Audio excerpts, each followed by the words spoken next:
Meet the world's fastest backwards runner. Are particles real? I think in a way physics has been a progress away from this.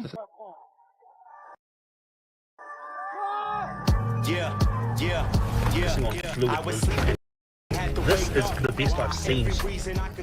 What's up, YouTube? Today, we'll be looking at disturbing TikToks that'll make you question reality.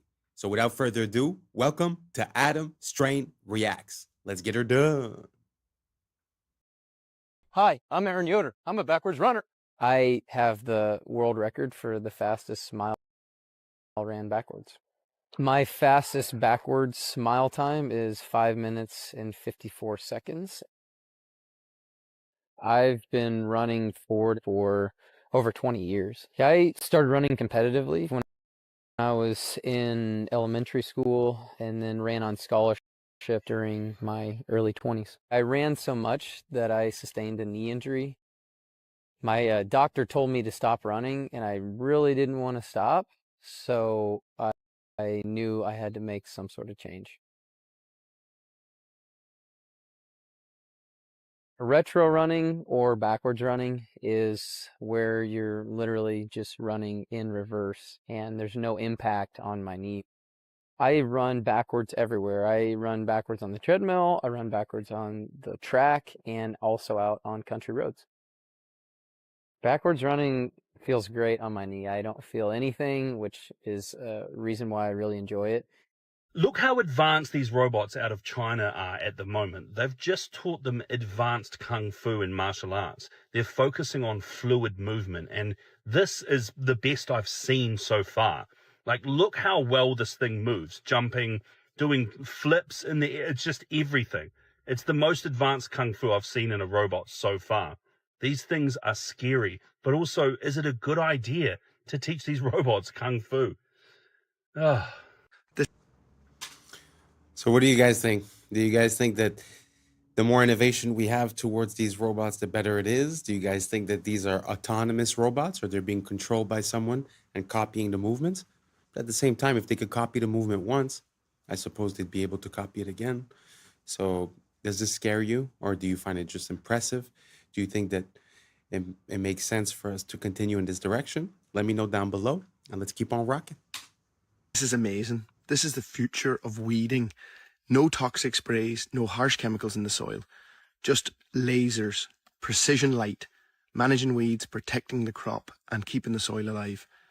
This is working with nature, using and harnessing technology for a safer, cleaner, healthier future in food. Wow, I had never seen that.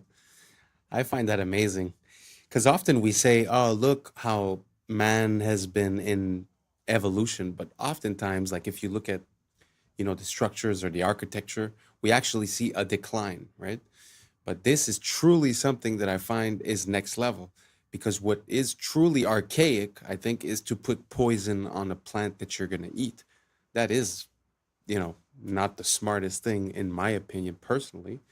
So what do you guys think about this? Using lasers to target and to not affect the normal crops? I find this is a step forward towards us being a bit healthier and having access to food that is worth eating. Do you guys agree? Do you guys disagree? Let me know down below. Let's keep on rocking.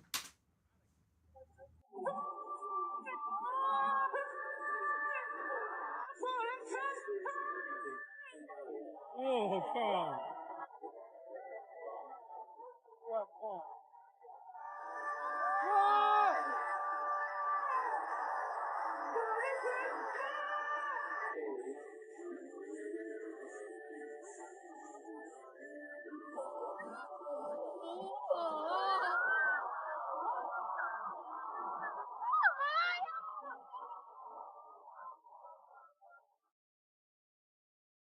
What?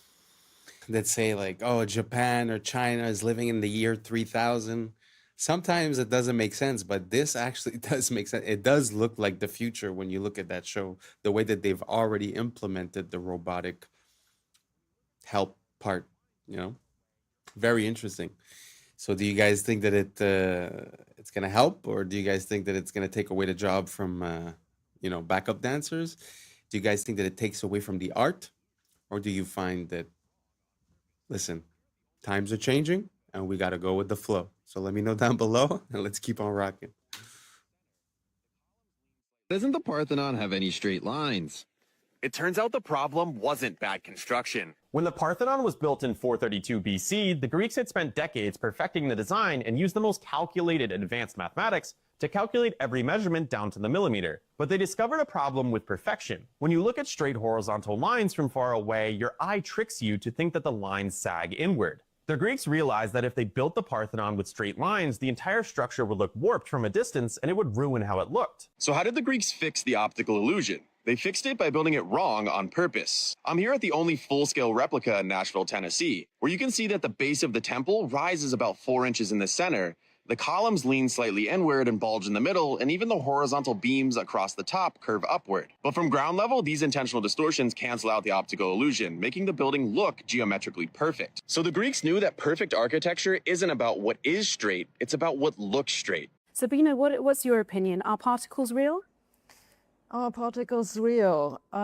So I would describe myself as an instrumentalist. I don't believe that mathematics is real. I think mathematics is a tool that we as physicists use to describe the world.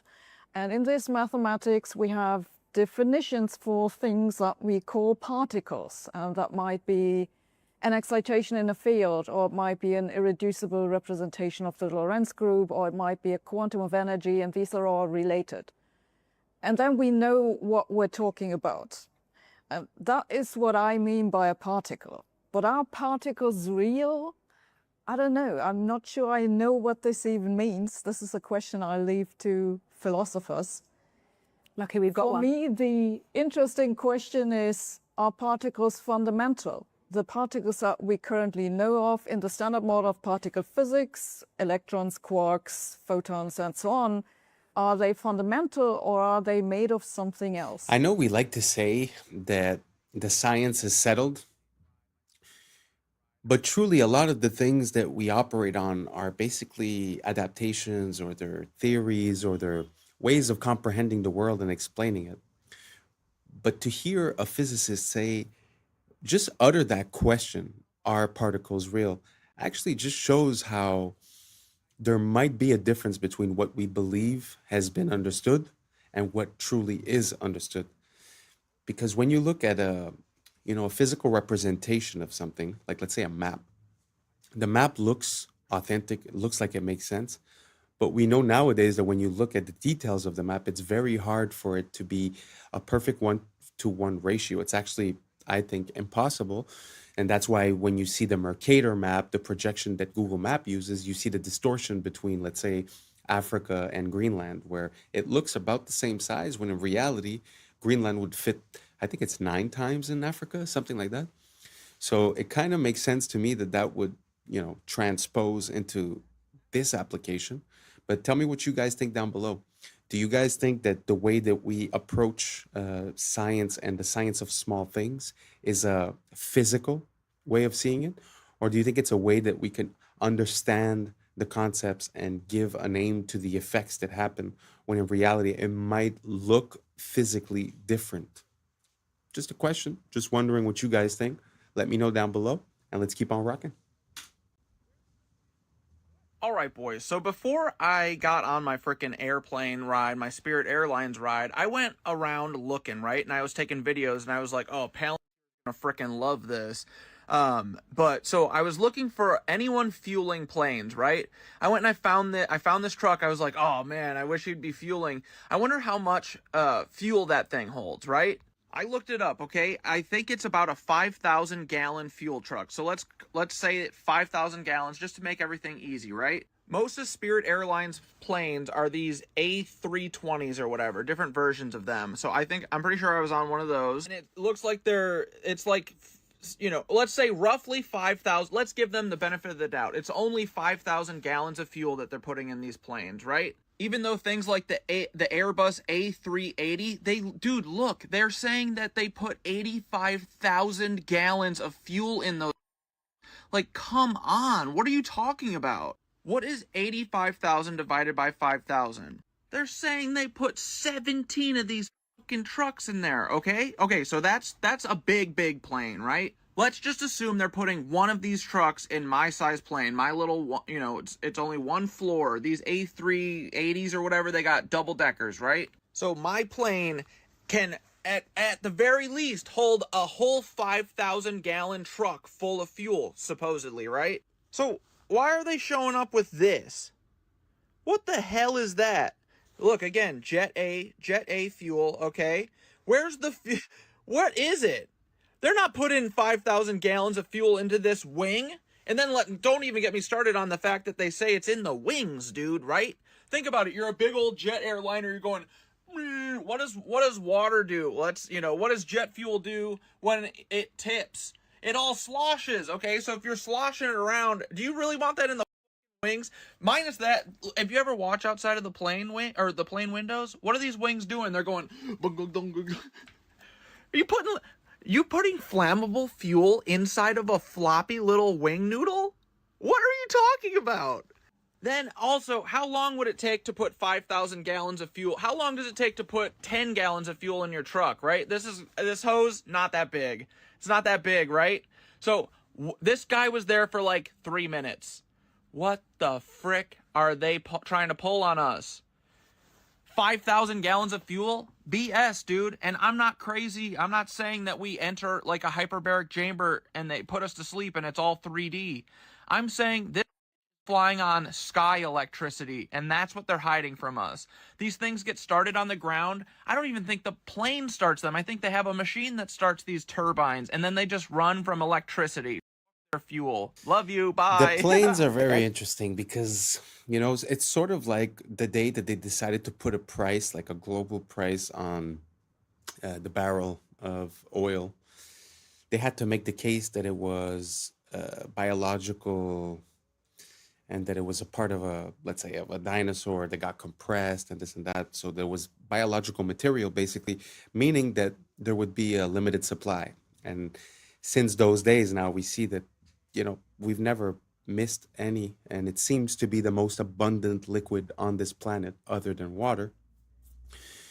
So what if it was the same thing for the planes, where they're using the fact that you're using that much gas to give the price, right?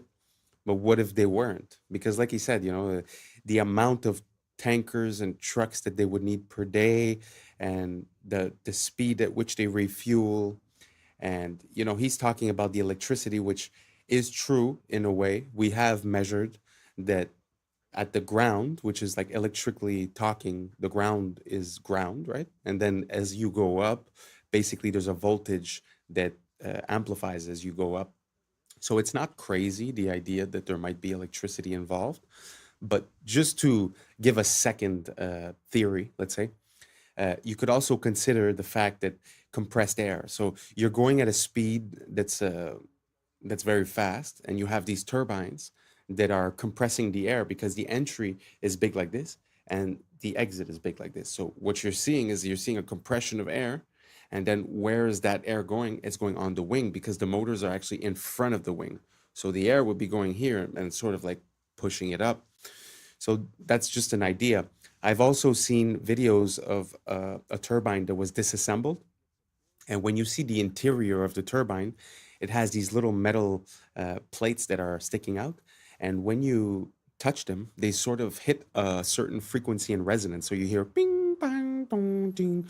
And the idea would be, sort of like a bee. They say that the way that the bee moves, it's vibrating from its thoracic chamber, and it sort of makes it lighter because of resonance. So what if they were using the concept of resonance, compressed air, electricity? So these are all just ideas that I'm giving you, but it's very interesting to think about the logistics. So the city where I was born, they tell you that there's, let's say, 100 planes per day. And when you do the calculation of how many gallons and how many tankers, it would be literally like a tanker every minute or a tanker every 30 seconds. And again, just the time of refueling. So I find it's just a very interesting question. For me, there's nothing that's really off the table. So let me know what you guys think. Is this crazy? Is this ridiculous? Are we sure? Let me know what you guys think down below, because if you guys see a possibility in this, I might do a deeper dive and show you guys some other content regarding this, because I find it's pretty important, because the freedom and the capability and accessibility of travel and of energy has a very big impulse, a very big effect, let's say, on our capability of creating new technologies, of being self-sufficient. So just putting a barrier to entry to having the gas or the electricity or this or that would change our life significantly. So that's why for me it's not something that I shy away from or that I'm scared of talking about. So let me know if you guys think down below if it's a possibility that there would be some other technology, and that would be the reason that they took the Zeppelins away, the balloons that used to fly, because it was too accessible, too easy, right? So let me know what you guys think down below. And like I said, if you ask me, I'm going to do a deeper dive on this. So let's keep on rocking. X-Men is about Martin Luther King and Malcolm X. Yes. Magneto is Malcolm X, and Martin Luther King is Xavier, is Dr. Xavier. Their philosophies were that's where he got it from. Yeah. It's all a lot of stuff is from black stories. And they just kind of, Superman is the Egyptian about Osiris, power from the sun. Same thing. Oh, wow. Oh, yeah, I read all. I love that. I'm just now hearing that for the first time. I never knew that. I love that. And when I was with Stan Lee, I love bragging about it, because I don't care. If you didn't meet Stan Lee, you can't with me. Yeah. Stan Lee, I was in his office for 3 hours. He was 89 years old. My friend went on a break, said, yo, hang out with Stan. I'm sitting with Stan Lee. I said, like, what the fuck? He goes, Godfrey, I want to show you something here. You see this picture of Wesley Snipes? Big ass picture of Snipes with the blade. He goes, he's the reason why Marvel got out of bankruptcy. It was him. Wow. It was because we had Blade. Blade is the reason he saved Wesley. And I go, and we ain't seen another Blade in 25 goddamn years. Crazy. But they got 18 Spider-Mans, 90 this, and Wesley Snipes saved. But this is how this business is. Yep. Look at that. Eddie Murphy saved SNL. Bill Cosby saved NBC. In Living Color, changed the halftime for Fox. Oh. Michael Jackson saved the halftime of Super Bowl in Still 1993. still the most watched Super Bowl of all time. Black people sell. Super Bowl halftime. We sell. It's just that they just can't get it out of their heads. They think we just can't give them too much because they'll do something. We're not going to act like you. We're not like that. No, we like to see everybody win. We ain't like you. Yeah. And it's pathetic. It's like black people sell. They didn't think black people sold overseas. They was like, you guys don't sell. But then Black Panther gets $1 billion. And then I was in Saudi Arabia. Yeah.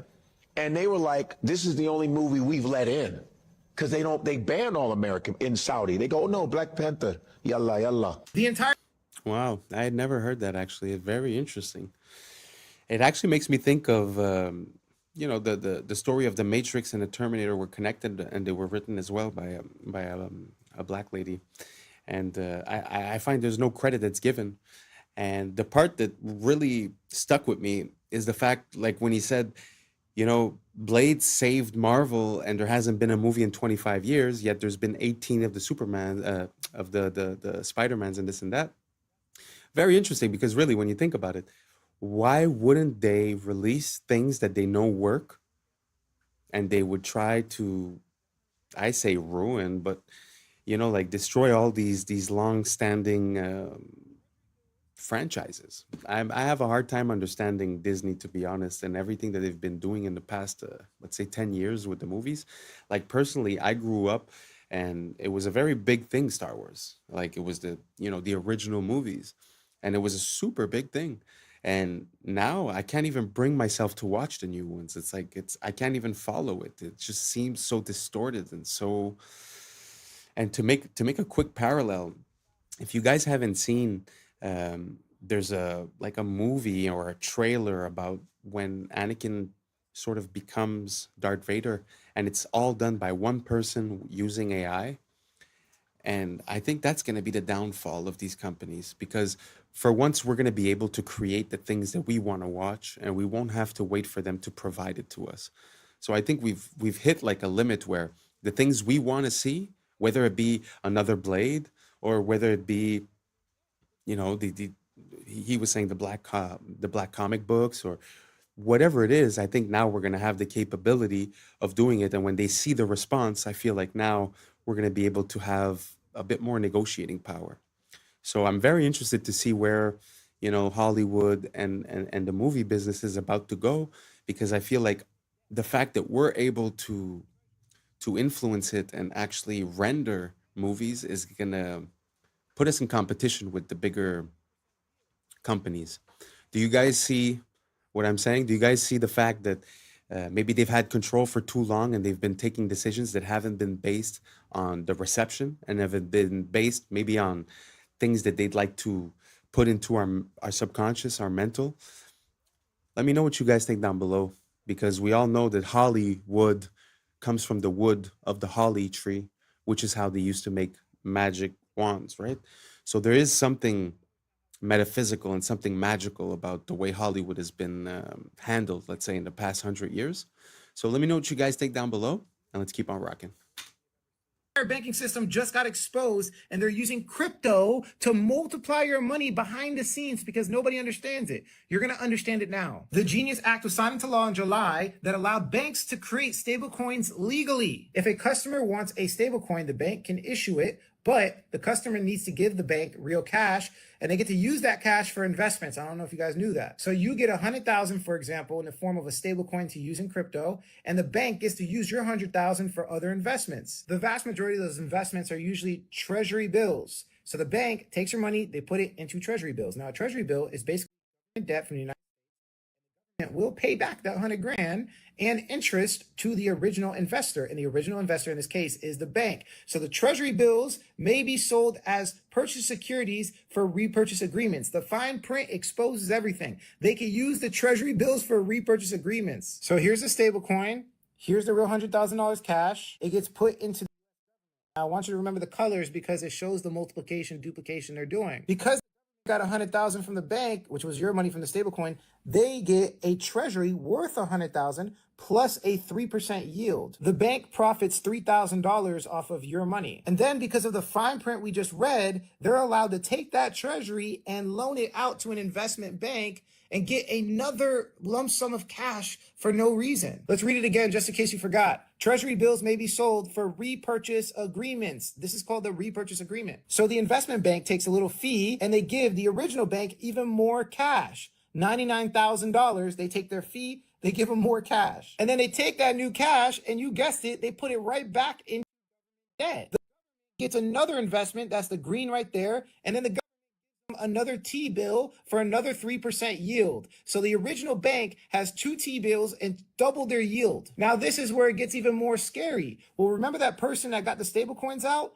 Imagine if they were colluding with the bank and they decided to take that stable coin and put it right back into debt in the form of tokenized treasuries. Right now in crypto, you can buy tokenized debt. Yeah, there's a token version of everything I explained up there, and you can get the 3% yield. So now it has 3 lump sums from that original $100,000, and you thought it was over. Well, if you invest in tokenized debt, they give you a token worth your dollar amount. Right now, it's called USYC for one of the funds. Binance offers loans against USYC right now. So on that original 100,000, you could take a 70% loan, and then you guessed it, put it right back into debt. The original $100,000 now has 4 forms of yield. Everybody's waiting for the inject liquidity into the market, but they're already doing it through stablecoin multiplication. And we are going to have the greatest bull run we have ever seen in human history. It's going to be similar to the 2008 bubble. Wow, that was a lot of information. Gee whiz. So this makes me think like money came from the idea of value. And now we've gotten so far away from value that it's seeming like a video game. It's seeming like, when you go on a game and you look for a money duplication glitch, you could find some of those.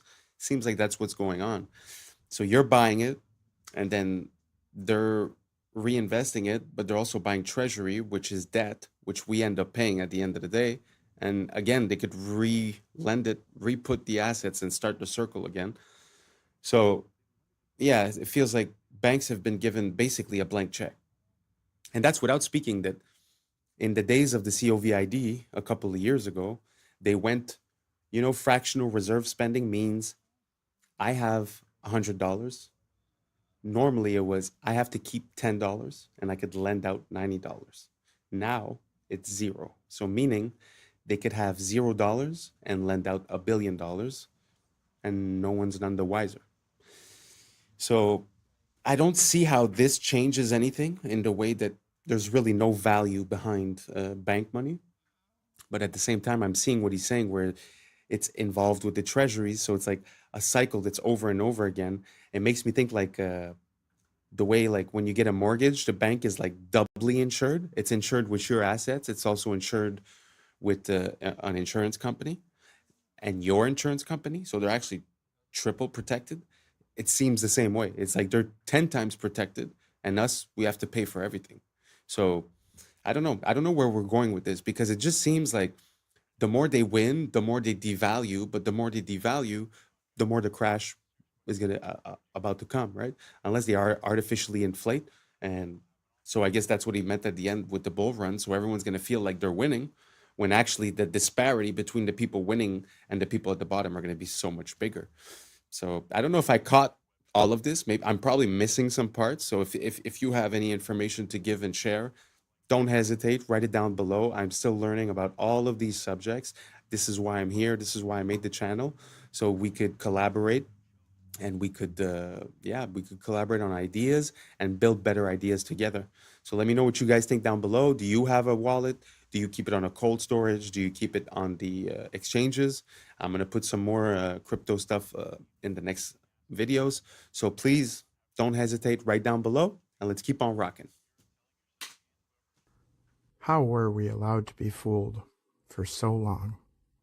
And no, I'm not talking about this beautiful architecture here, saying it was built by horse and buggy. I'm talking about Timu, Han Solo, and Chewbacca here. Hawkins was a literal puppet on that world stage. Did you know, before Hawkins had his fancy little computer, he had a translator talk for him? I think, in a way, physics has been a progress away from mysticism towards a rational understanding of the universe. Stephen, when did you first realize you wanted to be a physicist? Oh. I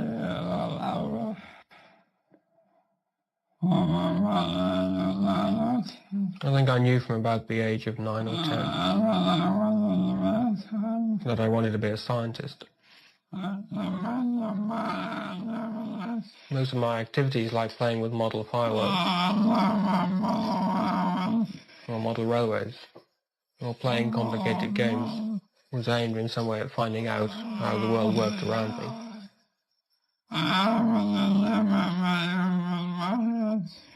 I was never very good with my hands, although my models did not work very well. But I was always interested in models that I could control. And I think that nowadays I have translated that into studying physics. Because in a way, if you understand the universe, then you have control of it. I don't know. I gotta say, that interviewer was pretty solid to not break out in laughter, to be honest. I would have been laughing for sure. What do you guys think? Do you guys think that it's real?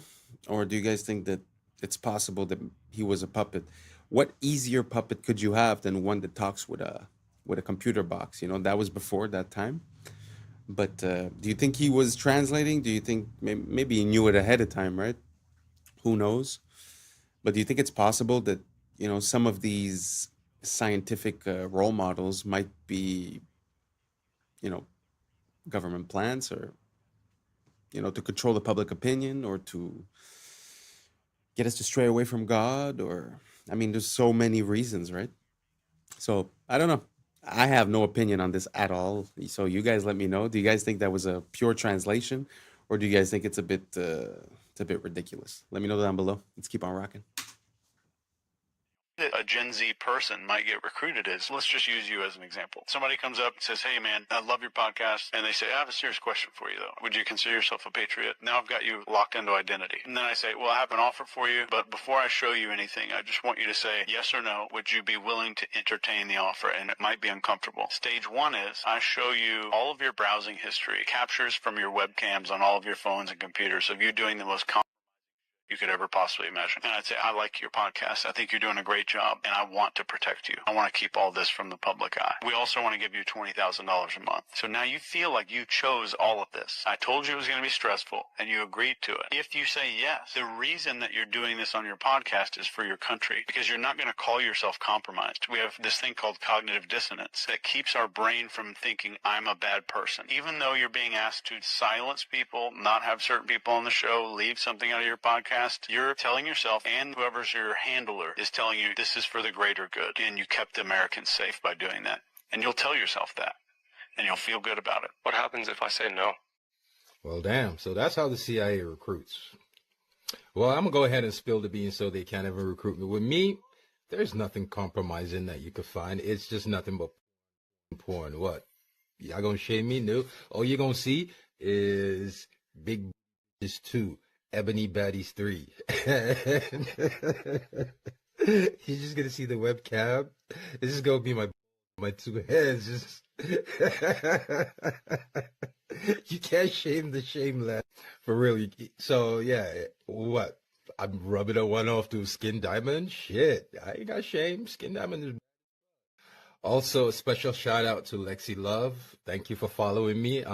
You and I, we had an amazing Thanksgiving Day. It was the greatest three. You, me, and Pamela. It was dope. So, to whoever's watching this, an agent assigned to me, I know you're don't be watching nothing stupid. I don't do nothing but regular good old. So, can't shame me shameless. Yeah, that was pretty dope. But it gives you a little bit of a perspective, you know. Sometimes we wonder why people act a certain way, and we don't really understand why people change their attitudes, especially when they're in the limelight. It's so easy to corrupt someone. It's so easy.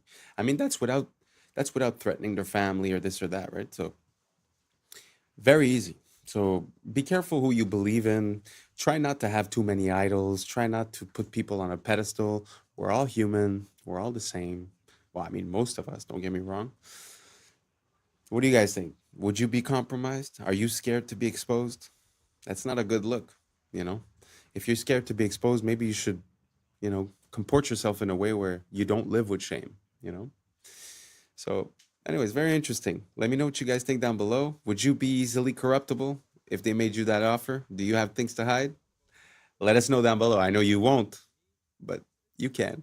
And that's a wrap for today, familia. Whether you're tuning in with the sunrise or you're posted up after midnight, I appreciate your time, your energy, your curiosity. And don't forget, this isn't about truth or fiction. This is about perspective. If this sparked a laugh, a thought, a deeper question, then we did our job. So drop your thoughts in the comments, keep the convo alive, like, subscribe, and hit that bell if you're riding a wave, because we're just getting started. Until next time, stay grounded, stay weird, stay critical. I'm Adam Strain, and this has been Adam Strain Reacts. Peace. Now's the time for us to link up. Really think we on the brink up. Making a change from living this train. Living this train. Making a change from living this train.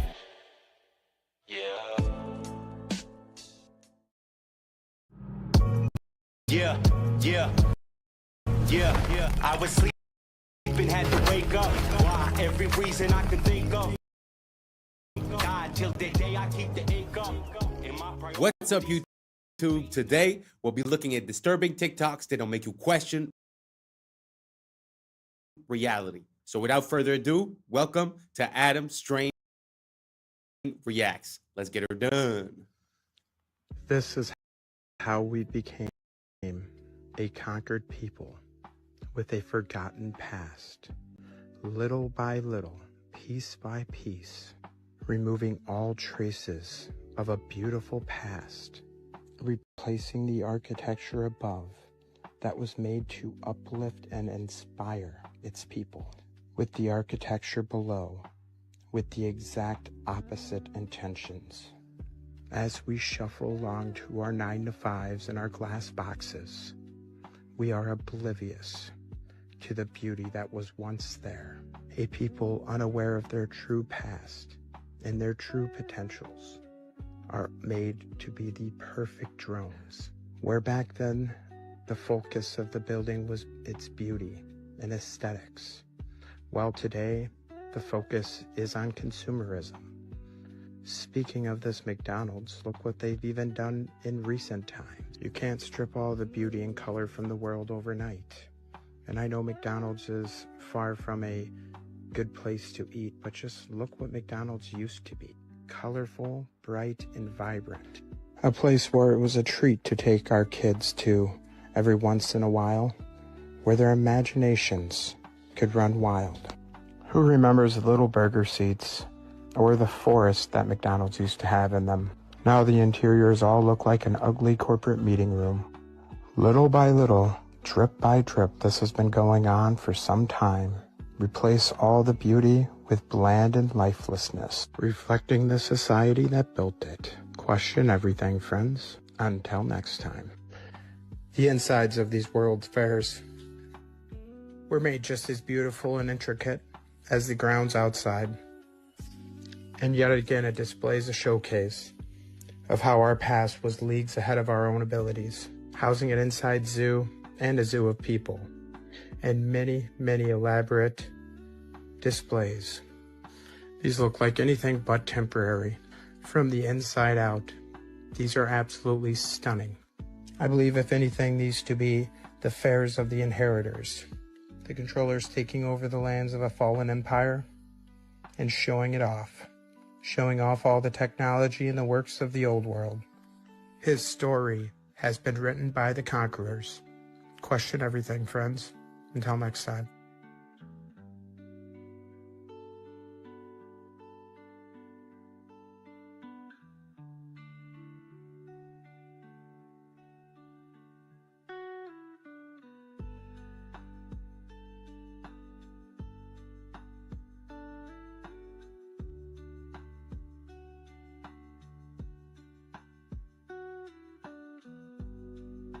There is a physical manifestation of the millennial kingdom. If the devil was bound, you'd have a time of peace and prosperity. And then maybe you would have a time where people could create grand buildings, create grand art, music, everything. We don't even understand, probably because I do believe the devil is very active today, as most people probably understand that follow me. The devil, the demons, they are super active. We don't even know how many negative effects that they inflict on us all the time, because we wrestle not against flesh and blood. We don't know how much our thoughts get cloudy because of spiritual darkness around us. And then again, you put that on a macro scale, like everybody's affected by this spiritual warfare and oppression. If that was lifted, if the devil was bound and put in a pit, is that possibly that humans could do a lot more than they do now, because there was this freedom in your own mind, your headspace, to not be inflicted by these demonic beings? I think that you couldn't help but have physical results of that. So if the saints are ruling in heaven and they're doing it better than the corrupt sons of God, I believe there would be positive effects on the earth, and we'd be able to see the evidence of that. And maybe that evidence is the grand buildings, the grand cathedrals, the art, the statues and stuff. It doesn't mean that everyone was perfect on earth, but it does mean that there was an allowance for people to do more than they're doing now. Now that we know who didn't discover America, this guy right here, let's talk about who it wasn't named after. Amerigo Vespucci. Yeah, you remember that footnote in your history book that said Columbus discovered America, but they named 2 continents after this guy instead, Amerigo, or as his mama called him, Alberigo. Who names 2 continents after some guy's first name? So why did they name it that? Well, we're taught it's because this map, the 1507 Walt T. Miller map, which is the first place the New World was labeled the Americas, this combined with a letter from a Florentine bishop, a friend of Amerigo, gave credit to his friend for the discovery and the naming. But according to the Spanish, that might not be true, because Europeans didn't actually name America. It was already named that. You know, the people who already lived there, who didn't think it needed to be discovered because they were already there, they called their home America, or various spellings of such. So why did they name it that? Well, it's very likely because of this. The South Americans worshipped a god called Amaru, or Amaru Ka, a feathered serpent. And Amaru Ka to the Aztecs was Quetzalcoatl. So according to Manly P. Hall, the children of the sun adored the plumed serpent. So much so they named the whole place after him. Amaru Ka literally translates into land of the plumed serpent. So no, it wasn't named after some guy. It was named after some old serpent. This was an electric quick... Very interesting. What do you guys think about that? Because I do remember the time when I was in history class and they were teaching me about America, and they were saying that they named it after the map maker. I always found that weird. Like, why didn't they call it Columbia or something like that, right? For Columbus, or for the actual person doing the exploration and not necessarily for the map maker. I always found that weird. But with the link towards the ancient civilizations of Mexico, it actually makes a bit more sense. And it actually connects back to Tupac. Because Tupac, I think that was the plan of his name, was Tupac Amaru Shakur. So the idea, I think, is pretty close to that. They probably knew something or had lineage towards it. But what do you guys think? Do you guys think America was named after Amerigo Vespucci, or was it named after something that was already here? And regarding the videos before, with the demon possession and the beautiful buildings, I feel like demon possession is like a word that we put, but the question that comes to my mind is more, if you compare living around those buildings the way they were built before, beautiful, ornate pieces of art, basically. Like, maybe you could call it demon possession or demon oppression, the fact of living in these cardboard boxes, because basically, let's say humans get inspired. So if I put you in a place that is beautiful, made of art, that is an expression of the beauty of this world, you might have a different thinking process. You might come with different solutions, with different thinking results. So maybe that's the whole thing. Instead of calling it demon, maybe it's just us not being at our top, at our divine, because it feels like we sort of sacrificed beauty for convenience. But my question is, a few generations down the line, what happens when, they say you're a product of your environment? What is the product of this type of environment compared to the product of a glorious, majestic, beautiful, ornate, So do you guys think that it makes a difference? Do you guys think the buildings have an effect on us? Do you guys think that whether we live in a 16 chapel or whether we live in a square box, it's the same? It's up to us. Let me know down below, and let's keep on rocking. Service station for electric-powered taxis in 1940.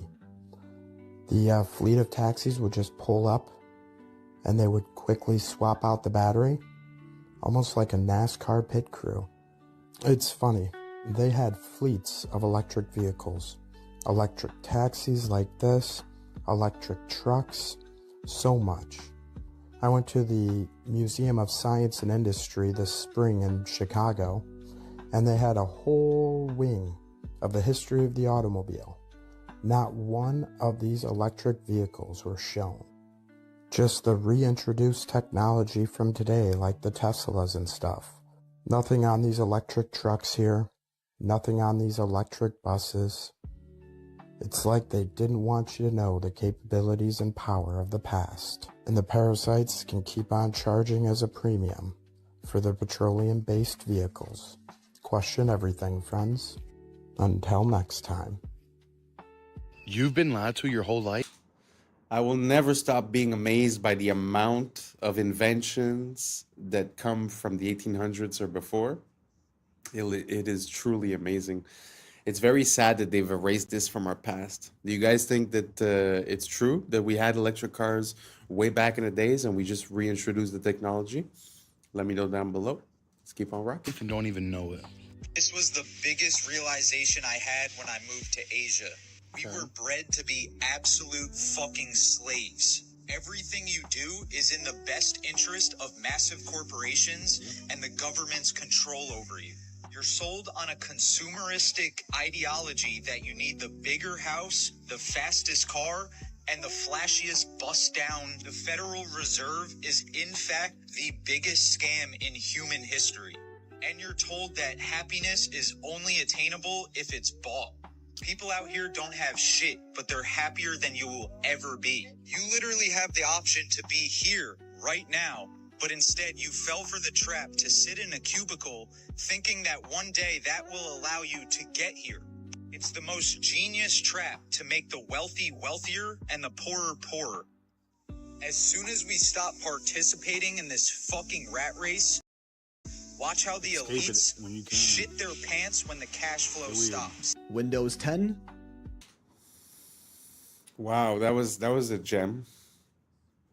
It always amazed me the way we were raised, where, you know, go to school for 20 years, go to work for 40 years, and then you'll be able to do what you want. Makes no sense. Because in my mind, if you've never worked the muscle of happiness, you don't even know how to be happy, you know?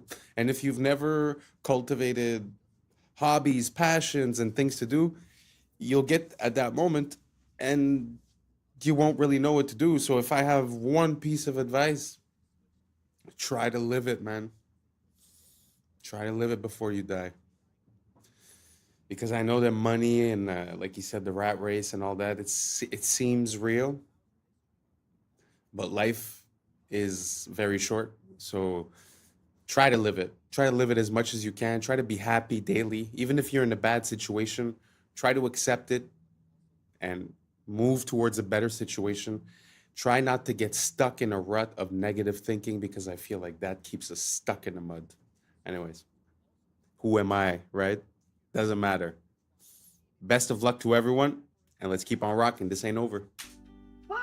Is officially dead. And now spyware that takes screenshots of everything you do every few seconds comes built in with Windows 11. This is real. Microsoft even bragged about it, and it's some Black Mirror in real life. But there is a way you can unplug from this mass surveillance operation that Bill Gates probably doesn't want you to do. So if you're watching this anytime after October 14th, 2025, Microsoft has officially ended support for Windows 10 after 10 long and faithful years, RIP. Which doesn't mean it's not going to work anymore, but over time it's going to become more prone to incompatibility issues, viruses, and other unfixable errors, kind of forcing everyone, myself included, to switch to Windows 11, which Microsoft announced has a built-in program called Recall, powered by their AI Copilot assistant, that explicitly states it takes an image of your screen every few seconds to sort of act as a browser history, but for all of your PC activity. Yup, even your offline sessions are gonna be tracked, meaning you can sort of rewind and search through everything you've ever done on your computer using AI, which is kind of cool, but also kind of creepy. Microsoft claims the AI will run entirely locally, so like inside your computer, not on some remote cloud server that they have access to. And the screenshots will also be stored only on your own computer in an encrypted file. I mean, if you think you can take their word for it, sure, no judgment, but you really never know with tech giants these days. And it still does give actual hackers an easy way to access everything you've ever done on your computer. Everything. Luckily, you can opt out of this feature if you want, so be careful when installing it, as they probably hid it inside some recommended settings option that 90% of people are just going to choose. And in case you already upgraded to Windows 11, there is a way you can disable it at a root level. Here are the instructions. Screenshot it, save this video, you're welcome. Richmond's City Hall, Gothic Revival. A palace of stone and glass. According to the textbooks, built in the late 1800s by men with horse carts, pulleys, and chisels. But look at the details. Copper domes weighing tons, marble cut with surgical precision, spires climbing skyward. Even today, with cranes, 3D software, and billion-dollar budgets, such feats take years. And yet, the story tells us, it was done in just a few years with primitive tools. Then the absurd twist. Many of these masterpieces were demolished after only 20 or 30 years. Declared obsolete. Outdated palaces of stone, gone before their time. If the goal was utility, why such grandeur? If they were truly 19th century projects, Why can't we rebuild them today with all our technology? Maybe because they were never ours to begin with. Perhaps they belong to another age, adopted, rebranded, and quietly erased. Charleston, 1901 to 1902. They called it the Interstate and West Indian Exposition. Boring name, right? Puts you to sleep, sounds like nothing. But look at the pictures, what do you see? A city, not some food stands, not a few carnival rides. A city, Cotton Palace, Ivory City. Sound familiar, just like Chicago's White City. They recycle the same trick, palace this, palace that. Palaces for pigs, palaces for cotton, palaces for whatever, ridiculous. And the story they tell us? They had no money, not a dime. They begged for funds, no one gave them any. And then, bam, a Spanish Renaissance city rises on 250 acres. Cotton Palace, sunken garden, auditorium, manufacturer's building, names that scream grandeur. If you're broke, you don't build an ivory city. You put up some tents and call it a day. But no, they give us a capital of marble and towers. And then the ending, failure. Only 600,000 people came, they lost money. Over $1 million spent, only 30,000 earned back. And then demolished. Every last piece except one building, the women's building. That's the history they give us. But think, so much talk about attendance, about exhibits, but nothing about construction. No photos of building crews, no scaffolding. Just poof. A city exists, and then it doesn't. So again I ask, was this really a fair? Or is it just another fake story patched together to cover these inconvenient photographs? Just when you think you've seen it all. Just by the way, these World's Fairs, I don't know if you realize, but there's more than one. I mean, it's almost every year.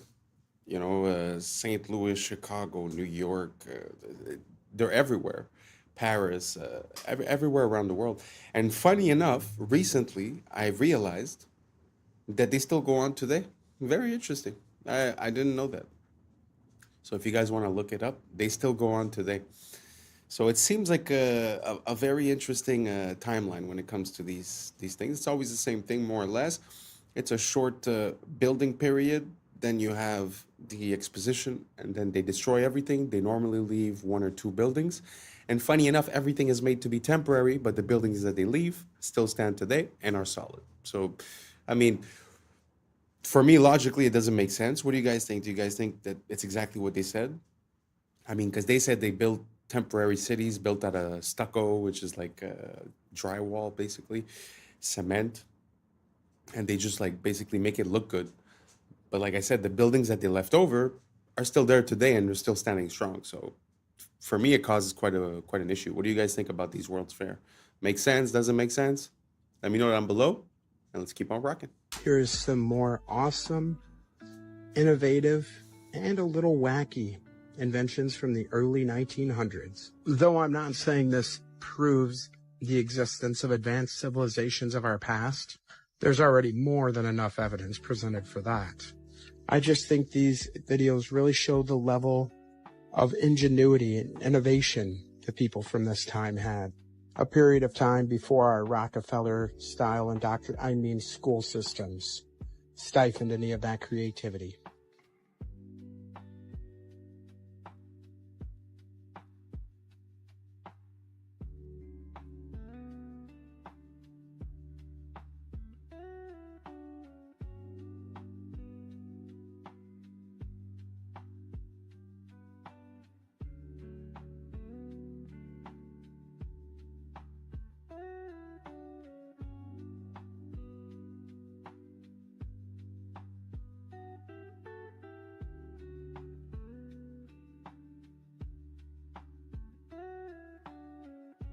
So today we're going to do our fun one, best cooking pans if you decide to eat cooked food. So the first one we start off with is copper tin. This was the old school way of cooking things, but they used low heat. which is an interesting way of cooking. Then we got the old carbon steel, which actually contains carbon, which is very beneficial. So this is one to look into. This was a real cool one that Tom Cowan talked about. Denobi Japanese clay pots. Earthen clay pots. Think about it. You're cooking with the earth. Then we got the traditional glassware, which is really cool when you get into vintage glassware and all the different types that they used to use. Then we have the old-fashioned cast iron. Not really one of my favorites because I think of all the rust. So something to think about, and how people have low iron while cooking with iron.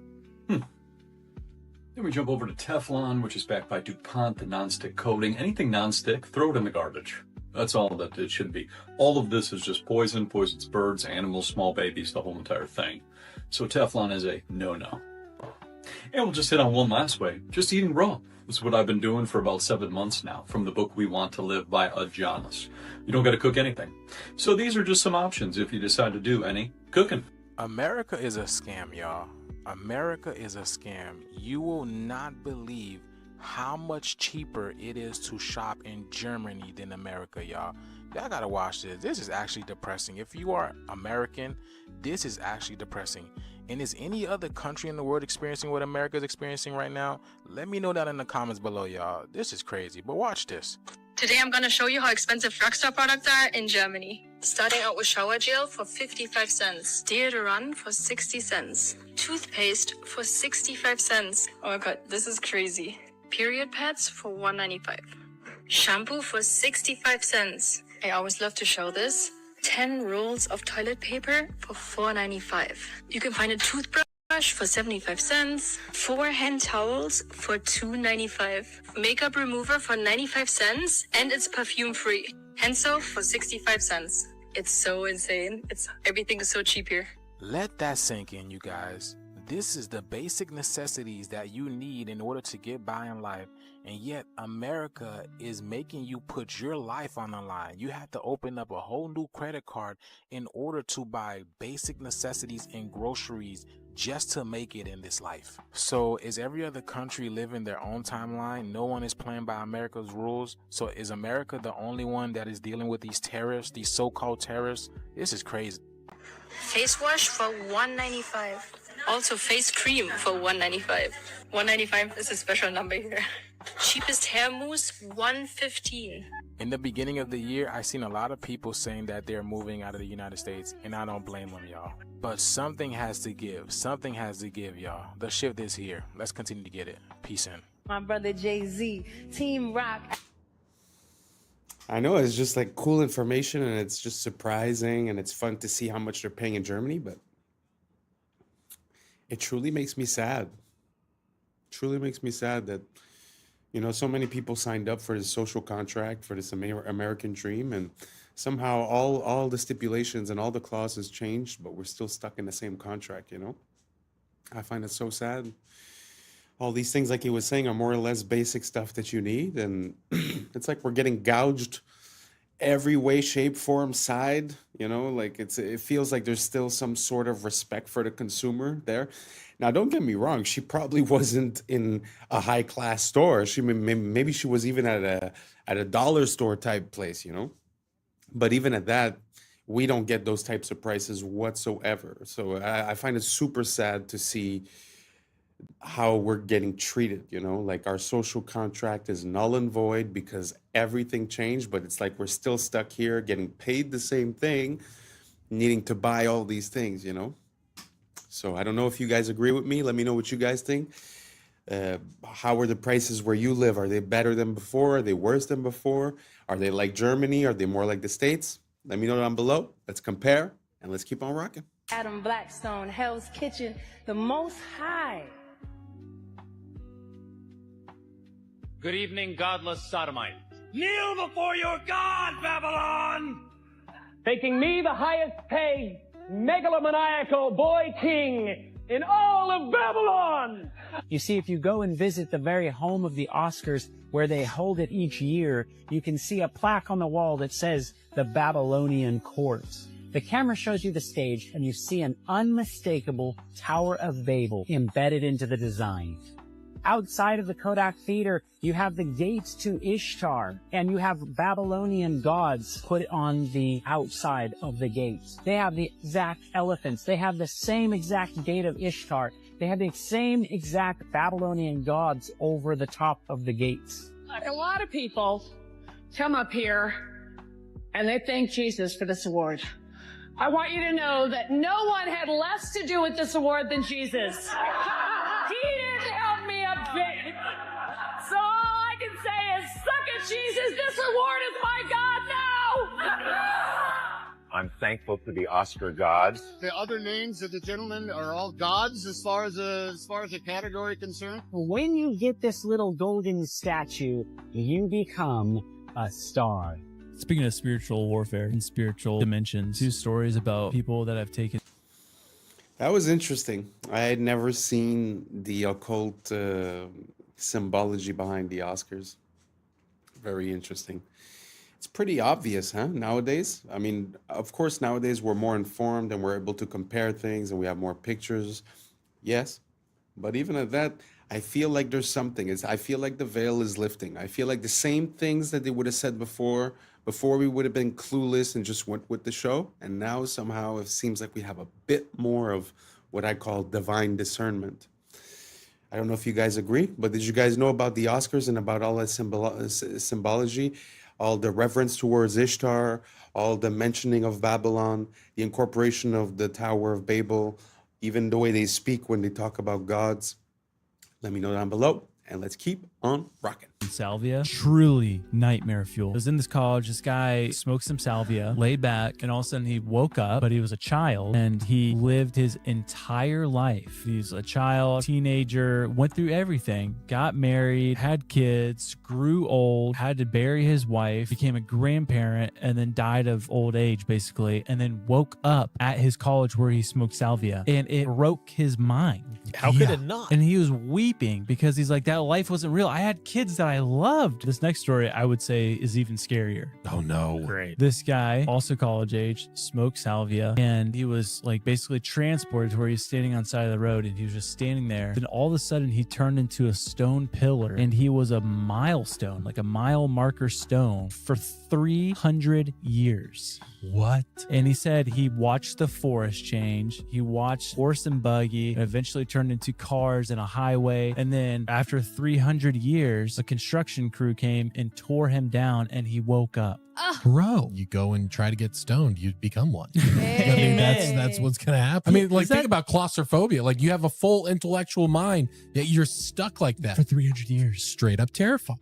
There was an altar found in Israel. Joshua's altar was excavated, and they took the spoils from it. They find this little lead tablet about that big, and they know that something's going on with this. Because of computers and where we are, they're able to read what the script says. Joshua's altar is built right at the gateway to the promised land, and it says this: cursed, cursed, cursed. Cursed of Yahweh. Cursed, cursed, cursed. So I was on a Zoom call with the archaeologist in Israel when he did the presentation on this. I threw a curveball, and I said, I understand where it is. I understand I'm going against, but this is not to the people of Israel. This cursed tablet is to the people in the land. And also, when it says Yahweh, it's the first time that Yahweh is mentioned anywhere. And the archaeologists, we got to go back to school. What are we looking at here? It's all written in Proto-Canaanite, which of course I can't read, but they can. In my opinion, this cursing is to the inhabitants of the land, which are the seed of the dragon, which are the Nephilim tribes, which were never supposed to be there. Wow. And right, it just goes like this. Yeah. It just goes like this. That's fascinating. Yeah, the more you dig, it all just connects. Y'all, look, it's $33 because she put her Americanness first.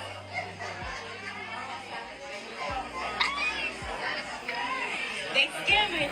Okay, so I went through and read through Uber's terms of use, and they can actually do this. Okay, so here's what's going on. The person was trying to call an Uber in Atlanta, and they quoted her $33 when she used her American Express, but then when she switched her payment to Visa, then it became $20. Weird. Now, according to an Uber spokesperson, they say that we want to be clear that Uber's pricing tech does not set different prices for riders according to the payment type they use. But that is not what their terms of service says, okay? It says right here, quote, prices for product or menu items displayed through the services may not be the lowest price at which the product or menu items are sold. And that Uber is a, quote, personalized digital marketplace platform, meaning prices specifically tailored to you. Also, a lot of Amex cards offer an annual Uber credit. For example, this gold card offers cardholders $120 of Uber cash per year. But now some travel bloggers are reporting that Uber is also charging higher prices if you have those credits in your account. And Uber's terms of service also allows this as well. It says right here, quote, certain users may from time to time receive promotional offers and discounts that result in different amounts charged for the same or similar services of goods obtained through the use of the services. The lesson here is always read the fine print, people. Man, it feels like we're really close to a society that uses dynamic pricing. Oh, you're this skin color, it's this price. Oh, you live on this block, it's this price. I'm very scared of that. I find that it's a pretty slippery slope to get down. And second of all, we have to watch out. You know, they use our our desire for a promotion to mess with us, but you also have to know what the value of things are, because we've caught companies now over and over on Black Friday and stuff like that. They just mark up the price, put down the percentage, comes out to the same, and everyone's going crazy, you know? So try to figure out, you know, is it a good deal or is it not? And this here, you have no way to know, but okay, we'll give you 120 credit, but every ride you buy is going to be $10 more. We have to be careful. And that also ties in with the AI. They wouldn't be able to real time process all the data and then give you a dynamic pricing that makes sense if they didn't have this AI and all the data points that we give them. So I don't know what you guys think. Do you guys think that this dynamic pricing, these promotions, and the inclusion of AI is going to get us in a very sticky situation? Or do you guys think it's better like this, and that finally we're going to have customized basically prices for everyone? Let me know down below. This was the end of it. Thank you so much for rocking with us.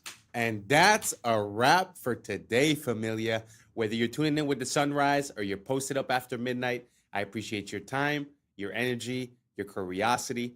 And don't forget, this isn't about truth or fiction. This is about perspective. If this sparked a thought, a laugh, a deeper question, then we did our job.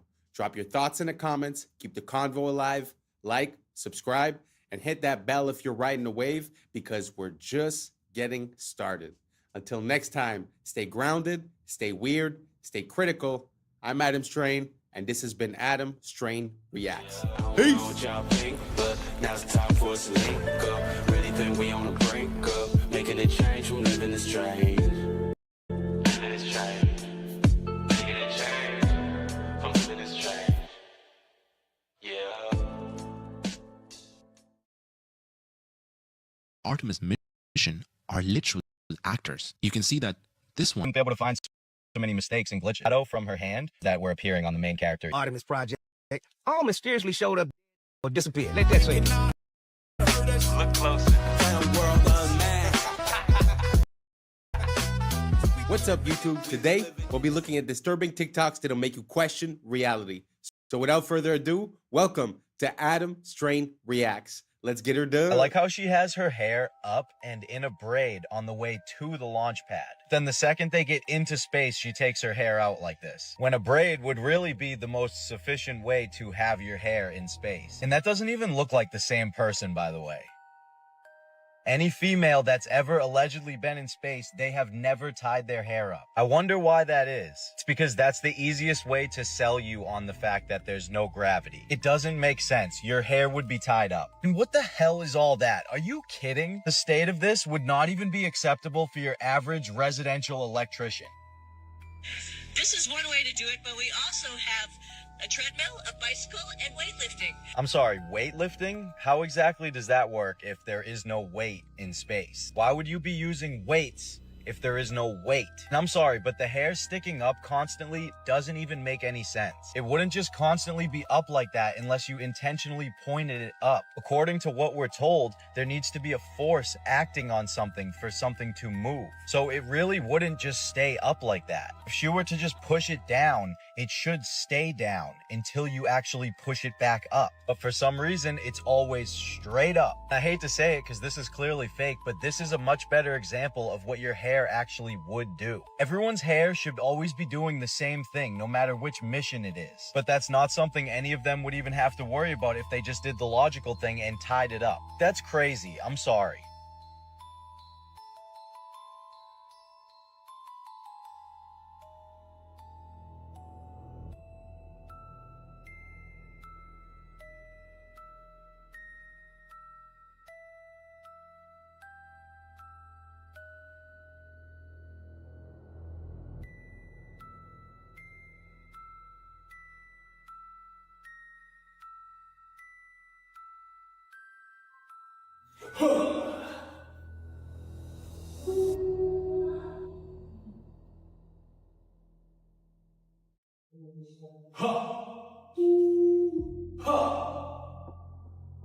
For America and a waiting world, integrity is 5. What is that? The end of a paper towel tube? They're like looking at the end of a paper towel and turning the light on and off.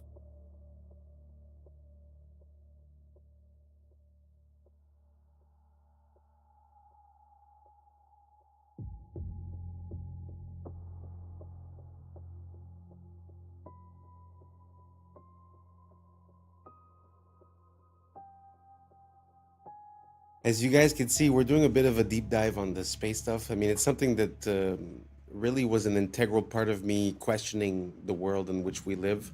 And for me, it was satellites. When I started searching for that, it started bringing me to so many different questions and different pieces of how things work, and it didn't really make sense. But that was a good example. I mean, he's like, oh, that looks like this. He just pulls it out and he does it. I think there's something about the way we intake information due to like credibility and stuff like that, because basically, you know, I've seen videos where they show you a picture and they say, which planet is this or what is this, and it looks like a nebula, or it looks like Saturn or Jupiter, and at the end of the day it was just like a random kitchen appliance or just liquid inside of oil, and then they took a picture. You know what I'm saying? Like, it's just, I think a lot of this has to do with how we're looking at the information. So does it really make sense that, I don't know, just like he was saying, that they're keeping the hair up, or that, you know, after all of this evolution in camera, somehow, you know, we only get basic shots, basic quality. There's no camera pointing outside all the time. So let me know what you guys think down below. So this is the Artemis 2 special. We're just gonna breeze through it. Let's keep on rocking. Fast are you going at your top speed? It's interesting measuring speed in space. So, you know, we use like air density and to determine Mach. So when we enter the atmosphere, we'll be going about Mach 25, 26, or 25,000 miles per hour. 7 miles a second. Wow. He said entering the atmosphere at 25,000 miles per hour, 7 miles a second. So what they tell us is that the atmosphere starts about 62 miles up, what they call the Kármán line. You understand too that they tell us asteroids that we can view from Earth also move at about 25,000 miles per hour. So this tiny little pod about 6 feet across enters the atmosphere only 62 miles up, moving the same speed as an asteroid, which by the way is the same speed as escape velocity, which is required to leave the atmosphere. So if they were coming in at that speed, only 62 miles up, they would hit the ground in about 8 seconds. Oh, but I forgot they had parachutes, because you'd be able to stop an asteroid with a couple of parachutes, right? Oh, and I also forgot you can film something 60 miles away that's going 25,000. I keep seeing people say, oh, well, the air actually slows them down to about 300 miles per hour. Okay, so even if we went with that dumbass logic, 25,000 miles per hour to 300 miles an hour in just a couple of seconds. Remember, it would have to happen in just a couple of seconds because you only even have 8 seconds before you're at the ground. So basically an e-brake from 25,000 with humans inside. That would be even more extreme than going 500 miles an hour directly into a brick wall. wall. This is about 5,000 miles per hour. Think about 5 times faster than that. 7 miles a second.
These astronauts are really an IQ test for the general public, because tell me why she's walking around just fine on stage, and then a few days later she's hobbling around like a baby gazelle that just fell out of her mother. Muscles don't just atrophy from being just fine, from no gravity, to barely being able to walk. Uma invenção de 1950, veículo híbrido, metade carro, metade avião. Na estrada, chega a 90 km por hora. Para voar, basta travar a parte inferior, dobrar as asas e acoplar a hélice. Sem ferramentas, sem complicação. No ar, alcança 160 km por hora, fácil de pilotar. Funciona com gasolina comum. Único problema, custos elevados para a produção e achar onde estacionar.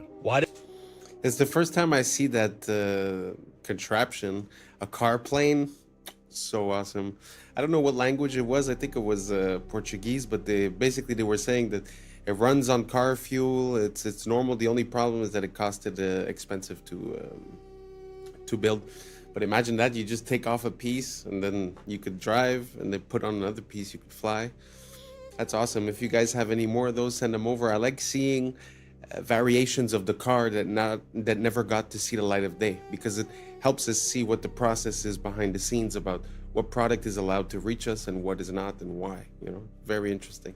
Anyways, let's keep on rocking. Did they have such a clean shave the entire trip? Like, I shaved, I think, 2 days ago. This was the Artemis crew on the way to the launch pad. This was them on day 8 after circling the moon and returning home. Look at their faces. Not once did they even have a 5 o'clock shadow. They had the cleanest shave I've ever seen in my life every single day. And okay, maybe they just shaved in space every single day, twice a day. Is it even safe to shave in space? Never mind have your hair flying all over the place. Loose hair is not safe in a spaceship. It is considered a hazard and is actively managed, not allowed to float freely. Stray hairs can be trapped in sensitive equipment, clog critical air filters, or be inhaled or get into astronauts' eyes. Astronauts typically keep hair short or tied back. I've never seen a woman's hair in space tied up. 100% of the time, it is out. You already know why that is. On average, it is normal to lose 50, 100, or 150 hairs from your head per day. So they were gone for 10 days, so times 3 minus this guy because he doesn't have any hair. Thousands and thousands of hairs would be all over the place. They state themselves can be very dangerous to the equipment. This is them when they got back after the 10th day, and their facial hair is the exact same as when they left. Oh,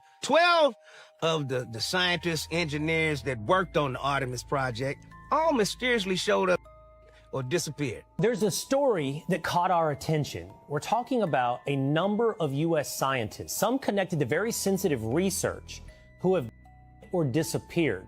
Let that sink in. So, they're acting again. I guess they came together and tried to blackmail them for some money. Otherwise, we're gonna tell them how we did the trick. And now they tricked, and they did. If you in on the motherfucking hustle, stay in on the hustle, I guess the more to that story is. Don't jump ship too late, because the hustle gonna continue. You're gonna be maggot food. Two of the astronauts on the Artemis mission are literal actors. You can see that this one was in Fallout and this one was in Mad Max. Why would they hire actors to go to the moon?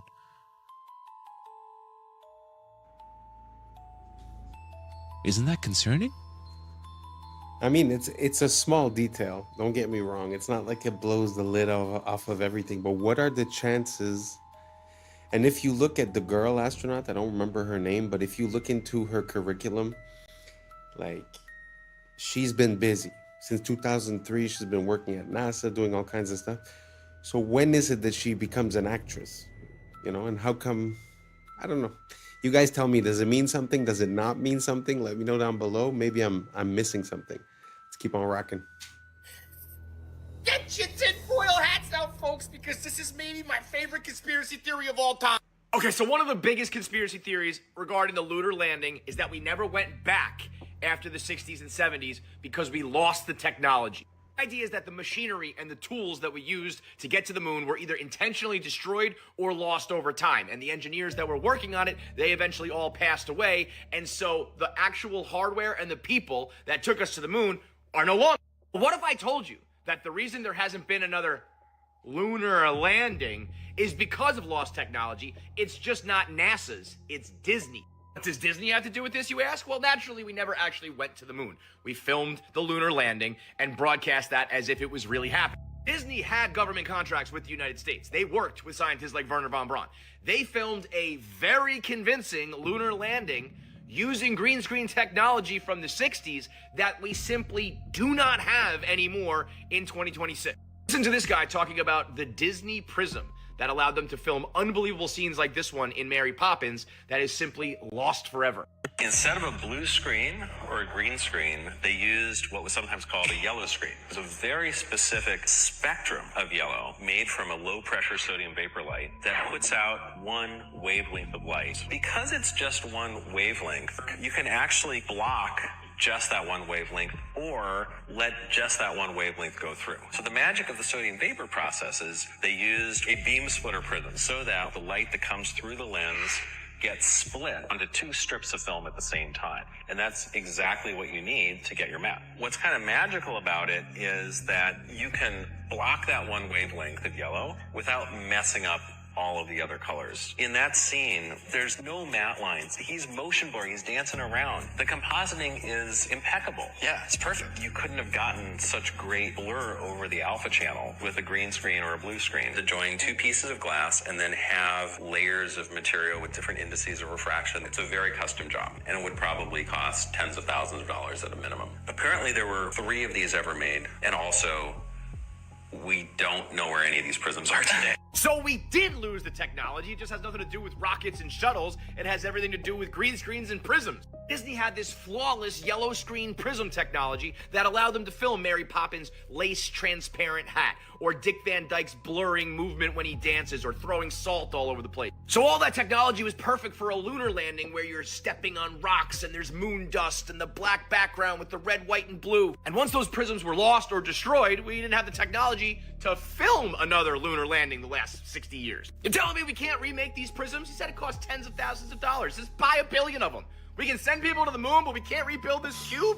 Forget about the lunar landing. I just want to see movies made this way. In today, wow, it was the first time that I've ever heard anything about that, and I've been looking into this for quite a long time. But have you guys ever heard of this lost technology? That's pretty crazy. I mean, to have the capability of doing just the masking or just the coloring and to have it perfectly split, I mean, that's a revolution for the 60s, never mind today. So yeah, very interesting. I had no idea. I had heard the idea that Disney was involved in the filming. But anyways, what do you guys think?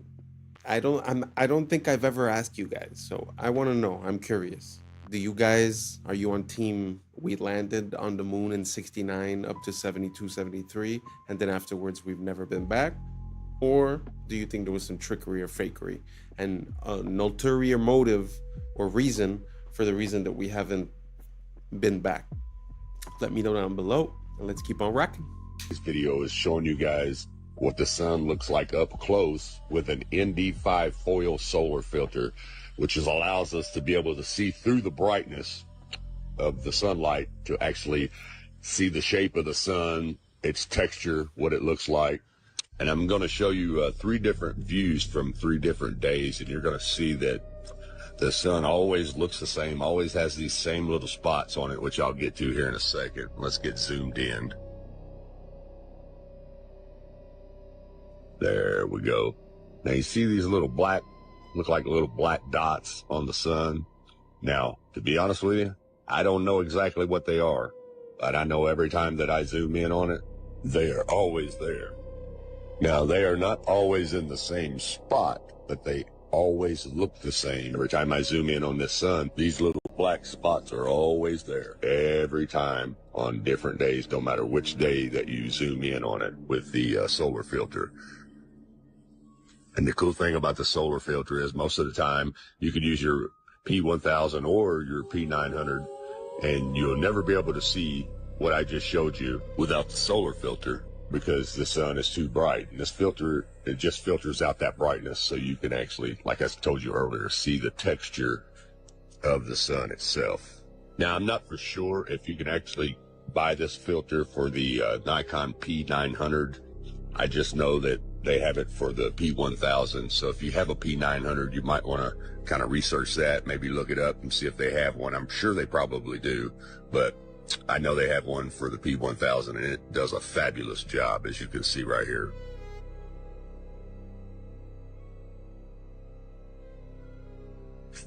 Now you're getting ready to see those little black holes, those little black dots again, just as I showed you on the first day.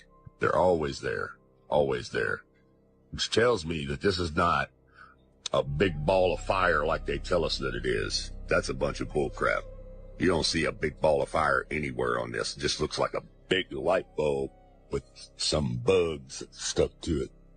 Not to mention the fact that I shouldn't be able to zoom in on this at all with a camera. It's supposedly 93 million miles away. Think about that. 93 million miles away. Trust me, there is no camera in the world that can see 93 million miles away. But anyway, it's a little shaky there. Sorry about that, guys.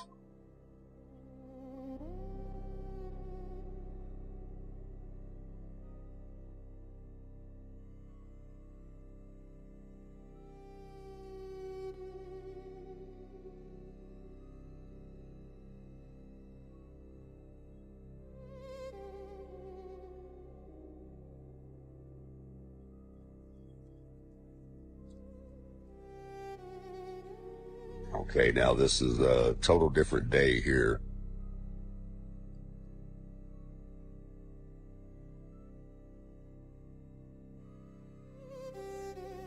There was some humidity on this day, so I didn't actually get the orange look or the yellow look. It actually had a white look to it, but you can see those black dots or little black holes are there on day 3 also. Well, you see the atmospheric reaction kind of blurring there over them, but they're definitely there. I don't know what that is, but it's something.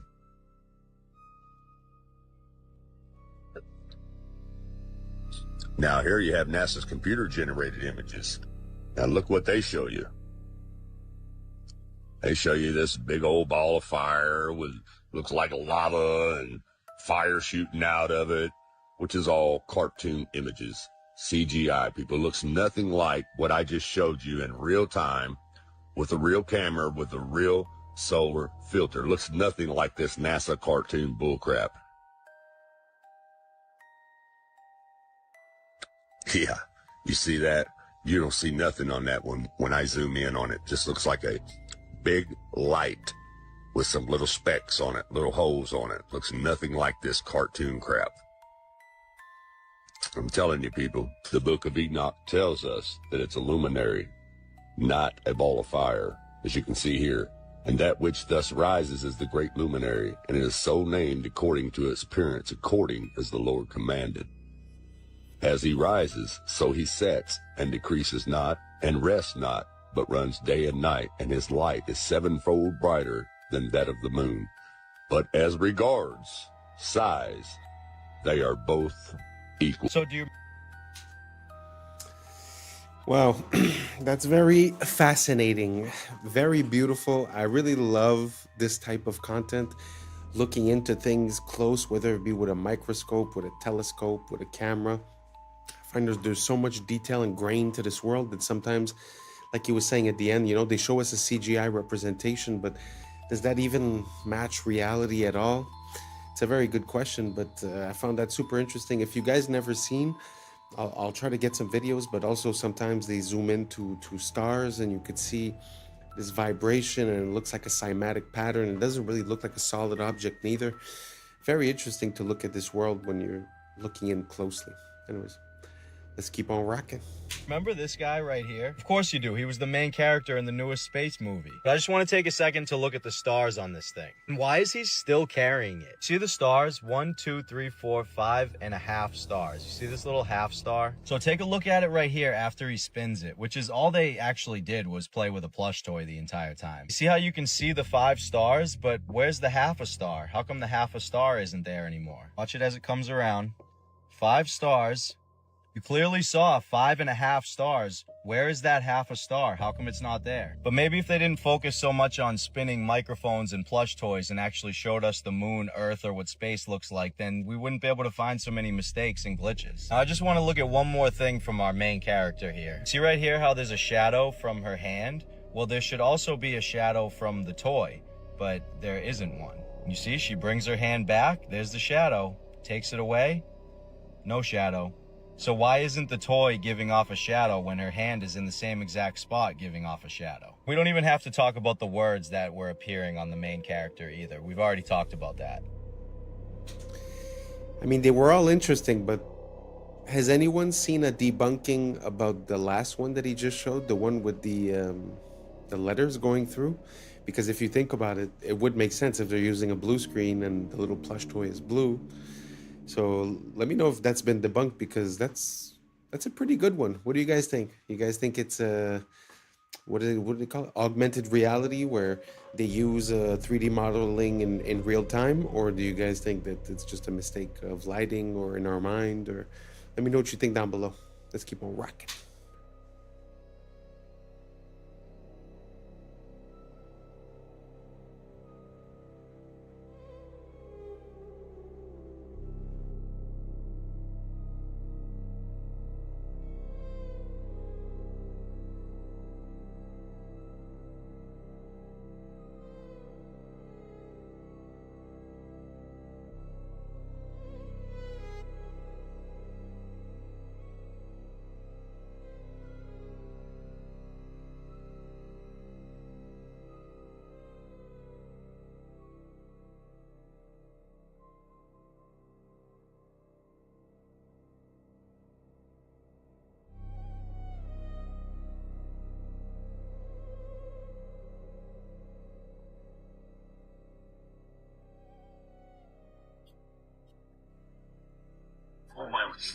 Where these are basically pods that you would drop out of the aircraft and they would parachute. Pods that you would drop out of the aircraft and they would parachute.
What do you guys think? Do you think it's possible that they just dropped the pod off from a plane instead of it reappearing? Or do you guys think that's just a coincidence, the fact that that plane has that capability and was passing over it on the same date towards the same area? Let me know what you think down below. Let's keep on rocking. A lot of coincidences. Pas de caméra interne pendant l'ascension, juste des coupures pour faire place aux images de synthèse. Ils sont prudents pour pas faire les mêmes erreurs qu'avec Apollo 11. Après tout, si c'était faux, pourquoi ça deviendrait vrai? We're going to the moon. La NASA, c'est une télé-réalité, avec des acteurs présentés comme des cartes Pokémon. On sait tous que les images de 69 ont été faites en studio, avec un ralenti x2.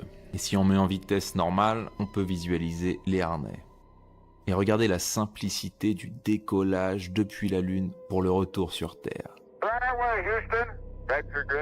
Il était plus propre que la vidéo d'aujourd'hui. Et celui qui filmait est resté là-bas. C'est peut-être Buzz Aldrin d'ailleurs, un astronaute, acteur et franc-maçon, qui nous répète ne jamais avoir été nulle part. Et il porte même une bague maçonnique sur cette photo culte. Et ici aussi.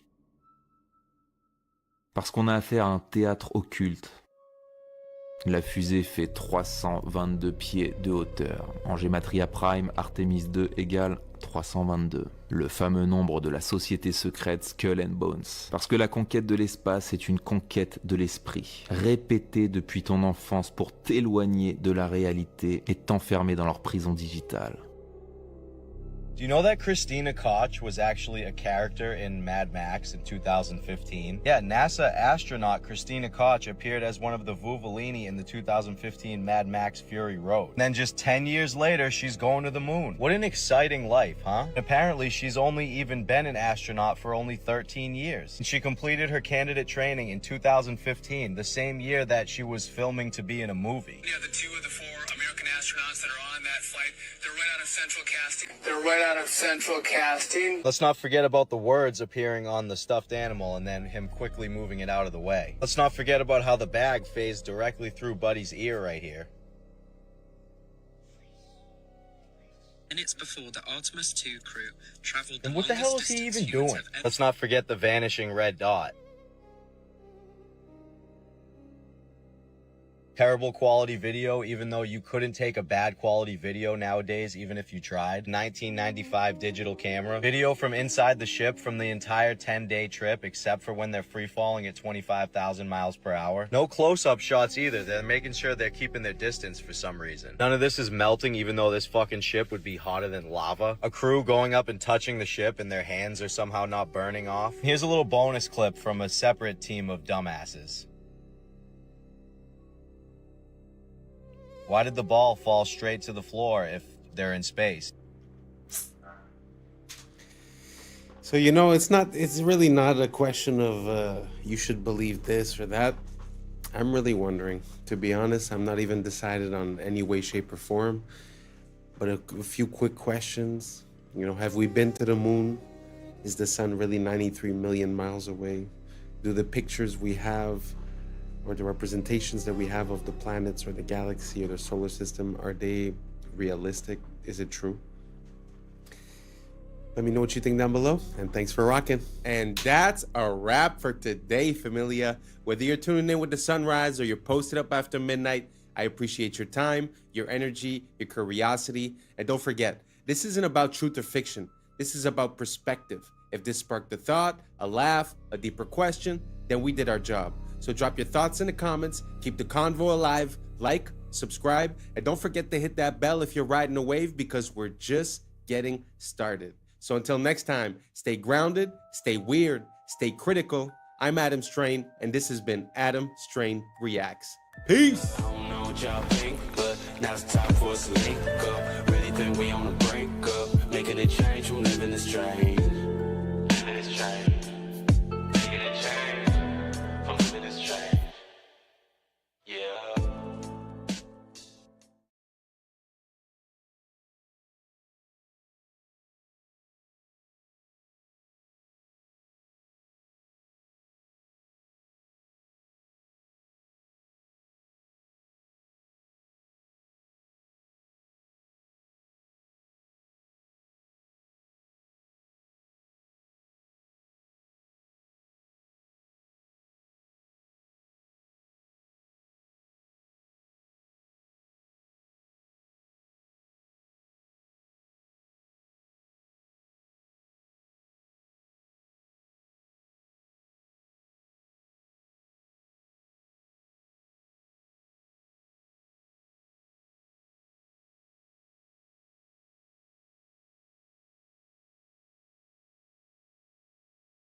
along the edge of their shell, segments of their shell.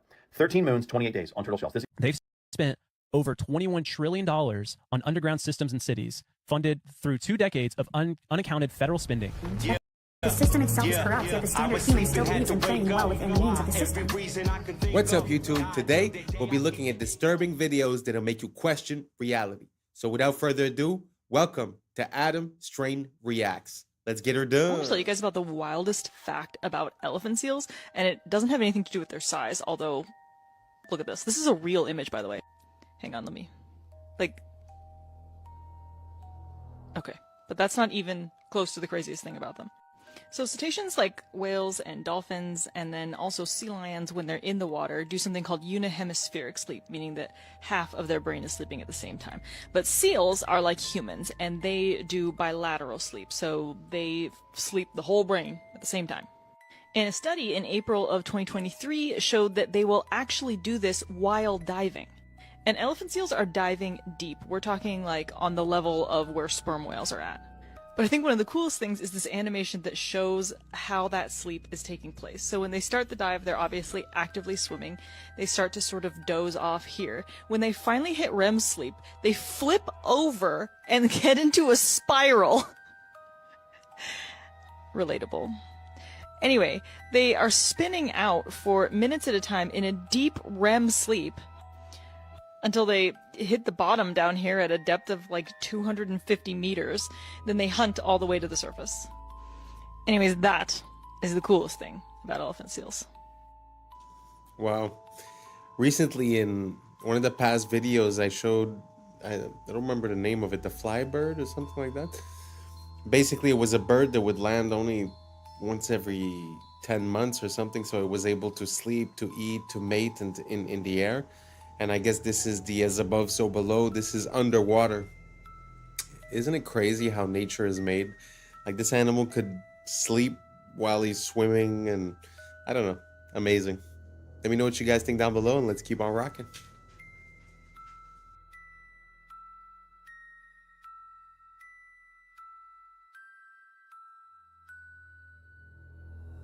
Okay, I just found out something completely shocking about turtles.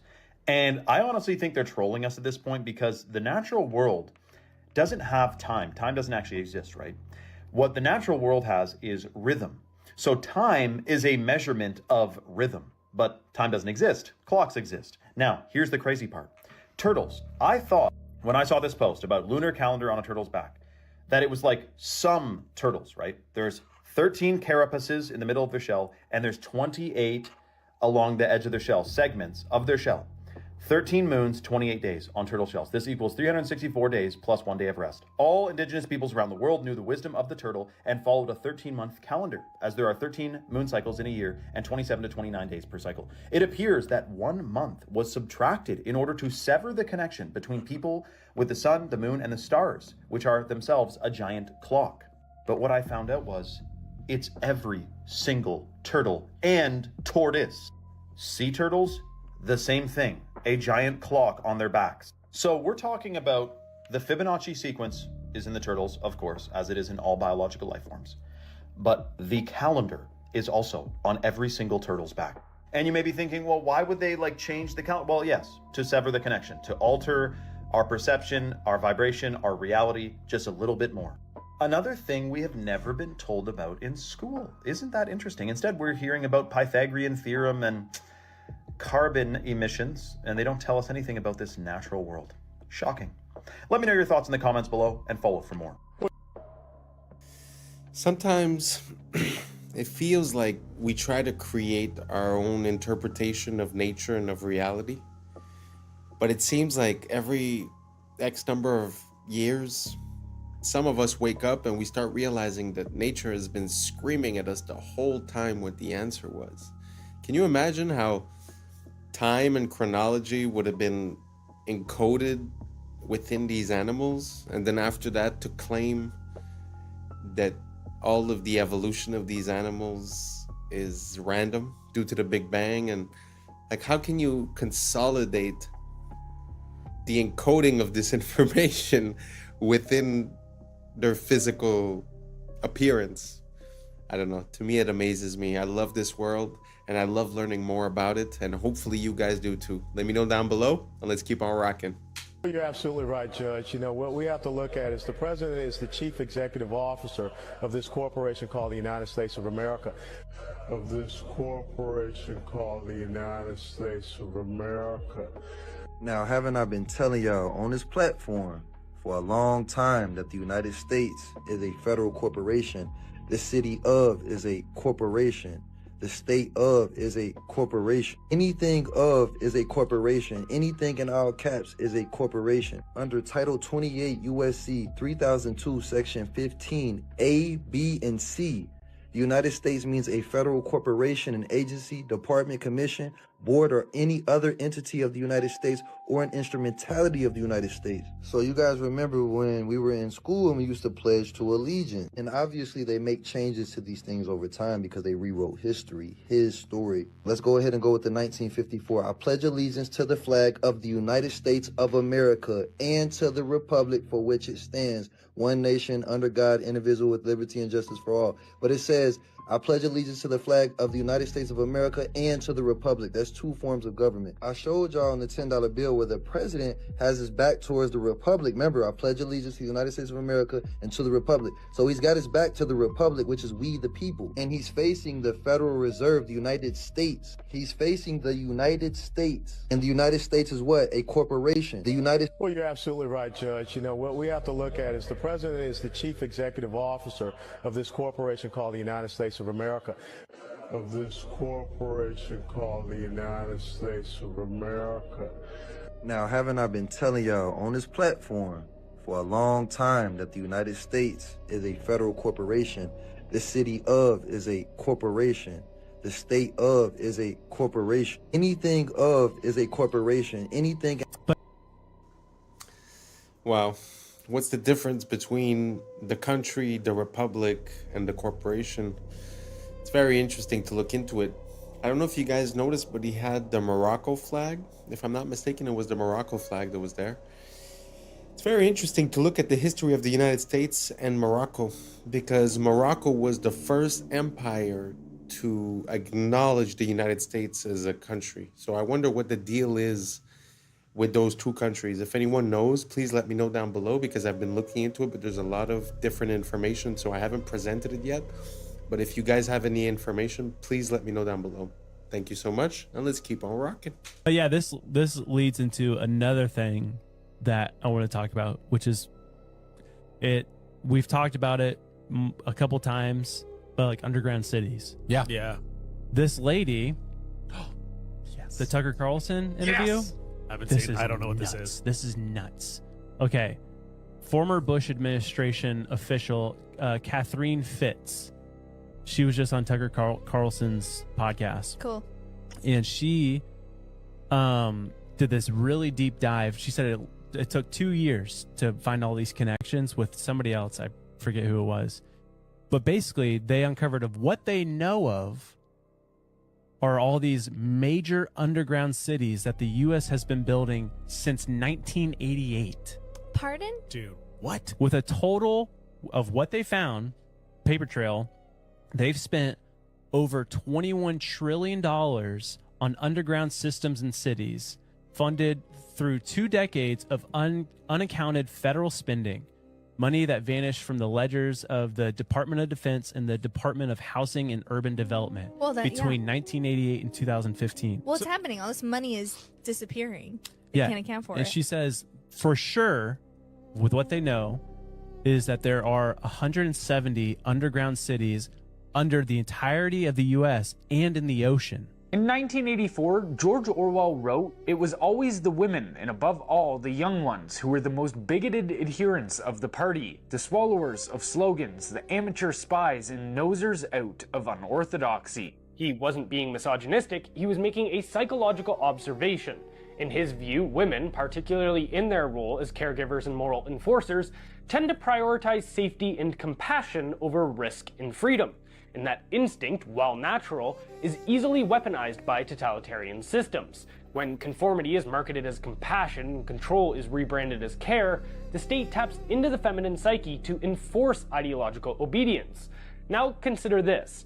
Men will do almost anything to attract a mate, so when the state captures women through propaganda, redefining tyranny as empathy and compliance as virtue, men follow, especially those who can't compete in the traditional dating market. They feminize themselves and trade strength for submission.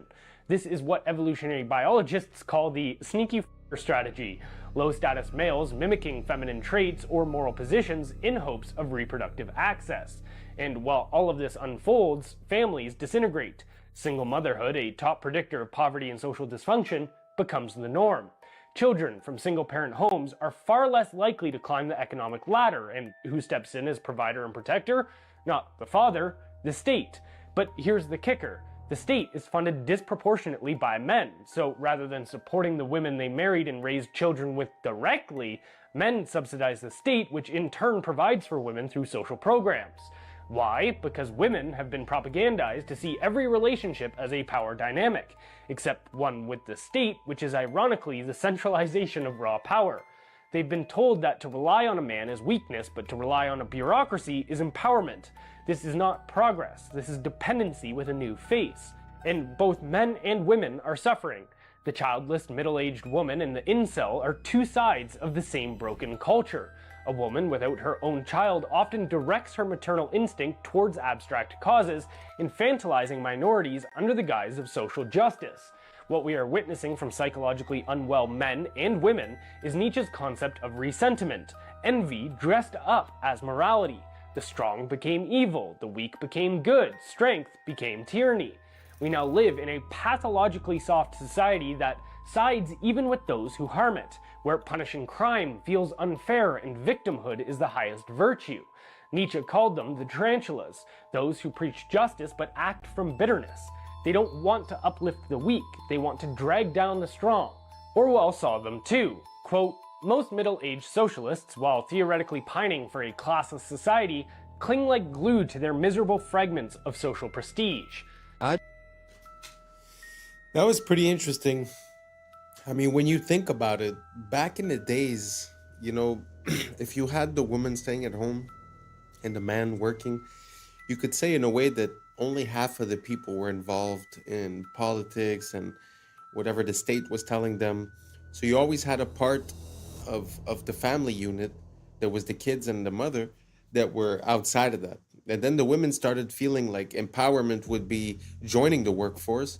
But when you think about it from a monetary incentive, what better plan could you have than to have 2 salaries per household that you could tax, right? So it just feels like a long trap that's also having a lot of negative repercussions, like he said, you know, regarding the psychology and the way that men are reacting to it, and the way that we're identifying strength as evil and weakness as virtue, and also victimhood. Very interesting. It feels like these guys were talking about, you know, the psychology of a long time ago, but it really applies spot on to today. And I feel like that's a hint that the second we cracked the code of the human mind, it was used against us. And now we're seeing through this long process of maybe 100 and something years, we're able to see how, when, and why they've done the things that they've done and where it's brought us. Very interesting to look at it from a macro perspective. Let me know what you guys think down below. Do you agree, disagree? What do you guys think about it? And let's keep on rocking. Just chose to listen to the warnings that everyone ignored. When Steve Jobs came out and said, I will never give my children an iPad. You should never give your children an iPad. They will mess them up more than anything you know. When he physically said that, do not give your children an iPad, I chose to believe that a little bit. When Microsoft's executive, Pierre Laurent, then followed that up by saying, there is a war for the eyeballs of children and no one has done a long-term study into the impact of brains that these things are going to have. Don't give them to your kids. Like right from the off, the red flag was there for me. This wasn't Jordan with his schizo thoughts. This was me looking at the execs of Microsoft and Apple. Like one of them said he would willingly take hand-to-hand combat than give his child an iPad. These people in Silicon Valley put their children in an entire different education system. Steiner Waldorf education, where there's no electronic devices until 12. Because the brain physically cannot comprehend this amount of flashing lights and dopamine. Like it can't. And then people say, oh yeah, but your kids are going to be less good on technology. No, they're not. because the rate of technological development right now is so quick that iPads are irrelevant in 12 years anyway. The children that are being given iPads and children that are getting aggressive and sulking when their iPad's being taken off them, I think that's going to manifest as some very dark stuff when they're an adult. I was lucky enough to get an education from Paul Chek, and he talked about Steiner extensively and brain development. I researched that, took my children in for an interview. My son Troy was in public school at the time, and he resonated with Waldorf like that. He started going to Waldorf at kindergarten, and my daughter also went through it. Most of those brain development years, the mind is myelinating 0 to 7, so your nervous system's being entrained, and we did the best we could to keep them off devices for the most part. And then when we got to Waldorf, that was the curriculum and template for the whole school. And I will tell you now that my children are 15 and 18, and it paid off considerably, and they have the experience where their brain developed, the imagination centers of the brain developed, and they didn't have stress with too much testing in public school, etc. My children are balanced, attentive, intelligent. They know how to use their imagination, their problem-solving skills. My son sees the effect of what this technology and devices are doing to the consciousness of his fellow student body. If you'd like a better reference of what's going on with these devices and dumbing down humanity, I recommend you watch Idiocracy, a 2006 documentary that was made by Mike Judge, and have a great day. Wow, that was pretty good. That movie, by the way, is epic. Idiocracy, amazing. If you guys have the opportunity, please do watch it. As for the children with the iPads, I mean, you know, the creators told you themselves. That makes me think of Cardi B and Beyonce that wouldn't let the children listen to their own music and dance the way that, you know, they were dancing. But also, to come back, at one point he said from 0 to 7 the brain is like myelinated. I don't know what that means exactly, but I'm supposing what it means is that there's no capability for processing. Really, everything is absorbed like a sponge. And that's why the Jesuits say, give me the child, and at 7 years old I will show you the man. And I think it's because of that processing. So not having devices and being the generator of ideas rather than the receiver of ideas for that period of time makes so much sense to me. Let me know what you guys think down below. Do you think that it's a tool and that it's very useful for kids to be on iPads at 5-7 years old? Or do you guys think that we should wait, like the Waldorf schools, until they're 12, until the neural pathways are different, or this or that? Let me know what you guys think down below, and let's keep on rocking. Wouldn't it be crazy if Hitler sent a secret Nazi Navy expedition to Antarctica during World War II in search of like the Holy Grail or aliens or something? Wouldn't it also be crazy if the U.S. responded by sending their own secret expedition to Antarctica during World War II, known as Operation High Jump? And wouldn't it also be crazy if back in 2018 a fitness app accidentally revealed secret underground bases deep within Antarctica? And I mean, wouldn't it be crazy if there were secret pyramids in Antarctica? Those certainly look to have very similar layouts, don't they? And then there's this picture as well. That certainly looks like a pyramid. Wouldn't it be crazy that after it was revealed there appears to be some sort of secret tunnel cave leading to who knows what, Hollow Earth maybe? Google went and edited out that cave. Wouldn't it be crazy that if the entire world had signed the Antarctic Treaty, which pretty much prevents any country or citizen from freely visiting Antarctica? It also contains like 16 different no-go zones. Wouldn't it be crazy if Dr. Richard Byrd claimed there was unexplored land larger than the United States in Antarctica? He later died that same year, back in 1957. Next year, NASA was created, and the year after that, the Antarctic Treaty was signed. Huh. That's crazy. Do you guys remember the blob anomaly? The 80-foot wave radar mishap that happens like 3 or 4 times over the last year? Well, wouldn't it be crazy if it looks like that blob seems to originate from Antarctica? And I mean, wouldn't it be crazy if I suggested that maybe it's about time the rest of the world and people realize or understand or be told what the hell is going on in Antarctica? I must admit that Antarctica is something that causes a lot of questions for me. Just like the COVID, when you have all of these countries coming together and agreeing on something and saying, oh, we will not do this or we will not do that, and everyone signs, it's kind of weird. And I mean, there's a lot of parts of Antarctica that are weird. That little church where the presidents go and visit. He was talking about the Second World War, but later on, when it was the race to space, the first race, from what I understand, was a race to create a satellite. And supposedly Russia succeeded first, which I think they did not succeed. And because they weren't able to succeed and figured out that maybe space travel was not possible for any way, shape, or reason, instead of continuing when the United States said, oh, we will put a man on the moon before the decade is over, instead of them trying to put a man on the moon, from what I understand, they went 9 times in 9 years to Antarctica. I don't know, food for thought. Some people say that because they reached a limit on the top, they tried to go find the limits on the side. But I mean, you know, your opinion is just as good as mine. So let me know what you guys think down below about Antarctica. Everything normal? Something weird? Let me know what you think down below. Let's keep on rocking. Yeah, I've been watching anime all my life, but to see somebody do some crouching tiger, hidden dragon type shit, some anime, and she hit that bitch on photograph, that shit raw.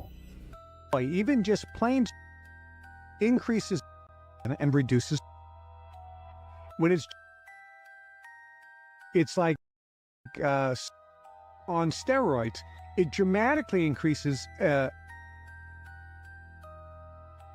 So here we are at the Bilderberg meeting. They say, any other ideas?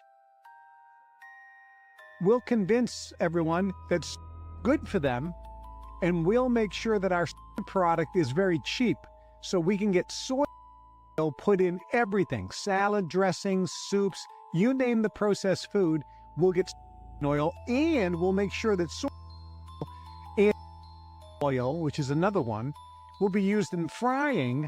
Therefore, anybody who's eating fried foods is getting the, which in addition to reducing levels, also screw up the stomach and the digestion.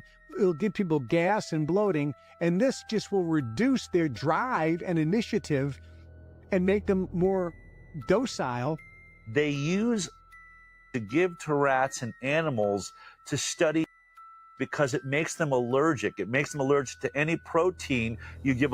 If you give a monkey eggs, it will immediately become allergic to eggs. So they can study egg allergies. They do the same thing with nuts in animals and rats. Yet they're putting this in and not imagining what if my baby has some peanut butter in their belly when they got this. Just train their immune system to say allergy from here on out. These are the things that we're looking at. Never been tested. The safety. Everything we know is in animal studies, and it tells us this stuff is incredibly for human beings, and we're 10 times the rate of an oral study into a day one. It's absolute madness. To be honest, ever since I've been young, I've always wondered why certain people are allergic to things, and when I looked into it, I was never satisfied with the answer. It seemed like it was more guesswork than anything else. This is actually one of the best theories that I've ever heard regarding it, that it would be like a trauma to the system, that the system would associate to that food or that thing, and then afterward would create a reaction of protection whenever that food was introduced. Very interesting. I'm not saying it's true. I'm just saying it's one of the best theories, because when you look at it, it's like it became more and more common, people being more and more allergic to things, but I never quite understood why, how. And even when you go to the doctor, it's not like it's a blood test. They literally put the things on you and they see if you have a reaction to it. So it's like, it's guesswork. It's pure guesswork. So it doesn't seem like we have a grasp on what the concept is. So this is actually, you know, one of the best theories I've heard. Do you guys have another one? Let me know down below. You know, maybe I'm just ignorant, but I'd like to know a bit more about this subject. So don't hesitate to write it down below or send me the video, and let's keep on rocking. Play fair in a game where others cheat. Machiavelli. How many of you are playing fair in a game that the system has already rigged against you, honey butter? It's called moral entrapment. When you draw a false standard of morality around someone, knowing they will inevitably cross it, and then you gasp in shock.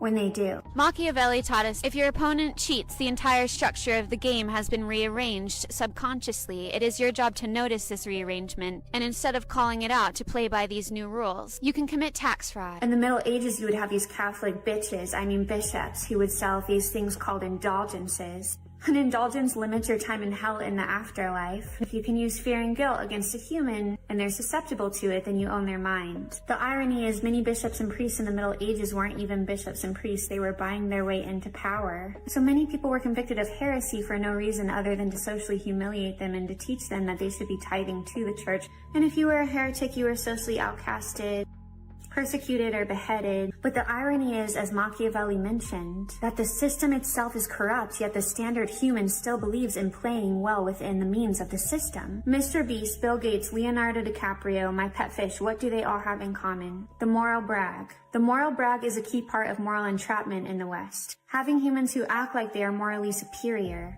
creates a gold rush for moral attention. So false morality becomes a currency. This is why so many people film themselves helping the homeless. They are trying to gain unseen social credit. One would ask, where then lies the real morality of long ago, and does it even exist? And I would say it lies beyond the bishops, the fake celebrities, and the fake philanthropists, and inside your very body where God lives. Genuine morality, therefore, is witnessed by the source of all creation and has to be something that you come to terms with yourself, with the Creator. God or source sees all moral obstruction, because what Machiavelli didn't mention is this: when something as sacred as morality is used the wrong way, there will be consequences. Do you agree? Let me know below, love. Machiavelli. Like I say, it feels like the minority are the ones yelling the loudest. So on the platforms, it seems like that's the only voice heard. But I think that's because most of the people are just good people with moral decency.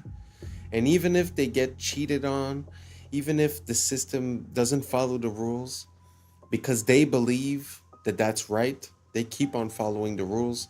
And I think that's why we get the lower hand. So what she's saying kind of makes sense, where if you see that the rules have changed, you must now operate by those new rules. Kind of makes sense, which would be how revolutions are born in a way, when you realize that the social contract has changed, so your behavior must change until the social contract becomes acceptable for all sides, a normal business transaction. But basically, the point that I'm making is that I think 90% of us are just good people, don't want problems, want to take care of our family, and I think they use that against us. Let me know what you guys think down below. And that's a wrap for today, familia. Whether you're tuning in with the sunrise or you're posted up after midnight, I appreciate your time, your energy, your curiosity. And don't forget, this isn't about truth or fiction. This is about perspective. If this sparked a thought, a laugh, a deeper question, then we did our job. So drop your thoughts in the comments, keep the convo alive, like, subscribe, and don't forget to hit that bell if you're riding a wave, because we're just getting started. So until next time, stay grounded, stay weird, stay critical. I'm Adam Strain, and this has been Adam Strain Reacts. Peace! Now it's time for us to link up. Really think we on a break up. Making a change from living this strange. Living this strange. Making a change from living this strange. Yeah. This is a tongue-eating louse. It cuts off circulation, and the tongue eventually... Horses could have mustaches. Thus, they have horizontal eyes. Last year, December of 2024 to be exact, that is when it became official that the bald eagle was America's national bird. What's up, YouTube? Today, we'll be looking at disturbing TikToks that'll make you question reality. So without further ado, welcome to Adam Strain Reacts. Let's get her done. This is a nasty little creature right here. It's a parasite that survives by taking over another animal's body. Most fish don't react to it because by the time it's visible, the damage is already done. This is a tongue-eating louse. It enters a fish through the gills and clamps onto the tongue. It cuts off circulation, and the tongue eventually dies and falls off. The parasite doesn't leave. It takes the tongue's place and functions as the new organ while the fish keeps eating. This is one of the only known parasites that replaces an organ inside a living host, straight from the fish tank. Gee whiz. Anybody ever seen that before? I had never seen anything close to that. But I find it pretty crazy how you have these parasites that seem to be made to infect certain hosts. I've seen another one that's sort of like a black goo that goes inside of this bug, and at the end, when they take it out, the bug basically was being ran by this thing. If you guys have any more examples, send them down. I find it super interesting. I mean, it also makes me kind of poke holes into the idea of evolution. How would that being be conceived if it needed another being to basically proliferate, right? It's a very interesting to me, the whole idea of reverse life, which would be like parasites, which would be like life is about going from 0 to 100, and the work of parasites is basically taking it from 100 back to 0, back to nature in a way, right? So yeah, very interesting. If you guys have any more examples of this type of behavior in parasites, please send it down below. And don't forget to do your parasite cleanse. Let's keep on rocking. Apparently, this guy found 6 new Mandela effects. Top 6 changes of animals in this timeline. Number 1, cow tipping. Cow tipping is not a thing. You cannot cow tip. There's no evidence of you can cow tip. Apparently, that is not a thing in this timeline. It's never been documented. It's not a thing. It changed in this timeline. Number 2, horses can have mustaches. Yes, in this timeline, horses can have mustaches. Sometimes they shave them off. It's a thing, but they do have mustaches. Also, horses do not have round eyes. They have horizontal eyes. They do not have round eyes in this timeline. Apparently, we all just misremembered that because in this timeline, they do not have round eyes. The bald eagle is America's national bird. When did it become the national bird? How about last year, December of 2024 to be exact? That is when it became official that the bald eagle was America's national bird. This timeline, there are Civil War camels. Yes, the camels fought in the Civil War. We have American camels, and they're here. They've been here since the Civil War, and there's actually famous ones in this timeline. I did not know that. Number 6, it is Smokey Bear. It is not Smokey the Bear. Apparently, it's always been Smokey Bear. Wow. I don't know if you guys know about the Mandela effect, but these are a few that actually, I mean, I didn't grow up on a farm, so I mean, I wouldn't really know about horses that much. I've seen them maybe a handful of times in my life, but both the mustache and the fact that their eyes have like horizontal slits, never seen that before. The camel in the States, I have no idea. I had no idea that was a thing. And also the bald eagle being declared the national animal for the States last year in 2024. Well, more than a year ago. That is kind of weird. I always assumed that the bald eagle was the national bird, or at least animal, of the United States. Did you guys think the same thing? Or is it completely normal that they did that because it was never so? I thought that they had put it everywhere on the flags, on the money, on the stuff. I don't know. I thought it was common knowledge. Maybe I'm just ignorant. So you guys let me know down below. Are these Mandela effects that you guys knew, or just mistakes of collective remembering?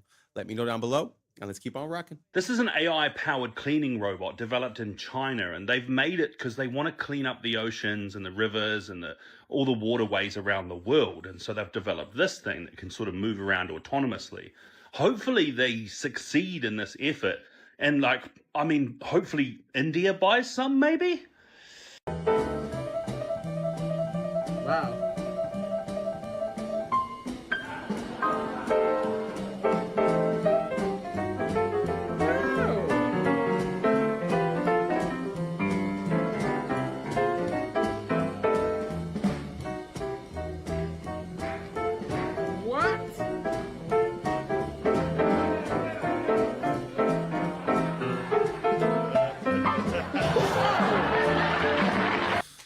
Gee whiz, that is a master of his craft. Beautiful to see. I had never seen anything like it. And also the bot that was cleaning up in China, that AI bot. Gee whiz, I think that's one of the first good applications I've seen them put AI on, because they've been talking about replacing politicians with AI, all these crazy things, but that I approve that message. Let's clean up the water with AI. Thank you very much. That's a good idea.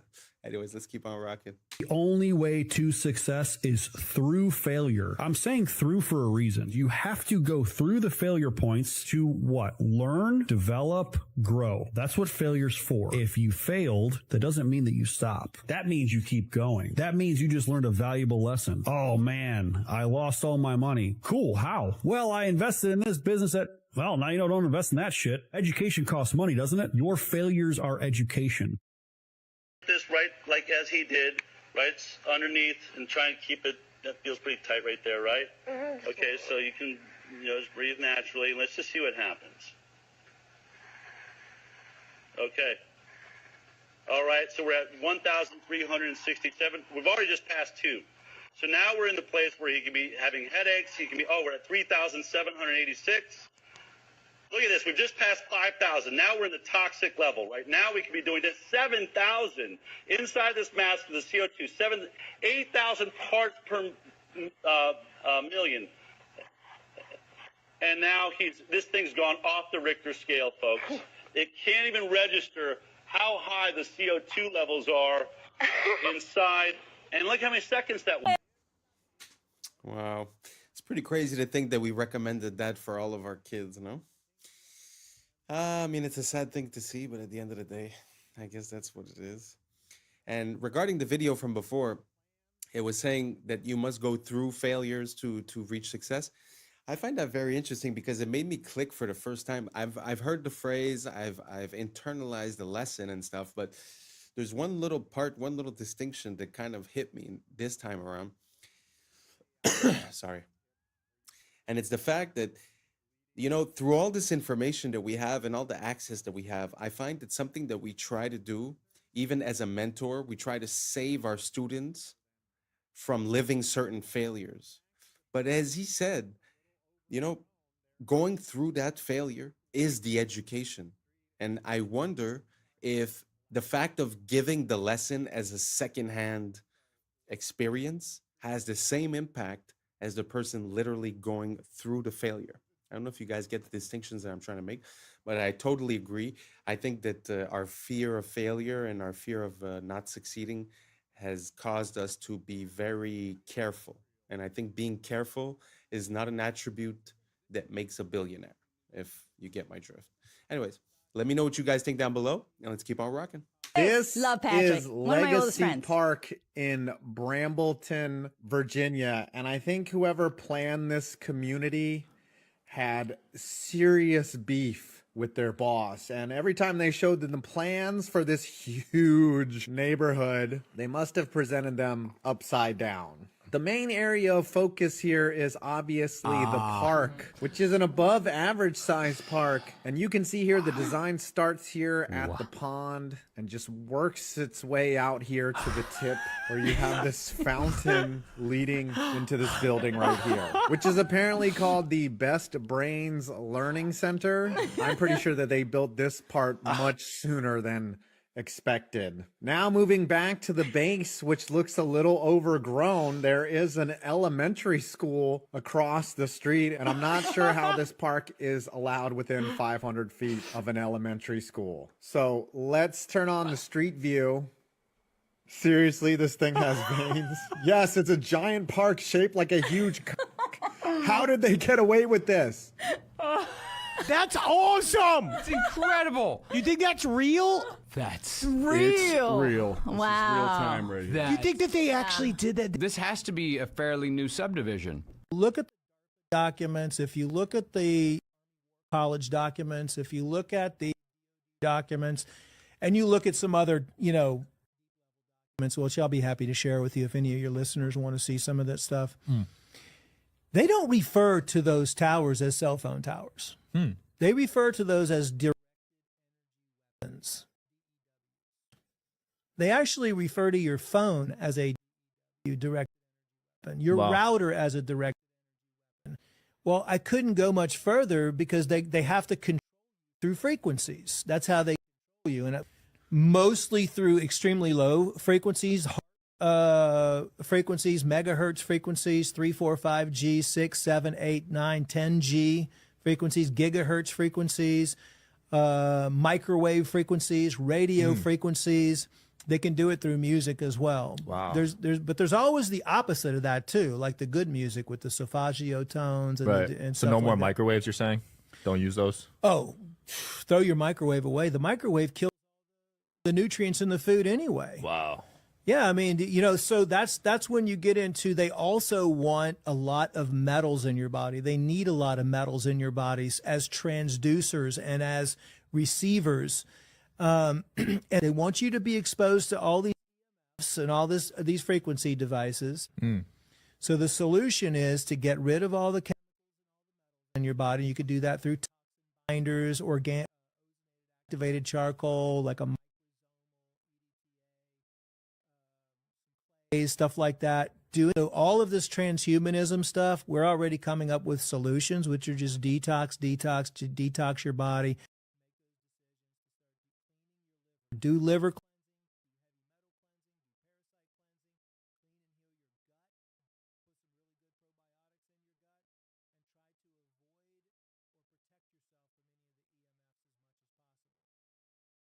特にカレーやいうんは、これ、日本に一台かないや言われよるけど、この中のお米がな、手作りで自分の田んぼで作ったお米を使ってあって、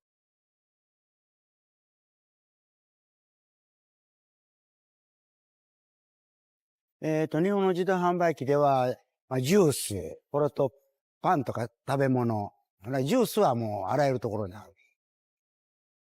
名前吉本正と言います。年は74か。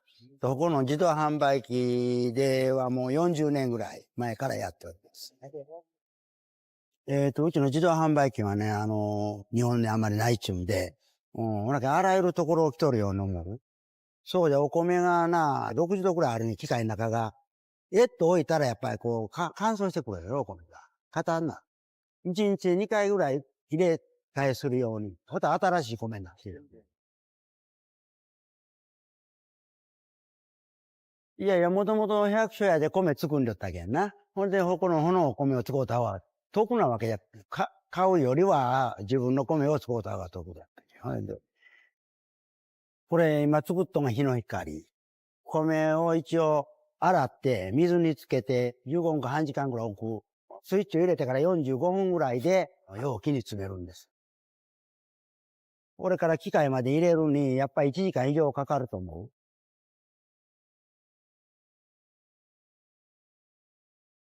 値段はもともと300円。トラックの人はもういな、持って帰る。これと家族の人が来てな、3つぐらい一発に家で食べるとか言って持って帰ってくれる。このお米うまいってこう言うてくれる人がおる。これが一番嬉しいんや、ほんま言うたらな。これは我がの体と機械と生ける間はもうするつもりじゃ。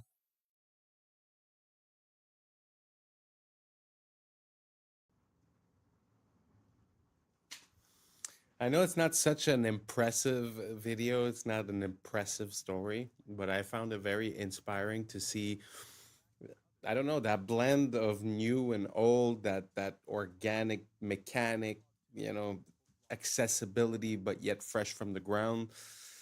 I found it super inspiring. I think if we could harness this idea and push it to its maximum, it might just help a lot of people have access to good food. You know what I mean? I mean, I don't know if it exists or if it's possible in your city, but you could easily buy a machine and prepare some plates and people would have a better option instead of, all the junk food that they always sell in those things. The reason why is because the shelf time is so high, they could just fill it up and not really think about it, right? But if you would have a catered, vending machine, I don't know. I've never thought about it, but I find it super interesting. If someone could take that idea and run with it, I would be so happy to hear that I've created an enterprise. But I mean, hey, just an idea I'm sending out there in the cosmos, and you guys let me know if it hits, and let me know if you've ever seen a vending machine like that, like a handmade, custom, from the ground up.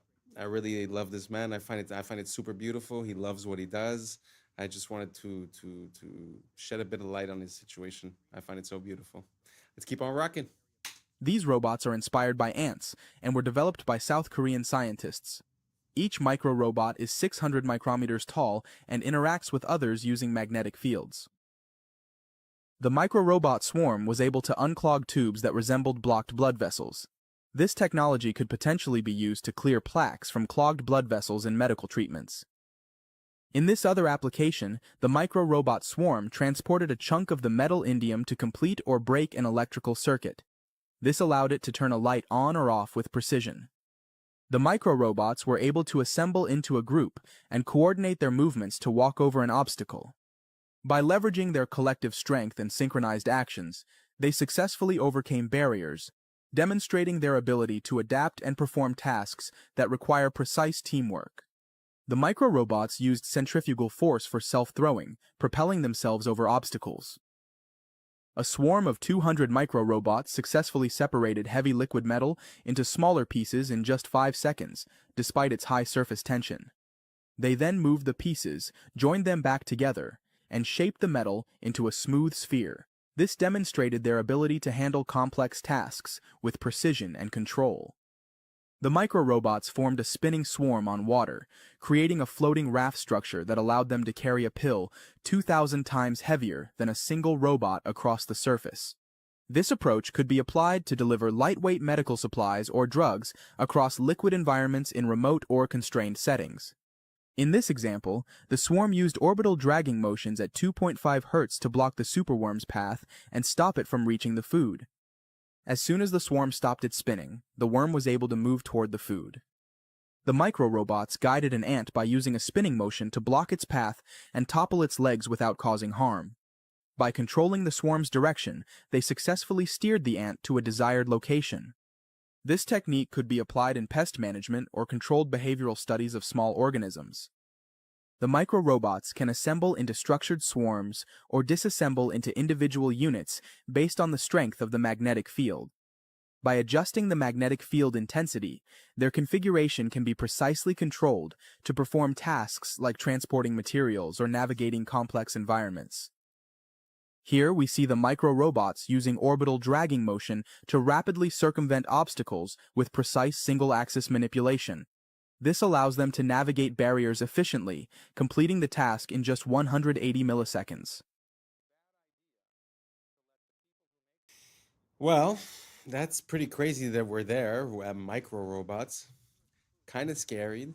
I mean, as much as it's impressive, it's kind of scary, because if you could have that in your blood vessels, who knows how it gets there. I mean, obviously for a surgery or something, it's interesting.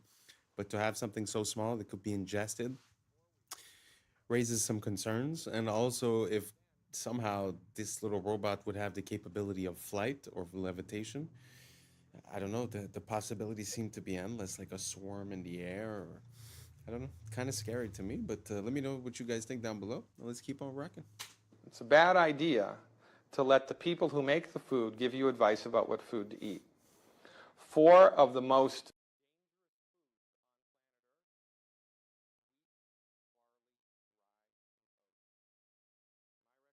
for everybody 100% across the board, stop eating these foods completely for 4 weeks in a row. 4 weeks. 4 weeks in a row. 28 days. Then on day 29, eat a lot. Have pancakes for breakfast, have a sandwich for lunch, have cookies and crackers, have pasta for dinner, and see how you feel. And as God is my witness, if you make it to lunch without something happening, I'll eat my hat. This is one of the most overlooked things in the country right now. This is a deadly combination of not enough minerals in the food, period, and then interrupting your body's ability to absorb what little nutrients there are.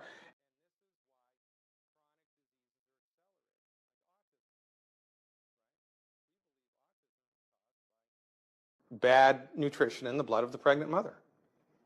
As the fetus is developing, it needs raw materials to make a brain, make a heart, make a liver, make a kidney. You can't make that out of pixie dust and air. The body needs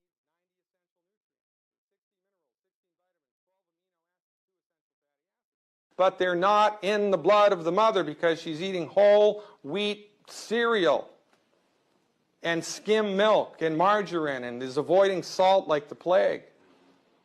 So, from the proper perspective, with all of the data points, it all starts to make sense.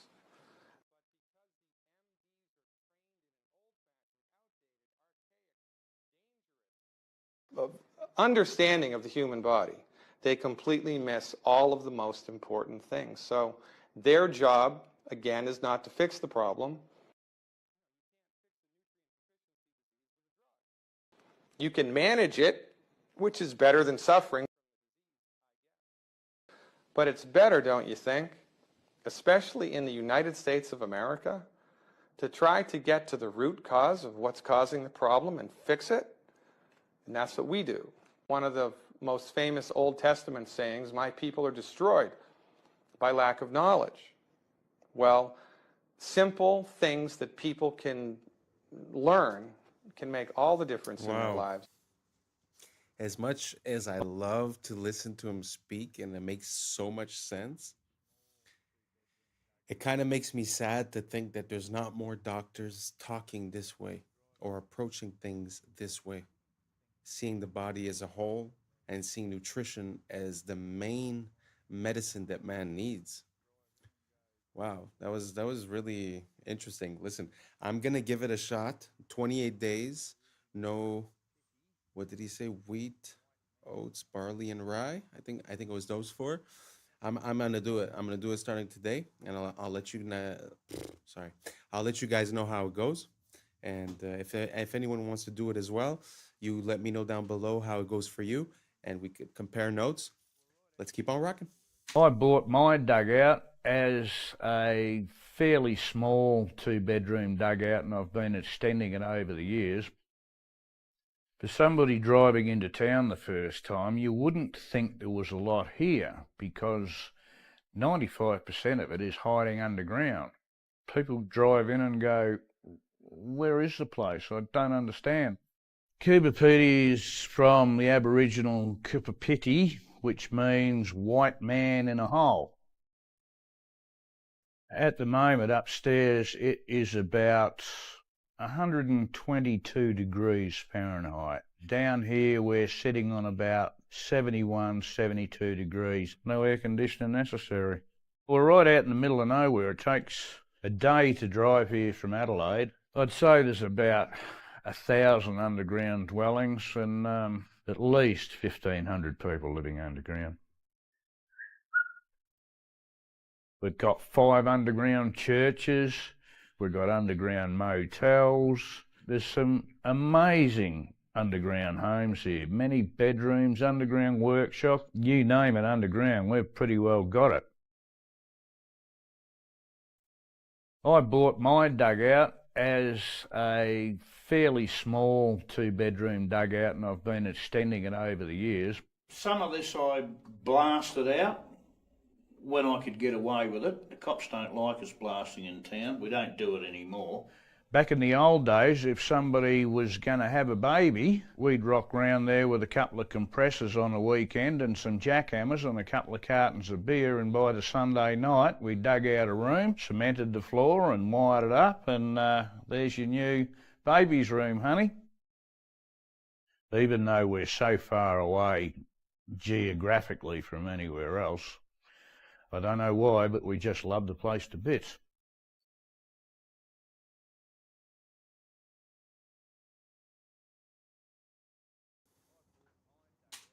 Wow, that's pretty impressive. I had never seen anything like that. A whole city underground. I had never seen anything like it. I find that so interesting. And to be honest, I could get it. I could get how living there must be so different, and you feel like you're living in another world in a way. And to change to go from that to something that you have to pay expensive for cheap materials. And like you said, you know, we show up with a pickaxe and we make a new room. Man, the beauty of that idea, the luxury of not having to build up and to just, you know, go a bit deeper. I find that so beautiful and such a great idea. Makes me wonder, you know, are there other places where there's underground dwellings that on that much of a massive scale? It's very interesting. Man has always seemed to be underground somehow. We often find streets or bottoms of buildings or a lot of things that are below our feet. Super interesting. Let me know if you guys ever heard of any type of city that resembles that or something different, or if you've been there or if you have footage. Let me know down below. Let's keep on rocking.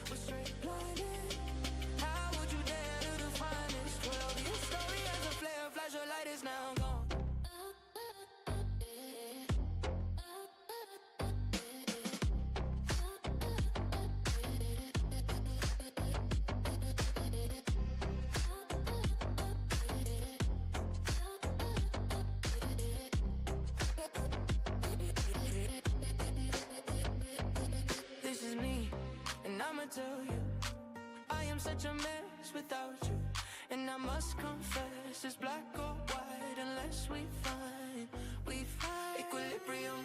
Oh my god. I'm really not a skater, but damn, all that in one shot?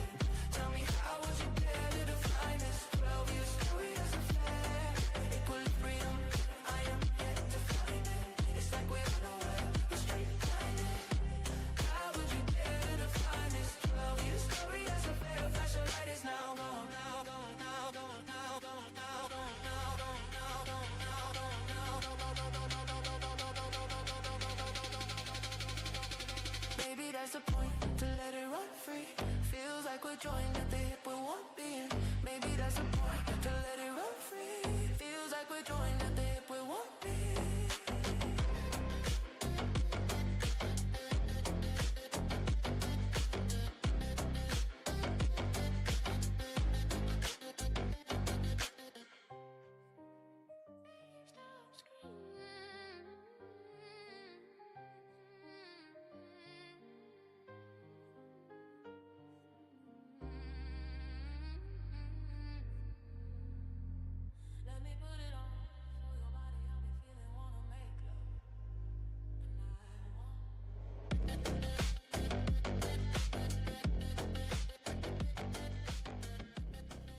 Wow. I didn't see the whole thing. I just put it in because the guy started off crazy. I don't know where this guy is from, but most of the skaters I see have a hard time pulling one of those, 2, 3 of those off. I mean, gee whiz. Wow, props to this guy.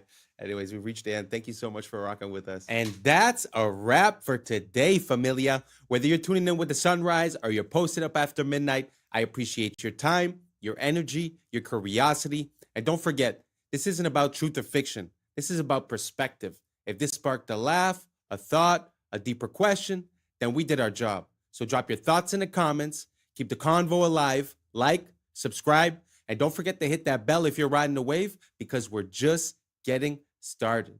Until next time, stay grounded, stay weird, stay critical. I'm Adam Strain, and this has been Adam Strain Reacts. Peace!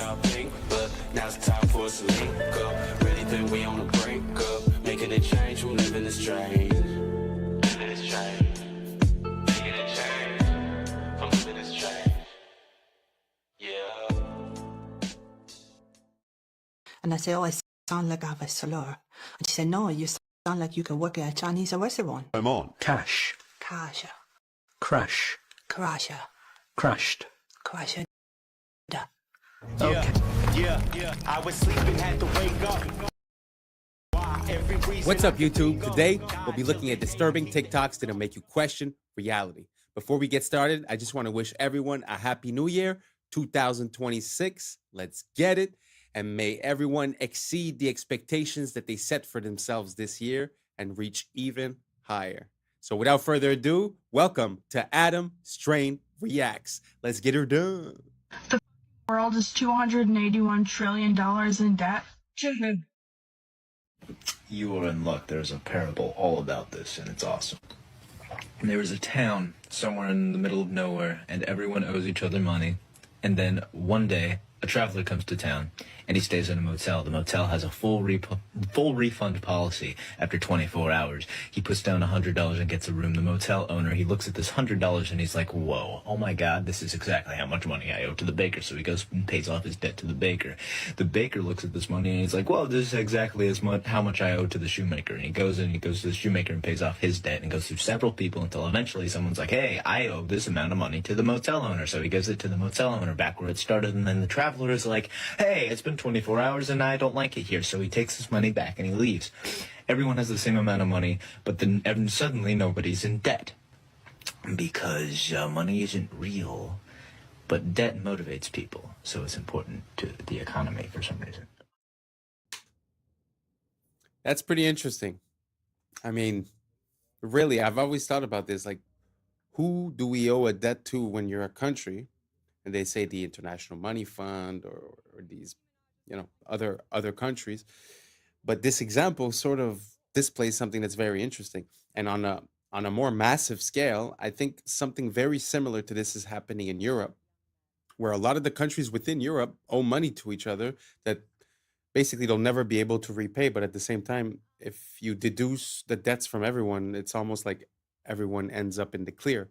So maybe I'm missing something, but yeah, I feel like it kind of makes sense that at the end of the day, it's just an idea that we have and it's not really mathematically sound. And I guess that's why the concept of usury was like, prohibited by the Christians and this and that, because I think it sort of creates a part of value of money that's unreal in a way.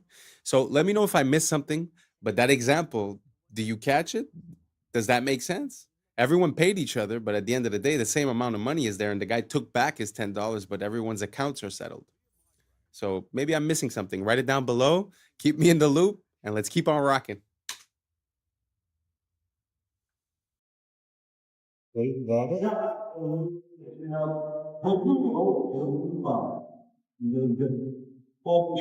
Gosh. Okay, Nikki is causing dads to leave the home. Hold on a second. I don't think that's a good role model for 18-year-old girls. I don't. And what do you think about for young men? For young men. And for young men, don't be new scum. Yes, see, they're young men. Are you? Yeah, that whole situation, I haven't really spoke about it much because I find that there's not much information and a lot of speculation. But it's kind of interesting that you're trying to live off the legacy and continue the legacy of someone, but it seems like you're not following that person's beliefs at the end of the day. So I find that whole situation to be pretty cringeworthy, to be honest. Let me know what you guys think down below, and let's keep on rocking. Coming to the tree, they strung up a man. They say he murdered three. It's not the same. Strange things that happened here, no stranger would it be. The death had midnight in the hanging tree. The list goes on and on. This must be stopped. And in order to stop this, join the American Congress Party. It wasn't until I was in the ambulance on the way to the hospital, she actually said, "Are you aware of the way you're speaking?" And I said, "Oh, I sound like I have a slur." And she said, "No, you sound like you could work at a Chinese restaurant." She said, "Yeah, you could work in the local China house or something." Sarah was an IT specialist until a severe migraine bordering on a stroke brought the syndrome on. Cash. Crash. Crash. Crash. Crashed. Crashed. Okay, let's try reading. You wish to know all about my grandfather. There are Wow. Imagine that. You get into an accident, you come back, and it's like you're speaking a different language, or at least a different accent. Never seen anything like that. If you have more of those, send me. I find that super funny. Let's keep on rocking. Plotting how to move the flavors they find in this grove to your supermarket shelf, and then on to your stomach. I can see it in a sports drink. I can see it in a water, flavored water. And I also can see it in a twist on an orange carbonated beverage. When they find something they like, they extract its flavor molecules from the fruit on the tree.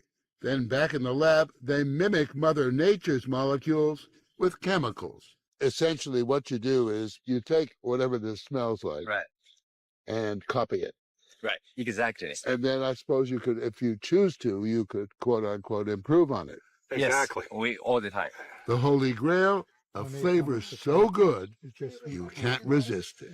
In our fruit flavors, we're talking about we want, a burst in the beginning and maybe a finish that doesn't linger too much so that you want more of it. And you don't want a long linger because you're not going to eat more of it if it lingers. Ah, so it's got to be a quick fix.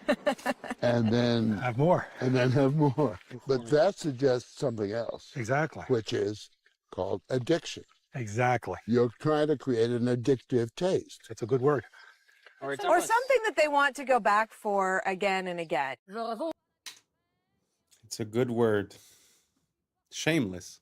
Shameless. There's really a problem. And to be honest, the problem is not really them. They're the symptoms of the problem. The problem is us not seeing the value in what's natural. Thinking that you could improve on nature,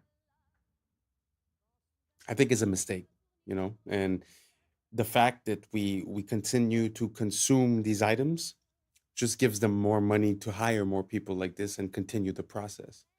So I think the only way that we could really find a solution to this is voting with our dollar.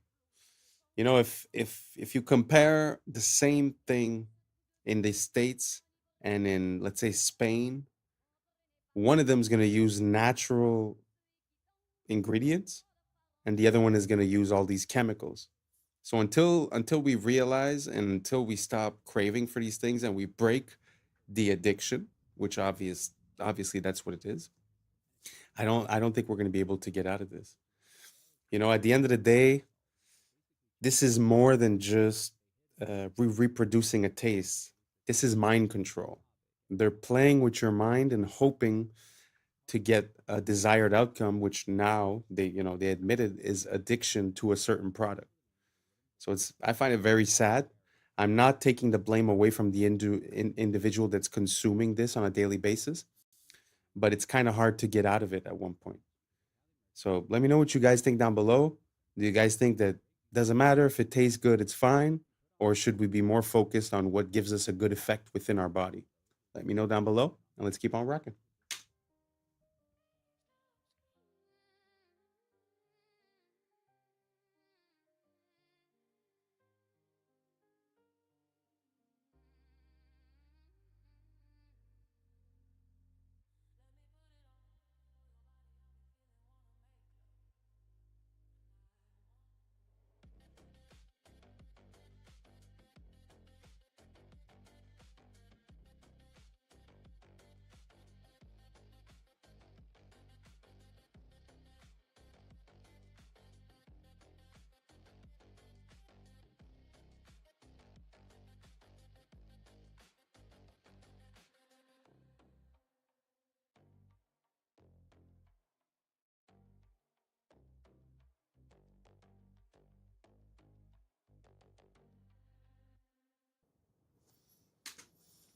Wow.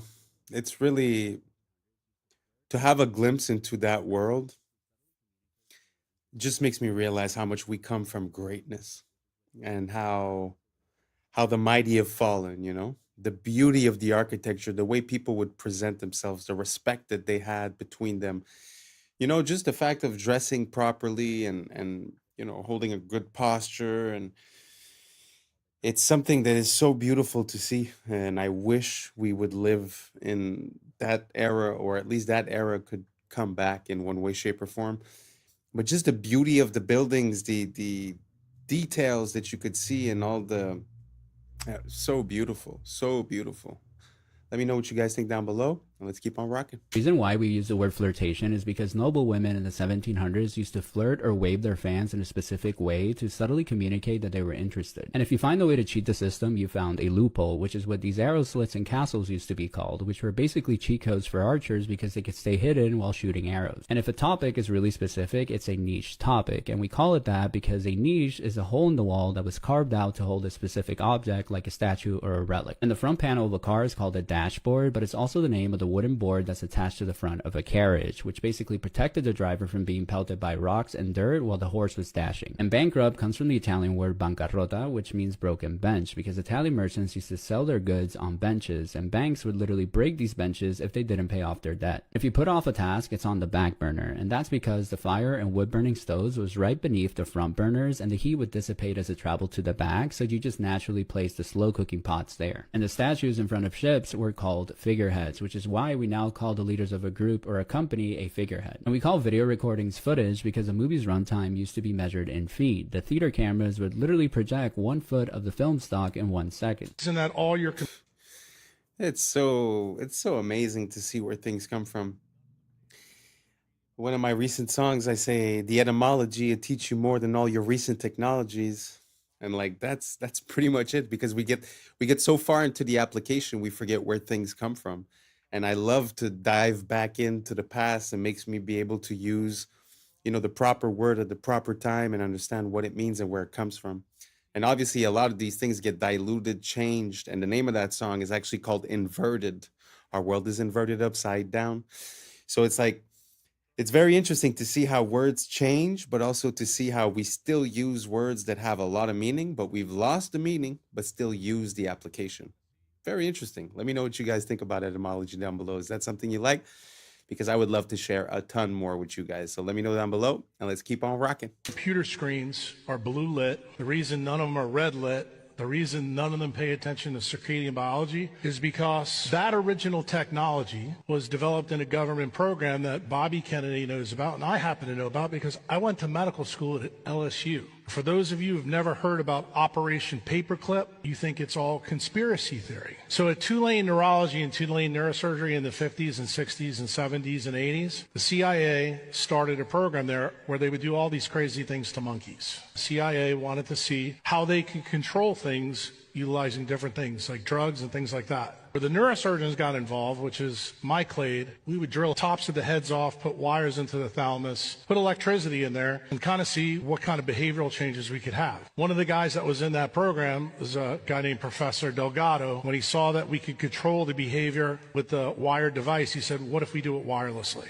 So he checked it in monkeys and checked it in bulls, and it turned out you can do it wirelessly with RFID chips and semiconductors. Then the CIA took it to the next level. They said, well, since this is electromagnetic radiation, what if we did it through light through screens? And it turns out you can. And that's the reason why all your computer screens have the frequencies they have. So why is this all important? Well, the person that set this meeting up between me and Bobby is the patent attorney that made sure that Google and Meta have those things so they can control the things that we all do. Where did the original idea come from that started off in MK Ultra with the CIA? You're going to be surprised when you hear this. It came from the mafia in Las Vegas. They wanted to build a new city in a desert. They enclosed it all, blacked out the windows, invented slot machines that were blue lit. And they found out that they didn't have to take a gun, stick it in your face to steal your money. Then they even got smarter. They said, let's give people free alcohol while they're doing that. And they found out they got the money quicker. And that's when the CIA got the idea to start this program. That's really how it started. Have you ever read the tiny folded up piece of paper with micro font that you get with your new iPhone? Because if you did, you may be using it differently. The FTC requires that this warning be put in not only the settings of your phone, but also in this piece of paper, the manual that comes with it. Exposure to radio frequency. That's the emissions, the wireless emissions. This is a hot topic. On your iPhone, go to Settings, General, Legal and Regulatory, and RF Exposure. What does it tell you in the RF Exposure part of your settings? No big deal. Just that you should keep it away from your body to ensure exposure levels to these electromagnetic frequencies remain at or below the as-tested levels. Did you know putting your phone in your pocket exceeds the as-tested levels of frequency because it's too close to your body? Or how about putting your phone to your head? It exceeds the amount of frequency that they said was safe. In other words, it could be unsafe. Now, in the past, I've gotten in trouble for posting about the EMFs, the frequencies from Wi-Fi, cell tower, smart meters, because it's a censored subject. So I'm going to bite my tongue with this for certain few things here, but pay attention. There are many hardware and software fixes to iPhones or any phones that could make them significantly be less harmful because of these frequencies. By the way, I went to an Apple store a long time ago to get a device that you can plug your phone into along with an Ethernet cable, and you can have your phone on airplane mode, not connected to the tower or Wi-Fi. You can have your Wi-Fi off and still have full speed internet because your phone's plugged in via Ethernet. I'm talking to this guy at Apple, and he goes, I told him why I'm doing this, and he goes, yeah, well, I don't really see it's a big deal. Like, I'm sure it's totally safe. And then he goes on to tell me that on his thigh, where his phone is always in his pocket, you know those guys that work at Apple, they got 3 phones in 7 different pockets. I mean, it's crazy.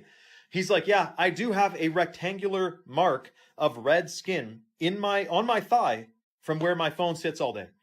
Yeah, dude, that's called a rash from radiation. I mean, what do you think? It's EMFs, man, electromagnetic frequencies. It disturbs your cells. Now, it turns out one of the things you can do, if you're using Wi-Fi, which I recommend figuring out how to not use it, but if you are using Wi-Fi, have your phone on airplane mode while it's connected to Wi-Fi. Then it's not trying to connect to the tower and the router and reduces the EMFs. Ideally, though, you plug your phone into the internet and have it on completely airplane mode. And obviously, don't put it in your pocket or talk with it directly pressed to your head. Let me know your thoughts in the comments below and follow for more. I mean, it kind of makes sense. You know, you're connected at a distance from a tower that's radiating all these EMFs, so it kind of makes sense that it would be dangerous to have it close to your body. But it makes me think about the older technology. You see, back in the days, we used to use the cord phone, right? And the cord phone, when you think about it, it was plugged into the wall, but it wasn't even plugged with electricity. So I'm pretty sure that the radiation or EMFs that would have been radiated by that are probably 1,000, if not 1,000,000 times less strong. So a lot of time, we change our technology for accessibility, but we either reduce in quality or we increase in toxicity. I think we're a bit lost. And I was thinking about that recently. Like if I were to build a house today, I wouldn't want it to be wireless. I would want wires everywhere inside of the walls so that anywhere I go, I plug myself in. Why would I want all the information? Like, let's say you're watching a video on your phone. Why would I want the information of that video all around me at every moment? You know? And then to go just a step further, if you look at, a lot of people now, they tend to live in condo buildings, apartment buildings. You ever look, when you look for a Wi-Fi inside of one of those buildings, you're exposed to at least 50 of them at the same time. Can you imagine the multiplication and how dangerous that could be? So it's kind of weird. They're selling you a cell phone that's made to talk on the phone, but if you put it here, it hurts you. If you put it in your pocket, it hurts you. So I don't know. I don't know what we're doing. I think we're gonna need a little bit of consciousness and realize what we're doing and try to find a solution to it. I've heard about the stickers on the back of the phones. Does anyone use that? Does that work for you guys?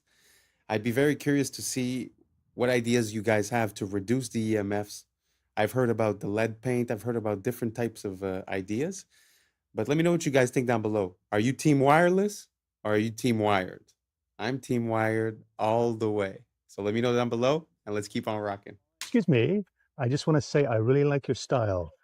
You look incredibly stylish, if you don't mind me saying. Oh, I don't mind you saying that at all. It's a very nice thing to say. I'm a portrait photographer. What is the shtick? Tell me. So I talk to the stranger, I take a picture of them. I disapprove thoroughly of social media. I know what you I mean. think it's poisonous. But I've tried to use it in a positive way. And what's your name? Irene. And you're a teensy bit skeptical? Of course, because I live in London and the world is full of scams. Would this face scam anybody? That isn't something that you can ever say, unfortunately. I'm going to show you what I do. Okay. Oh, how sweet. You were walking very briskly there. I have things to do. I'm going away next week. I'm 88 and a half. I'm old. You are so sprightly for 88 and a Yes, half. I am. I am sprightly for my age because I make a point of doing a lot of exercise. But also because I know I have limited time, my son says I am frenetic. So I am filling it with lovely things. It's aloneness rather than loneliness. If you could write a letter to your younger self, Don't be cautious. Go for it. I was often too cautious. how is your confidence in your life? I am up to a point. For instance, I have just booked myself this holiday. It's called Solos, the company, because they deal with people on their own, on a gullet, which is a Turkish sailing ship. And at first I was fully confident. Now I suddenly am thinking, and it's only a week away, oh my goodness, I'm going to be the oldest person there. I'm going to be a pain in the neck to everybody. And oh dear, oh dear, oh dear. Yes, I don't know how it's going to be on this boat. Getting on and getting off is going to be a problem. Hopefully this has been a nice experience for you, Irene. It's been a different experience through Kensington Gardens. And what are your hopes for the future? Long life. Which I've already had.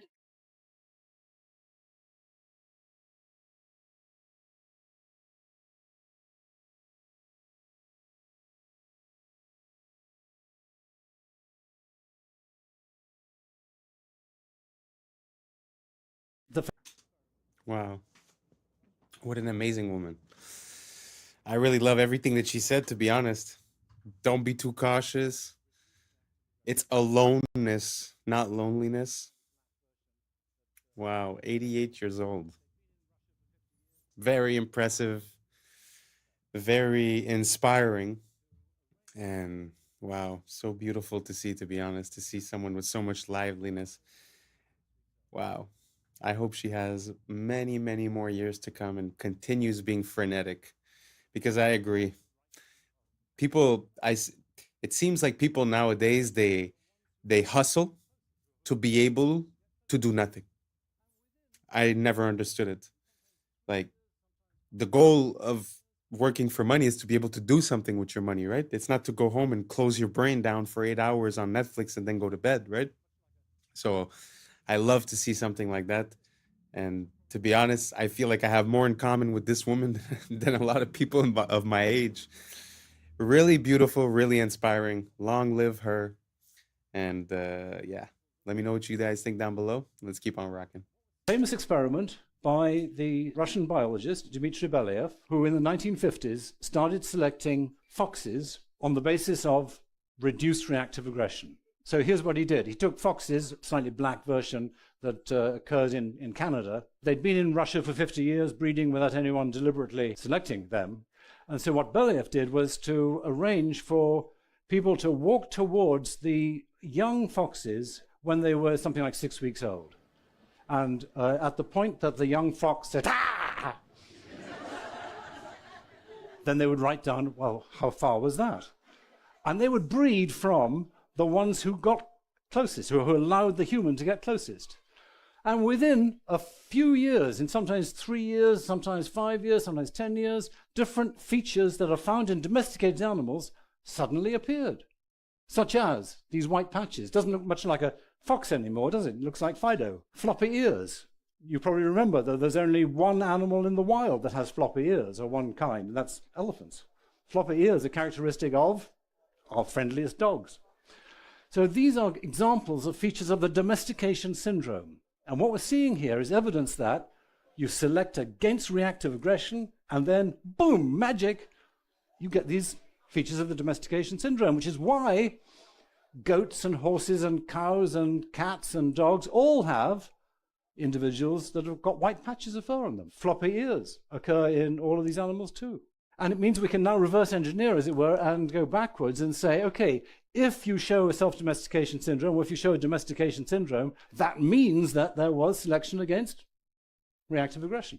And fascinatingly, Homo sapiens, that's you and me, or most of us anyway, I think here, has key features of domesticated species as determined by archaeologists. So archaeologists working in the range of, say, 5,000 to 10,000 years quite often find an animal bones, and they want to know, was this a domesticated species or was it a wild version? Was it a wolf or was it already a dog by this time? So they look at the bones and they say, well, okay, how do we tell? And here's how they tell. Lighter body, shorter face, smaller teeth, feminization of the skull and skeleton, and brain reduction. And guess what? Homo sapiens shows all of these features in relationship to our earlier ancestors. So why did it happen? Wow, isn't that crazy? How a fox sort of becomes a dog just by selective breeding and by reduced aggression? That is completely ballistic.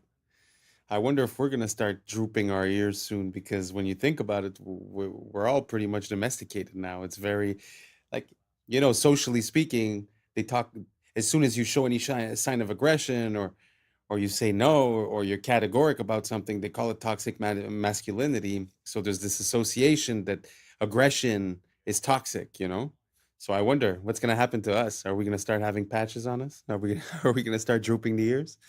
What do you guys think down below? Did you know about this? I had no idea. That is, to me, it's mind-blowing. But let me know what you guys think down below, and let's keep on rocking. Dubai is absolutely insane. They plan on building this, which is a real Emirates A380 that's being decommissioned and is going to be on the top of a 580-meter building, 125 floors. It's going to cost $3 billion to build, and it's absolutely insane. They've got a sky bar with glass walkways over the wings being proposed, a restaurant in the cockpit, infinity pool, exclusive lounges. They even want a helipad on this thing. It's still in the proposal stage, and this is obviously an AI recreation from the designs, but man, Dubai, first the wall, and now this, it's going to be insane. Absolutely insane.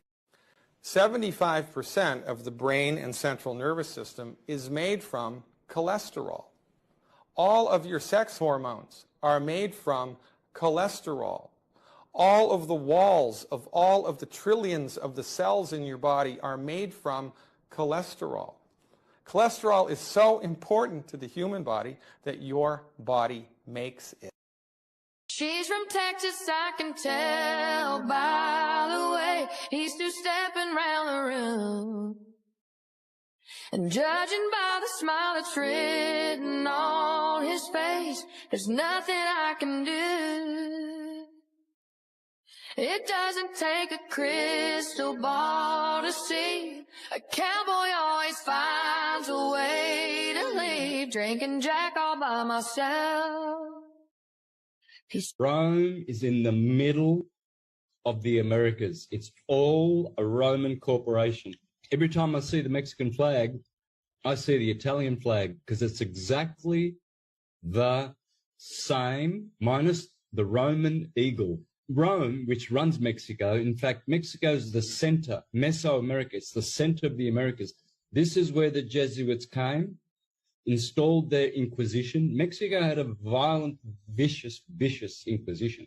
They're telling you in your face, if you know what you're looking for, they've got the eagle, the Roman eagle, right in the middle of the green, red, and white, exactly the same as the Italian flag, which comes from the Persian flag, which is horizontally green, white, and red. Because the Roman elite families, the Farneses in particular, the Orsini, the Pallavicinis, Aldobrandinis, they're all from Persian. They're all Iranians. And that's a wrap for today, familia. Whether you're tuning in with the sunrise or you're posted up after midnight, I appreciate your time, your energy, your curiosity. And don't forget, this isn't about truth or fiction. This is about perspective. If this sparked a laugh, a thought, a deeper question, then we did our job. So drop your thoughts in the comments, keep the convo alive, like, subscribe, and don't forget to hit that bell if you're riding a wave because we're just getting started. So until next time, stay grounded, stay weird, stay critical. I'm Adam Strain, and this has been Adam Strain Reacts. Peace! I don't know what y'all think, but now's the time for us to link up. Really think we on the brink up, making a change from living this strange. Living this strange. Making a change from living this strange.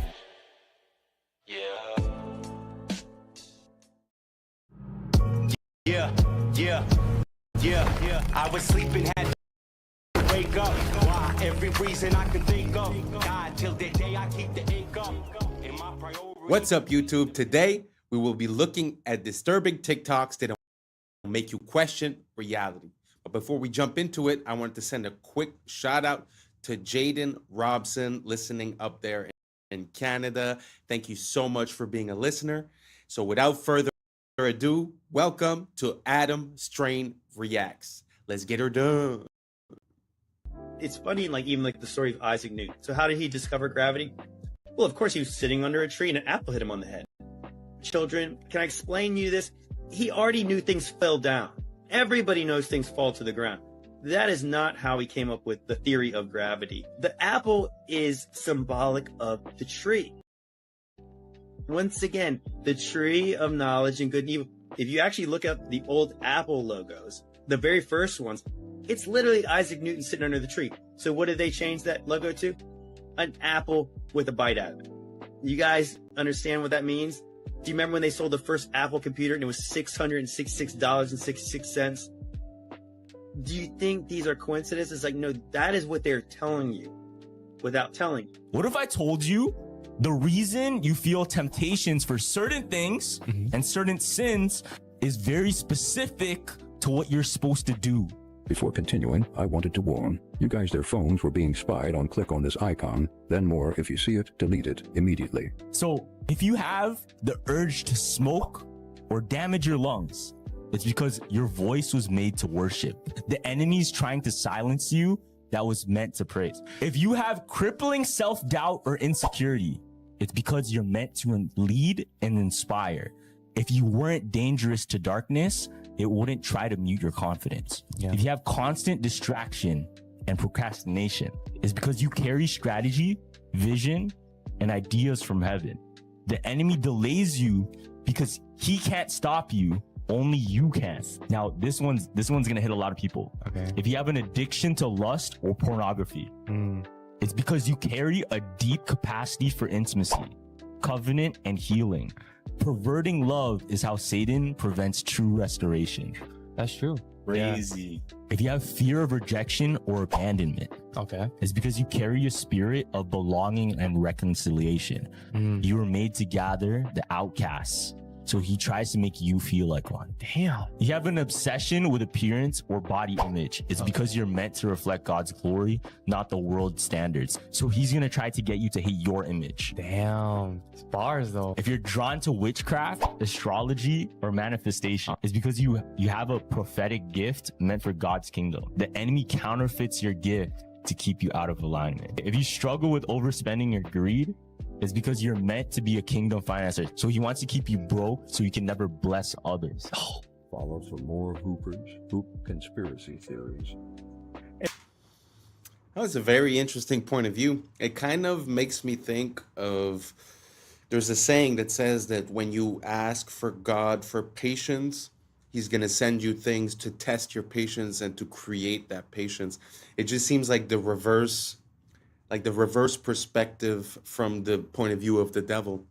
But it seems like the same entity or the same pattern where you're going to be tested in the disciplines in which you must excel. So it's very interesting. Do you guys see that parallel within this? Do you guys think it makes sense? Do you see yourself as one of these archetypes? And if so, let me know down below which one. And let's keep on rocking. It's interesting, if you study history, all of the ancient civilizations, the Babylonians, the Sumerians, the Greeks, they all are the Chinese. They just arose out of nowhere. Poof, there's a civilization. There's no evidence of this stuff they teach in school, of them going from hunters and gatherers and grunts and groans, caveman stuff, becoming civilized and building cities. There's no evidence of that.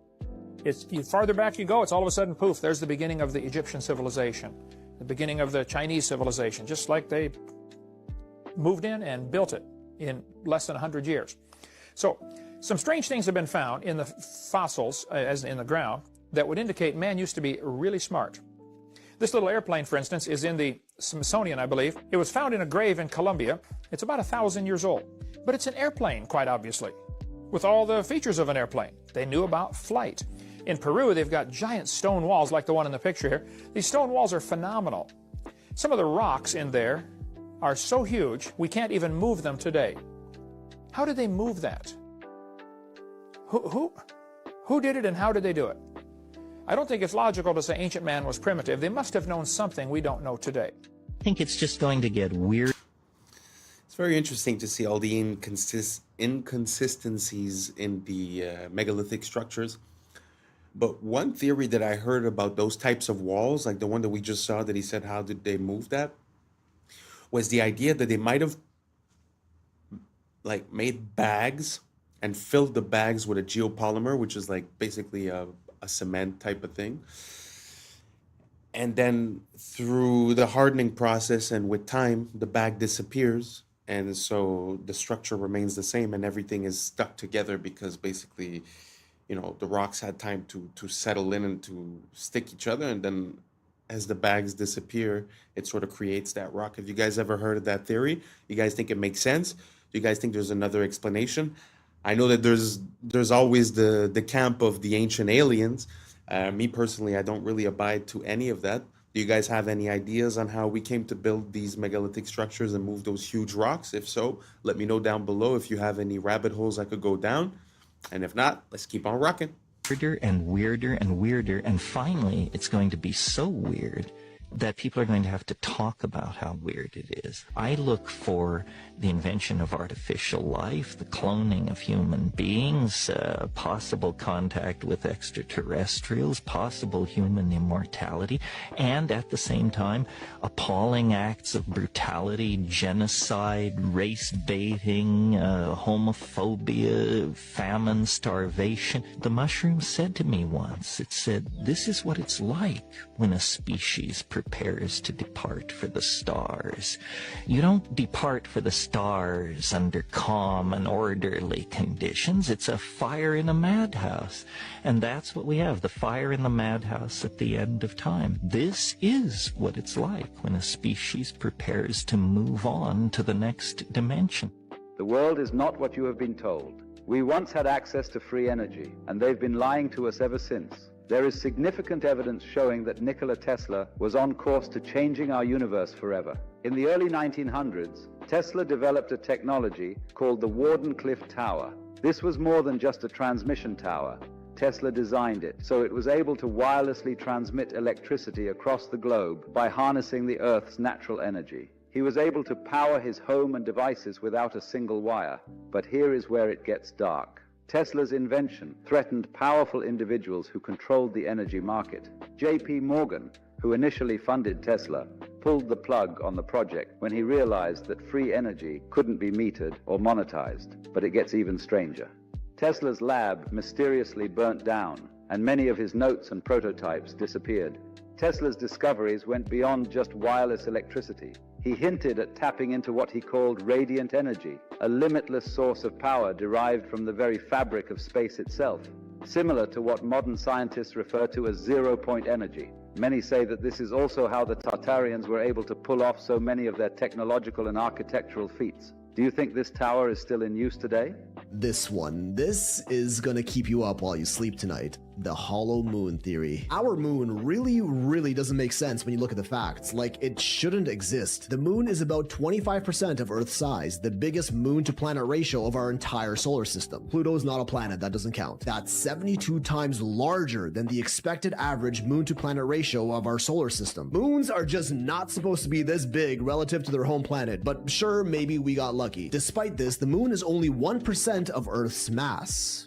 1%, meaning it is way lighter than it's expected to be, and we really don't even know why. Unless, of course, the moon is either extremely porous like a sponge or a hollow shell. When looking at this data, NASA's own Dr. Gordon McDonald even said himself it would seem that the moon is more like a hollow than a homogeneous sphere. But oh, that's just the tip, and we ain't stopping. Our moon's orbit is way closer than that of any of the other over 400 moons in our solar system, and also has a near perfectly circular orbital path. We don't see this on any other planet, which all have moons with wildly eccentric orbits. Our moon also coincidentally appears as the exact same size as the sun in our sky. Despite our sun having a diameter 400 times larger than the moon just so happens to be exactly 400 times closer to us, defying all odds of randomness, but is officially deemed just a cosmic coincidence. The moon also happens to be tidally locked with our planet, meaning its rotational period is the same as its orbital period around the Earth, which is why the same side is always facing us. This one is not so much a coincidence, as tidally locked moons are actually fairly common in our solar system. But it would also be the perfect excuse for the moon to always look the same in our sky, and for us to never see what's on the other side, like an all-seeing eye that never ceases surveillance of our planet. We don't even know for sure how our moon even got there in the first place. The most common explanation is that the early Earth collided with a massive protoplanet called Theia about 4.5 billion years ago, which was thought to be roughly the size of Mars, and the impact caused the resulting debris to coalesce and eventually form the moon. This is known as the giant impact theory. There's also the fission hypothesis, where an early molten Earth was spinning so fast that a part of it got ejected out into space and became the moon. The capture theory, implying the moon just drifted by Earth and was captured by its gravity. And the accretion theory, suggesting that as the early Earth was forming in its accretion disk, a part of that disk clumped together to become the moon. But when studying rock samples from the surface of the moon, we find out that none of these theories quite make any sense, with other NASA scientists like Dr. Robin Brett further quoted as saying, "It seems much easier to explain the non-existence of the moon than its existence. Like on Earth, the newest rocks are on the surface, and the deeper we go, the older the rocks get, as we would naturally expect to be the case. On the moon, it's the other way around. Soil samples from the moon confirm that older rocks are on the surface, and they get younger the deeper we go. The only time we ever see this inverse relationship of rock layer depth to rock age on Earth is through human interaction, like drilling, digging holes, and boring tunnels. Did the same thing happen on the moon? If the moon was hollowed out from the inside, this older inner rock would be brought up to the surface, and this observation would make sense. The lunar crust is also thinner on the side of the moon facing the Earth and thicker on the dark side of the moon, and researchers still have no idea why. The moon doesn't have a magnetic field, much the same as other planets' moons, but strangely, moon rock samples are strongly magnetized. Craters on the moon are all virtually the same depth, no matter how big or small they are. On Earth, bigger craters naturally go much deeper than smaller ones, as the impact was greater. Not on the moon, almost like there's a solid layer underneath preventing the crater from going too deep. Moon rocks are also much older than the oldest rocks on Earth by millions of years, blowing the fission hypothesis and accretion theory out of the water. The moon contains traces of uranium-236, a radioactive isotope that doesn't occur naturally on Earth, but rather through the highly complicated scientific process of nuclear fission, something that only an intelligent species is capable of. Zirconium, chromium, and titanium are all relatively rare Earth metals, but are somehow quite abundant on the moon. Those three elements are also some of the most durable and corrosive resistant that we know of, perfect for building a massive structure. And they've even done quantifiable experiments that tell us that's exactly what the moon might be. When Apollo 12 was leaving the moon's orbit, they intentionally dropped their lunar lander down to the surface. When it crashed, seismic measurements showed that the moon reverberated and rang like a bell for an hour. They did not expect this. Only hollow objects are expected to reverb like this, especially with something as small as a lunar lander. During Apollo 13, they tested that again with a much larger object, dropping a spent Saturn V booster rocket that impacted the lunar surface. This time, the moon rang for 3 hours, with vibrations going as deep as 32 kilometers beneath the surface, and even got faster the deeper they got. This doesn't happen on Earth, or even solid objects for that matter, and again is only expected to occur on something hollow. Beneath Istanbul.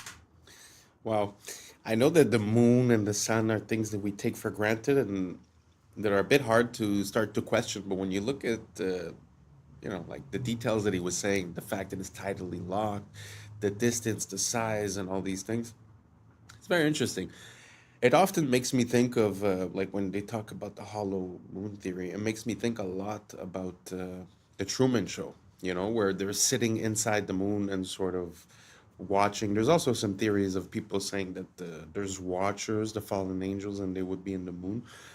Personally, I have a hard time with that, but it's very interesting to see how we see it every day, in our sky. We sort of take it for granted, but really when you look at the details, it's really hard to explain away all these little details.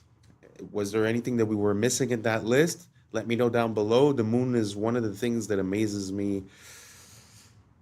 In this whole rabbit hole conspiracy, I find the moon is something that's very, very interesting to look into because it has theoretically nothing to do with human intervention. So when you're able to see something that doesn't seem to fit, but that is also natural, I find that super interesting. So if anyone has any more information about any anomalies regarding the moon, let me know down below, and let's keep on rocking. Tunnels stretch for miles. Some connect directly to the higher Sophia, others to underground cisterns, chambers, vaults that feel less like cellars and more like cities. We are told they were dug by peasants, by hand, with chisels. Just any random worker carving out perfect arches, domes, aqueducts. But anyone who's seen them knows better. These are not crude caverns. They are palaces in the dark. Smooth walls, symmetry, geometry. And this isn't unique to Istanbul. From Edinburgh to Cappadocia, from Poland to Mexico, underground cities repeat the same pattern. As if a civilization once lived below the surface, and we've been taught to call it myth. In Puebla, Mexico, locals whispered about tunnels. Stories passed down for centuries, only to be mocked as fairy tales, until 2015, when workers accidentally broke through. Suddenly, myth became fact. 10 kilometers of engineered tunnels, some wide enough for carriages, connecting forts and churches. Forgotten so completely, entire generations believed they never existed. Nearby, at Cholula, a hill rises topped by a Catholic church. But scan beneath and you find the largest pyramid on Earth. By volume, a pyramid crowned with a new religion, a cover-up carved into the landscape. So tell me, when a pyramid is called a hill and tunnels are dismissed as legend, what else has been buried, renamed, paved over? Were the tunnels truly forgotten, or were they deliberately erased? This place is the weirdest place ever. Ever. I will die on that hill. You get there and you think this is the only one of these things. There are 12 perfectly carved buildings that are into the mountain. And just like in India, you cannot make a mistake, and there are none, like it was laser carved, which is ironic because these guys made it. We don't know who originally built it, we don't know where all the rubble from carving this stuff went, and we don't know what tool they used. All we have are clues from other ancient quarries like Japan. The oldest stuff on this planet uses whatever tool that was. The Inca call this style Hananpacha. You can see the stuff on Machu Picchu, and Al-Aqsa Mosque, the Dome of the Rock, the most holy place on earth, right up the street from the oldest parts of Jordan where Petra is. This makes Petra nearly impossible to accurately date. This building was carved at the same time as this building, allegedly. The place is so heavily eroded, I had to put a line on every man-made cut on this part of the mountain. We don't know what this was. What was that used for? Even at the treasury, how do we know that this is not just a really eroded that?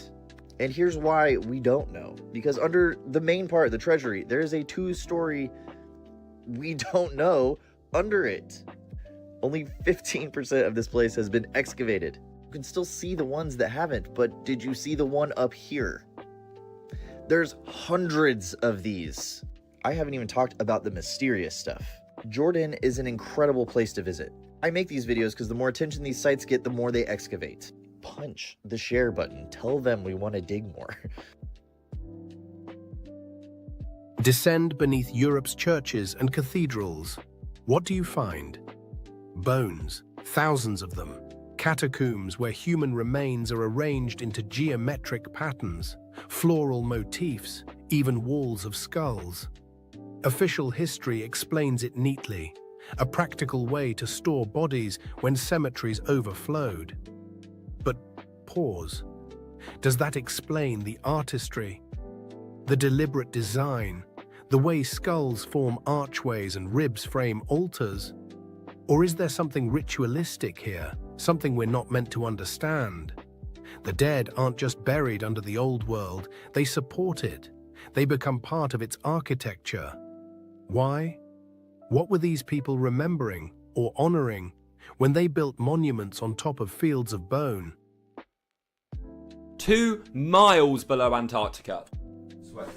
Of course, we don't really know that much about Antarctica. It's a little bit strange, a little bit creepy. We know about the pyramid, like this is 100% true, and that strange like island similar to the island. Now, this is Lake Vostok, great picture I know. It's a hidden lake in Antarctica. In 2024, researchers were searching this lake. I mean, it was actually frozen in ice for like 200 years. They used sonar and scans to basically scan underneath the lake and under the ground in this entire area. Now, they discovered living bacteria, completely unknown to be able to survive in these conditions, but also completely unknown to science. Like, they had never seen these type of bacteria before, ever. These organisms surviving with no oxygen, no sunlight, and they don't even have any DNA to match anything on Earth's database that scientists have ever found. So scientists are saying this is the closest thing we could probably ever have to actual aliens. Not like an alien from a movie coming down from space, but something that we've never seen before and is completely unique. But there's a far scarier part, unfortunately. They found never seen before shapes and man-made structures 1,300 feet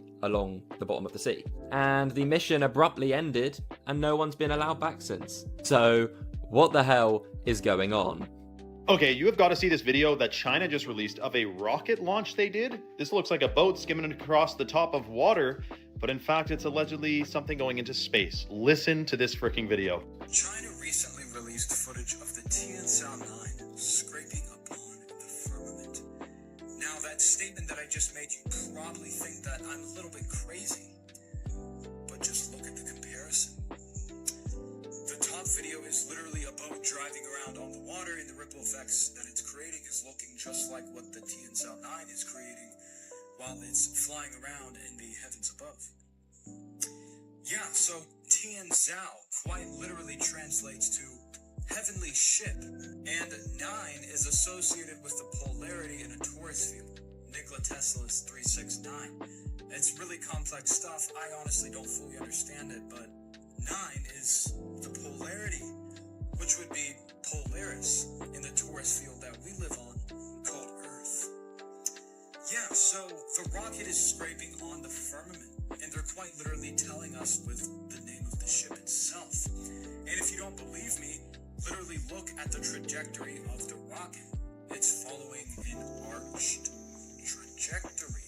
The reason they may be hiding from us the truth about the nature of our reality and space and all that is because if we weren't on a spinning ball that came from a giant explosion called the Big Bang, then we were definitely created. That would throw apart the whole Darwinism would be decimated. Darwinism wouldn't exist. Evolution wouldn't exist. No one would be talking about it.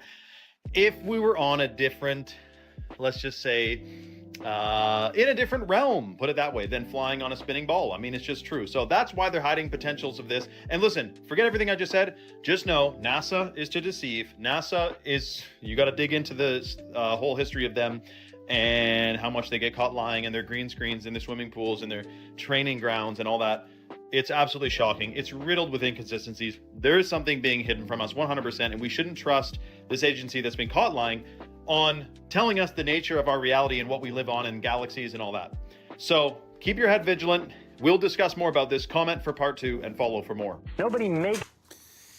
I can't really approve the whole message, but what I can say is for the budget that NASA has had for the past forever, the past 70 years, which, if I'm not mistaken, revolves around $50 million a day, then I find that the information that they give us is very lacking.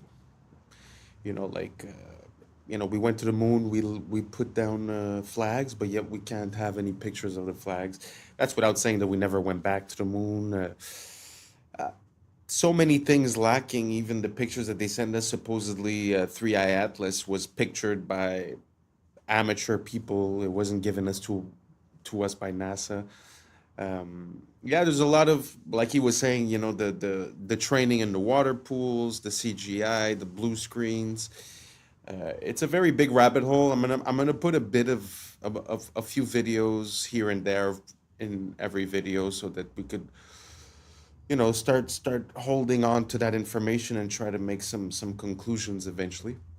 What do you guys think about NASA, space exploration, the Big Bang? Do you guys think that the official narrative makes sense and that there's really nothing that we should be questioning? Or do you guys think that for $52 million a day or whatnot, NASA is not really cutting it, not really making the world a better place, not really giving us valid information? Let me know down below, and let's keep on rocking. You feel tense. Nobody makes you feel upset. You always decide how you're going to feel. Blame is the core of all negative emotions. When you stop blaming, you cut down the negative emotion tree. You cut it off, you kill it, and all the negative emotions die simultaneously. The conscious mind can only hold one thought at a time. It's the thought that the conscious mind holds that determines how the emotions will react, how the subconscious mind will react.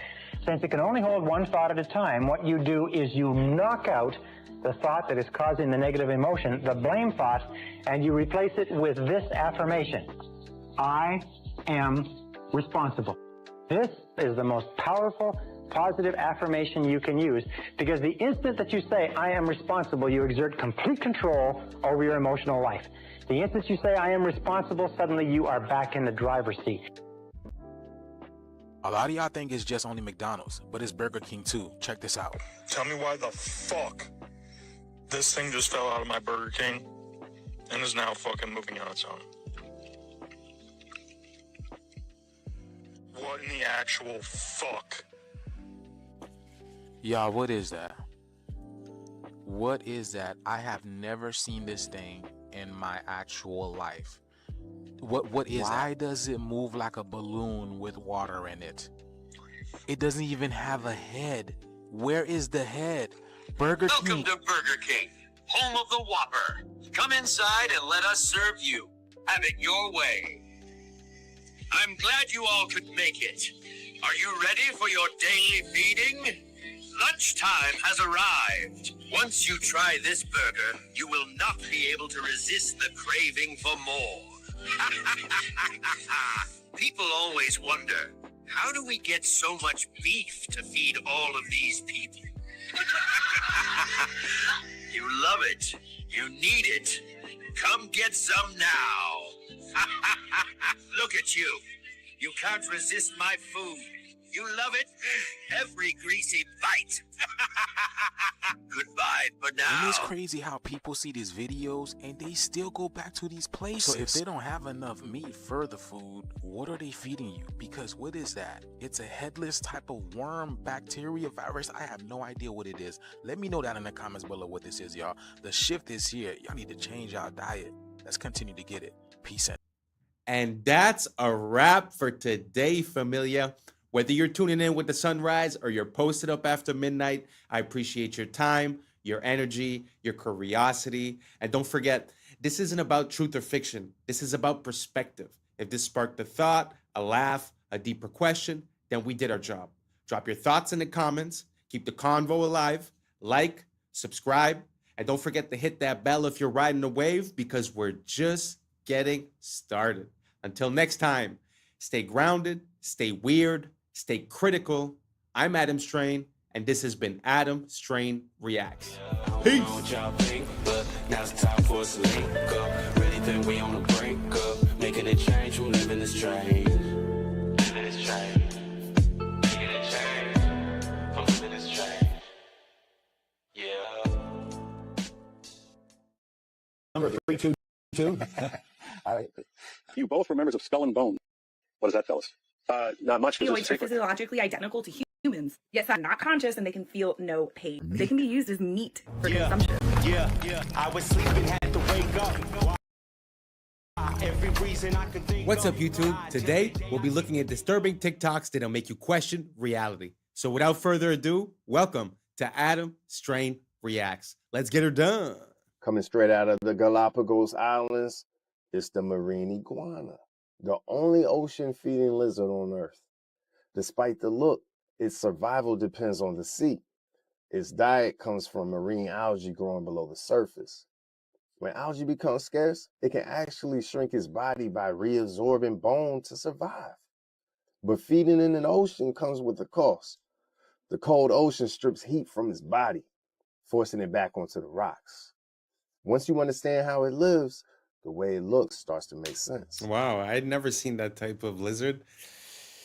It makes me think that Godzilla might be more of a true story than we think, because he looks exactly like Godzilla looks. Let me know if you guys agree, and let's keep on rocking.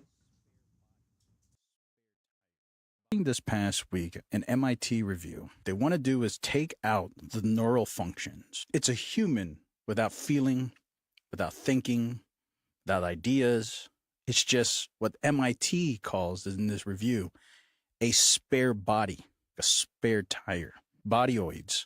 MIT scientists want to grow human bodies dubbed bodyoids. Now, these bodyoids are physiologically identical to humans, yet scientists insist that they are not conscious and they can feel no pain.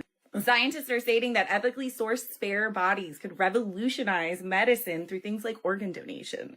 These bodyoids are not only intended to provide medical miracles, they can be used as meat for consumption. All right, so here's the article. So MIT Technological Review, it's ethically sourced spare human bodies could revolutionize medicine.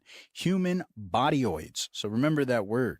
And here it says, recent advances in biotechnology now provides a pathway to produce living human bodies without the neural components that allow us to think, be aware, or feel pain. And then maybe one day we'll be able to create spare bodies. Are bodyoids similar to body yachties? If they could get these cordyceps to control this, I'm sure you can see some body yachties. Wow. It's pretty intense. I don't know how I feel about that. Obviously, the fact that they're presenting it with the mention ethically sourced makes me think that it's less than ethical, first of all. But the only thing I'm going to say is if this is going to lower the amount of people that go missing per year, I might be willing to consider it. Let's keep on rocking.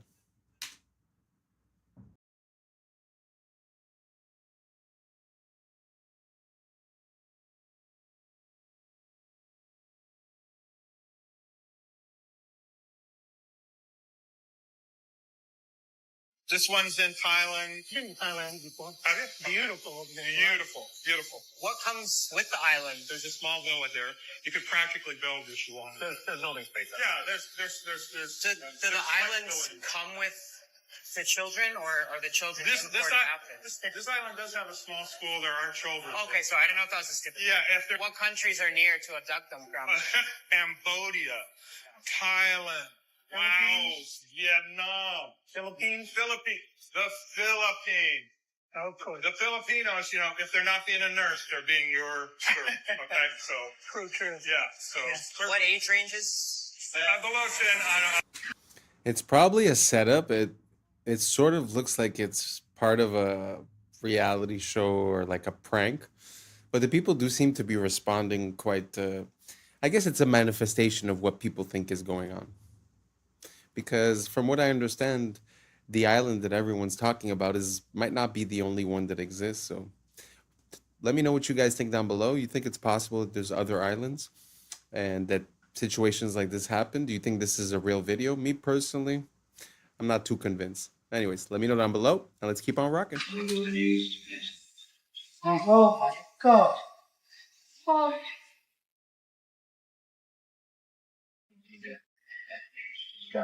Now, let's find out if they stand on travel. There's that 5:01 on Tuesday. Well, as you can hear, all the air doors are closed around.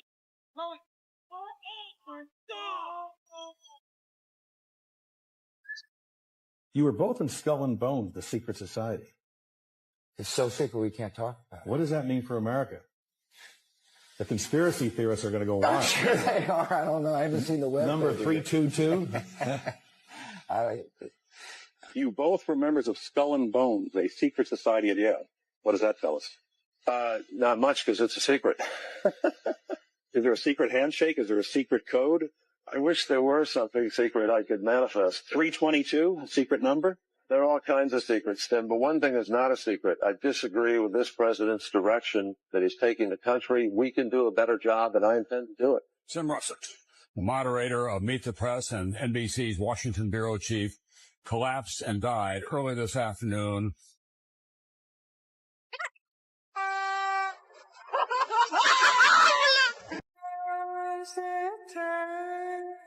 In your living room, no.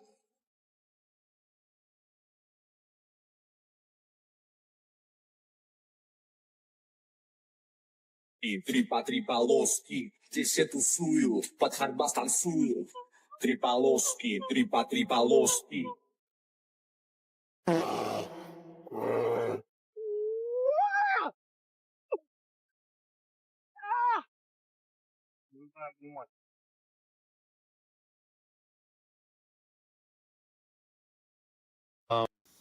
Although Russia isn't for beginners, number 3 and number 2 were fake because the bear was not a real bear, obviously. And the guy that went through that bus was actually for a movie. It was like a high-speed stunt that they were doing. So just to say that, you know, not everything you see is real neither. Let's keep on rocking. Do you guys remember Shia LaBeouf starring in many different motion pictures, namely Transformers? Do you remember when he had a little bit of a breakdown, was kind of exposing certain things, and many called him crazy? Do you think that had anything to do with this clip I'm going to show you now? I remember we had an FBI consultant on the picture telling me that they can use your ADT security box microphone to get your stuff that's going on in your house, or OnStar, they could shut your car down. And he told me that 1 in 5 phone calls that you make are recorded and logged. And I laughed at him, and then he played back a phone conversation I had 2 years prior. Come on, joining the picture. The FBI consultant. And it was like one of those phone calls that was like, what are you wearing type of things. Now, I heard a whistleblower say that when we think of spies, we think of them as like, James Bond sneaking around. But in fact, according to this whistleblower, like 90% of spy work entails blackmail. And when he said 1 in 5, this has got to be like 15 years ago this video came out.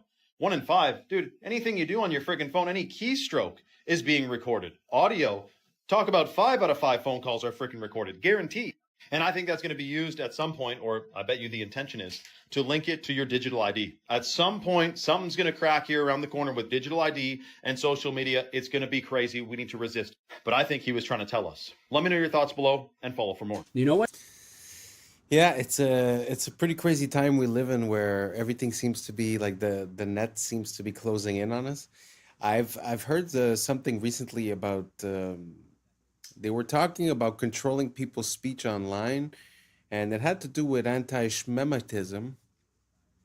But basically, what they were saying is that if ever you get flagged or declared as one of these bad people, that basically they're going to put a note or something along those lines on the Google Ads and the SEO, so that throughout your whole life it would never be forgotten, and that it would follow you your whole life. So what he's saying about merging with the digital ID or whatnot seems to be one of the plans that are in motion for a near future. So if you have the opportunity to vote against it, or to make it be known, or to not conform, I would highly recommend to think about it, because it seems to be coming quicker than we imagine it. Anyways, let me know what you guys think down below, and let's keep on rocking. Grocery stores are designed so that the only way to reach the exit is by awkwardly walking through the checkout lanes. Well, it's to discourage you from leaving without buying anything. Grocery stores will also place the produce section right at the entrance so that you'll grab the fruits and vegetables first, and then hopefully feel less guilty about grabbing junk food later on. Another way that they get you to spend more money is by arranging the cereal aisles so that the sugary cereals are like at a child's eye level, so they're more likely to grab one, while the healthier options are way up top. You might have also noticed that essential items like milk and eggs are deliberately placed all the way in the back of the store so that you're forced to walk through other aisles to get to them. And they make sure to fill the ends of the aisles with a lot of unhealthy options like snacks and sodas to make sure that you come across them while on your way to the essential items. They're also very much aware that these tactics become less effective after you visit the store a few times and get a better sense of where everything is, so they'll regularly move the products to different aisles to disorient you. Some grocery stores like Whole Foods have doubled the size of their shopping carts over the last decade, because a study found that doubling the size results in a 40% increase in sales. That's why they... Wow. Isn't that crazy when you start realizing that everything in life has a meaning and a purpose? It really makes me think about when you start looking into the etymology of words, and you start seeing the meaning behind things that we sort of lost the meaning through time, but we still use as a tradition the saying or the word. Well, it makes me think of the same exact thing, that basically everything has a reason. And I think it's the same way in movies and in absolutely everything. The color of that the person is wearing means something, where they are, what temperature it is, all the colors that are in the scene, the flashbacks. Anyways, all that to say that I find it super interesting. I'd never seen this one about, I'd seen one or two about the supermarkets, but this video was like very precise, and I really like it. Let me know what you guys think down below. Let's keep on rocking. They would make children suck on silver spoons when they were ill, because silver is a conductive material. So when they would put a silver spoon, it was increasing the conductivity of that person, and therefore instantaneously person. Because if we think of humans, we are electrical beings which run off of electricity. Therefore, if you are under the influence of sucking on a silver spoon will help bring that electricity back into the body. And what's interesting is when we think of the olden times, everybody would use silver cutlery and copper cutlery. Specifically, even the royal family. And so all of their food would touch silver cutlery. And the silver would then exert a frequency onto their food which they were going to eat, which would then, as a result, increase the conductivity of their food. So if you eat with a conductive material, you're keeping the life of that food, and at the same time you're increasing the conductivity of that food which you will then consume. And as a result, this will then increase the conductivity of that person, and therefore instant. And if you look at the cutlery today, it's all stainless steel or plastic, which are both non-conductive. And this was done deliberately because these will not increase the conductivity of the food, and therefore you will not have an increase in frequency when eating these foods. So silver spoons from the 1800s is a very interesting one. Well, I guess that's just to prove my point that sometimes we use sayings and we don't remember why. Well, growing up with a silver spoon means that you had privilege growing up, right? But look, it really had a meaning. It really had a purpose. You understand what I'm saying? Very interesting. I had no idea about this. I'm gonna look into it. I'm gonna get me one of those and I'll let you guys know because, to be honest, I feel like we're doing it all wrong. Like drinking water out of copper. As soon as we removed the tubes of copper going into the house, we put PVC. We started putting fluoride, et cetera, et cetera. I just feel like we've been going in the absolute wrong direction when it comes to health, nutrients, and keeping ourselves healthy. So anyways, I found this video super interesting. Let me know what you guys think down below. Let's keep on rocking. From where I stand, all disorders, all learning disabilities are digestive. And that is the clinical experience of 20 years of work. And that is what's being confirmed now by the new explosion in science, in research, in that's the scientific name for gut flora. We called it gut flora for decades, and now the scientists started looking at it finally and called it. And they're discovering all sorts of things, all sorts of functions that our gut flora fulfills. So gut and psychology is a connection between the functioning of the digestive system and the functioning of the brain of the person, despite the fact that they're far away from each other. And our medicine doesn't understand this connection. As they give the person antidepressants and anti-epileptic pills, where does the person put those pills to affect their brain? Into their stomach. They place it into their digestive system to affect the brain. And still I don't understand the connection. How can the two things be so far apart and be connected? So what kind of conditions are we talking about? Let's start with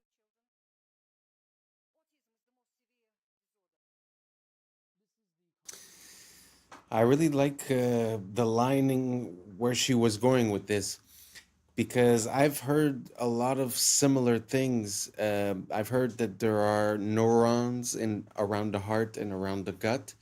And we say, again, to come back to the etymology and where, sayings come from, we do say trust your gut. And there is something there's something to be said about that the fact that we feel like there's something coming from within our gut.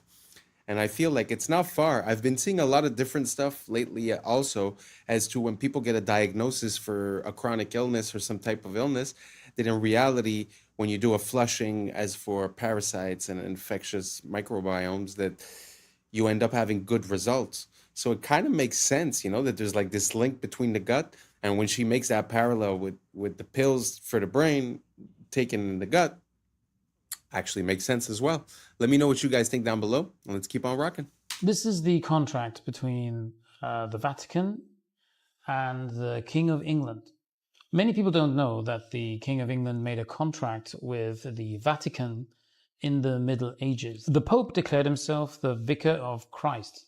This in Latin means someone who stands in for someone else.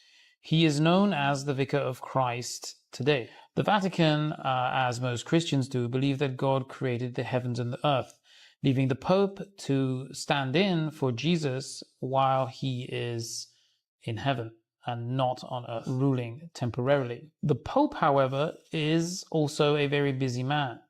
He has a lot of duties to perform, hence the contract with the King of England. This is when the names changed. This is when the people of the Angles, England, became the people of Britain. This is actually a name that was given to the people of England from the Hebrew, the original English language, from the Hebrew barith. Up here you can see the Hebrew word with the translation, covenant, barith. Up until recently, I thought it was the king of Troy that escaped to the British Isles after the fall of Troy. Hebrew is the solution. It is the one language that is old enough, but also young enough to be taken. Ish is contract of man. Barith, covenant, ish, contract. Contract law is banking law. Banking law is the Vatican's law. It is not this guy's law, it is the other guy's law. Or banking law. The S is the snake. If you put a chicken... That was very interesting. I don't really know much about that square in England. and the ramifications behind it. But it does make sense that there was a connection there, because he said before they call them the Brits, they would call them the Angles. The Angles, if I'm not mistaken, is very close to angels. So it's kind of interesting, the connection that we're seeing there between the Hebrew and the English. So I don't know if you guys have any more information towards that. Don't be afraid. A lot of people have been sending me videos, and I appreciate it. If you guys have any more of that, send it over, because the fact that Brits would have a Hebrew root to the name, wow, that's the first time I've ever heard that, and I'm really looking for more. So I'm going to do a deep dive and try to figure out a bit more on that, and I'll get back to you guys. If you guys have any information, don't hesitate to share, and let's keep on rocking. And in the oven, it goes from pink to brown, right? You've seen this. It cooks. This process of cooking is called glycation. It's the process of browning or of cooking. Same thing when you toast a piece of toast, for example. The interesting thing is, a human being, from the moment we're born, we're slowly cooking in that same way on the inside. We're slowly glycating. We're slowly browning. And then when we're fully glycated, when we're fully cooked, we die. That's why when you look at the cartilage of babies, it's white. And if you look at the cartilage of somebody who's 90 years old, it's brown. They've cooked on the inside. And every glucose spike increases this process of glycation. So much so that glucose and glycation, they kind of sound like a similar word, glucose glycation. It's because it's glucose doing the glycating. So every glucose spike increases glycation, increases cooking, accelerates aging. And this shows on your skin. You get wrinkles faster if you glycate more, and also on the inside, your organs slowly get damaged. So glucose spikes, mitochondria get tired, you age faster. In response to this, your body knows, Stephen, that a big glucose spike is not good for you. Your body knows that it has to do something to try to get that glucose level down. So what it does, it calls up your pancreas, and it's like, yo, pancreas, we got a glucose spike going on. We need to get this glucose down. In response, your pancreas sends a hormone called insulin out in your body. You've heard of insulin before, right? Mm-hmm. And insulin's job, and we love her job is to grab all these excess glucose molecules and to store them away so they don't damage your body anymore. And insulin stores glucose away into your liver, into your muscles, and then when those are full, insulin stores glucose away into your fat cells. And that's one of the ways that you gain fat on your body. It's in response to the spikes and your body trying to protect you from the spikes. The problem is, insulin itself has consequences and is the driver of type 2 diabetes and insulin resistance. So to answer your question, yes, when you see a big spike on your glucose monitor, there's some of that going on. And the more spikes you have, the harder it is going to be for your body to manage your spikes. So it kind of becomes a vicious cycle. If you keep eating the same way, your spikes will get bigger and bigger and bigger and bigger over time with more and more damage. Wow, that was well explained. I really like the way she was talking to us. I like where she's coming from with all this information. And I also like the fact that they often tell us, okay, sugar's bad, sugar's bad, sugar's bad. How? Explain it to me. Because we do know that glucose is a part of natural foods. It's a part of the stuff that we need to power our body, our cells. So to have a distinction here and to explain about the spikes and what happens in your body, amazing. I love it. I love the fact that we're getting more information, making us more powerful, having more free will, able to make decisions to help us live a healthier lifestyle. And anyways, let me know what you guys think down below. But I love the way that she broke that down. And it really gives me an incentive to understanding why a glucose spike is bad for my body and might cause inflammation or gaining fat or this or that, right? Super interesting. Let me know what you think down below. Let's keep on rocking. I actually got a hold of some people at the PBI airport and got some answers on this interesting status update that's been starting to go viral today. I've had a lot of people send it to me. Thankfully, people were available at midnight. Enjoy. Hi, I'm looking at your Palm Beach International post on a status website. It says it's close to aircraft equipped with modification or engineering equipment. What exactly does that mean? When there's weather, that the airport might be closed. It all depends on the weather. Oh, I understand, but it says it's closed to aircraft equipped with weather modification or geoengineering equipment. Hold on. Sure. Palm Beach Airport. Hi, I'm looking at a post on the status, the FAA status for a PBI, and it says that Palm Beach International is closed to aircraft equipped with modification or geoengineering equipment, and I'm curious what exactly that means. Are you a pilot? I know. My friend is, though, and they sent this to me, and they also don't know what exactly this means. Hold on one sec, okay? Airport was named the 5th best airport in the Operations. The PBI posted, Palm Beach International is closed to aircraft equipped with weather modification or geoengineering equipment. Right. And I'm just... Yeah, that's for the cloud, the aircraft that's got those tubes on it there for... Clouds. That's it, yeah. Closed to that. Oh, in other okay. words, not allowed. I see. And that's kind of a thing that the state of Florida is mandating, part of the environmental thing, and required the Florida airports to follow that. Gotcha. Okay. When did that get put up? I was briefed about it about a week ago. Okay. So that's a permanent. That's a permanent post for until. Yeah. Okay. Yep. Okay. Gotcha. And so before that, was PBI taking in cloud seeding aircraft? There was some aircraft in the past, and I know it's been probably a couple of years where they were weather monitoring, weather equipped, or were doing something as far as weather goes, which wasn't an issue then, but it is now. All the airports are supposed to follow that. Okay. The GA airports. Any airport in the state of Florida is not supposed to allow that. If there is weather seeding equipment on board, then it has to get a pre-approval before coming in. In other words, would have to call the airport, give all the information, the arrival time, the aircraft number, or whatever it is for pre-approval. And then there's two people that we have to report it to.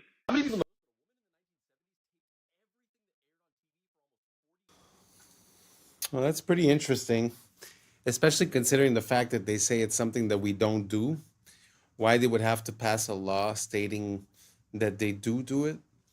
I find that it's very interesting. And the man seemed to know exactly what he was talking about. What is interesting is that it feels like even though he wasn't trying to, he kind of showed us what the loophole was. Where now they stated that, okay, cloud seeding is illegal, right? But he says, but there is a system in place for that. If you come with that type of stuff, all you got to do is send the information, and then we write it down and we send it to someone. So if you paid the tax, I guess it's fine, right?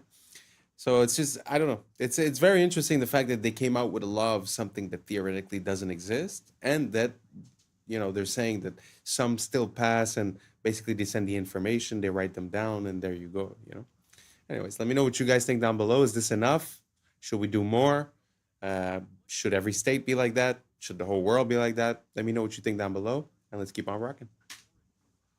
You have to report it to. How many people know this, but a woman in the 1970s taped everything that aired on TV for almost 40 years because she predicted the rise of fake news. Marion Stokes was a public access television producer, a businesswoman, and an activist in the 1970s who was also an avid collector of things. By today's standards, she'd probably be diagnosed as a hoarder. But she was also convinced that we were headed down a path where technology would eventually become so great that the powers that be could manipulate information to lie to us about any historical event that they wanted. So she married her hoarding skills with this grand vision. And in 1977, she started taping everything that aired on TV 24/7. She mostly wanted to tape the news, but she also taped TV shows like The Cosby Show, The Oprah Winfrey Show, and Star Trek because she was afraid that somebody was going to eventually erase the contributions of these black actors and creators from historical record. She did this by recording the different TV channels 24/7 on VHS tapes on multiple VCRs and TVs throughout her house. Each VHS tape had an 8-hour capacity, and when one would run out, she would quickly switch it out for the other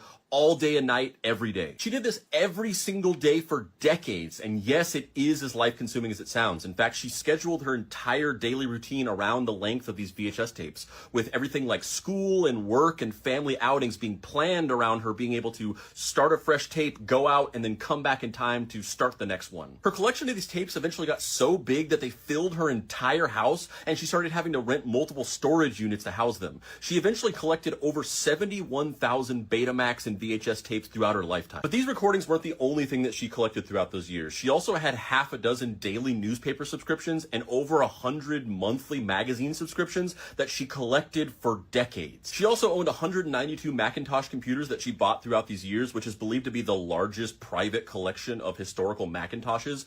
And she even at one point told her in-laws to invest in Apple early on, and they got very rich from this. Marion Stokes recorded everything on TV between 1977 and her death in 2012. Eventually, as she got older, she hired an assistant to help her with the tape switching.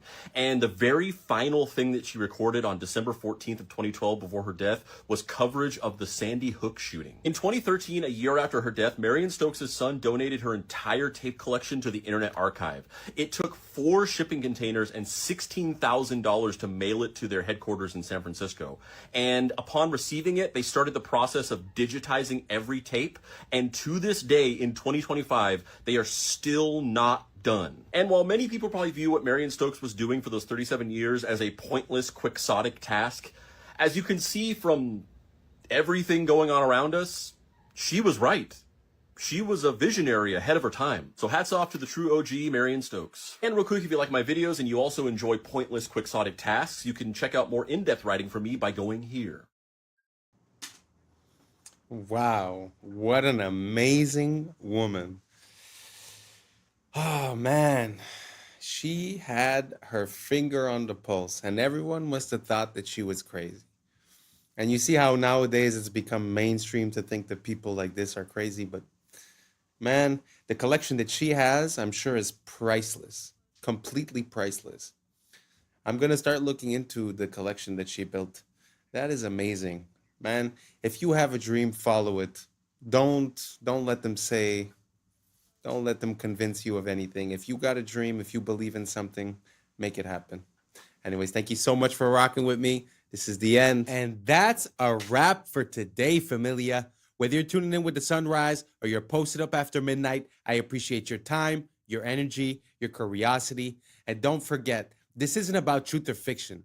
This is about perspective. If this sparked a laugh, a thought, a deeper question, then we did our job. So drop your thoughts in the comments, keep the convo alive, like, subscribe, and hit that bell if you're riding the wave, because we're just getting started. Until next time, stay grounded, stay weird, stay critical. I'm Adam Strain, and this has been Adam Strain Reacts. Peace! Now it's time for us to link up. Really think we on a break up. Making a change from living this strange. Living this strange. Making a change from living this strange. Yeah. For several years now, he's been posting clips that depict a future completely devoid of people. The footage shows empty streets and total silence, full of video games made for the PlayStation 7. Even more unsettling, every single game on display is designed for that console. A system that's disturbing is the moment when he enters the Louvre and films the Mona Lisa from up close. The room is completely empty. No guards, no tourists. What's up, YouTube? Today, we'll be looking at disturbing videos that'll make you question reality. So without further ado, welcome to Adam Strain Reacts. Let's get her done. History makes no sense. In 1969, we put a man on the moon. In 1970, we finally put wheels on a suitcase. In the 1850s, we deployed our first undersea communication cables. That's before the American Civil War and germ theory. Not only that, during the American Civil War, Abraham Lincoln could have sent a fax to a Japanese samurai requesting aid during the war, which would have been a crazy alt history. Sir Arthur Conan Doyle, when he created Sherlock Holmes, could have logically had a story where he goes to Japan and sees Nintendo brand playing cards, and the Holy Roman Empire falls after 1,000 years in 1806. 30 years later, the Republic of Texas is formed. That means that there's a 30-year difference between Charlemagne's empire and the Republic run by Sam Houston. That's us in the 90s. I know one day I'm going to be somebody, and you'll know when I'll definitely find you. Please look at my face. You're somebody now. Do you understand? Yeah. That's the game. I was somebody long before people knew who I was, and I believed that. You're somebody now, Letitia. Thank you. You're welcome. You know, it's so easy to get caught up in this game for clout and for attention with the way that the social media platforms and basically every platform for information has been, you know, organized. I find that to be a very beautiful message, you know, because at the end of the day, we're looking for all this attention, but, you know, does that attention translate into being a better person, into valuing the things that you already have? I don't think so. I found that to be super beautiful, especially coming from a successful person to an unsuccessful person, that you have to find a way, even if you were to use these platforms, to transfer something that is a strength of yours or that is yours. So I encourage everyone to, you know, if you're thinking about jumping into this game, at least try to find something that fits you as a person. Don't just do what gives you results. Try to find something that is yours, that you could apply in a way to get the results. I don't even know if I'm making sense. Let me know what you guys think down below. Let's just keep on rocking. This video is going viral on Twitter right now. This is a principal. He just did a tap of the shoulder tricked the kid. Then now he is embracing him. You may be thinking, what's viral about this? Well, in this next clip, he sits down next to these students and has a lovely conversation with them. People are wondering what exactly was being discussed. Here, he gives the kid a little bit of a ride on a wheelchair. Woo! What's with this principal? What is the common denominator here? High-fiving students, being a good role model, loving every child as if they were his own. What's with that? We need more of this. You may be thinking this video is going to take a dark turn, but look, this principal, lovely guy. This is going freaking viral. This video has 50 million views of just clips from the cameras. This teacher, principal guy, doing a freaking good job, man. Now, when I see this type of thing, this is what I think of. Dear soul, but in an institution, I will say I am not a fan of the modern education system. I do believe it is intentionally flawed. It's supposed to make efficient factory workers. It has nothing to do with making you educated and critical thinking. That doesn't exist. So he's a dear soul in a system, and he's making the best of it, so God bless his soul. The Grand Canyon is the real Giza Plateau. Look, this is what we mean when we say meltology. All of this area is desert because there was a motherboard meltdown. The Earth is a grid, a motherboard. It has melted down several times. This is from one of the most recent meltdowns. After Israel was divided within, it imploded and became open for attack. As you can see, all these people are Shemites. Edomites, Moabites, Ammonites are still all from Shem, even though they were supposedly enemies. Like Ashur, who fathered the Assyrians, who were also enemies. So all Israelites are Shemites, but not all Shemites are Israelites. Since they didn't get along, civilization fell apart. Edom is synonymous with Mount Seir. Mount Whitney is Mount Seir in the Sierra Nevadas. Edom is Rome. Edom destroyed the temple, the Israelites dispersed, and order continued to decay. These are melted buildings. Obviously melted buildings. These so-called pueblos are remnants of a melted metropolis. The survivors of the meltdown found refuge in these pockets of survival. Egypt is Mitzrayim. That's where we're getting Mississippi or Mitsori. This is Hamite land that stretched all the way to the Grand Canyon in Sedona or Sidon. Moab is said to be east of the Dead Sea in the Bible. Moab, Utah is east of the Dead Sea. The Moabites are the Moors. Moab's mom was his sister. He was a product of inbreeding. So Edom, which is Rome, took Jerusalem in 70 AD, which is actually 1070. And Rome, or Edom, fell in 476, which is actually 1476. The Spanish. Wow, that's pretty interesting. I've seen quite a lot of parallels between Egypt and Rome and the United States. So it really pushes me to re-question this whole narrative, because from what I understand, Washington, D.C. at its inception was called Rome, Maryland, so the land of Mary.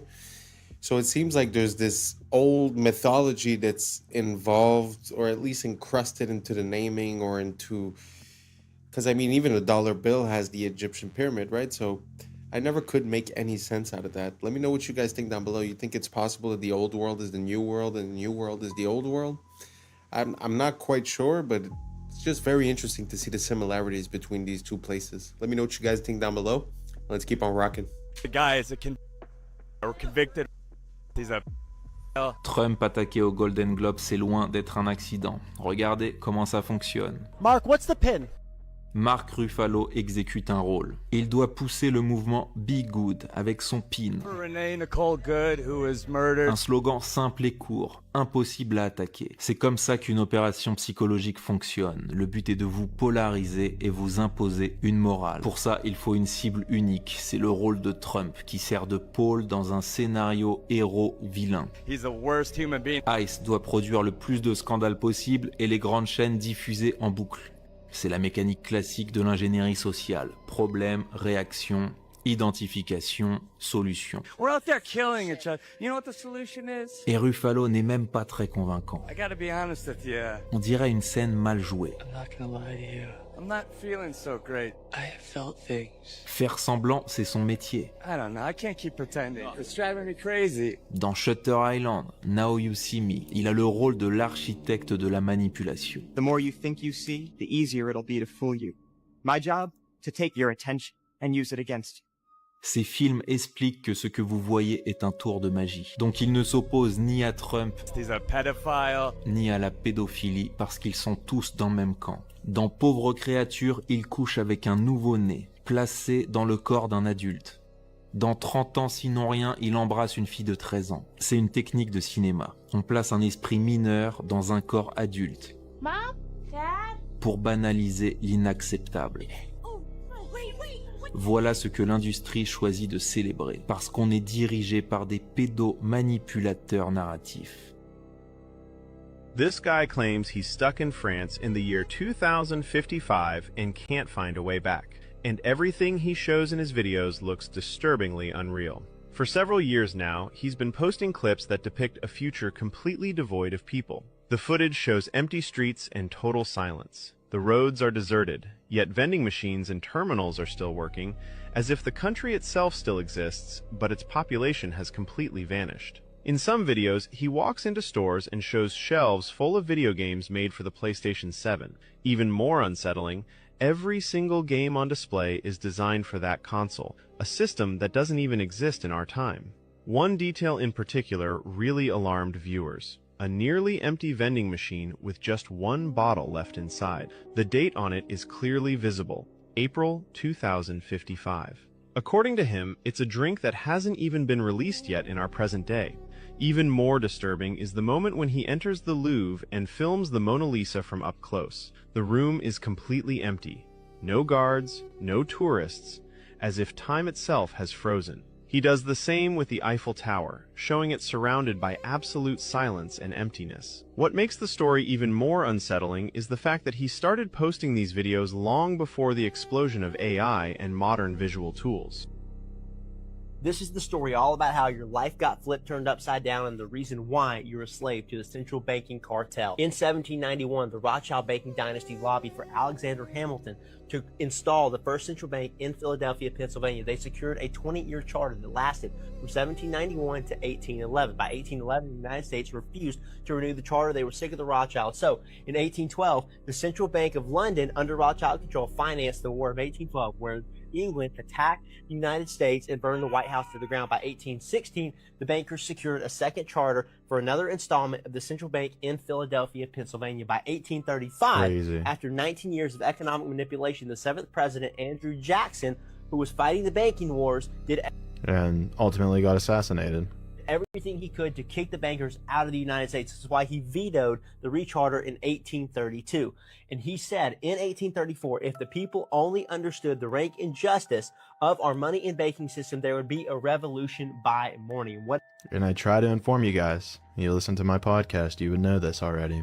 did they do? They attempted an assassination. This is going to become a common theme that we're going to revisit. But for now, Jackson issues a specie circular, which means no more deposits to the central banks, only deposits into national banks. He cuts them out of the picture, and he pushes for only gold and silver. What do they do? Send us into a depression. By 1837, more economic manipulation. But the good news is we go to a credit-based system, but one without the central banks. By 1850, the middle of the century, Jackson had killed off the second bank, and there was no more central banks in the United States. I won't stop him forever. At that time. By 1861, the United States didn't need the central bankers anymore, but they saw an opportunity.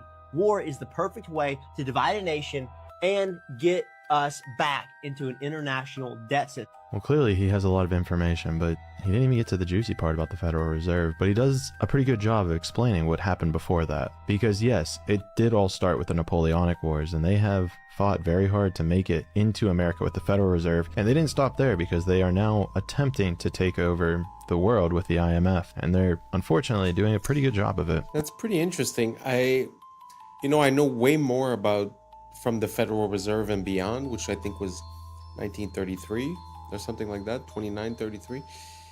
And it's actually interesting to look at before. And like you said, like it makes me wonder if they got kicked out and then eventually they say, oh, something like war could help us gain back control.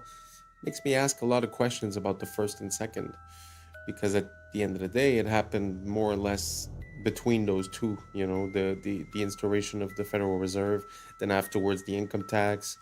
So the systems under which we are feels like they were implemented around that time.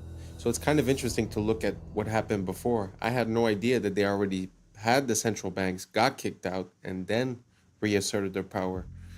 It's pretty interesting. That's all connected with the Titanic, with Jekyll Island. I'll do a deep dive soon enough. Let me know what you guys think down below. Did you guys know about this? Let me know if there's any parts that you feel I missed. I'm always curious to learn more about the methods by which we are enslaved. Let me know down below. Let's keep on rocking. Rare images that'll make you say, damn, that's rare. This was the unbelievable moment Devin Stratton, a skier from Utah, survived a 150-foot fall from Mount Timpanogos. In China, police officers aren't issued firearms, so this is how they subdue dangerous criminals wielding knives with the power of teamwork. Score 1 for Disney. It's almost impossible to believe that the scale of damage done to these engine blades was caused by a flock of birds. This horse is so well trained that it is able to protect its owner from a hostile mother cow while he routinely tends to her newborn calf. This is a theatrical demonstration of how the Victorians relieved themselves in the 1800s using a fancy porcelain pot mounted underneath furniture known as close stools. Hold on a second. They didn't wipe? In early 2024, doctors at Massachusetts General Hospital treated 3 people with recurrent glioblastoma brain tumors using a brand new drug. A single dose of the new cancer drug made the brain tumor almost disappear in just 5 days. Ever pictured a real Jurassic Westworld crossover? This amusement park uses a robot dog in a Triceratops costume to play with the kids. Thank you, Michael Crichton. This was the moment a fan assisted his favorite wrestler, Negro, using his wheelchair to prop him off the ground, stopping what would have been a direct disqualification criteria in this match. This is a photo of a LAN party from 2003. I know it smells crazy in there. Now here's something you don't see every day. This electric SUV can run Contra with its rear lights through advanced programmable rear light system. I've never actually seen anyone play Contra without the cheats. This was the moment an explosion hit the Oceana water park in Gothenburg, a water park that was under construction. But seriously, man, how do you even get a fire at a water park? So this is weird. In July 1518, hundreds of citizens took to the streets of France, breaking off into a form of hysterical dance that lasted several days and led to numerous fatigue deaths. The exact cause of this bizarre dancing plague remains unknown to this day. Watch how easy it is to cut a shard of glass underwater compared to air. This is due to a scientific principle known as the rebinder effect, where water molecules interact with the surface to accelerate crack formation and control shattering. This is aerial footage of a scenic river canyon in Iceland. The ecosystem is so delicate here that stepping on the moss is prohibited by law in an attempt to preserve its lush landscape. When a specific nerve cord is severed, a mosquito has no sense of being full. It will continue to consume blood until it quadruples its body weight, whereupon it explodes. This is a rare sighting of a melanated fox, popularly known as the silver fox, a unique variation of the standard red fox species, existing as less than 10% of their entire population. Man, it's really heartbreaking when you realize that Chadwick Boseman filmed all these incredible stunts for Marvel's Black Panther while battling stage 3 colon cancer, a real-life superhero. Rest on, legend. This isn't a behind-the-scenes from Sharknado. This is the famous Headington Shark, a fiberglass structure erected in England on the 41st anniversary of the Nagasaki bombing as a bold anti-war symbol. Took me a moment to realize this wasn't the aftermath of a lethal shark attack. These are pelagic tuna crabs, a vital marine species known for their bright red hue and their affinity for moving in massive swarms. I am now 20. I mean, there's so much to go over in that little clip, but the only thing I could say is this world never ceases to amaze me, and there's always more to discover and to find out, and honestly turns me into a child every time that I get to learn about this world, because it's like you could never know it all, and it's so beautiful and well made, so amazing. Let me know down below if you guys have any other videos like that. Send them to me, tag me. You guys have been sending me videos and I truly appreciate it. I'm gonna make a basically viewers sent in video soon enough. So keep on sending them in and let's keep on rocking. In massive swarms. I am now 20 nanometers tall. So, an individual transistor from a brand new 2026 M5 MacBook Pro is about the size of a garage for me. Now, I'll note that this most likely isn't 100% accurate because Apple's not going to share their exact chip architecture with me, but still, the smallest parts of it are still smaller than me, and at this scale, you can see individual atoms, which are the size of marbles. Now, obviously, or maybe not obviously, but 3 nanometer transistors this size aren't just built like other objects the way you might be expecting. There's a pretty refined manufacturing process called photolithography. Basically, it's like developing a photo with light projected through a microscope, but onto atoms instead of film. And that is how you end up with billions of these inside a computer that you can sit on your lap. Now, to be honest, I don't really know how much longer Moore's law can apply to semiconductors as they get down to the literal atomic level, but I sure do want to appreciate it while it's happening. Speaking of appreciating it, hey, this is Epic Spaceman, one of my favorite creators and of course a massive help with this video. He's been down to this scale before in another video and it's a pretty crazy view, right? Hi Marquez. Yeah, it really is. Even when you can stand on them, I still struggle to get my head around how many transistors there are here, considering this is just a tiny cutout section. The full chip is 32,000 times bigger than this. So yeah, the best way for my brain to really appreciate all of this has been to visualize this scale.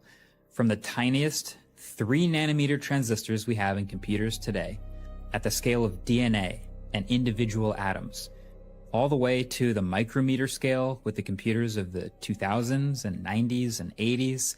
Humanity has been so motivated for so many years to get this stuff down to such a ridiculously small scale that it makes a grain of rice look like a massive object. And yet it keeps going and going, all the way back to the earliest transistors the size of a deck of cards. You know, something else I've realized though, even though we've seen now all of this scale and how tiny things can get, sometimes it can still be hard to keep all the nanometers and picometers sorted and really comprehend it all.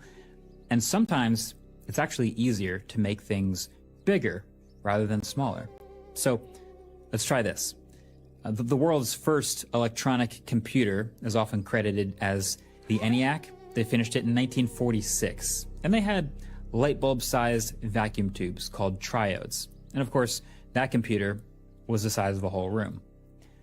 But if we still made computers like this, with transistors that big, how big do you think the iPhone would need to be to fit the 19 billion transistors that it has today? Think about it. Maybe the size of a city block? Or what about the size of the entirety of Central Park? Keep in mind, you need to fit all these billions of transistors. Wouldn't it be crazy if we carry around the equivalent technology of a phone the size of the city of Manhattan? Well, the reality is these are all still too small. Your phone, with the technology from 80 years ago, would need to be the size of the state of New Jersey to fit them all.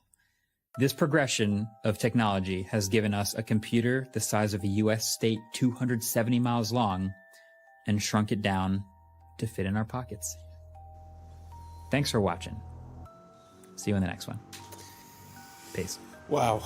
To think to scale like that really makes me think of when I first understood, well, understood is a big word, when I first got confronted to what $1 trillion would look like, and what $1 billion looks like, and $1 million and 100,000. Basically, to count to 1 billion takes years, and to count to 1 trillion, like just going 1, 2, 3, would take 32,000 years. From what I understood, it was like stacks of $100 bills stacked together the height of the World Trade Center, something like that. That's $1 trillion. It's like beyond, and now we talk about it as if, oh, it was just something, you know.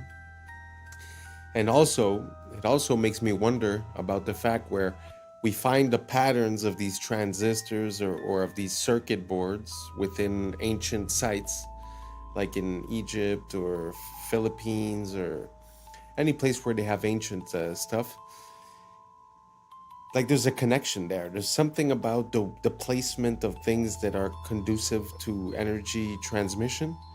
And I don't know, there's definitely something there, and very interesting. Let me know what you guys think down below, and let's keep on rocking.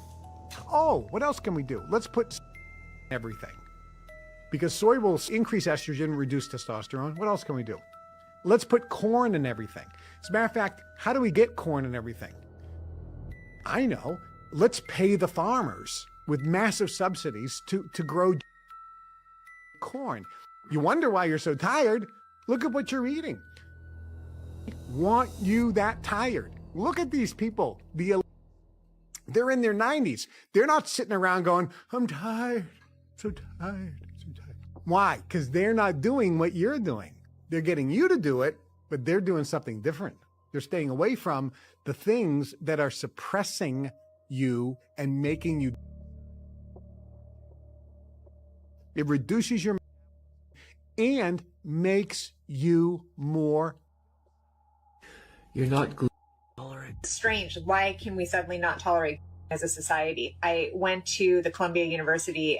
It was a conference symposium on with a bunch of researchers and physicians, and they're talking about, we don't know what it is causing this rise. I went up to the microphone and I said, do they spray brain? Like the chemical, the doctors and researchers turned around and looked at me, they're like, they don't spray. I would kill it. And I was like, okay. And I went and I sat down. A scientist from General there to promote their free Cheerios. So he found me and he said, yeah, they're spraying on a lot of the grains. We know there's a problem. It's going to take 2 decades to reverse. Okay. Like 2 decades. I said, well, everyone's going to be gluten intolerant, and maybe because people are this. I always say it, man. There's definitely something wrong with not only the food, but our relationship to it. You know, as much as I agree with the first guy saying, oh, you know, the rich people aren't tired. Yeah, well, you know what? I feel that within the people in my environment and my surroundings. Some people could have an easy job and at the end of the day still say, oh, I feel tired and this and that. I think it's also a thing of mind state.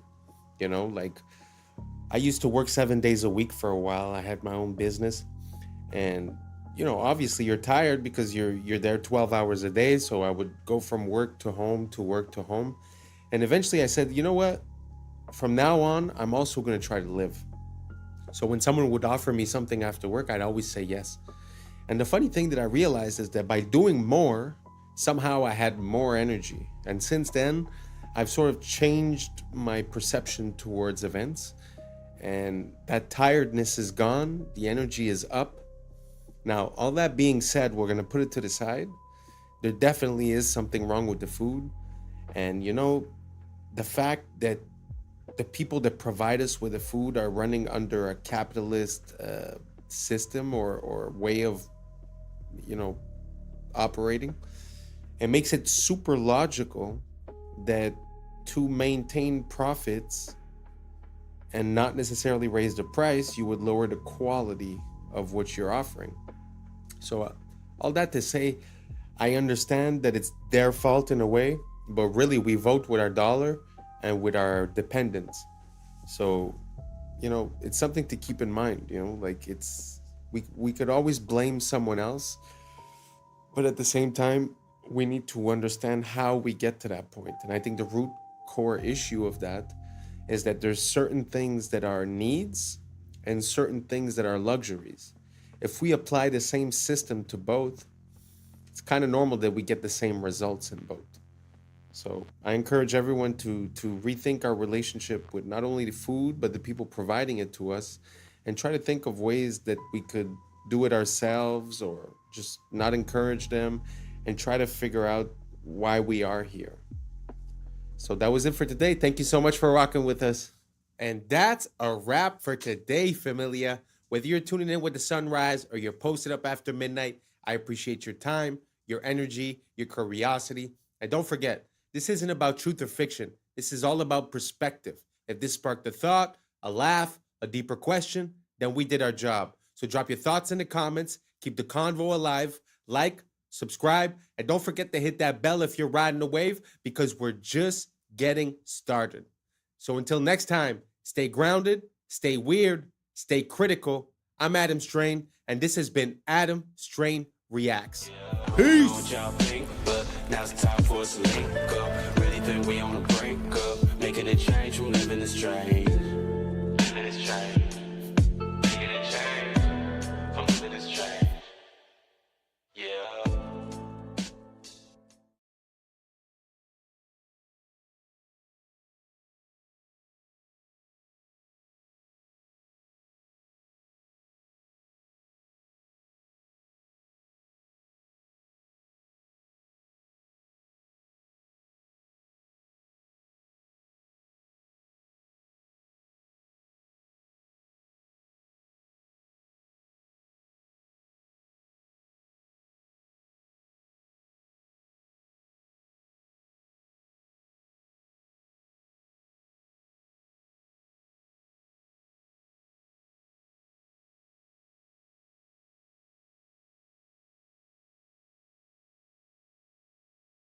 Parking garage for his pets, and even big enough for a growing family. So naturally, he started building an entire town. Just fly straight to the house. It's got LiDAR too. That means it shoots out. And was located in what we now know as Ghana. Yeah. It's the kingdom. Seas flushing with water. What's up, YouTube? Today, we'll be looking at disturbing TikToks that'll make you question reality. But right before we jump into it, I just want to give a huge shout out to everybody watching this, everyone who's ever watched the channel. Thank you so much for all your support. We have just hit the 5K subscriber mark, and we are just getting started. So without further ado, welcome to Adam Strain Reacts. Let's get her done. Listen, I'm beating all the traffic with this one right here, y'all. This is the Jetson 1, a single seat, all electric aircraft that basically turns you into a human drone. 8 motors, carbon fiber frame, hits about 63 miles an hour, and stays up around 20 minutes. And yeah, it's like 128,000. But think about it. People out here drop 60K on a car, then they spend thousands more on gas, maintenance, sitting in California traffic. You just charge it up and fly straight to the house. It's got LiDAR too. That means it shoots out laser pulses, maps everything around you, and helps avoid obstacles in real time. Even comes with a parachute for backup. Hopefully you don't need it though. Straight from the fish tank. That's very interesting. You guys think that's the future of transportation? I mean, it's true that we haven't seen an evolution in transportation, whether it be planes, cars in the last 50, 70, maybe almost 100 years. So it would make sense that we would have, a different type. But to be 100% honest, people have a hard time driving cars. I know that they're talking about using AI to drive, but I have a hard time seeing air travel being opened up for everyone, especially when all the airspace is controlled all around the world and there's laws not to drive drones and this and that. So I feel like it's given, maybe in 10, 20 years, it could be, but I feel like at the beginning, at least, it's going to be so limited that you're not going to be able to do anything with it. But let me know what you guys think. Do you guys think that this is the future of transportation or just a cool gadget? Let me know down below, and let's keep on rocking. Not only are they real, they actually turn into superheroes during the winter. Let me explain. Meet the reindeer. You can only find these guys in the North Arctic region surrounding the North Pole, which I shouldn't have to tell you that. And during the summertime, when it's not as cold in those areas, they look like this. Just a regular deer. However, as soon as winter hits, their body transforms. Like a Super Saiyan. First off, their blood produces a chemical that acts like a natural antifreeze, keeping them warm. Their fur turns white, which helps them blend into the snow. not get spotted by predators. Their hooves go from rounded to rigid for better traction. But the craziest part is their eyes change from brown to a super deep purple. And in that stage, they are 1,000 times more sensitive to light, basically giving them supervision, which is cool and all, but 1,000 times? That's not even necessary. What are you trying to see? My thoughts? Moral of the story, if you ever catch Rudolph here in the winter, he will quite literally be built different. And as always, follow for more facts. This is going to be crazy. This is the Jetson Air Games, the world's first flying car race. They're called Jetson 1s. They're fully electric vertical takeoff aircrafts. Sort of like a drone meets Formula 1, except if you crash, you don't spin out, you drop out of the sky. Luckily, they don't fly too high. They just held the first demo race where 4 aircraft were flying side by side, weaving through the air like pod races. And it went super viral online. Many are saying this is how motorsport evolves. We started with horses, then cars, now flying machines. And before you say this will never take off, Jetson already has $75 million in orders. It's putting together a fully competitive aerial racing league right now. So forget racetracks. They're thinking 3D race circuits with vertical overtaking, possible mid-air pit stops would be cool, although unlikely. But with highlights reels that look like Star Wars, it's almost guaranteed to go viral over and over again and become a huge sport. The only question is, who's insane enough to be the first pro athlete in a sport where a minor crash means you might see Jesus? You'd have to have the confidence of a crackhead to even consider it. Would you do it? Do you think it was wrong to do this? This specimen is an extinct type of dog called a turnspit dog. One of them is visible in this picture, in that wheel at the top. See, back in the olden days, if you wanted to rotate meat over fire to cook it evenly, well, they didn't have electricity. So they had this wheel, and they bred a type of dog to run in it. That is the turnspit dog. Due to its genes, it just loves running in this wheel all day.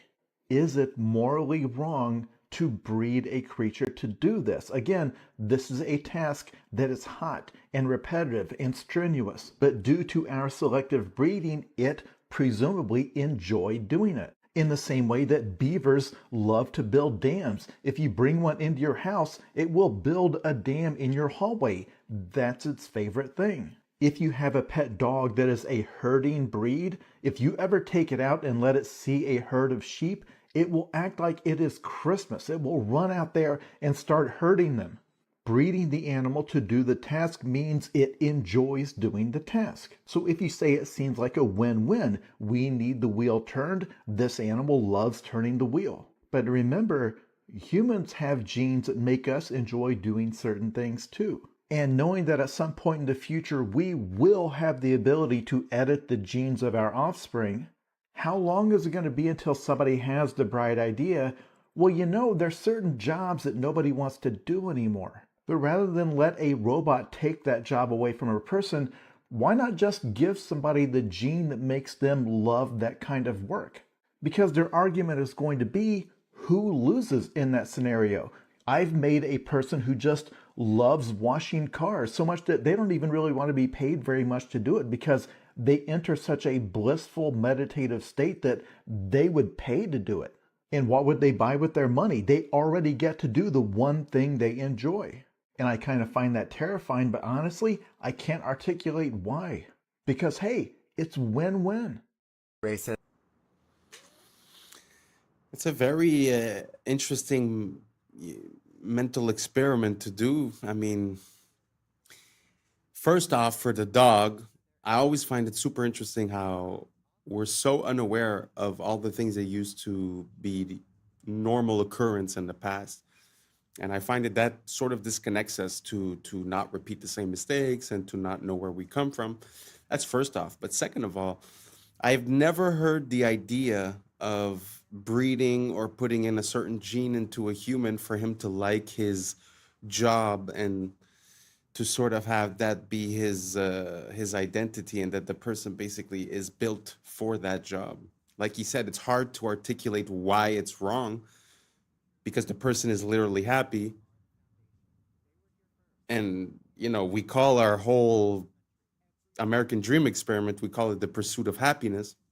So if you were able to provide that systematically, it's very interesting. So let me know what you guys think. Do you guys think it would make sense to breed the genes into people for them to like their job? Or do you guys think it's better off that the robots take it? Or what do you guys think about this? Let me know down below, and let's keep on rocking.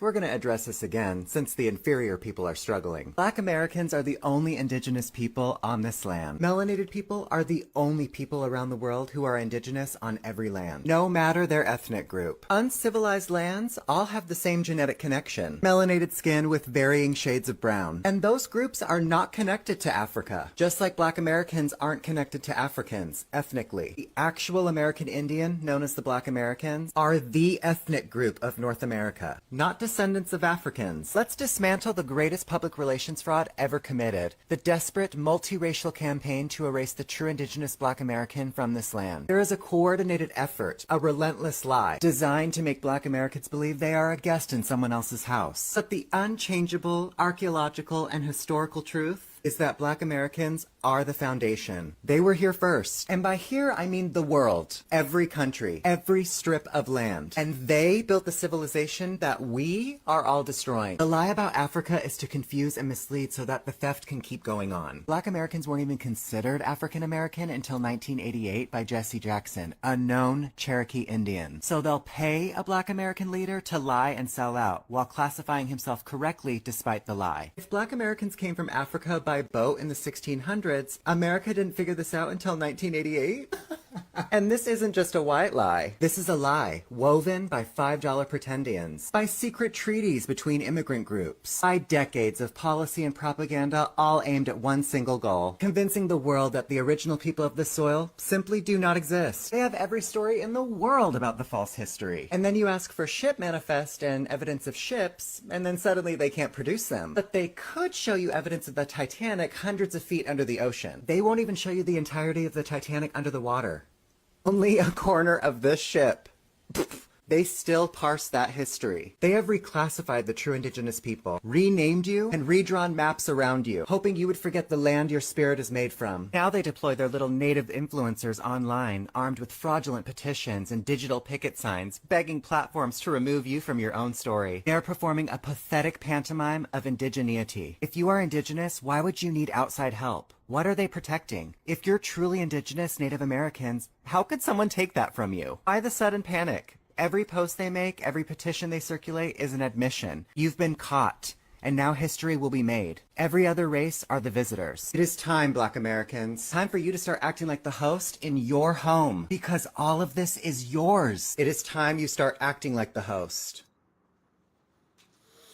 Very interesting theory. I had already heard stuff about the fact that there's a lot of inconsistencies regarding bringing the slaves over from Africa and the boats and all that. But me personally, I've always grew up listening to rap music. So my what I remember is first, like, let's say Tupac was based on Tupac Amaru Shakur, Amaruka, which would be the base of America, which would be coming from an indigenous population. I don't know exactly. He never really spoke about it, but that's where the name comes from what I understand. And the other person that actually, there's two more that hinted to that. One was ODB way back in the days. He was a Blackfoot Indian, if I'm not mistaken, and he was explaining how his heritage was Blackfoot and was not African. And there's also someone else that's very surprising, Waka Flocka Flame.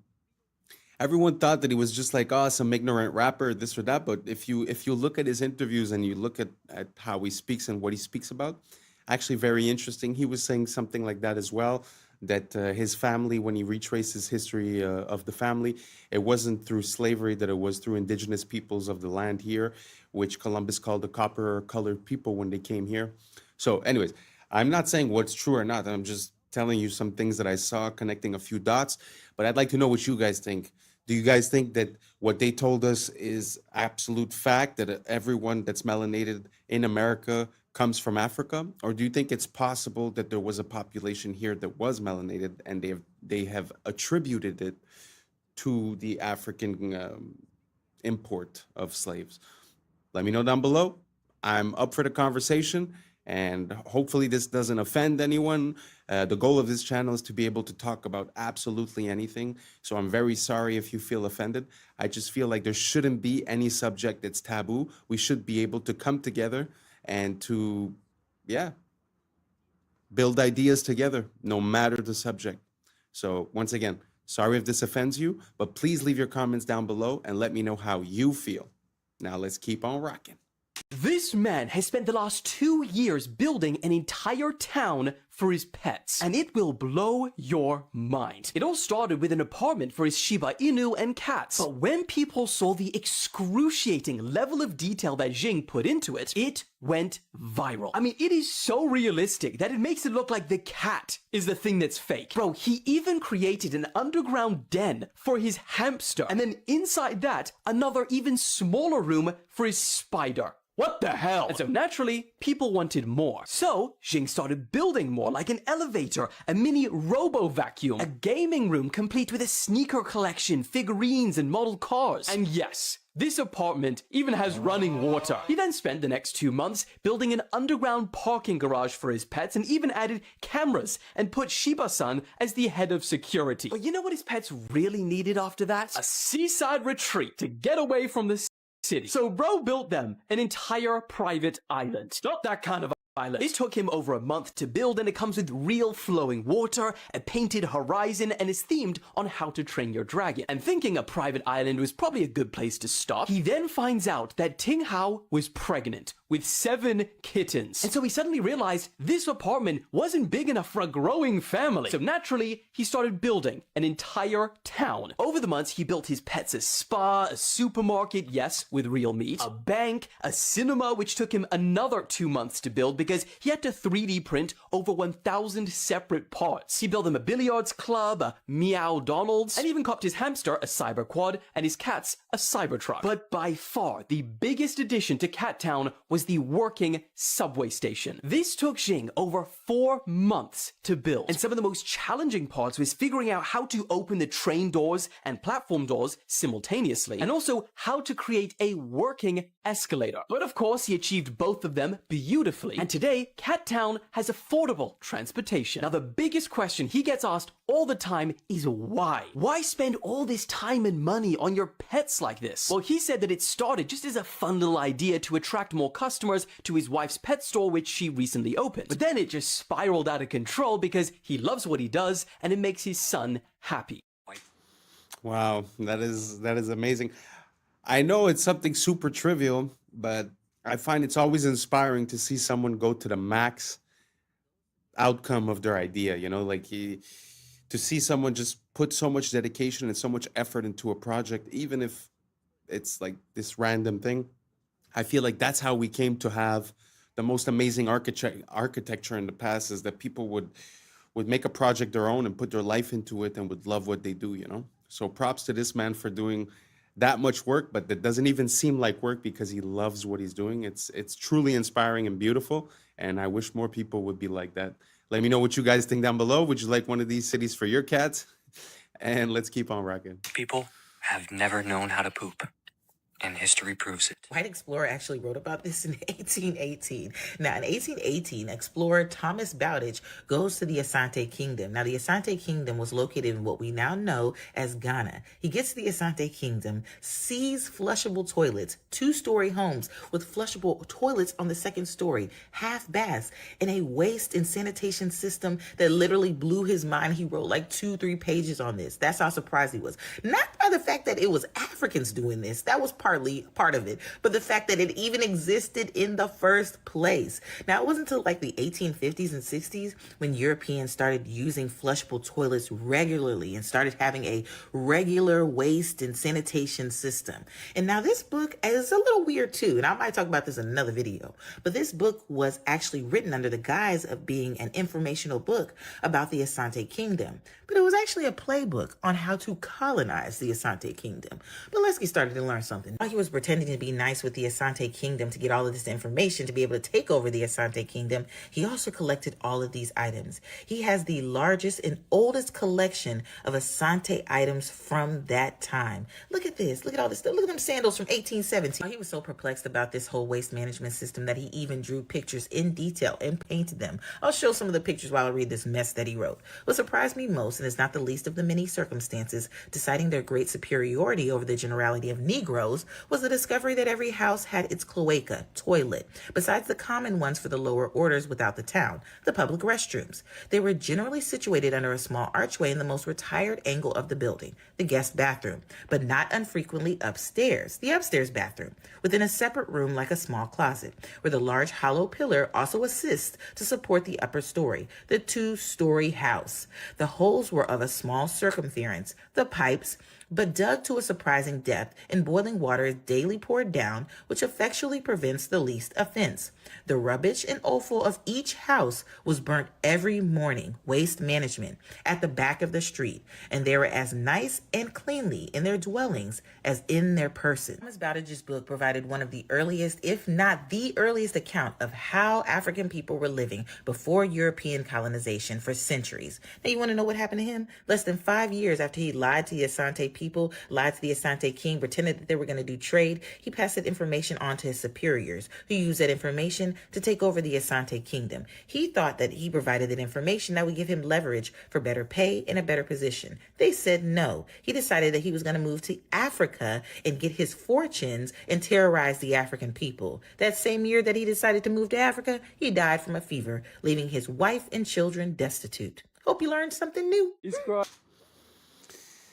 Wow, that is very interesting to see the advancements of the African civilization before the Europeans, actually.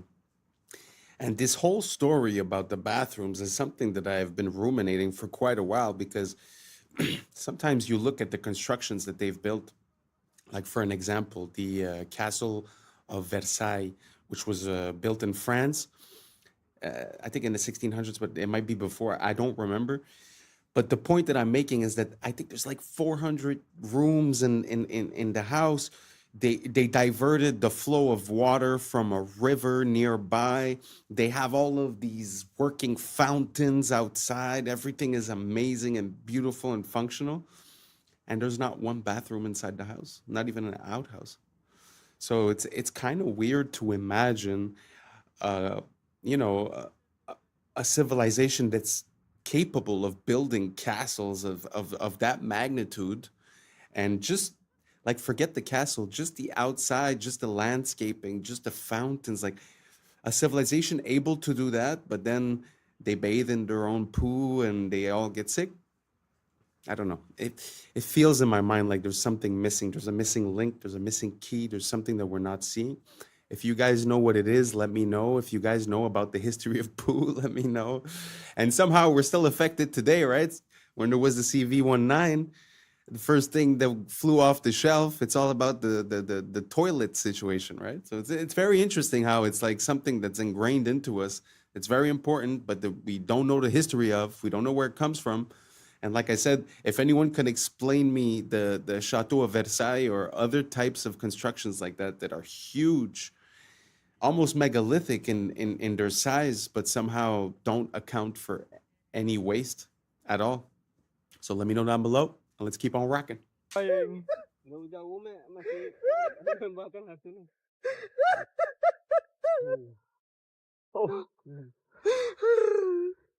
It's okay. We did it. We found it.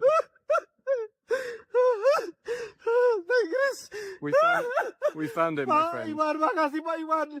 Allahu Akbar, Allahu We made it. Akbar, ya Allah. We made it.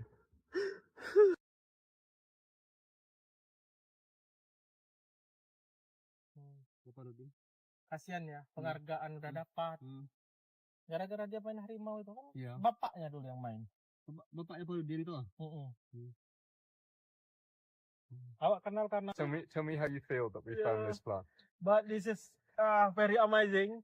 This is complete for me for the habitat more Aprecia for the Sumatra. And you've been looking for Has 13 been. years. For 13 Yeah, years. 13 years old.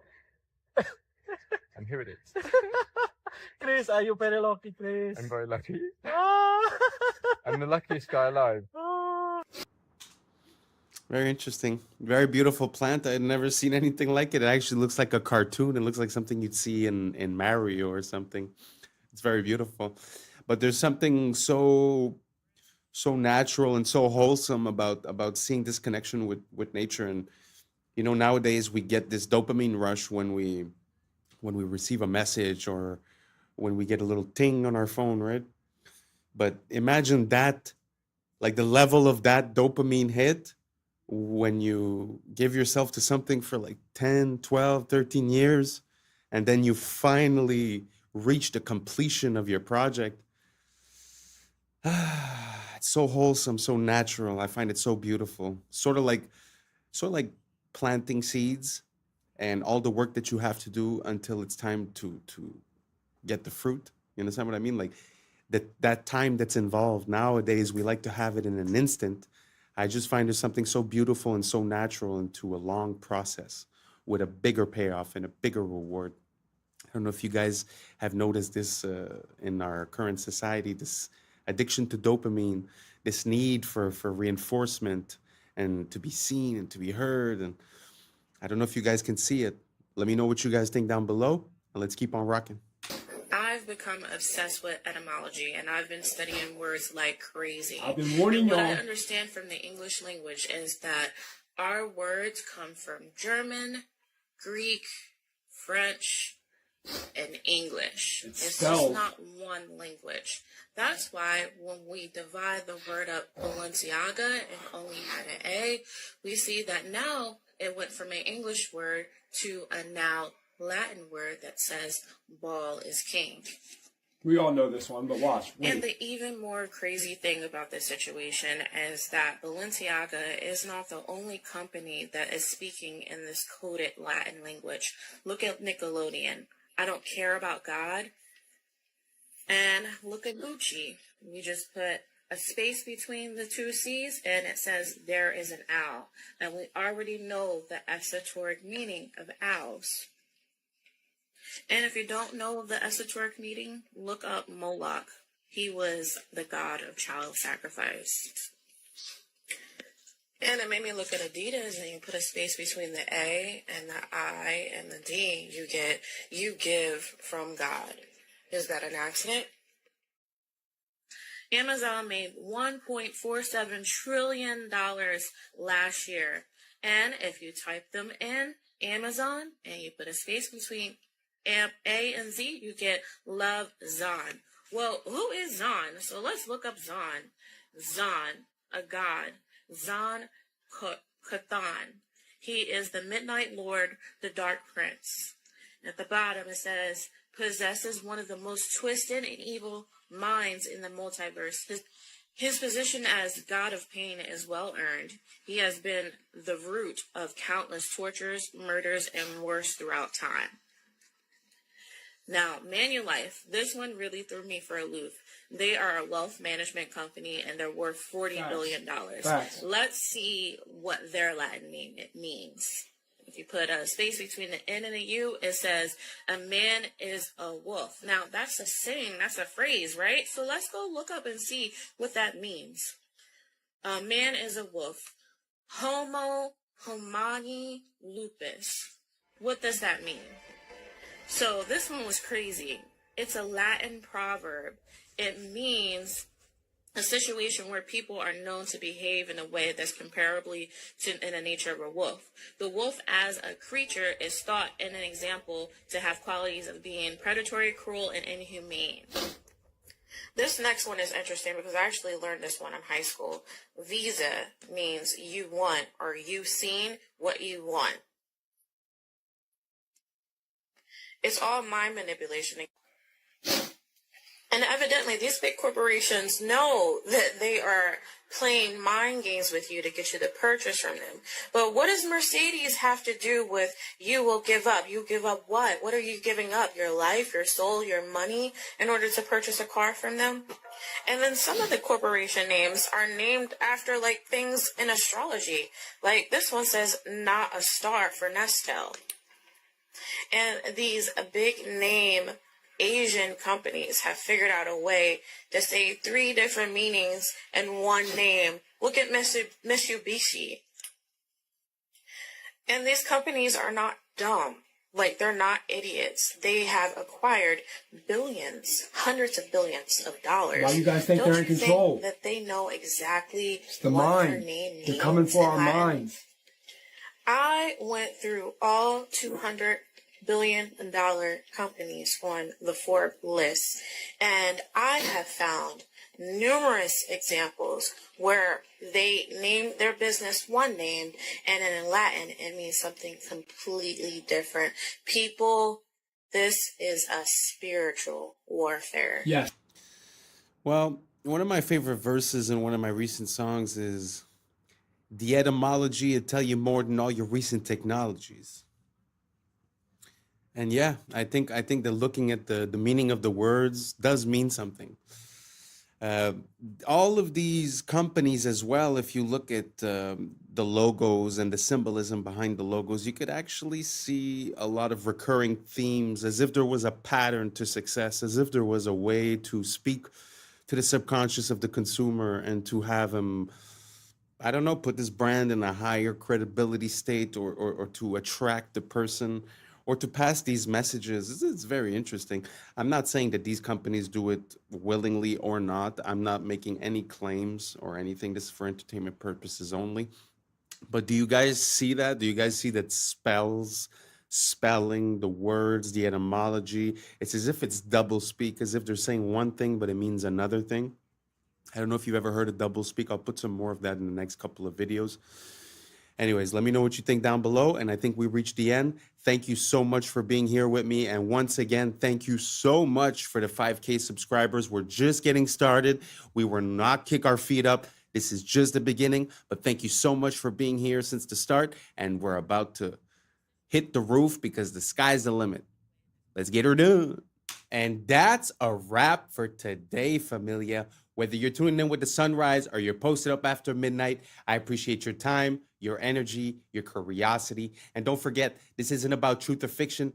This is about perspective. If this sparked a thought, a laugh, a deeper question, then we did our job. So drop your thoughts in the comments. Keep the convo alive. Like, subscribe. Don't forget to hit that bell if you're riding a wave, because we're just getting started. Until next time, stay grounded, stay weird, stay critical. I'm Adam Strain, and this has been Adam Strain Reacts.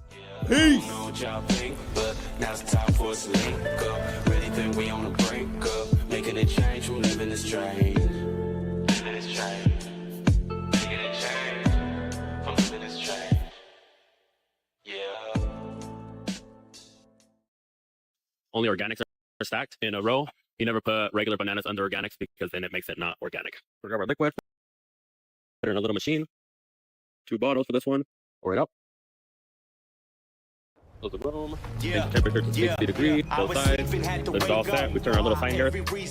What's up, YouTube? Today, we'll be looking at disturbing TikToks that'll make you question reality. So without further ado, welcome to Adam Strain Reacts. Let's get her done. Yo, this video is kind of scary, but not in the way that you would think. Now, this simple drawing is something that you'd probably do in high school. But what if I told you that these simple lines can actually trick your brain?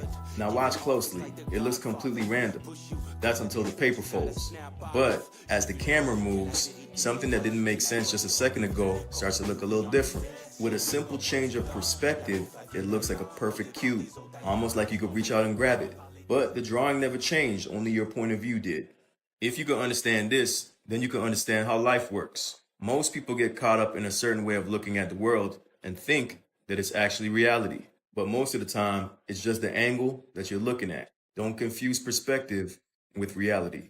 So this has got to be one of the most shocking stories I've ever heard, but it turns out the most powerful elites from our main foreign adversary, China, are basically ordering American babies like they're spring rolls from Panda Express. The Wall Street Journal recently reported that Chinese billionaires are using California's relaxed surrogacy laws to have dozens, even hundreds, of American children without ever stepping foot in the United States. One of the Chinese billionaires they profiled, Zhu Bo, openly admitted to having over 100 children through American surrogates. He just sent over his genetic material, and within a year, he got back a baby with the full rights and privileges of American citizenship. Another prominent Chinese executive hired U.S. models as egg donors to produce at least 10 baby girls with the stated intention of eventually marrying them off to other powerful businessmen. And some of these babies are sent back to China immediately. Others stay here to be raised by nannies. And there's now an entire American industry built around this. So obviously a bit disturbing, also ripe for human trafficking, child exploitation, and abuse. But it's also probably a national security issue, right? I mean, even putting aside the prospect of literally creating a Manchurian candidate, it doesn't take a whole lot of imagination to see how the system can be exploited by some horrible people and America's worst enemies.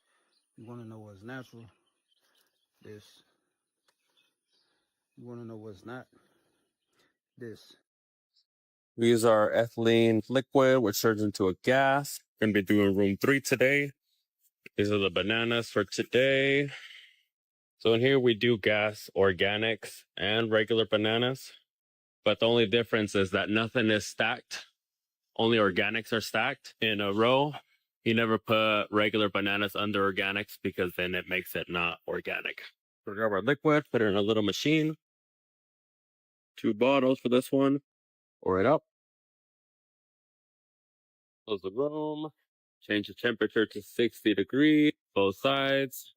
This is all set. We turn our little sign here saying that it's gas. I'm going to show you guys after the bananas get gas what they look like. We're going to pull a banana out. This is one of them. This is maybe a 3A's. After it's been gassed, it starts to turn yellow. We have this little pulp thing that checks the temperature and the pulp on these. That gives us a reading. And this is what the other side looks like. Starting to break in a little bit of yellow. Both of them compare left and right side. Wow. Listen, let me try to link all of these things together.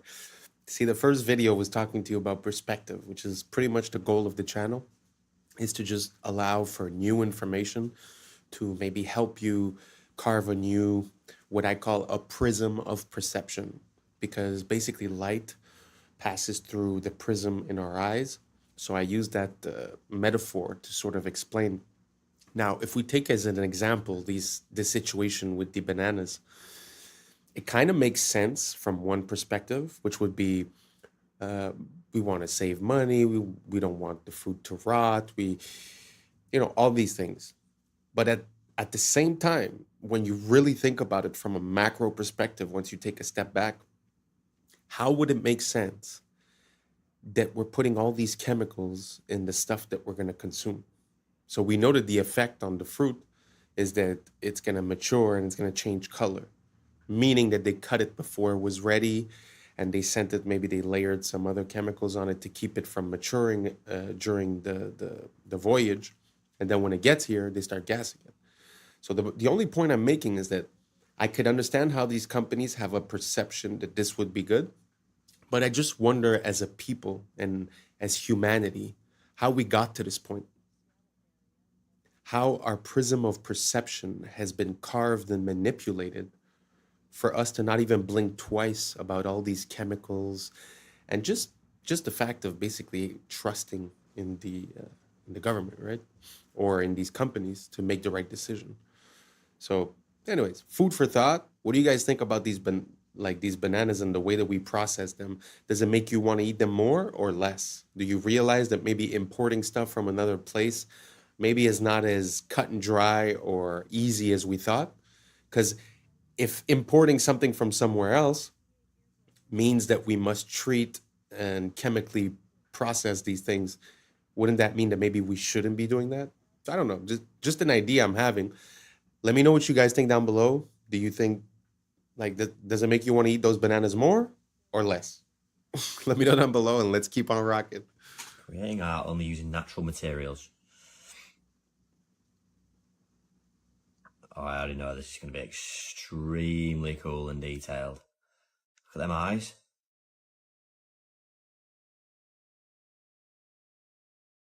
Owl? Thought it was a lion at first. That's really, really impressive, isn't it?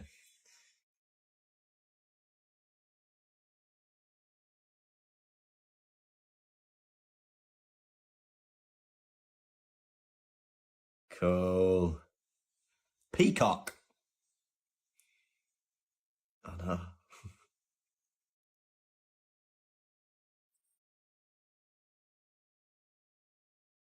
How did they do that though? Where it's with just vision and looking at, all right, that will make that good. Need a bit of dirt here. I need this leaf here. Sick.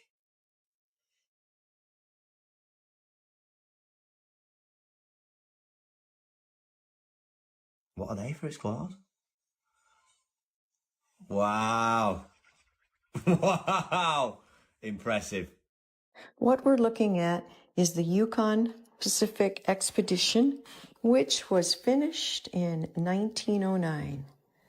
This is in the Seattle area, and what is left of this expedition has become the University of Washington, which is north of downtown.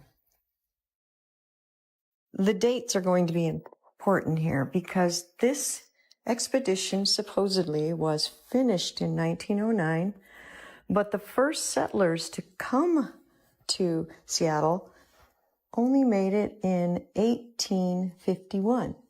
So that means after arriving in a covered wagon on Alki Beach, 58 years later, these Seattleites built this city.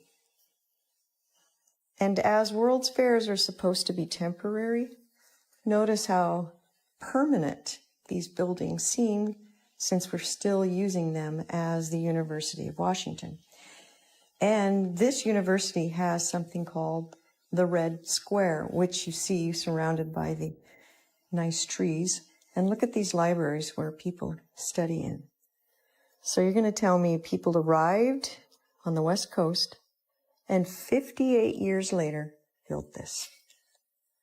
We must have lived in a world of witches and warlocks and magic to have put together a city like this in only 58 years. You be the judge. It's a brain wrecker, to be honest. Like, how in 50 years would you build that? Nowadays, to build one building, it takes us like 2 years, 3 years.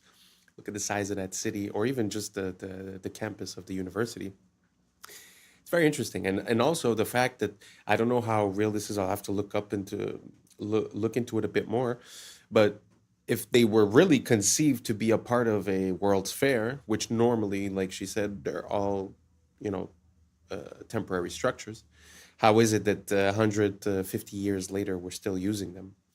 I don't know. What do you guys think about the World's Fairs? Do you guys think it was all stucco and plaster? Or do you guys think these were real structures? Were they built by us? Were they built before? Maybe we just had a technology that they're not admitting to. I don't know. Let me know what you guys think down below. And let's keep on rocking. Do European royals always look like men? Maybe there was something wrong with them. The testosterone could have been too high, or maybe we all know the real reason why. Oh, ma'am, that's a gent. Ma'am, oh, that's a gent. It's not all but like 90%. Take a look through history, it really ain't no mystery. 'Cause ma'am, that's a gent. Let's take a look at Sweden first, they'll have you on your knees. There's Charlotte, Ingrid, Sylvia, and don't forget Louise. And then there's good old England, quite a selection there. And now we have Camilla, sitting in that chair. Oh, ma'am, that's a gent. Ma'am, oh, that's a gent. It's not all but like 90%. Take a look through history, it really ain't no mystery. 'Cause ma'am, that's a gent.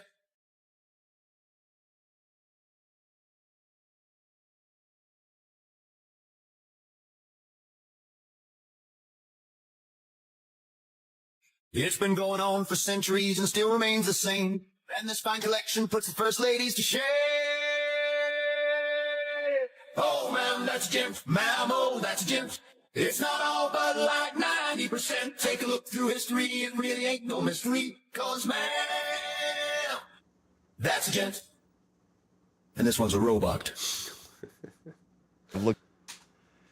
Oh, it's not easy to talk about this. It's a pretty taboo subject. But nowadays, it's a bit more out in the open, no? Like, men are being women, women are being men. But it does happen that I stumble across some older photos, and especially people that are very high in the echelons of power, where, well, like in this example, that the wives seem a little bit special. Do you guys think this is a possibility? Do you guys think that there's something behind it, that they were basically paving the way, or that there's a different perspective that we're not seeing? Maybe I'm missing something, but do you guys think it's a possibility that maybe, I mean, nowadays it might be actresses, it might be models. I don't know. Do you guys think it's a possibility that they've been doing this for a very long time, and that now we've gotten to the point where it's like openly admitted, but that basically it was like that across history? I don't know. It's something I'm looking into. Let me know what you guys think down below, and let's keep on rocking. Up every that has been identified by science to be a virus.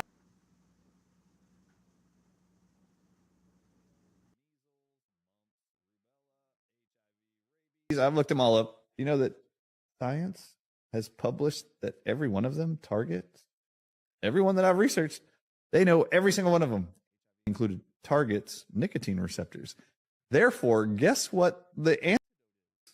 Nicotine. Guess where nicotine is found the most? Tobacco. Guess what? 200 countries right now in unison have been told to ban access to all citizens by the year 2030, and they're all doing it, including the United States of America, tobacco and nicotine agents. Okay. Well, I was looking. Wow. Well, do you guys think that's possible? Because I have heard something along those lines a few years ago when we had that big medical situation. And there was a theory saying that, well, they were stating something different, but basically what they were saying is that the nicotine receptors were important to the process of being infected, and that basically consuming it would lower your possibility. Now, that was back then. That was a conspiracy. That was taboo. But today, if you just Google it, you write the CO, you know the rest, and nicotine, openly stated, they will say that it has an effect on reducing the risk of having the longer version. So they don't say for the initial infection, but they're still attributing a positive effect to the nico.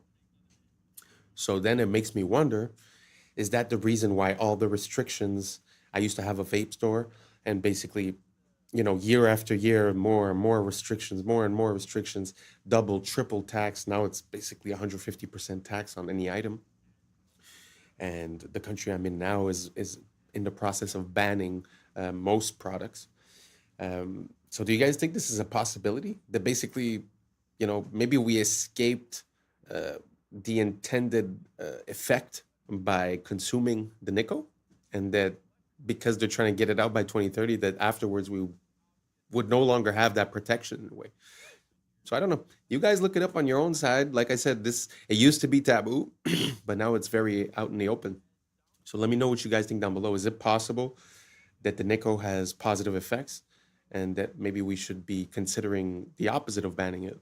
Let me know what you guys think down below, and let's keep on rocking. Looking into the board of BlackRock, I got distracted by a rabbit hole.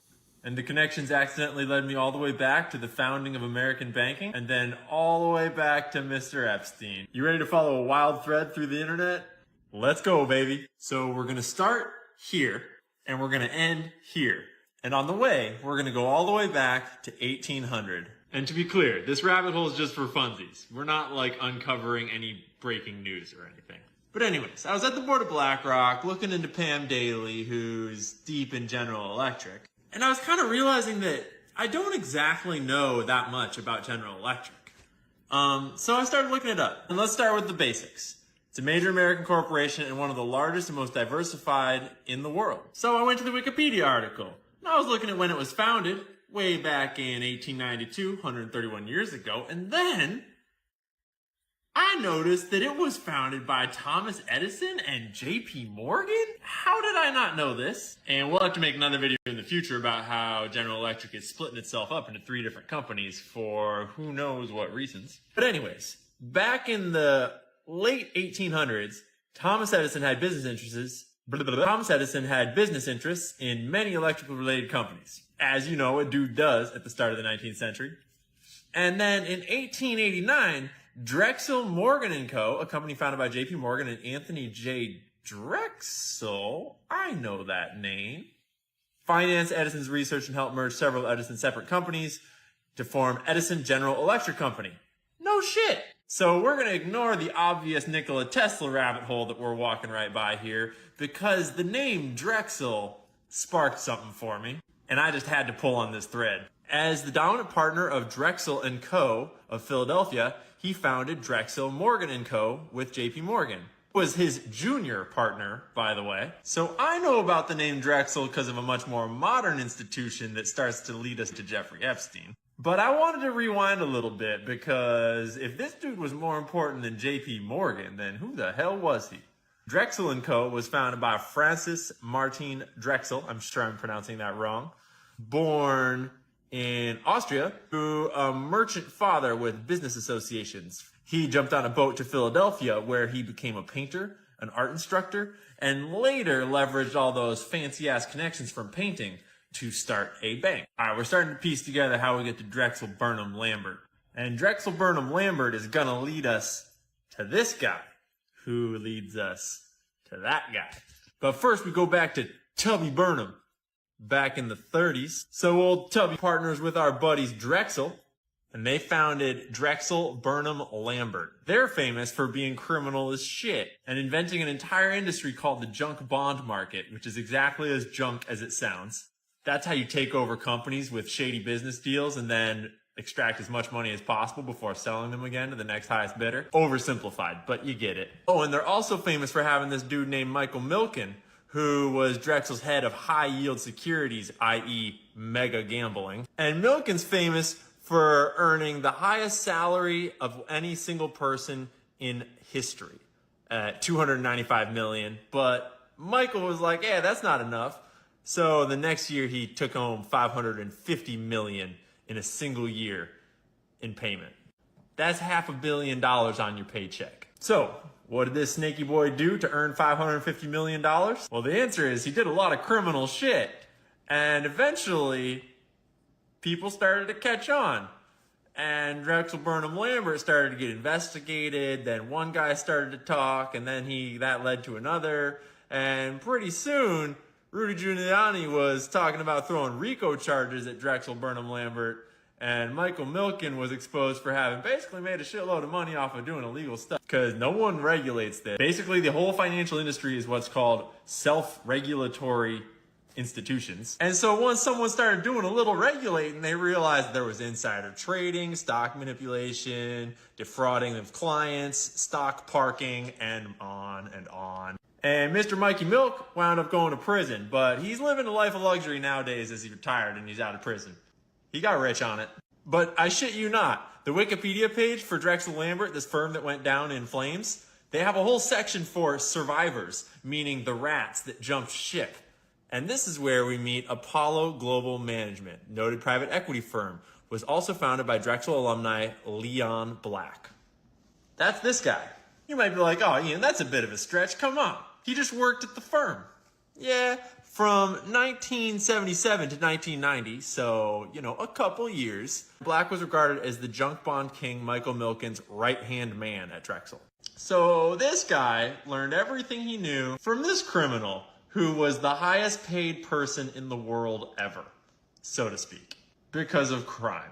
Well, Black went on to found Apollo Global Management, one of the biggest private equity firms in the world, and guess who he decided to bring on board? Oh, in 1997, he made Epstein one of the original trustees of what was his and his wife's foundation, and he had him direct all sorts of charitable donations and philanthropy money and a whole bunch of other secret money just going to weird places. And someone finally caught on and started looking through these numbers. They found that he had paid Epstein $158 million in just 5 years from 2012 to 2017 for his financial services. I'm not even going to get into all this nasty bullshit. Black had more meetings with Epstein than just about anyone else on the books. And this is where it comes right on back to our friends at JP Morgan, just a few hundred years later. Because while we were all looking at submarines, JP Morgan was settling out of court $290 million because they totally were not guilty of helping facilitate this, trafficking ring thing going on. They totally weren't profiting off of that and involved in that. See, that's the thing about money is once you start following it, you start making connections. And once you start making connections, you start winding up in places where you're not supposed to be. And let's be clear, I'm not trying to say that Pam Daly has anything to do with what I just talked about. I'm just saying that the more you know, the more you know. And sometimes when you start looking into gigantic multi-billion-dollar mega corporations that are diversified all across the globe, you inevitably discover that money is used for some pretty awful things in this world. And it's important to remember that money doesn't spend itself. There's always someone doing the things. So stay curious. Don't forget to do your own research. Wow, that was a big one. It's very interesting to see historically how these things happen, and this rabbit hole really doesn't have an end to it, especially with that dude that everyone's talking about with the files. That dude seems to be implicated in absolutely everything, like whether it be science, duplication of people, whether it be the financial institutions. He was one of the biggest partners with the JP Morgs in NYC. He was bringing in clients like Mr. Gates, all these billionaires. And I mean, even in the interview, Gates is like, oh, well, he used to help me with my taxes. Like, what does that have to do? So anyways, the connection that we see, it seems like a hidden control system. And, what goes on the stock market, like you said, it was a self-regulatory system, meaning no one's involved, right? I think we've been asking for it for a long time. I think that our laws are open to this manipulation. And I think that the only way for people not to operate this way is to make it impossible for them to operate this way. So I don't know, food for thought. You guys let me know. Did you know that the file guy was involved so deeply embedded into the financial system of the United States, talking about these huge numbers? You guys let me know, and let's keep on rocking. This is a clip from historical film number 1119, produced in 1923 by the U.S. Army Signal Corps. The caption says, quote, "A smoke curtain, an important new chemical warfare development. Hanging a curtain half a mile long in 18 seconds, unquote." This 1923 film shows an aircraft spraying a trail where some of the chemicals rapidly descend to sea level to form an opaque vertical curtain. Observers have seen an increasing frequency of chemical warfare and other experiments in our skies. Spraying Agent Orange during the Vietnam War demonstrates the military has been developing more sophisticated chemical warfare operations using aircraft since 1923. As aircraft performance, altitude, and fleet numbers have increased over the years, observers are seeing a skyrocketing number of chemical experiments in our skies. The advent of the internet and digital cameras has created a spontaneous network of observers around the world who share their many observations of bizarre contrail emissions on YouTube.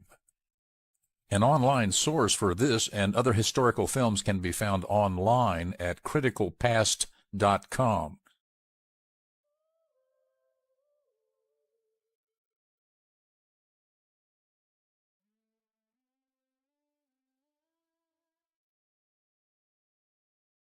This is an issue on the same level as asbestos. On the same level as asbestos? What?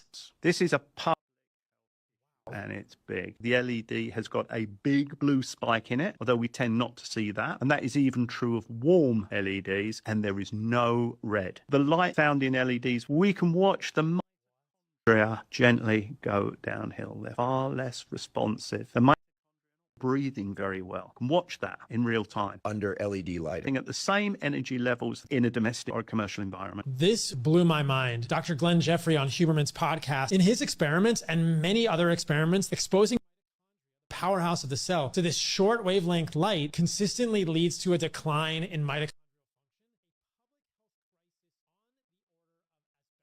Not only do they flicker, which can be overly stimulating for our fight or flight nervous system, they are too rich in blue light without the counterbalanced long wavelengths of red and infrared. In contrast, we also know very clearly that more sunlight exposure is consistently associated with longevity. We are just beginning to realize how harmful these lights are for humans. Avoid them as much as you can, make changes in your home, replace the lights in your house with incandescents, and your health will improve.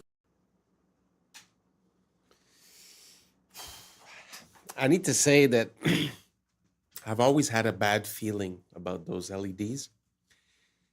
And every time that they present something to us saying that it's not for the better lighting, it's for saving the planet, it's for reducing this, I don't buy it.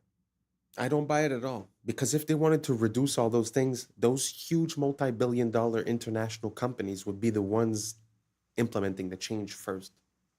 So it makes me feel that there was something behind it.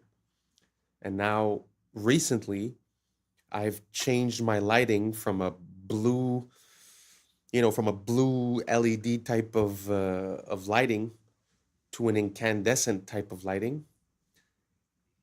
And the difference is palpable. I mean, the difference is huge. I feel like I'm in the 90s. I feel like I went back in time and I don't know, life is better. So I can't tell you scientifically what it's doing, but I can say this: give it a try and let me know how you like it. If you see a difference between that bluish lighting and the incandescent lighting, does it make you feel different? Let me know down below. Thank you for rocking with us. I appreciate you. And that's a wrap for today, familia. Whether you're tuning in with a sunrise or you're posted up after midnight, I appreciate your time, your energy, your curiosity. And don't forget, this isn't about truth or fiction. This is about perspective. If this sparked a thought, a laugh, a deeper question, then we did our job.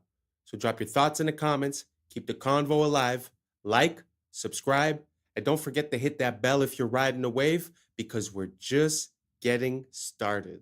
So until next time, stay grounded, stay weird, stay critical. I'm Adam Strain, and this has been Adam Strain Reacts. Peace. Now it's time for us to link up. Really think we on a break up. Making a change from living this change. Living this change. Making a change from living this change.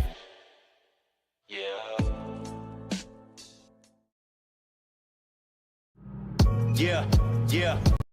Yeah. I was sleeping, had to wake up. Why? Every reason I could think of. God, till the day I keep the ink up. What's up, YouTube? Today, we'll be looking at disturbing TikToks that'll make you question reality. But before we jump into it, I want to say thank you to each and every one of you that's listening right now. We just hit the 4K subscriber mark, and I am so proud that we could do this together. Thank you so much for being one of the first ones here, and let's just keep on growing. So without further ado, welcome to Adam Strain Reacts. Let's get her done. Okay, so someone sent me this video of King Charles and people fainting in his presence. And at first I thought, people faint. But then I'm like, wait a minute. How many times have people fainted by being in the presence of King Charles? And what is with that? Now, we know about this strange painting and everything. I'm not going to talk too much about that. But all I will say is the age-old explanation for this is that people tend to faint in the presence of demonic or satanic activity. I will say, if you were to just ask someone what kind of vibes this portrait gives off, I don't know that you could say it's love and light. In fact, it looks bloody. And again, we saw what happens when you invert it, duplicate it, and match them up together. What type of coincidence would that be? And what is with the very interesting history of the royal family anyway? And what makes their bloodline enable them, or rather give them the power to rule over others? I'm not sure I'm really buying this whole story. Side note, by the way, we're all familiar with inheritance taxes, where when someone passes in your family, you don't just get all their money. The government gets a big cut. Of course, taxed here, taxed there, and even taxed when you bite it. Well, King Charles is not paying any inheritance tax from the Queen passing because of a law, and they don't want the royal wealth to be salami sliced away. So once again, we have another example of rules for thee, but not for me. How dare you try to get around paying inheritance tax? One advantage with the airships. I put this in because I find that we're so used to talking about secret societies and about governments that I think sometimes we overlook the power of the royal family or the crown. Because if you think back at a few years ago when there was the COVID, when you think about it, the Commonwealth countries were the worst ones, were the ones that were on the front of taking people's rights away. So, Australia, England, Canada. So when you think about it, there's kind of a correlation. So I know that it's not something that's very popular, but I'm going to start looking into a bit more the connections between the royal family and what goes on in the world. Do you guys see a link between the royal family? Do you guys think it's overlooked, or do you guys see a lot of that maybe I don't see it? Let me know down below, and let's keep on rocking. Is the fact that you wouldn't need a runway. They could dock these things, and that's why people start to look at some of these old buildings and some of these towers. Were they meant for docking an airship, and then they would get into the building from the ship? What they try to show you with modern blimps is you have this big old balloon thing, and then you have this tiny little carriage under it. Most of the structure of the blimp is just where gas is at. And then you have like a tiny little cockpit that everyone rides in. But if you see like the diagrams of these old airships, you could move all in and out of there. You could imagine would be like a floating cruise ship. So as soon as you get on, you kick your feet up, you go get something to eat, and you go hang out and have a cocktail if that's your deal. And then you can kind of hang out and look out the window and see all the cool stuff. It seems like a more elegant, more sophisticated way to travel. I would be all about that life. Yeah, because you imagine if you were just going, okay, we're going to fly across America, go from New York to LA, and you're not in a rush. Because part of the journey is actually, this is fun. Yeah. But traveling's not like that today. But we're the advanced ones. The government of Turkey claims they have found the grave of Noah. This is a normal human thumb bone. Underneath is a giant human thumb bone. This was found right near Mount Ararat in Turkey. People say 1 man and 3 boys could not build a boat that big. Oh, you didn't see those boys. Hey, Bubba, bring me that tree, would you? There's a jawbone in a hotel in Turkey on display right now, 6.5 inches across the TMJs. Any one of you could put your head inside and rattle it back and forth inside the jawbone. The legend in Guam is that giant people built the latte stones there. Who is moving these giant rocks anyway? That's a camel in front of it for scale, folks. In Wasaki, Wisconsin, 100 years ago, giant skeletons were found in a burial mound. One of the skulls was 3 times the size of ordinary humans. In Walkertown, Indiana, 8 giants ranging from 8 to 9 feet long, all wearing heavy copper armor, were found. Through the bungling of the diggers and the disinterest of the museum establishment, the discoveries were scattered and lost. The Smithsonian has been very active in hiding discoveries about giants because it goes against the evolution theory. See, evolution says we started off tiny and we're getting bigger and better and stronger and smarter. This video is going viral out of Florida right now when unknown people are seen spraying something into the water by airboat. And there's other clips of it in the Everglades as well, and people are wondering what the sand dam's going on. Until a man captured a truck that was going to the department or the depot where they fill up these containers on these boats. A truck was carrying some goods, the Florida Fish and Wildlife Conservation. And if you look closely, you see in the back of this truck on the trailer are some boxes. And if you look closely at the boxes, it's Roundup Custom, which is actually called Diquat. It's a form, it's from Roundup, it's the same company. And it's one of the most toxic chemicals known to man. Now, this guy is exposing, that's the one who captured the video. Turns out they're spraying this to try to get rid of an invasive plant.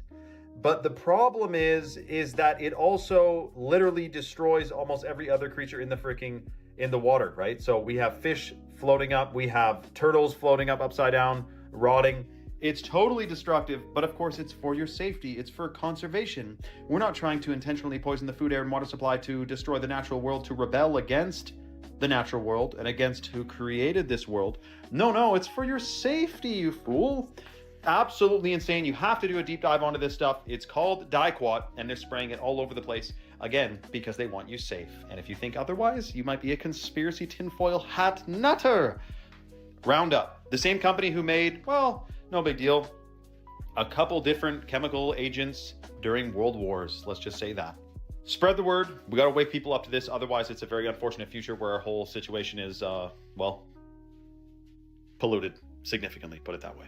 Recently, there's also been many sinkholes that have appeared everywhere. So I don't know if you saw in China, there was a sinkhole, and going back to the hollow earth theory, how in China they found in the sinkhole a forest with trees and species that we would have seen in like 200 years. Oh, yeah. So it opened it up. Exactly. So look, and there's more. So there's one in Detroit. A guy got his car stuck in a fat sinkhole, like one filled with water. He didn't even know it was there.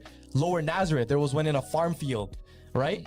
New York, and even places like Turkey and wait, how is this not on the news? I don't know. It's not on the news. It's literally on, like, you have to search for it. Damn. So there was a ski resort in Russia that had a big one too. Yeah. And so I have a theory that since there's all these sinkholes, that means there's evidence of cities and tunnels underground, and that they've expanded so much that the land that we're on right now is sinking into those.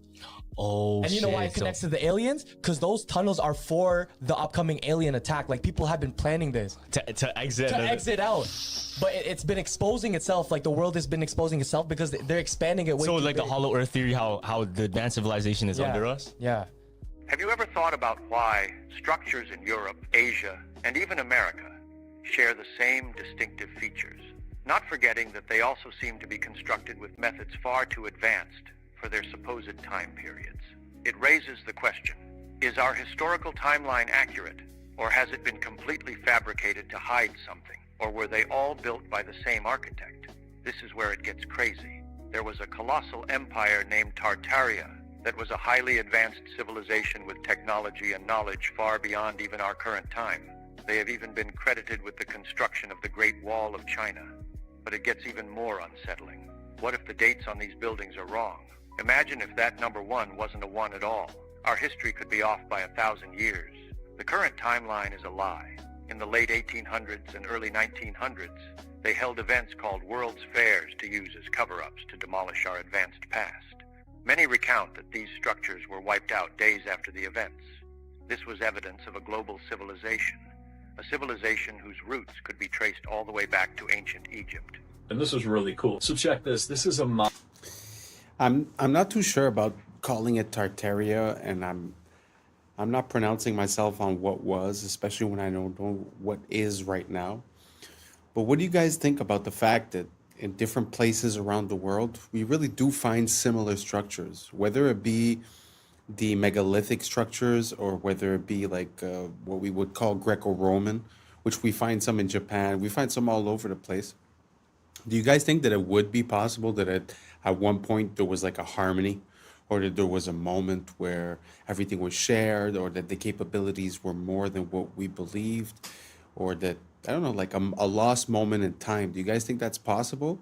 How do we explain all of these structures, or the world's fairs, or all of these elements are easy to explain one at a time? But when we take the magnitude of how many of these events and how many of these, for an example, world's fairs, fires, constructions, the cities being built, the canals being built, the undergrounds, the metros, there's so many, right?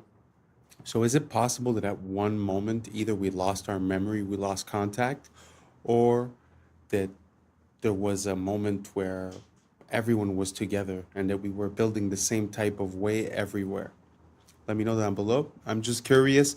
To be honest, I don't really have an opinion. I just find that the timeline that's pronounced to us seems to have some flaws. Apart from that, I'm really not set on anything. So if you guys have any rabbit holes to give me, I'll gladly go down them and include some of the videos in here. So let me know down below, and let's keep on rocking. Mazda bulb. The old Mazda bulbs would last 100 120 years. So what GE and the companies did who run the light bulb companies is they took this original bulb, they had engineers reverse engineer it so that they can make the light bulb break down faster so they could sell more light bulbs. Because the original Mazda bulbs would last 120 years. The original incandescents, the Centennial incandescent, you can look this up, it's in California. The Centennial incandescent is also still burning for over 120 years. So your light bulb, when they tell you like, oh, LEDs are going to save the earth and whatever else, we already had the technology. The light bulbs that could last 100 years have already been here. LEDs, most people don't know, were made by IBM and also by Monsanto. So when you're bringing an LED into your home and putting it above your head and doing all that stuff, what you're doing is you're bringing in a bulb that was designed by a computer company and a toxic pesticide company. So you can imagine what that's going to do to your body. It's going to give you brain fog, it's going to give you fatigue, it's going to cause blindness, cataracts, mess with your hair. Kind of makes all sense. All confirmed UFO types explained from most common to... I suppose we could say that that's the limitation of what we call capitalism. Because if the goal is to make money, it does make sense that selling you more of the same item because it doesn't last as long would give me more benefits at the end of the day. But it's just sad how we lost the pride of making something that works and that's functional and that's unbreakable. And I find it so sad. Can you imagine the fact that we had 120-year light bulbs and that we decided to change it so that they last 1 year, so that you would buy maybe 1,000 light bulbs in your lifetime instead of buying 10 or 20, let's say. It's a pretty crazy thought. Do you guys think there's any other things that are like that got sort of manipulated so that they last less? If so, let me know down below. Now let's keep on rocking. Rarest. First up, we got the classic saucer UFOs brought to mainstream attention in the 1940s after the infamous Roswell, New Mexico UFO crash. Back when they were actually called UFOs, you know, unidentified flying objects. For decades, this was the signature UFO style that everyone knew and talked about, but was mostly mocked and downplayed until the government kinda told us they're actually real in 2020. Shaped like a disc with smooth edges, oftentimes glowing and occasionally with a dome top. Cigar-shaped UAPs are elongated cylindrical craft, often tapering at the ends. In recent times, the terminology was officially updated to UAPs, unidentified aerial phenomena, which was changed once again to unidentified anomalous phenomena when they realized they could also go underwater, no longer making them aerial. What makes cigar UAPs so interesting is their lack of any visible wings, fins, or other appendages typically found on flying craft, and is what really made us realize how impressive the non-visible propulsion systems that power UAPs really are. These have been popping up in our skies more lately, like those orb-shaped UFOs everyone's been talking about, or spherical UAPs, near perfect spheres, typically on the smaller side, seen flying very fast with erratic movements and no visible propulsion system. Can either appear metallic or sometimes slightly glowing, leading people to believe some of these may even be trans-dimensional, oftentimes spotted around military bases and have even been noted to merge or split into multiple orbs. Large, silent, and most often black or dark in color, triangle UFOs are usually seen with lights either in front or on their sides. One of the most well-documented mass UFO sightings happened in 1990 over Belgium, where hundreds of civilians and police officers reported countless triangle UFOs in the sky. Chevron or boomerang UFOs are similar to the triangle ones but have a more pronounced V shape. They also have lights along their supposed wings and have usually been spotted flying at lower altitudes. Egg-shaped are kinda like our sphere UFOs, somewhat elongated but not quite to the extent of a cigar UAP. These are most commonly cited by the military, one of which they famously refer to as the Tic-Tac UAP, moving extremely fast and erratically, and have been seen to pass through large bodies of water without slowing down, showing off their true capability. Diamond-shaped UAPs are much less common than what we've discussed so far. They typically feature some sort of central light or collection of lights and are often seen rotating, moving, or even morphing in midair. Box-shaped UAPs are sort of like the diamond ones, except feature a more distinct rectangular shape with straight edges and perfect corners. They don't rotate and morph as often as the diamonds, but can occasionally be seen with what appear to be windows and sometimes even glowing. Fireball UAPs are an interesting breed, a rare type of orb, typically orange and violently flickering, giving the appearance of a burning flame. Transcending the notion of being mere objects, the fireball truly is a phenomenon, often seen far away and moving very slowly. Occasionally, bursts bursting out a pulse, or sometimes even appearing green. Speculated to be trans-dimensional, these aren't as common as the rest on most social media platforms. Organic shaped are most notably portrayed by the infamous jellyfish UAP caught on camera in the Middle East. This one looks like a collection of indistinguishable parts, no concrete form and moving slower than the others but at a steady, consistent pace. Has also been noted to go underwater. The organic shaped UAP is among the rarest, with some reports documenting shape-shifting abilities and sudden drops in temperature. What if God is actually... I don't know. I must say that even if I was like Mulder from the X-Files and I would say I want to believe,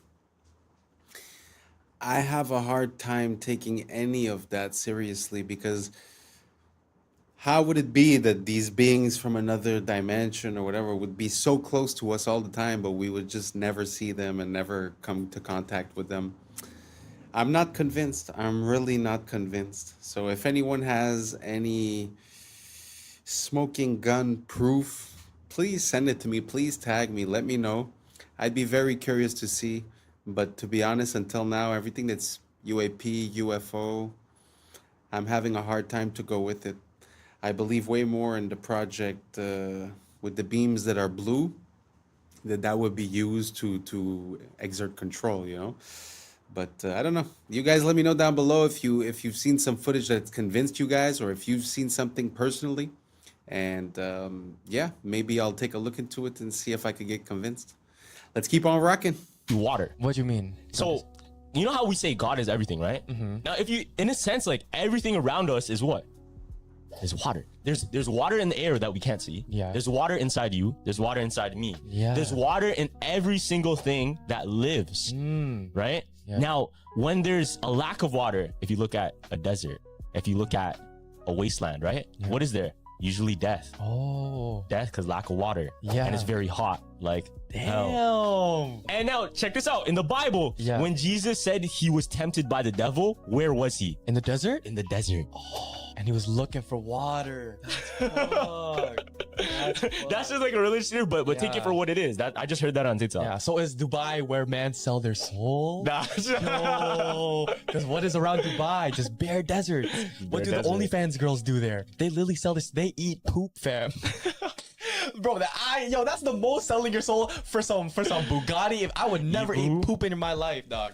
Here's how the elite are scamming you into drinking tap water. Check this out. They selling tap water, y'all. They I are don't know indeed. if nobody told y'all, but they've been selling tap water in the packs of water that we've been buying. Originally discovered because of a town north in Michigan having to fight Nestle for stealing its local water, it has now been revealed that over 64% of bottled water in the U.S. is tap water. Two brands most of notably it. stood out for contamination: Walmart Sam Choice and Giant Foods Acadia. Other brands found to have tap water include Dasani, Aquafina, Nestle Pure Life, Kirkland, Propel, They are scamming us. Essentia, Life Water, And they know Smart it. Water. And for my own protection, allegedly. People are just finding out why they definitely should not be making their bed when they first wake up. I am sure by your parents since you were young you've all been told the first thing you need to do is make your bed in the morning. But actually that is one of the worst things you can possibly do. When you've been in bed all night, it's not the cleanest place in the world by the morning, of course. It's going to be filled with bacteria, sweat, and just everything that you've kind of sweated off in the night. Now your bed is basically just infected with a load of bacteria that attracts these guys, dust mites. And yes, unfortunately, there are probably thousands of these in your bed right now. Now, these guys like warm, dark, sweaty, dirty places. Nice. So when you first get out of bed in the morning, that's when they're going to come crawling because the bacteria is right there for them to scran. If you make your bed when you first wake up, it is freshly dirty and you are literally trapping them exactly where they want to be. Meaning they're going to be living in there and your bed's going to be far worse by the time you go back to bed that night. So the best thing you can actually do is leave your bed messy for a little while, like an hour or so. This will expose the mites to sunlight and warmth, which will basically kill them. Then you can go back and make your bed and it will be perfectly clean for when you go to bed that night. Y'all, something big is taking place in the Pacific Ring of Fire, and I've been talking about this for quite some time, you know what I'm saying? The Pacific Ring of Fire is like the womb of Earth, okay? And now we have all these earthquakes popping off in the Pacific Ring of Fire. Nobody's talking about it. And now we have Mount Luotobi, the volcano, just erupted for the umpteenth time this year. I believe in July and August, and now we are in October, and yet another eruption. What's happening? A volcano in Indonesia, Mount Laki erupted today, sending a massive plume of ash as far as 6 miles into the sky. The country's volcanic agency raised an alert to its highest level and evacuated nearby villages. Thick ash blanketed homes and farmland, forcing farmers to halt work. The volcano has been quite active of late, erupting in both July and August.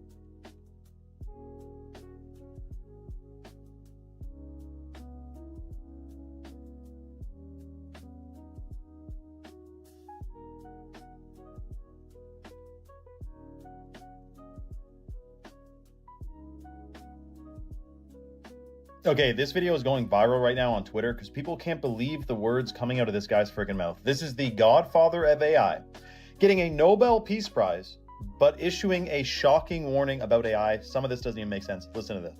Your Majesties, Your Royal Highnesses, Excellencies, dear laureates, ladies and gentlemen. This year, the Nobel Committees in Physics and Chemistry have recognized the dramatic progress being made in a new form of artificial intelligence that uses artificial neural networks to learn how to solve difficult computational problems.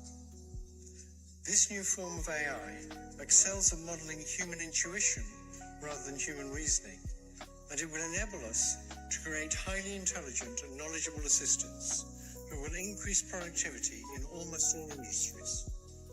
If the benefits of the increased productivity can be shared equally, it will be a wonderful advance for all humanity. Unfortunately, the rapid progress in AI comes with many short-term risks.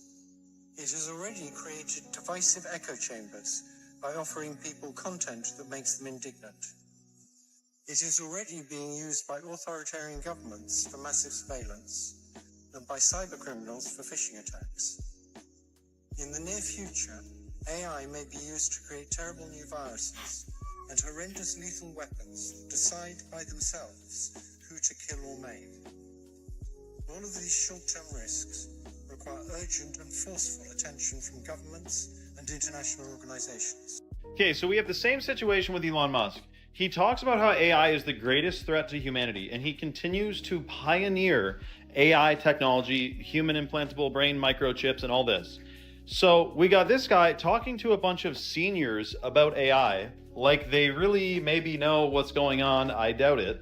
And he's saying, be careful, this will create new viruses and basically destroy humanity. So we're at the part of the movie where it's like, should we shut it down then?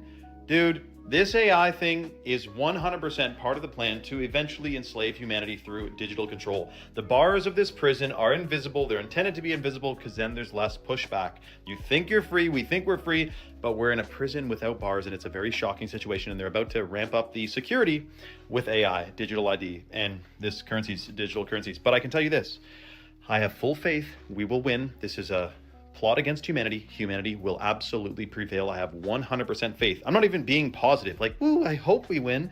It's already done. It is already done. We have already won 100%. Comment for more for part 2. Follow for more. And let me know your thoughts in the comments below, man. What the same damn is with this? Mr. Jones and Mr. Krempler were neighbors. They each had $3,000. With his money, Mr. Jones bought himself a $3,000 car. With his money, Mr. Krempler bought himself a new refrigerator, a new range, a new washer, a new dryer, a record player, 2 new television sets, and a brand new Volkswagen.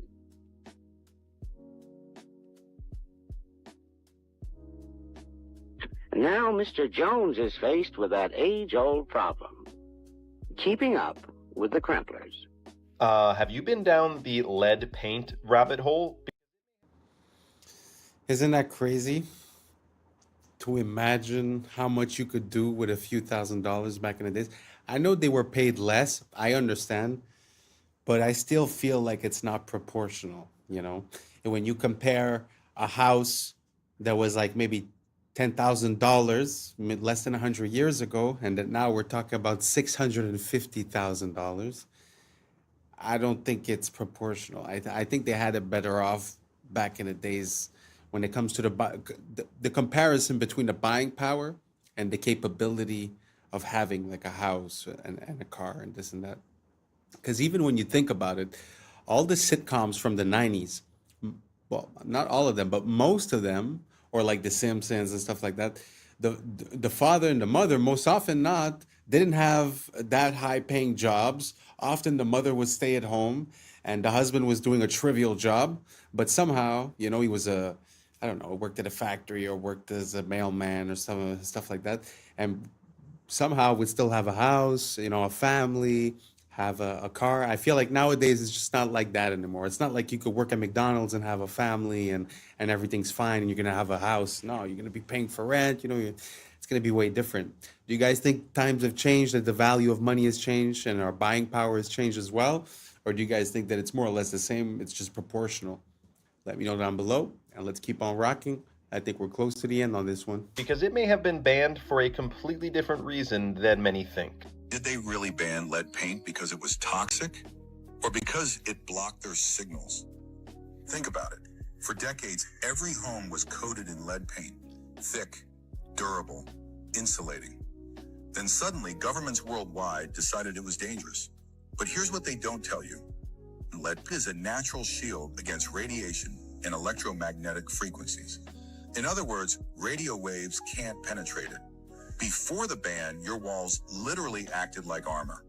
No TV signals, no radio frequencies, no wireless anything could pass through.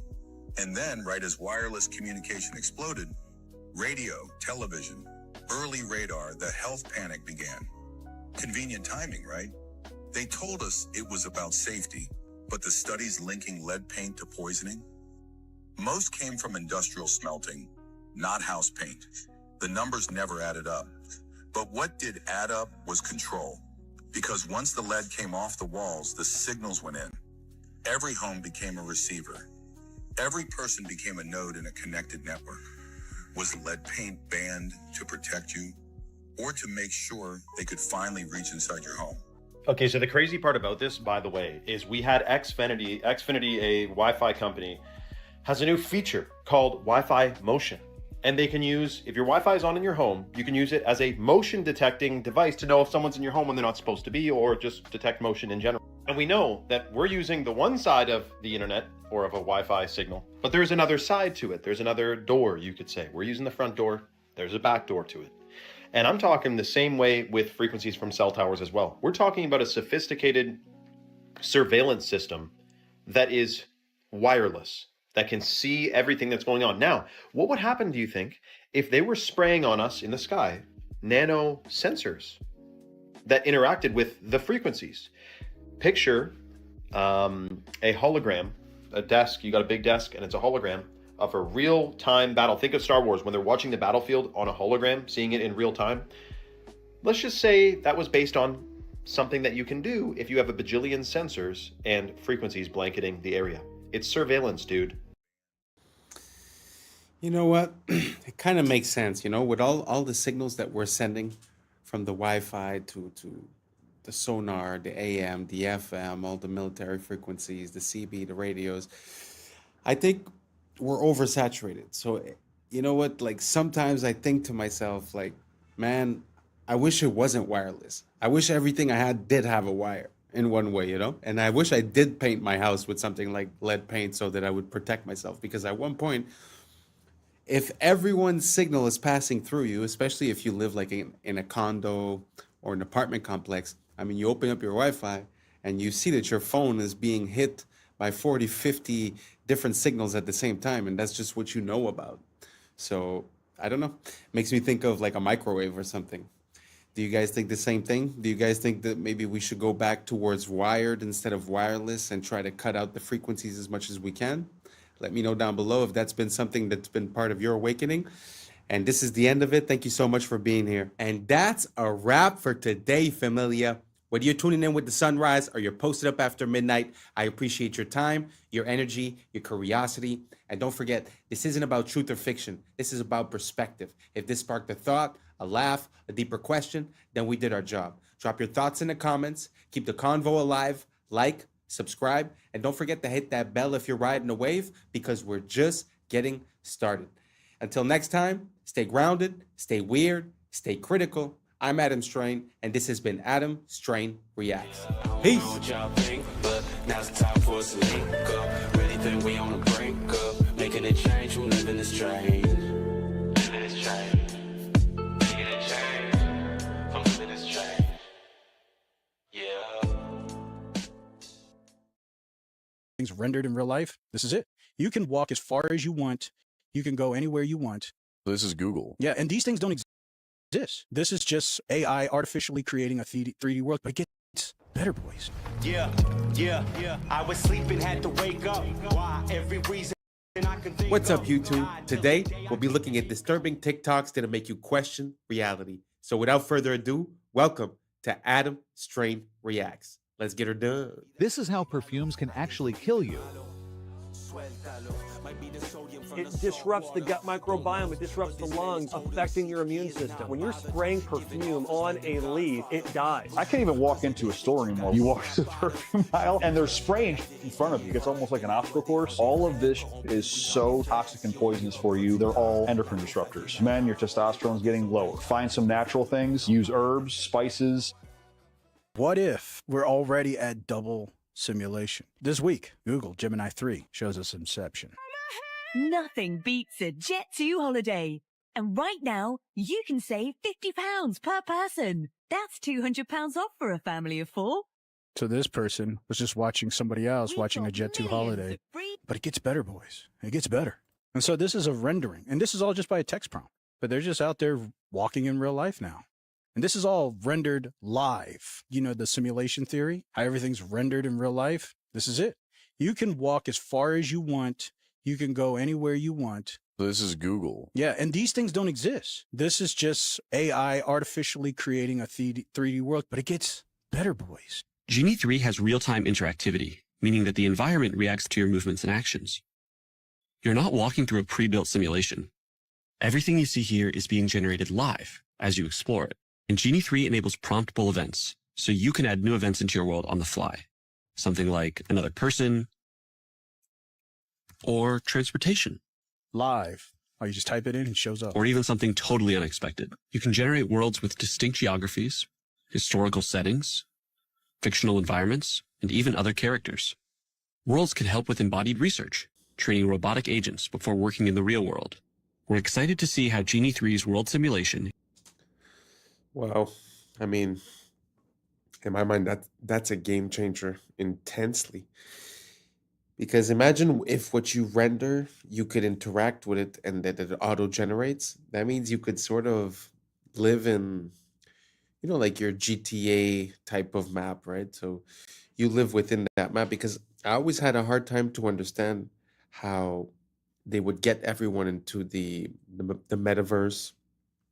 Basically, you know, because the whole shift, like if you look at the investments towards Facebook and all that, was put towards the metaverse quite a while ago, and I had a hard time to imagine how they could get us all to go live in this simulated reality, because we're already sharing a space in this world, right? But this little advancement makes me see the whole potential of it, because while you could live in a Lord of the Rings type of universe, GTA map, you know, or someone lives actually in the GTA map, or someone else lives in Thailand or whatever, it could be anywhere. And at the end of the day, they could just make a place where people have a common ground to meet, and that would be the metaverse. And then it seems kind of plausible. You know, when people are having a bad deal, they're having a hard time making ends meet.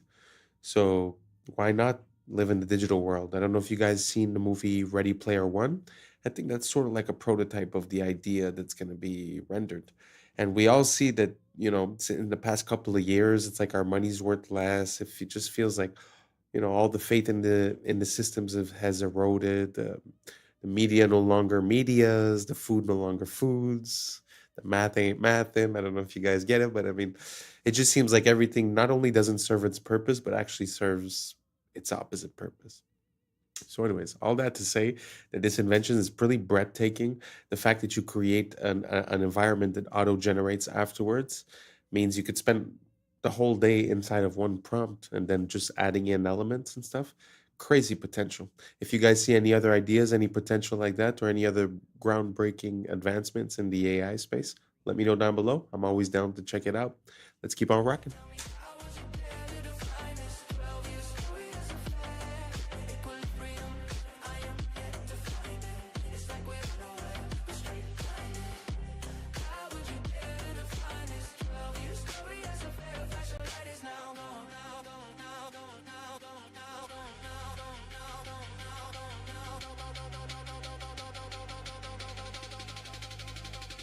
Maybe that's the point, to let it run free.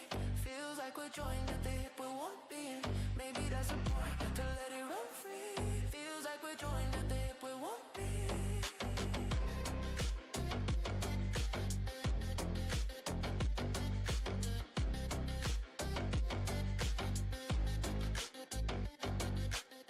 Check out this chimpanzee absolutely smash this memory test. This memory test is set to the hardest setting, and most humans would fail it. 95% of humans fail this test, but this chimpanzee seems to smash through each set of 9.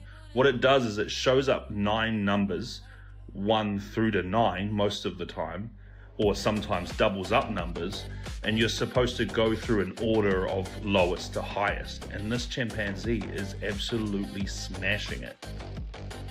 Wow. I wouldn't have gotten that. Would you have gotten those? I was looking at the screen. I was like, nah, way too quick.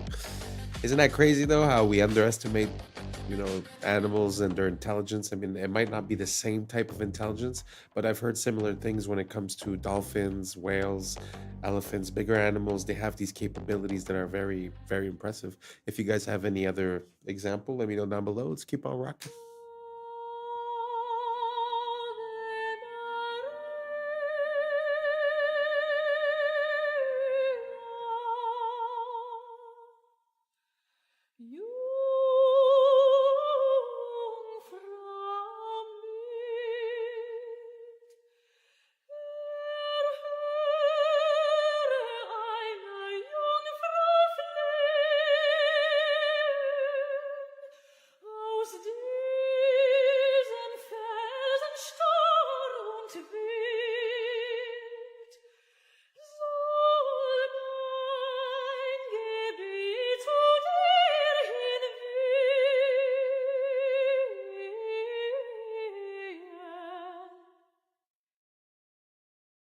This is the deepest hole humans ever drilled, and no, it didn't stop because of creepy screams from hell stories. Russia's Kola super deep borehole, over 12 kilometers straight down, deeper than Mount Everest, is tall.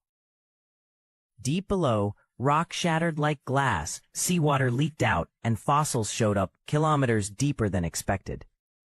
At just 12 kilometers deep, it hit 180 degrees Celsius, nearly double what scientists expected at that depth. Rock flowed like hot plastic, crushing drill bits, jamming tools, and snapping steel supports faster than engineers could even get new equipment in the ground. In the end, Kola stalled. Warped rock, failing gear, and shrinking budgets killed it, after drilling only 0.2% of the way to Earth's core. I don't know. I've heard about this story a long time ago, and it really pushes me to wonder, what do we know about our world? Because they say that, we live under gravity and that the source of gravity is the core and this and that. But like you said, we didn't even dig to 0.2 of the Earth. So we don't, we speculate. So it's not, I don't know. To me, the science isn't settled. So when I see stuff like that, it makes me remember how much we're missing to discover this world completely, Anyways, just a thought. Let me know what you guys think down below. Let's keep on rocking.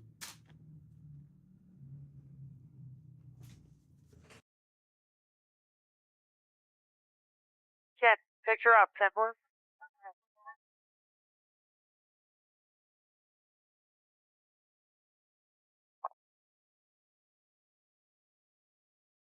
Okay, I'm gonna flip to infrared because the smoke isn't bothering the infrared, okay? We want to just back off, take a look at the impact area, see what areas are hot on either side. The sacred cubit was found in the pyramid at Giza, the Great Pyramid, and it's found as a unit of measure and a yardstick in many areas of the ancient world. But this particular measurement was carved in stone just above the entrance to the king's chamber. The rings made in this cubit length have a natural resonant frequency of 144 megahertz, which is a harmonic of light speed. It's a harmonic of 6 times gravity. It's a harmonic of the mass at the center of a light field. And in recent years, we've discovered that it is also a measurement of a wavelength in the standing gravity wave of the planet. The reason why we call traders turncoats is because mercenaries used to wear military coats with reversible linings that matched the color of the enemy's coat. So if they were losing, they could just turn it inside out and switch sides. And we call awards trophies because Greek soldiers used to raise the enemy's armor up on a wooden pole called a tropaion when they won a battle. And modern trophies still follow a very similar silhouette and design. The Emmy was originally called the Emmy Award after the imaging tube inside of old school TV cameras. But since the award had a very feminine design to it, people started calling it Emmy instead. The word groovy comes from the way that record players are designed so that the music plays smoothly if the needle runs along the grooves of the disc. So if the music was good, it was groovy. And lefties are called southpaws because baseball fields are designed so that the batters are facing towards the east to keep the sun out of their eyes during the afternoon, and the pitchers are facing west with their left arm pointing south. So a lefty would be a southpaw. We call them motels because they're hotels that are designed around car travel. They'll have rooms that directly face the parking lot and a roadside location. So it's a combination of the words motor and hotel. And a word that's formed by combining two words like motel is called a portmanteau, and we call it that because a portmanteau is a piece of luggage that splits open into 2 equal compartments. Okay, so this is either Pakistan or India, one of you guys will know, a river of trash. Some of these rivers, by the way, are biologically dead, like not even an organism is alive in it because of all the chemicals, not just obviously the plastic. This guy, who I'll tag and mention, goes and cleans it up. Like we're talking, he goes to their country, cleans up their rivers. This is while we ban plastic straws, by the way. This is the guy, Alexei Sabrinsky. I'll tell you all about it. But here's the shocking part.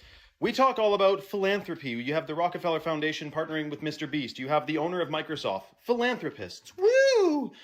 Here's some philanthropy for you. Bring back hemp plastic. And side note, dismantle Monsanto and the corporations that are trying to control the world food supply and release the free energy patents. Otherwise, everything else is fake. I don't care what philanthropy they think they're doing until they release the free energy patents and the technologies they're hiding from us and start actually using hemp plastic. It literally is a few policies away. If I was in control, man, slickety split, we'd have policies out the yin yang, clean water, clean food, clean healthy, no microplastics, no toxins. But seemingly, there's an intentional plan to do the opposite of that. I'm not smarter than Rockefeller. I mean, of course, they know these things. It's part of the plan. Let me know your thoughts in the comments below and follow for more. Shout out to this freaking legend cleaning up freaking dirty river water. Wow. Props to him for doing something for nature and for the earth and something that he's passionate about. But it does make me think when he talks about the hemp. It makes me think of the first cars that were created. From what I understand, the first cars that were created, they were made out of hemp as well. And they were basically, hemp has always been a part of our society.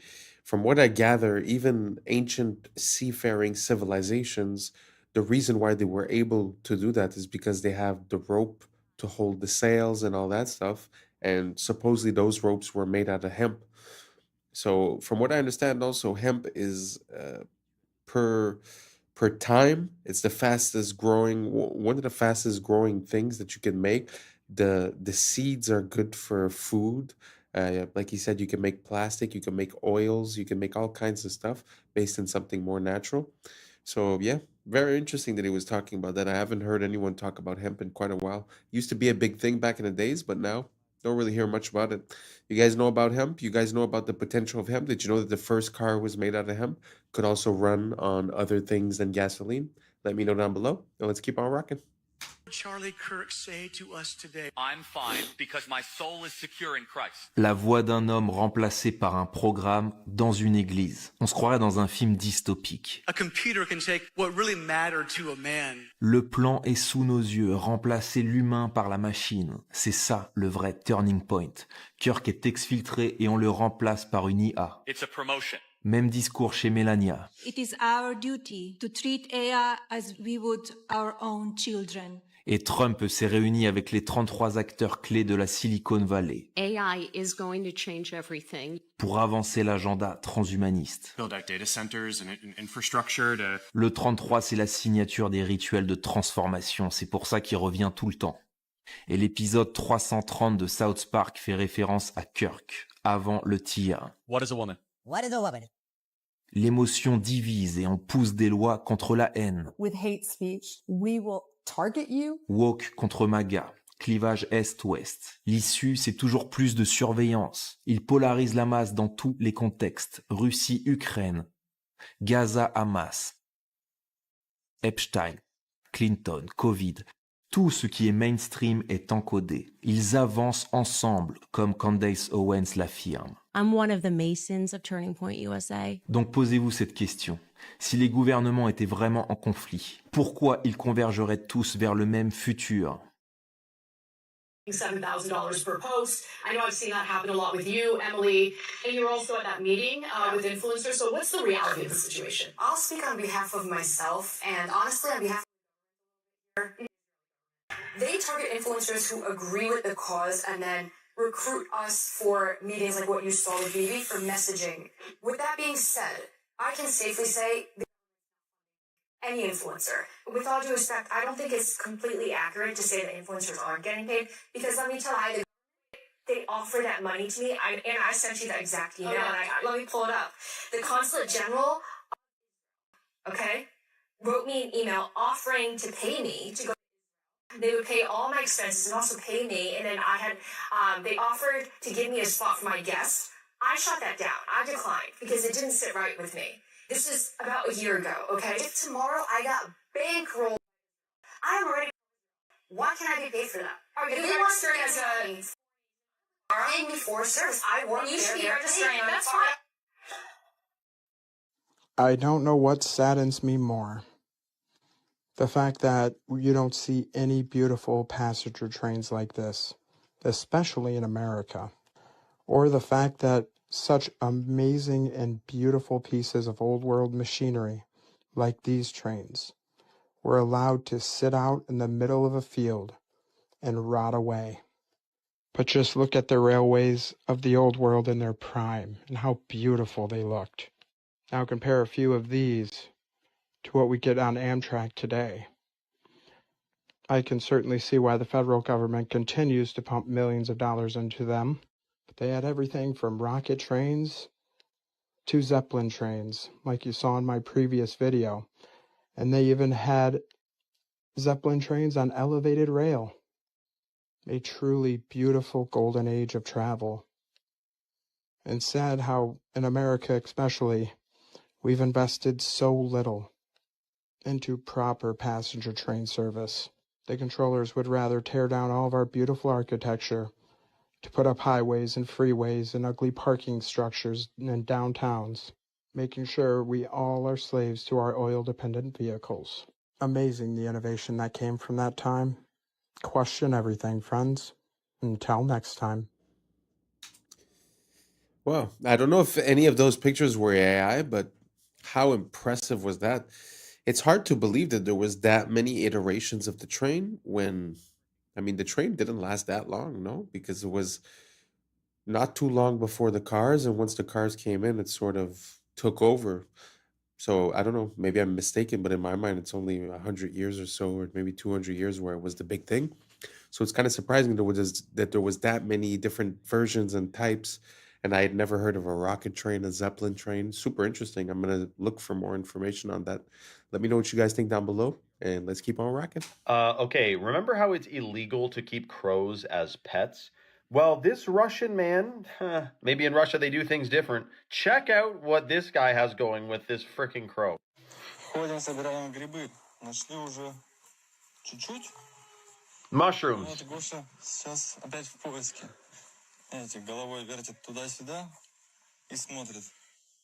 Где же грибочки? Ага, попить. They got good vision, man. Holy cripers.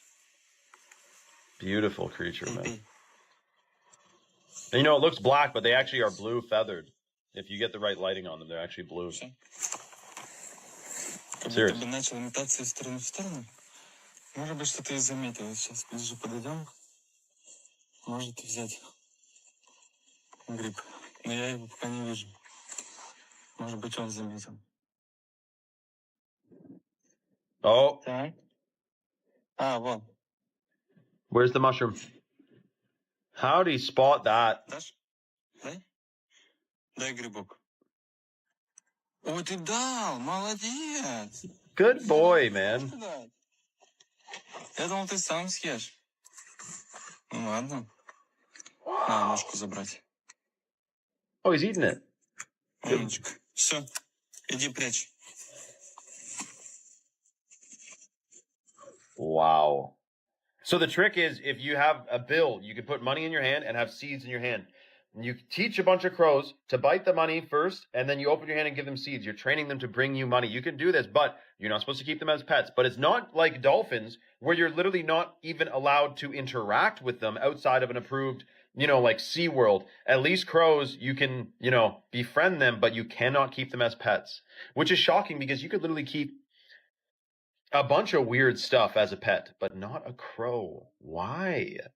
I love crows, man. Plus, crows can remember your face and can tell their friends, their peers, their children, their little hatchlings, they can tell them what you look like.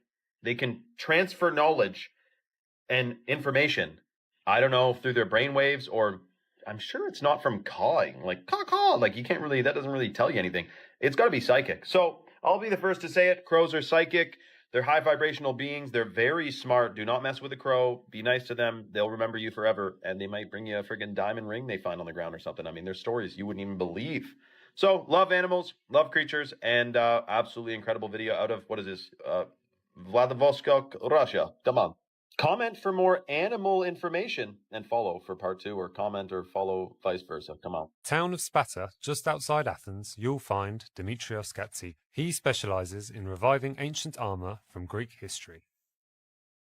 Η σημασία της πανοπλίας στην αρχαία Ελλάδα ήταν πολυδιάστατη. Από τη μία έπρεπε να κατασκευαστεί με τέτοιο τρόπο ώστε να προστάτευε τον οπλίτη από θανάσιμα χτυπήματα, αλλά ταυτόχρονα και να τρόμαζε και τον αντίπαλο.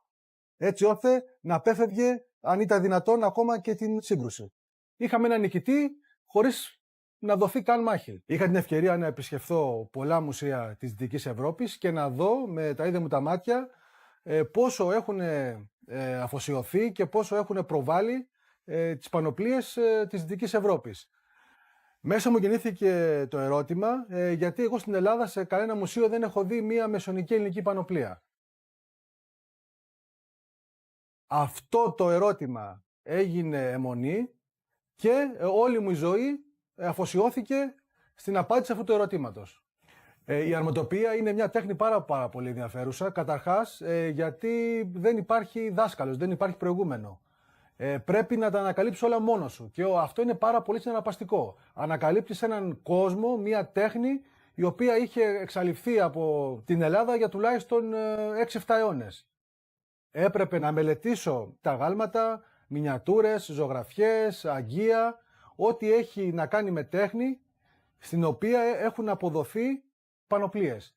Όσον αφορά την ιστορική πιστότητα των έργων μου, όταν αυτά βασίζονται σε ατόφια αρχαιολογικά ευρήματα, είναι πάρα πολύ ψηλή. Στις περιπτώσεις που τα υπάρχοντα αρχαιολογικά ευρήματα δεν είναι επαρκείς, τότε χρησιμοποιώ τις δικές μου γνώσεις και τη δική μου εμπειρία, έτσι ώστε να μπορέσω να καλύψω αυτά τα κενά. Το πρώτο στάδιο είναι η σχεδίασή της. Και σε δεύτερο στάδιο είναι η υλοποίησή της με μέταλλα και με δέρματα.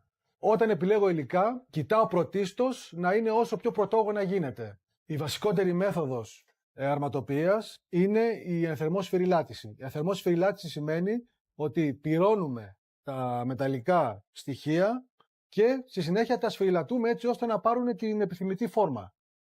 Επιπροσθέτως, υπάρχουν και κάποιες βασικές τεχνικές οι οποίες αφορούν το κόψιμο δερμάτων, τη δημιουργία αλυσοπλέγματος, την επικόλληση μεταλλικών στοιχείων επάνω σε δέρματα με τη βοήθεια πριτσινιών κτλ.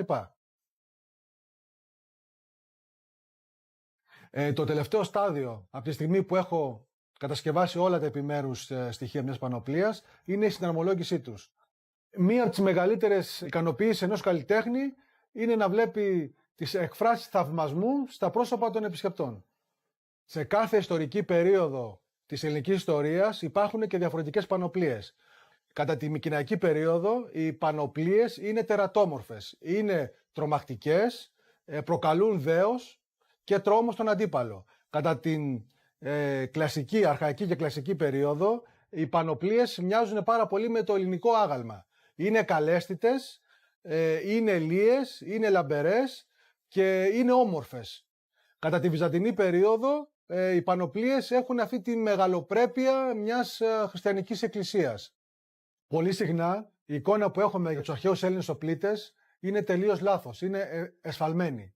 Η εικόνα των αρχαίων Σπαρτιατών έτσι όπως παρουσιάζεται μέσα από την ταινία The 300 είναι τελείως λάθος. Οι αρχαίοι Σπαρτιάτες πηγαίναν στο πόλεμο πλήρως εξοπλισμένοι με μπρούτινες πανοπλίες. Δεν πήγαιναν με σλιπάκια και με γυμνούς κοιλιακούς.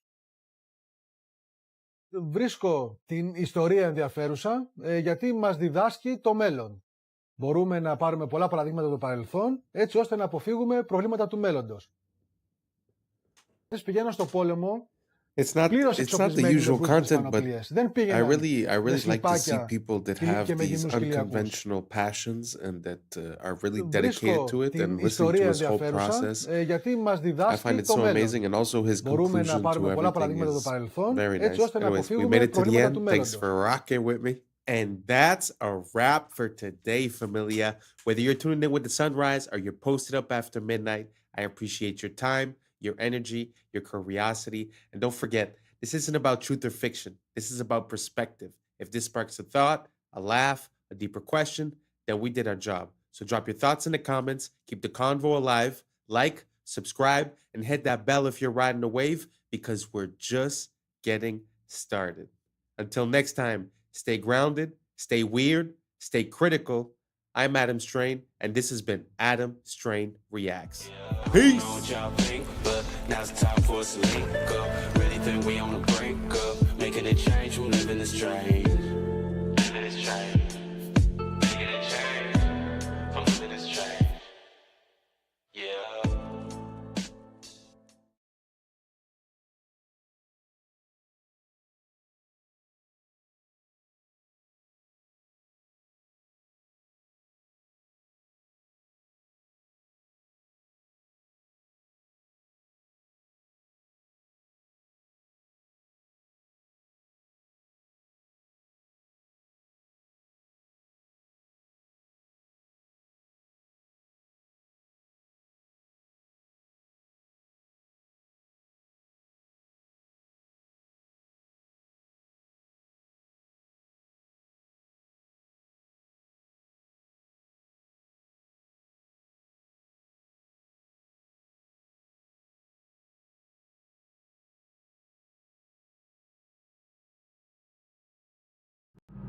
Yeah.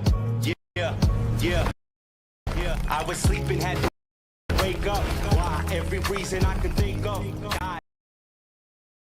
Till the day I keep the ink up. What's up, YouTube? Today, we'll be watching disturbing TikToks that'll make you question reality. So without further ado, welcome to Adam Strain Reacts. Let's get her done. They've been keeping this from you. This is the underground city that was found beneath Los Angeles by a man named Warren Shufelt. It was discovered using a device he invented to detect underground tunnels and caverns. Shufelt mapped out a network of passageways stretching for miles beneath the city. And here is where it gets crazy. His maps indicated a central chamber filled with gold and advanced artifacts. Schufelt said that upon analysis of the artifacts and the scriptures found within the passageways, they all pointed to a lost continent named Lemuria. Despite his groundbreaking findings, city officials abruptly shut down his excavation. They officially claimed that the tunnels were old subway lines. But this is where they messed up. The Los Angeles subway system didn't begin operation until 1990, over 70 years after Schufelt's discovery.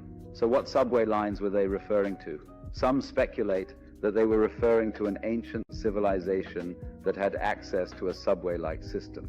Some have even gone further to say that the city officials had knowledge from the future. They knew that Los Angeles would eventually have a running subway system in the years to come, therefore it would be the perfect cover-up, perfectly concealing its true origins. Yesterday we witnessed... I find it very interesting when we find underground either tunnels or city streets and stuff like that. When we find them in Europe, people have a tendency to say, ah, but Europe is really old, so they just built on top, it's normal.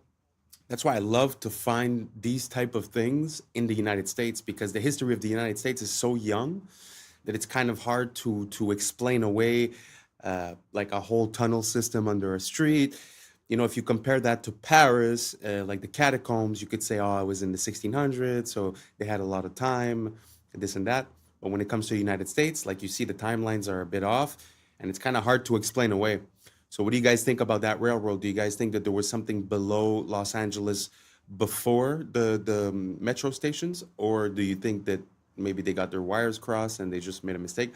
Because I do know that New York has level upon level upon level upon level, probably 6-7 levels deep, one for gas, one for water. I think I've already mentioned this, but what do you guys think about this? Do you guys think that there's a system and that there was something there before? Or do you guys think that maybe we just made a mistake? Let me know down below.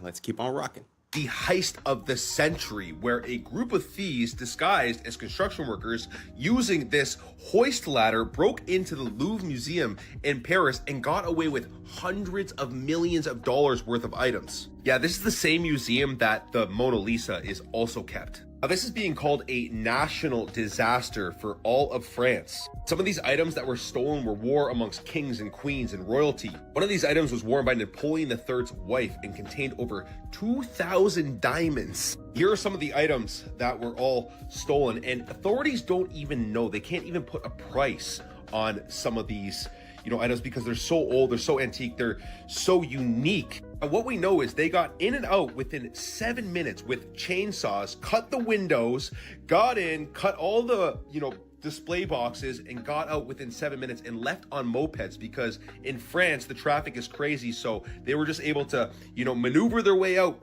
easily. The authorities are saying if they're not caught within a week, all of these items are going to be gone. Now, I find it very interesting that the governments have been screwing the people for so long, and what I'm seeing right here is the people start to fight back. This was professionally done, guys. In and out in 7 minutes, that is crazy. Where's all the security and everything? It was done Sunday morning at 9:30 a.m. in broad daylight. Let me know what you guys think about this in the comments down below. Don't forget to like, share, and follow for more hidden truth. Peace and love. Everybody is complaining about exploding watermelons. Here is the video. Walmart watermelons exploding everywhere.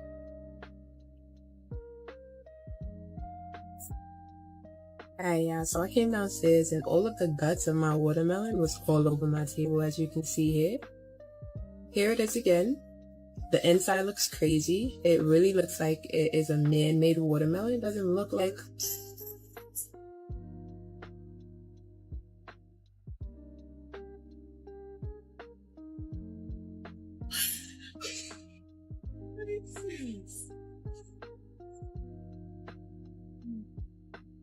The second watermelon from Kroger that's been doing this. I got to put pot. Never did.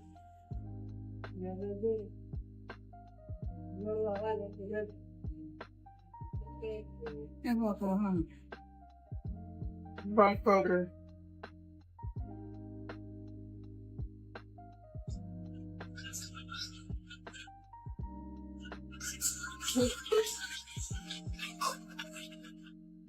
I cannot make this up. I heard a whistling sound in the pantry, and then my watermelon exploded like A. Nobody who knows. really believe what they tell you? Have you heard of the orphan trains? It was a covert operation to repopulate and reshape the American Midwest. This is as dark and scary as it sounds. Between 1854 and 1929, the United States was experiencing massive waves of immigration that was flooding into urban areas. There was a need to spread the population more evenly across the country, not only to alleviate the overcrowded cities, but also to exert control over areas in America. So, the U.S. government came up with a plan. They took over 250,000 orphaned and homeless children from New York City and other urban areas, placed them on trains, and sent them to rural towns across America. This plan was sold to the public as giving these children a fresh start, but the reality was much darker and more complex. Many of these children simply vanished. Over 100,000 children disappeared as soon as they stepped onto those trains. Was this just a result of poor record keeping, or is there a more sinister story behind these missing children? Look through history books and count the fires. Libraries, cathedrals, palaces, hotels, always burning. Coincidence or strategy? Paris, London, Chicago, San Francisco, all scarred by great fires in the 1800s. After the flames, ornate structures vanish. And what replaces them? Concrete, steel, glass boxes. Even in 2022, Easter Island's sacred landscape burned, shortly after reopening to tourists. Always fire, always loss. Fire doesn't just consume wood, fire erases memory. In the ashes, you can write a new story. And maybe that's the point. Destruction as a reset button. A way to overwrite the inconvenient beauty of the past with the cold efficiency of the present.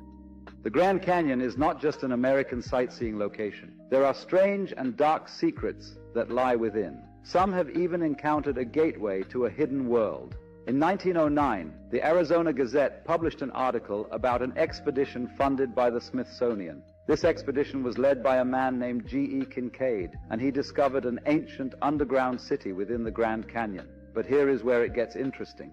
This city was filled with artifacts from ancient Egypt, hieroglyphs, statues, and even a pyramid. How did ancient Egyptian relics end up in Arizona over 5,000 years ago? Is it possible that they had access to flight? But it gets even stranger. The Smithsonian seized all the artifacts and shut down any further exploration, which led to 90% of the Grand Canyon being restricted till this day. The canyon is home to numerous hidden caves and tunnels, many holding ancient treasures and technologies. Many adventurers used to report seeing strange lights and sounds coming from these depths. The Hopi tribe, a tribe native to the region, speak of sacred underground cities known as the Sipapu. These cities are believed to be gateways to the underworld, holding powerful energies that should never be disturbed. All this makes us wonder, what else is hiding in the Grand Canyon? Your name is Roger, yes? What do you guys think about that? Do you guys think that there's any truth to the story of G.E. Kincaid?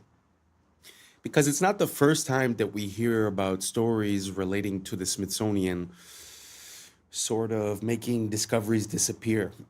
Like, mostly, the ones I remember are mostly like big bones. Some people say that they found giant bones. And like the newspaper would say it, the news articles would say it. But then afterwards, when the Smithsonian would come and take the artifacts, they were never to be heard of again. And when requests were made to ask about it, to inquire about it, they would say that that never happened, basically. Do you guys think the Smithsonian might be a bit less than honest, less than useful for, knowing what happened in our recent past? Do you think that they might be hiding some stuff? Or do you think that maybe it was false articles, false stories, people trying to be famous for some reason or another?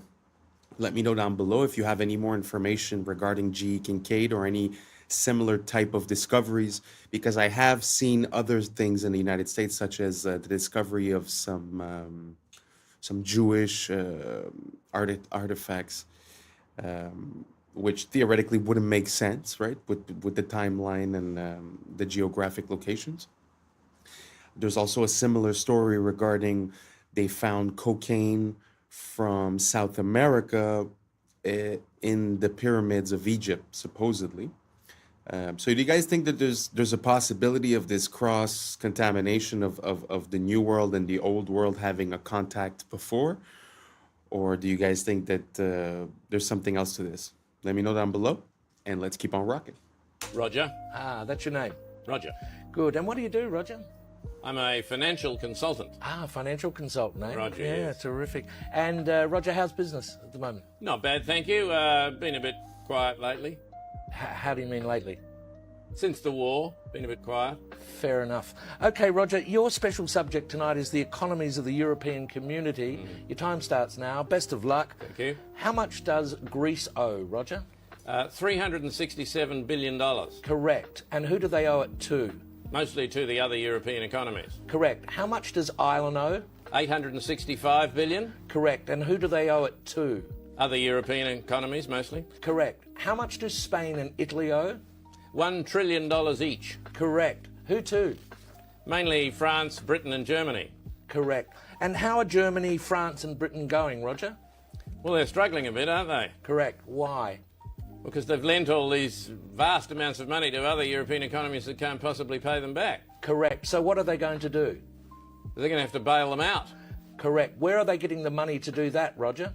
That's a good question. I don't know the answer to that one. How much does Portugal owe? Hang on a minute. What was the answer to that earlier question? Just keep answering the questions, Roger. Where is Portugal going to get the money it owes to Germany if Germany can't get back the money that it lent to Italy? Just a minute. What was the answer to the previous question? The question was, how can broke economies lend money to other broke economies who haven't got any money because they can't pay back the money the broke economy lent to the other broke economy and shouldn't have lent it to them in the first place because the broke economy can't pay it back? You're wasting very valuable time, Roger. How much money does Spain owe to Italy?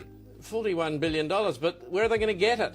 Correct. What does Italy owe to Spain? $27 billion, but they haven't got it. They're broke. Correct. How can they pay each other if neither of them has any money? They're going to get a bailout, aren't they? Correct. And where's the money coming from for the bailout? That's what I'm asking you. Correct. Why are people selling the European currency and buying the US dollar? Because the US economy is so much stronger than the European economy. Correct. Why is that, Roger? Because it's owned by China. Correct. And very well done. And after that round, you've lost $1 million. I've lost $1 million. I thought you said well done. Yes, well done. You've only lost $1 million. That's an extraordinary performance, Roger. I've only lost $1 million. Very well done. And that's quite good, is it? Oh, it's excellent. Sell everything immediately. Quickly. Jeez. Wow. Like, money rules our life, but when you really break it down, it's kind of funny. Like, it doesn't really make sense. Like he was saying, like, all the countries owe money to themselves, but they can't pay it back. It's kind of ridiculous. At the end of the day, no one's going to get paid, and no one's the wiser, right? So it just feels like some of these big companies that have shell companies, and the only goal is to, like, keep the money moving, right? And as the money keeps moving, everything's fine at the end of the day. Feels like that's what we're seeing, but on a massive scale, as if they're fudging the numbers, hoping that no one realizes. But I mean, at one point, this bubble will have to pop, no? Or we're just going to artificially inflate it forever? I don't know. You guys let me know. It's not like this is financial advice or I'm an advisor or nothing. This is just pure common sense. How do you pay back something you don't have? How do you lend something you don't have? Who do you sell it to? Who do you give it back to? It really doesn't make sense. So if you could shed some light on this to me, go for it. And let's keep on rocking. Speaks the real truth about men. You don't want to miss it. Realizing, I think the real thing that they find attractive in women is a woman who is incredibly nurturing. I think no matter how self-sufficient and how masculine a man is, but when a woman takes care or predicts his needs before he says it, he can't help but melt. So if she knows he might be hungry and there's something ready, if she knows that he might be tired, there's a coffee ready, if she knows that he's got work in the morning, he's going to be in a rush, there's a shirt ironed, these kind of nurturing acts makes a man feel loved. And I don't think they realize it because they're so conditioned to not expect that from women anymore and see that as oppressive and see that as toxic. They're just like, oh no, I don't even expect that. But when they receive it, they act like babies, like just received an opened present. They're like, oh, coffee for me? Like, you know, like you did that for me? And it's like, oh yeah. And I think they don't realize that that is actually their universal love Men language. are very simple. We're not complicated. We're just looking for a good, godly woman that wants to be with us and take care of us and be for us. And if you agree, type amen. It was a prank. They got a doctor to wake him up and tell him, you're waking up from a 12-year coma. You've been in a coma for the past 10 years. Well, all right. One of their friends got arrested because they were driving drunk and they were passed out. Okay. Because they got into like an accident, hit like a sign But they were or whatever. actually drunk. Yeah, they were drunk driving. So what they did, since he was so knocked out, they put him in a hospital, like simulated hospital room. Okay. They got a doctor to wake him up and tell him, you're waking up from a 12-year coma. Can you hear me? You're in the hospital. You're going to be fine. You're going to be just fine. Wow. Look at you. You just woke up. And he's like, what? What happened? Some time ago, you decided you was drinking. You was out drinking, and you decided to drive, and there was an accident. This accident took place back in 2013. Ms. McKay, this is 2023. You've been in a coma for the past 10 years. Well, all right.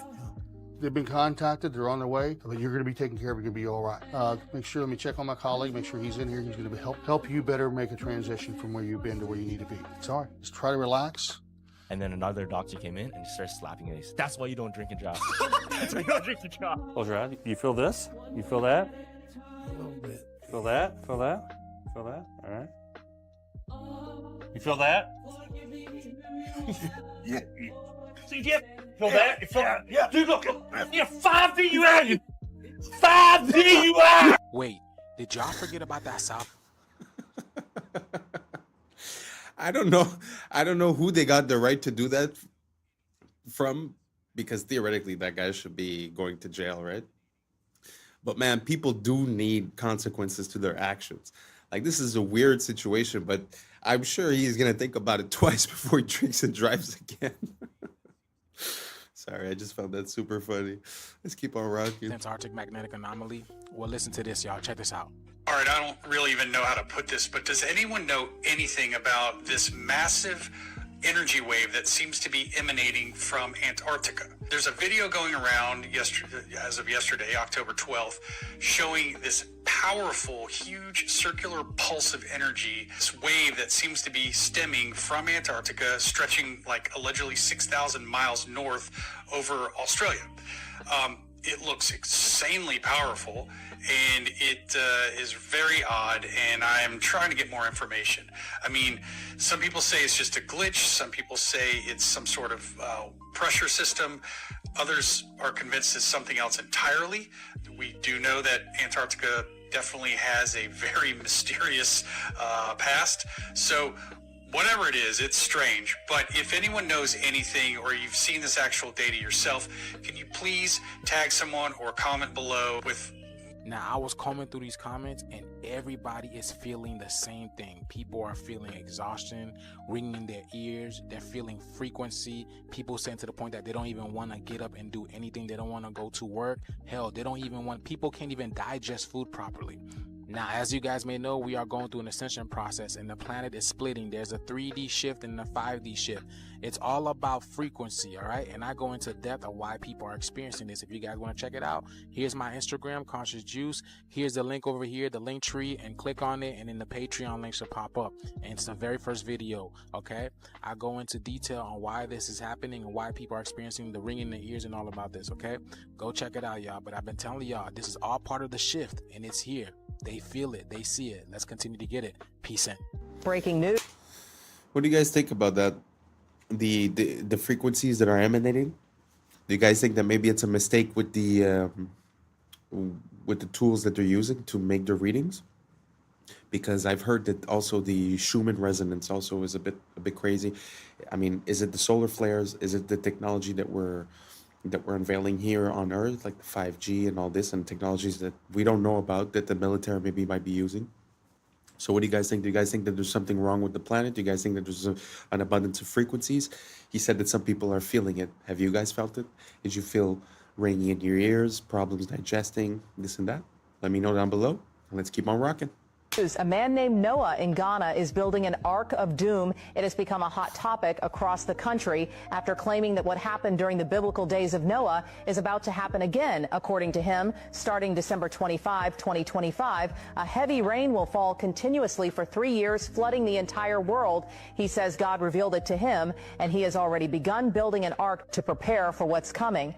Noah, who lives in a small community in Ghana, says he has spent months gathering strong, seasoned wood to build the ark. He claims the materials are not ordinary, that each piece has been prayed over and chosen under divine instruction. While many people laugh at him and call him crazy, others are beginning to pay attention. Some say, wasn't it the same thing people said to the first Noah? They mocked him until it was too late, despite the criticism. This modern-day Noah says he will not stop. He believes his mission is to save as many lives as possible before the rain begins. He invites anyone who believes to join him in building the ark and preparing for the flood, whether it's faith, fear, or pure conviction.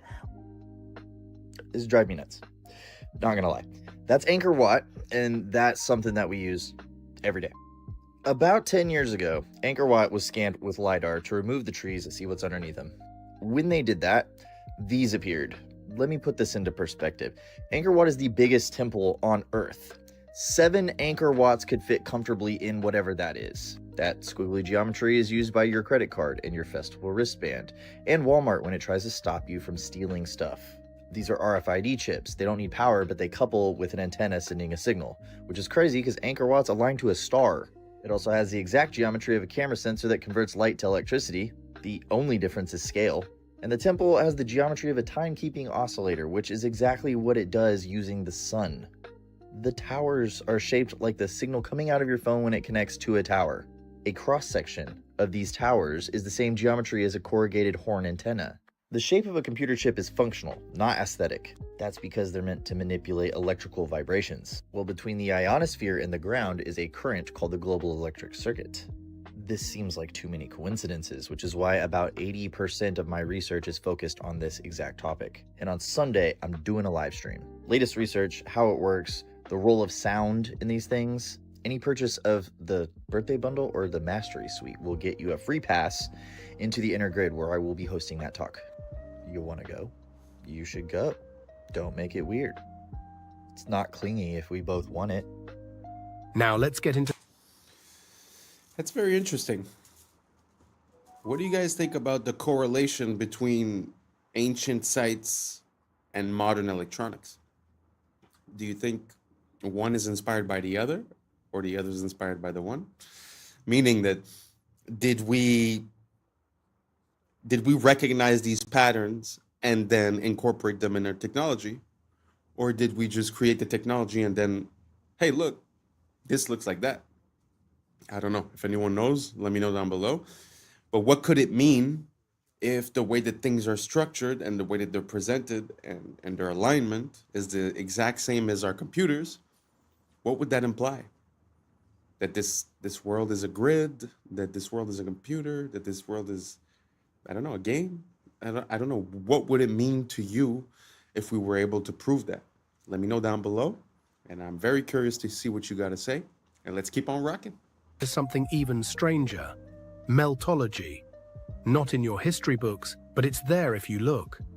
Old walls, ruins, what they tell us are natural mountains. Glance quickly, you'd believe it. But up close, you see melt marks. You see drips, flows, stone that looks like it was once liquid. Outside, scarred, jagged like lava. Inside, preserved, sharp, arches still intact, columns still standing. So what is it?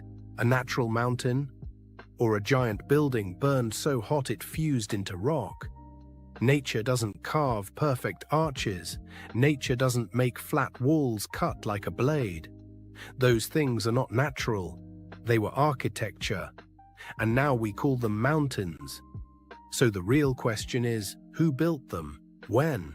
And why were they all burned, melted, buried?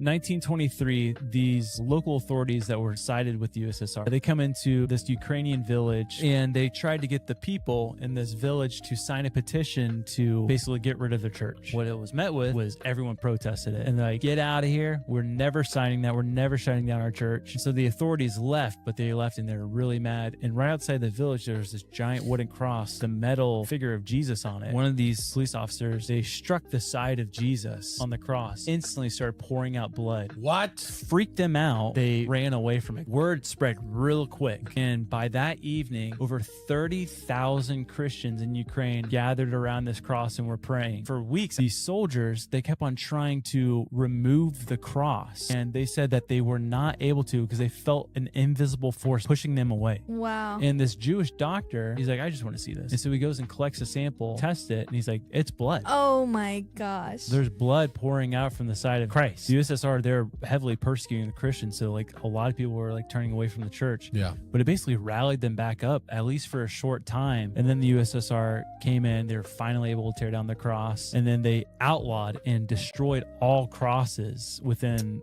Soviet Russia. Good Lord. You fully believe that story happened? I do, yeah. Y'all, that shift is a lot closer than you think. What you're witnessing right now is not just a light in the sky. This is the cosmic breath of the black sun, the hidden heart of creation, pulsating beneath the crust of the earth. These auroras, they are not decoration, they are communication.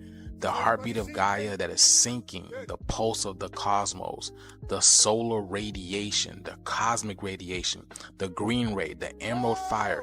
This is the vibration of love and healing itself. It's the heart chakra of the planet that's activating, reminding you that the heart and earth are reflections of one another. So if you're feeling unfamiliar in your body, if your emotions been rising and your sleep patterns been strange, understand that your DNA is tuning into the new frequency of the sun that's behind the sun. The kundalini of the planet is awakening. As she rises through her poles, she's igniting the serpent of light within you, the ancient fire that's sleeping at the base of your spine. These colors are not random. These are cosmic codes. Every shimmer of violet, gold, jade, that is intelligence, a sacred language of plasma that we have forgotten, and it is rewriting the magnetic song of humanity. The black sun is in darkness. It's the unseen light, the womb of all stars, the mother of this current existence. So breathe that deep prana. Feel that energy run through your veins like liquid aurora, because this is the sky awakening. It's the heavens that's awakening within you. Get ready, y'all. This video, I really don't know about anything that he just said, to be honest. It sounds like a lot of hoopla, but that is so beautiful though. And I will put in the next video a bit of an explanation about what he was referring to with the black sun. It's like a whole mythology based upon that whole idea. I'm gonna enter it. But has anyone ever seen the Northern Lights or that type of thing themselves? And if so, let me know how it made you feel. I'm very curious. He was talking a lot about heart, emotion, chakra, and all that stuff. But I'd be very curious to see if it has like a physical or a magnetic or an energetic effect on people. So if ever you witness one, just let me know how it made you feel. And let's keep on rocking. Confirms more than you may think. It's going viral on Twitter. It's water gushing out of a tree these guys have started to cut down. However, we have a lot to unpack here. I promise you, if you stick through this video, you'll be freaking shocked at the end of it.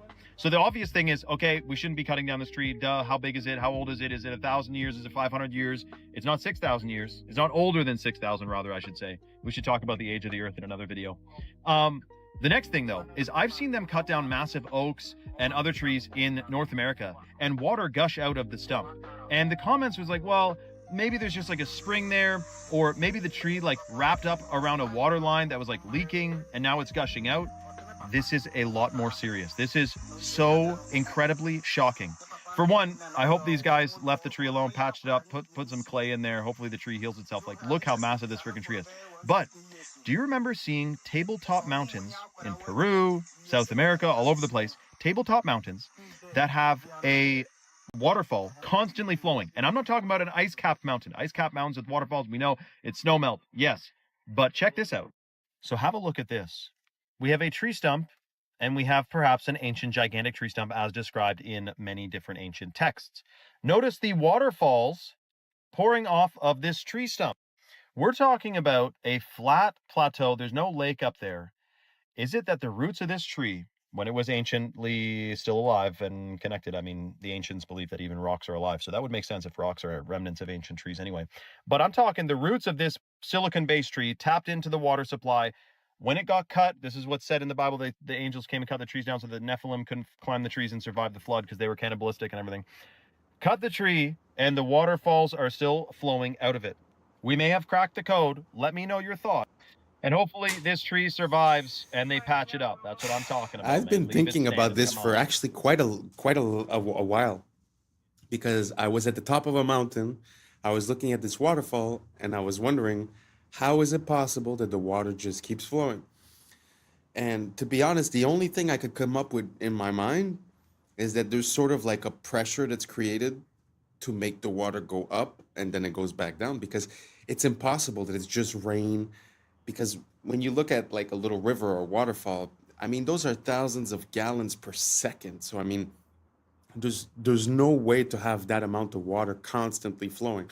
Because if it was rain or something like that, it'd be less sometimes, more sometimes. But somehow these waterfalls are very stable.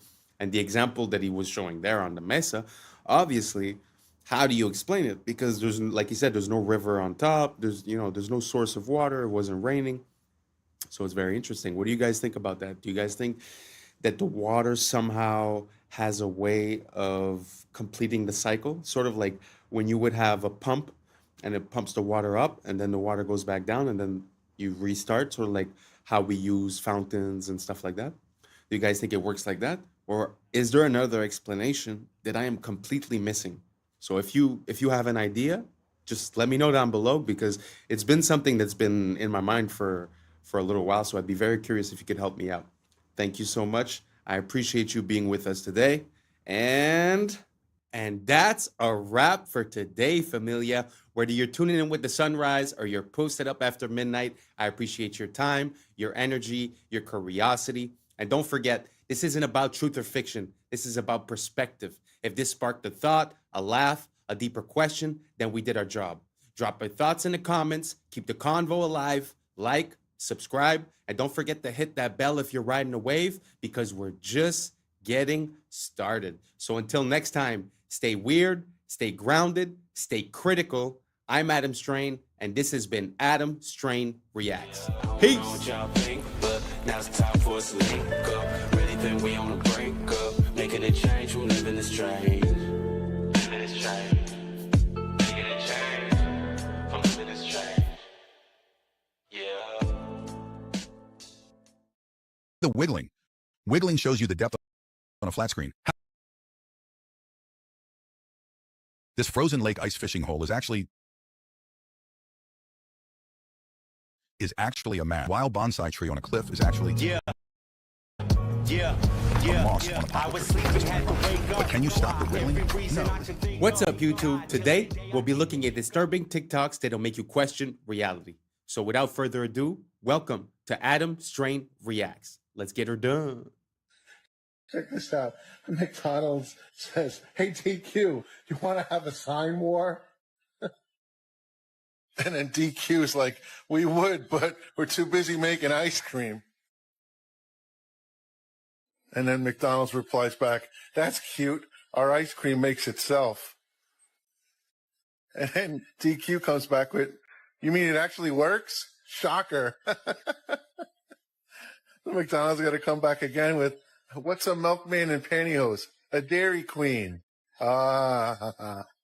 And then DQ comes back with, "Why dine with a clown when you can with a queen?" Yeah, that's good. Now, Arvis Bank across the street got to go, "Ice cream machine broken? We have a loan for that." Sounds like a Google ad. And then Sonic, they got to kick in too, and they're like, "We have ice for these burns." And then here comes Domino's with, "Your signs are cheesy, just like our pizza." Okay, this is kind of blowing my mind. This is an experiment that you can either do with yourself or with somebody else. It's very simple. Either ask the person or yourself to sing at the highest pitch you possibly can. Just go like, ah, but do it as high as you think you physically can. Then either ask them or yourself to imitate the highest pitched singer in the world, and that the person will always come in higher than they just did when they thought they were singing at the highest possible pitch. And this is a technique that apparently works for a lot of things other than singing, but immediately the responses are people saying, oh yeah, this totally works. For example, one person said that when they were in choir, the teacher asked them to sing it like you were an opera singer, and that immediately the sound was bigger and better.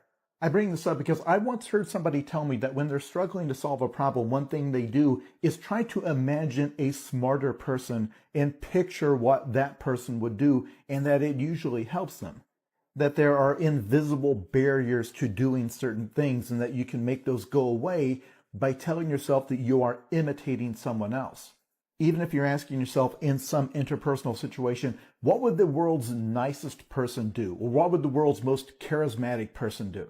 Although my favorite response is this person saying, when asked how they learned to dance so well, they said they looked at their shadow and moved it like a puppet. When you begin,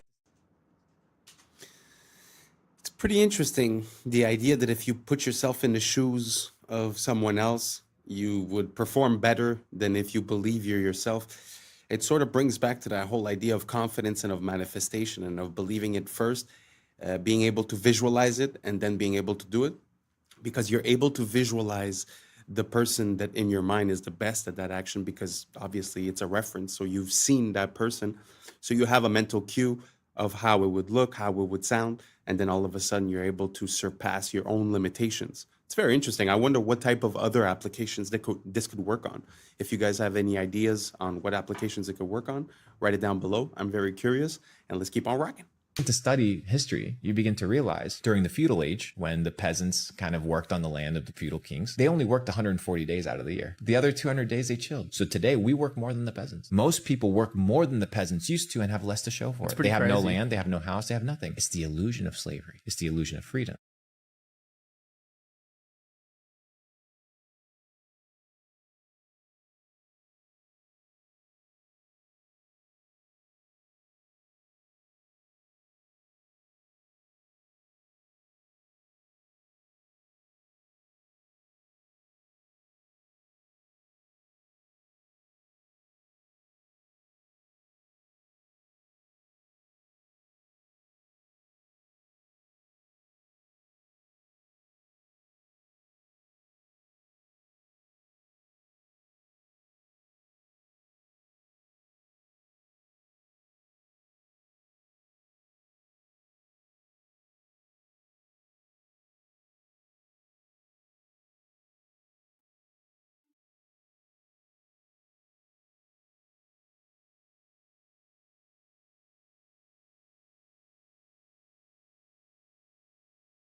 We got the Chrysler building.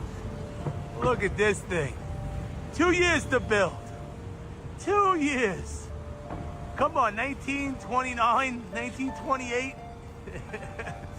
And in a surprise move, they hoisted that up at the last second to win world's tallest building. Just a little surprise by the architects. Well, listen, help me out here. Besides being Callus's Man of the Year, Grandpa Bill, the Sorcerer's Stone, which I always say takes these buildings out. Hey, Grandpa Bill, what do you know about African marble? I don't know, they just imported it for the Chrysler building. Really? Donde está Mexico? Grandpa Jeb. What does that mean? I don't speak Spanish. Well, that's where they got the onyx from for the lobby, from Mexico. Georgia? Oh, what do you mean, Georgia? Well, that's where we got the granite from. 1929. Then they snuck the spire on to become world's biggest building. Do you believe these stories? Do you believe this BS? Sound off in the comments if you're smarter than me. Come on. Come on. Make it make sense, Grandpa Bill. This is the front. Of course. Of course they gotta share the building with them. They always got that indention. Oh, you should have went to architect school, Junior. You would have found out what the indention means. I had the best architect teacher in the world. What did they tell you about these things? Why would they do that? Look how dangerous that is. Come on, man. Make it make sense, Chrysler Building. Sound off. Am I wrong? 2 years, under 2 years to be built. Make it make sense, Chrysler Building. For all the people that ask, why do I care they lie? This is one of the first liars. J.P. Morgan. Look at this building they built. Billions of dollars. Why do you care about them lying? Because look what they're doing. You don't lie and don't get billion-dollar buildings like this. Come on, J.P. Morgan, make it make sense. Very interesting because, like he said, you know, the timeline of 2 years is kind of crazy. But the aspect that I'd like to highlight in this one is that, like, my family has a industrial supplier company, and basically, sometimes when you order stuff for a project, it gets delayed, or even the basic, you know, the basic wait time normally is from 8 to 16 weeks, depending on where it's from. And now we're talking about 1929. They're talking about granite from here, onyx from here, stones from here. I mean, just the logistics of the ordering, the receiving, and the shipping of all these items just to coordinate with the building. I mean, nowadays would probably take more than 2 years just assembling all of the items that you need. You know, it's an example, but that's without the building, that's without the conception, that's without any problem that you might face during the construction, that's without the fact that there's winter in New York. Yeah, so 2 years for one of the most iconic buildings ever. Not too sure. And if I'm not mistaken, I'm not sure if it's that one or the Empire State that a plane already went into it and was burning for 24 hours and the building is still standing. So it's just a testament to how structurally sound they were, how rigid and strong they were, and, you know, built so quickly with all these items from everywhere. I don't know. The idea doesn't quite make sense. It's sort of like the next video we're about to see is basically just a retelling of the official narrative of a situation, and just the official narrative, once you know, account for all the items that they're bringing up, I mean, it's hard to give it any credence, to be honest. So anyways, let me know if you guys think any different as for the Chrysler Building in New York, if you think that 2 years makes sense with all those sources of items coming from all different places without talking about organizing the labor, getting everything done with winter. Let me know down below, and let's keep on rocking. This next piece, not to trigger anyone, it's really just information, and it's one of the most interesting forms of knowledge that I've ever seen, because, like I said, it's just a retelling of the official account, and it feels like it means something else. Here we go.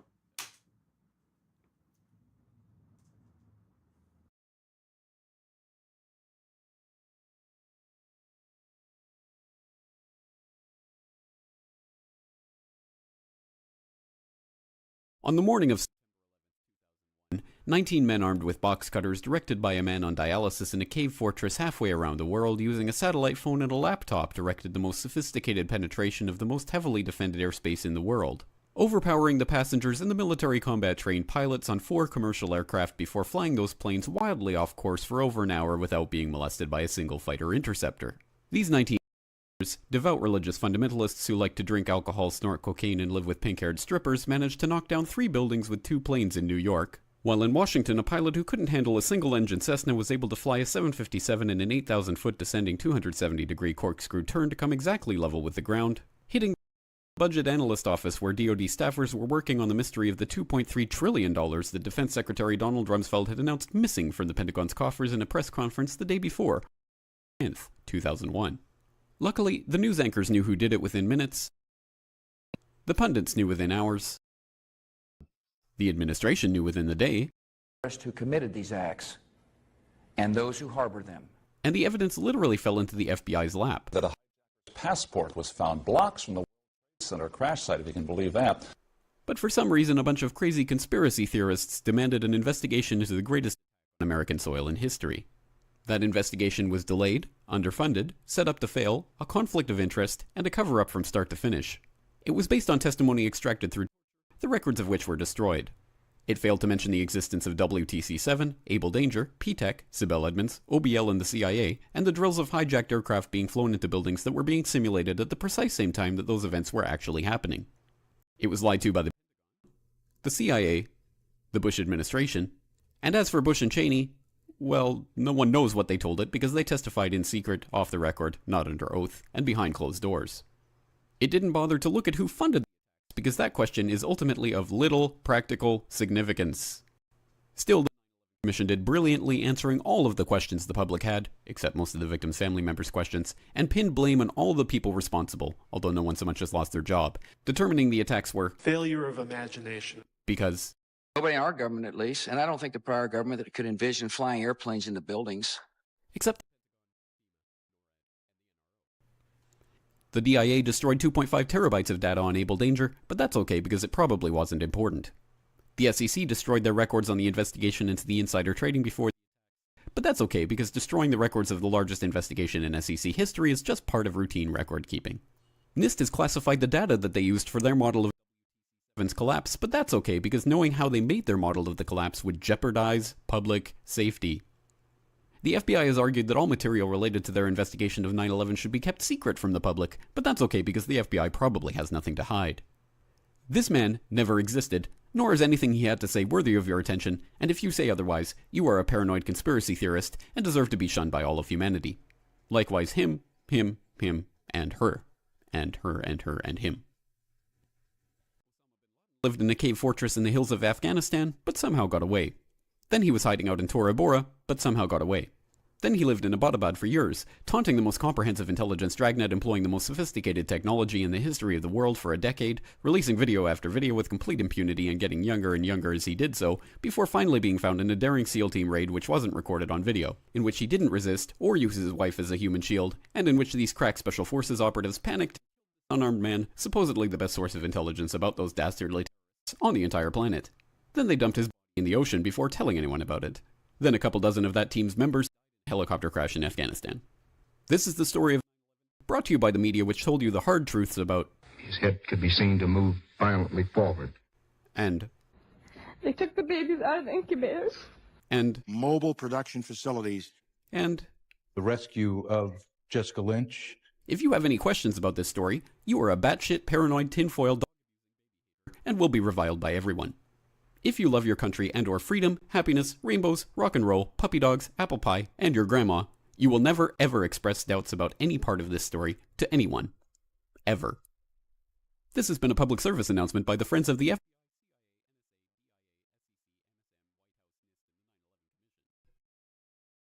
Because ignorance is strength. I'm not going to jump into it because I know it's not an easy topic, but the only thing I'm going to say is that every second of that video has a little link of information, a name, an item, a situation, something that was brought up, and any one of those things is a rabbit hole. It's a very interesting situation. I have no conclusion. I have no opinion. I'm just showing both sides. That's the way I like to operate. So let's keep on rocking. This is a Roman salute. Now, it's clearly the end salute. Wrong. This is an Asperger's syndrome gesture. This trick is called narrative contingency framing. It's a scientific method used by mass media to manipulate you into believing anything as truth. Open your fridge. You didn't freely choose these foods. Someone framed them as superfoods or low carb or raw paleo. So you bought a narrative, not the food. The same goes for your wardrobe. You bought certain clothes because media framed them as old money or quiet luxury or clean girl aesthetic. Look at this sharp ironing crease in my pants. The media framed it as a symbol of old money because that's how rich people's tailors iron their pants. So I bought them believing they would make me look more classy and elegant. This guy is clearly a murderer, but some extremists frame him as the rebel against the system. And if you scroll through certain corners of TikTok, you'll find women framing him as bad boy thirst trap. Even this video might be my attempt to frame myself as a smart guy worth following. But in the end, the ultimate decision of what the frame is should be yours. Because as Elon Musk said, you are the media now. Amazing. I really like that message because at the end of the day, I feel like everything has to do with perception and perspective. So you have a prism of perception through which you analyze things. You could call it glasses. So when you stub your toe in the morning and you say, "Oh, this is going to be a horrible day and this and that," well, then you will find things that support that thought. And if you wake up and you stub your toe and you say, "Well, the worst of the day has passed and only better things can happen from now on," well, you're going to notice the better things. It's an example, but it's just perspective changes the whole outlook. So I find it interesting to try to start holding accountable the people sharing us information by knowing what a frame is and by seeing the framing that's given to us. One of my easy ways to detect this is when something, let's say political or whatever, seems to give you an emotional response, suspend your emotion and question why that's happening and who would have incentives to create this emotional response, and what is the conclusion of your emotional response. So you doubt yourself, you doubt your own mechanisms, and you also doubt the information coming in and their mechanisms, and you identify the psychological manipulation that has been used. And once we start understanding those, then we could start reprogramming our brain and seeing what's coming in as a signal and decide if we get affected or not, rather than always be in reaction. So I don't know if any of that made any sense to you guys. Let me know down below, and let's keep on rocking. This is not meat jerky. This is not ice. This is not lasagna. But what is it then? This is the raised printing with a ripped off piece on the 50-euro bill. But why the wiggling? Wiggling shows you the depth on a flat screen. How cool is that? Only the camera moves during the photo shoot and the subject stays still. This creates a depth effect known as wiggle stereoscopy. This frozen lake ice fishing hole is actually a mask. This wild bonsai tree on a cliff is actually a moss on a poplar tree.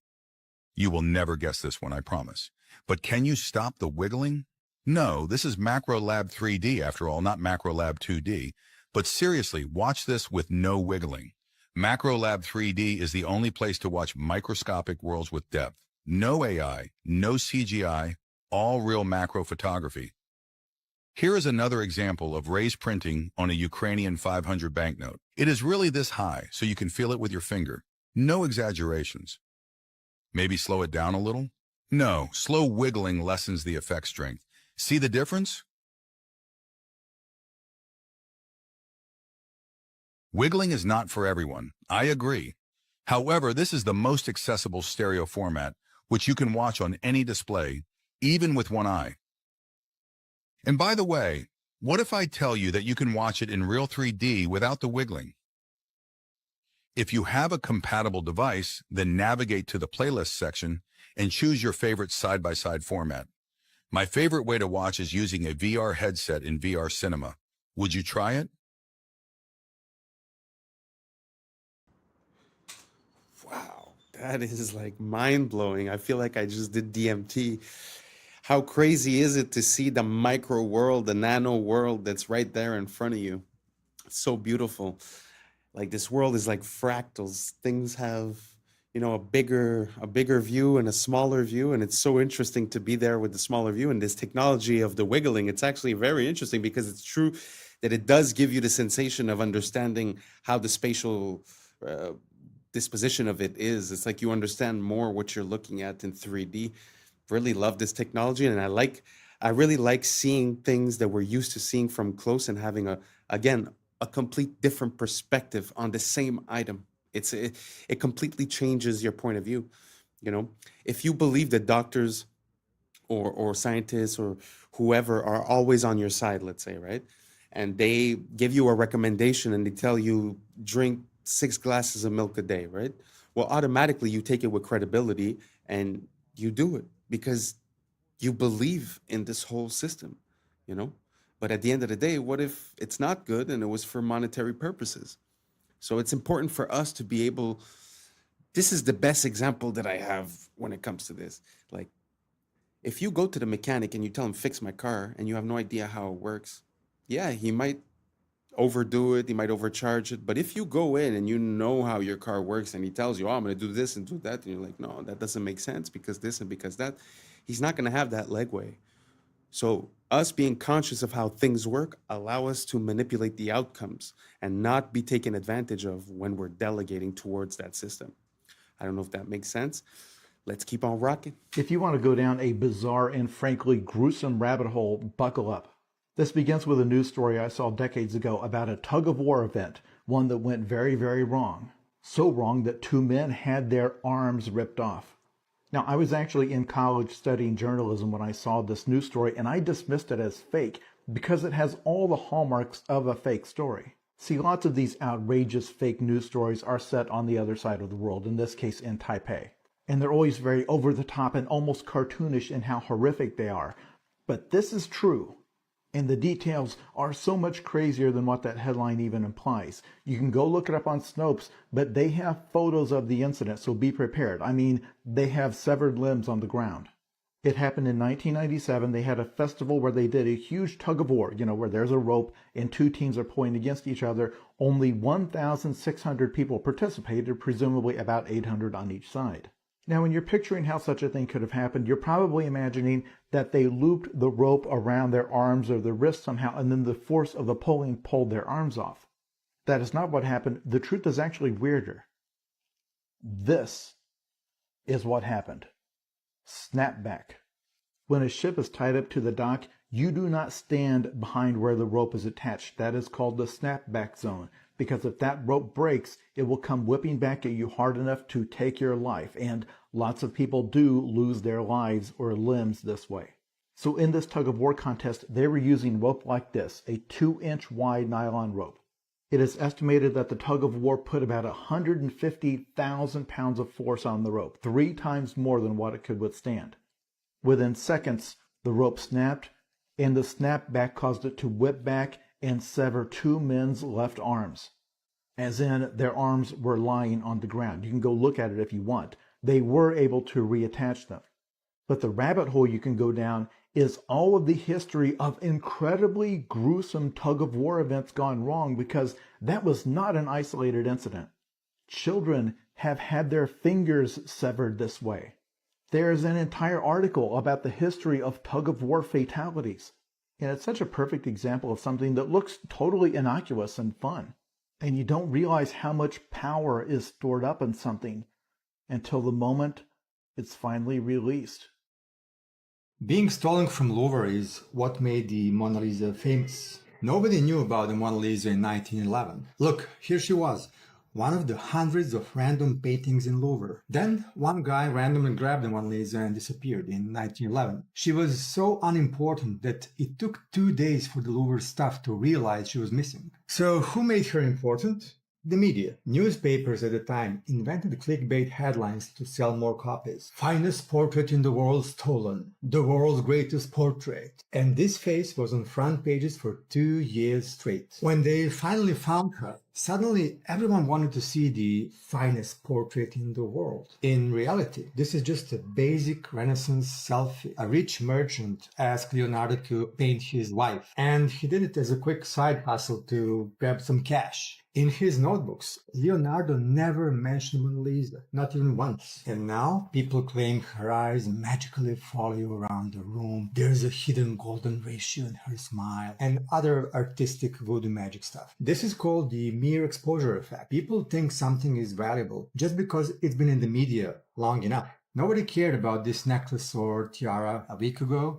But now, I bet H&M and Zara will launch collections based on it. So this proves that you don't become famous by being beautiful. You become beautiful by being famous. Again, perspective. Isn't it interesting how for us, since we're born, that painting is the most impressive painting in the world just because it's always been. But at the end of the day, things have an origin story. So it's so interesting to see how these things come about. I wonder why it was manipulated that way. Was it to sell more tickets for the Louvre? Did they steal it themselves? I mean, what's the idea behind it? It's very interesting. I just find that like he was saying earlier, the framing of a story changes everything. And now this one, the exposure. So now understand why you always see the same ads and the same companies and the same thing over and over and over again. Truth is simple. It works. So the more you're exposed to something, the more it becomes a part of your psyche. I mean, we like to think that we're really complicated, but at the end of the day, it feels like these companies, they got us figured out. You know? So maybe we should stop thinking that we're so special and start taking back control of our mechanisms and identify the information coming in and catch it when it's coming in and not just be living in a reactive state.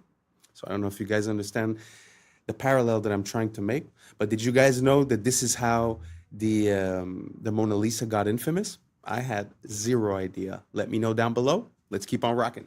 With our crash out of the day, we have man versus robot. I mean, first off, what crime did you commit for the cops to be like, you know what, let's send the robot on them? Is it that bad or are you that dumb? They're like, you know what, let's try some new shit. And I think it's because you that dumb, because you decide you gonna pull out a gun. My boy pull out the strap, and I think he tries to shoot the brain of the robot. I mean, son. And he climbs out the window after the robot shoots some tear gas. And then, watch this. He don't make no run for it. He grabbed the cover, and then the robot's like, hold on, excuse me, Sugar Bob Honey Bunch, you're stuck. Gotcha. I can't even lie, though. I feel you with the cover move. I probably would try to do the same thing. Like, all right, there goes his eyes. But that was just a terrible toss. And then, this got to be terrible to be the first dude ever that got caught by a robot. Like, you get into prison or jail, and what happened? How I go down, bro? You on the run? No, a robot ran over me. What? And in fact, you tried to shoot the robot. Real dickhead activity. I mean, this is egregious work. Felonious decision. And now look at you. On the ground and about to get run over by a robot. Crash out of the day or dickhead of the day, doesn't matter. It's this guy. And that's a wrap for today, familia. Whether you're tuning in with the sunrise or you're posted up after midnight, I appreciate your time, your energy, your curiosity. And don't forget, this isn't about truth or fiction. This is about perspective. If this sparked a laugh, a thought, a deeper question, then we did our job. So drop your thoughts in the comments, keep the convo alive, like, subscribe, and don't forget to hit that bell if you're riding the wave, because we're just getting started. So until next time, stay grounded, stay weird, stay critical. I'm Adam Strain, and this has been Adam Strain Reacts. Peace. But now it's time for us to link up. Really think we on the brink up. Making a change from living this strange. Living this strange. Making a change from living this strange. Yeah. The end. Even ChatGPT thinks history has been faked. How long did the original Yankee Stadium take to construct? The original Yankee Stadium took 284 days to construct. 1 to 2 years of horse travel. So it took 1 to 2 years just to get the stuff there, and this was all built in a year. That seems impossible, then, doesn't it, John? Yes, it seems highly... What's up, YouTube? Today, we'll be looking at disturbing TikToks that'll make you question reality. So without further ado, welcome to Adam Strain Reacts. Let's get her done.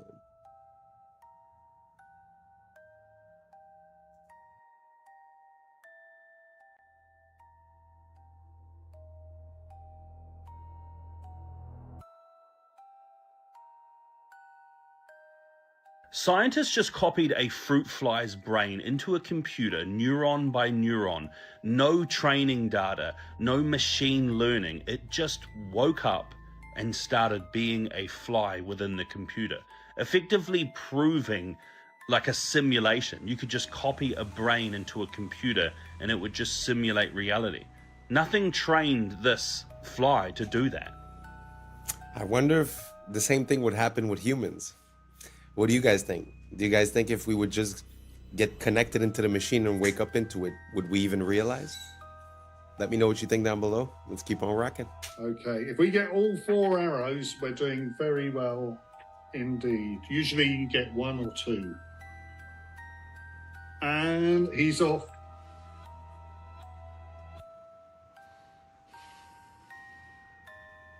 Oops, that's all right. It's all right. That's it. That's not the one he gripped. Okay. Oh, yeah, nice. Oh my goodness! Look, it's stuck in the cupboard.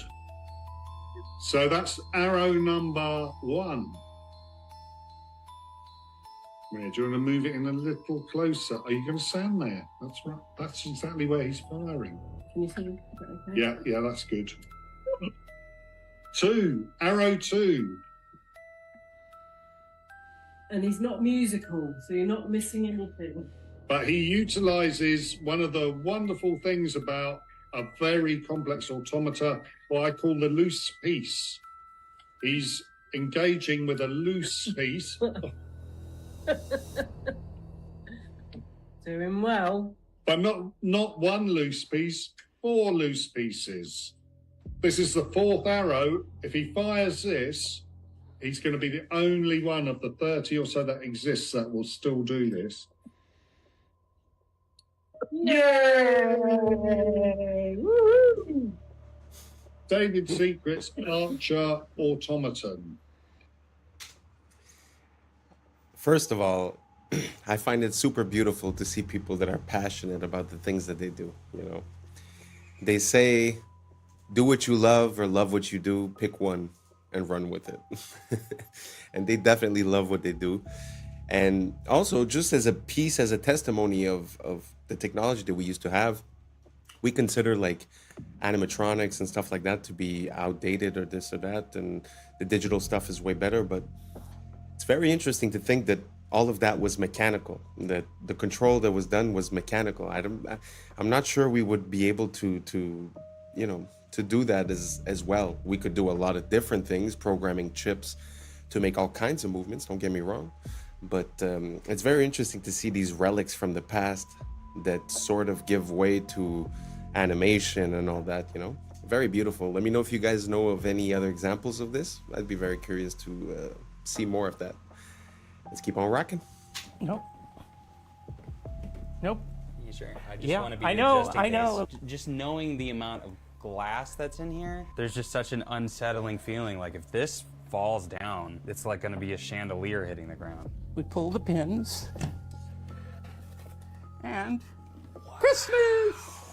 Shot glass, white wine, red wine, cereal bowl, cake cover. This is a shaving mug. This is a little purse atomizer that I keep full of alcohol. A single drop of perspiration hits a bowl. I have to get that off of there because it spreads. So that's always there. Now we get into the preparation for playing. Right there. So this is a note rod. This is invented by a guy, as I remember, it was 1785, came up with the idea. Franklin painted the rims on the insides of the bowls white for each of what would be the accidentals. Get your fret markers in there. So there we go. You need to get surgically clean. Yeah, I completely scrape every surface until it starts to grab. You can feel the grab. Because if there's any oil or sweat on your fingers, Anything. it just won't work. Dead. No, Yeah. you don't have to dry. No, you don't want to be dry. Don't want to be dry. And I use distilled water. Does it have to be distilled water? Yep. Everything else leaves deposits on the glass. And then we just dip some more water. And then we put it on.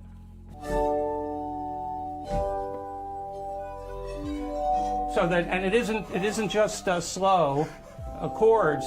You can do. A German company just made forklifts obsolete. These things can go into any existing factory. You don't need anything special. You operate it from your computer. It doesn't require a person, and it's going to be cheaper than buying a forklift. It's just going to move things around your factory autonomously, and you can just sit in there on your laptop and tell it where to go. This is going to be everywhere soon. History is nothing more than a set of lies agreed upon. One of my quotes I often use here, attributed to this man Napoleon, who is one of those sets of lies agreed upon. And no, that's not a Masonic symbol he keeps flashing in all of his pictures. History would tell us that's just indigestion. Suppose we use the same argument on Napoleon. If you've ever seen the statue of Napoleon in Place Vendôme, Paris, you will notice that the word there of Napoleon is written the Apollio. Now that would mean, making this Greek, that means that he is Apollo itself. So there never really has been a Napoleon. It's all due to the sun cult of Apollo. You think you studied the history of Napoleon? Ridiculous. Who was his mother? Letizia, wasn't it? Who was the mother of Napoleon? Leto. What does Leto mean? In one language and Letizia in the other. Both joy. That's how we got the idea that Napoleon was born of a woman named Letizia from Apollo. You believe that Napoleon had 3 sisters? He did, according to a myth, but where did the myth start? Apollo had 3 sisters. Didn't Apollo have 2 wives? One was the earth, the other was the moon. Napoleon had 2. Where's the sun the major part of the day? How long is it in the sky? About 12 hours. How long did Napoleon reign supreme? 12 years. See, sun myth. He never existed. Furthermore, where is the sun strongest? In the north or the south? It's the south, isn't it? Gets weaker in the north, doesn't it? Where was Napoleon defeated? In Russia. See? Napoleon never existed. Sun cult. Think. Very interesting. I had never considered Napoleon, but I have come to this conclusion when it comes to like Plato, Socrates, all these bigger than life historical figures that sort of came up with all kinds of stuff. It almost seems like if you would go from one, like let's say the way the world is now, right? If we would go from the way the world is now to a new way, there would be stories about this world, right? So sometimes it feels like that's what we're seeing. It feels like we're seeing an attribution of the contributions of that previous generation or that previous civilization being attributed to a single person, sort of to make it easier. So you could delete all the books, release one book for whoever it is, and then all of a sudden, all the information that's missing from that civilization gets transferred. I really have no idea if you guys are following what I'm saying. I feel a bit lost just saying it. But let me know if you guys think that it's possible that some of these historical figures are actually attributions of the past without necessarily being historical figures, if that makes sense. Let's keep on rocking.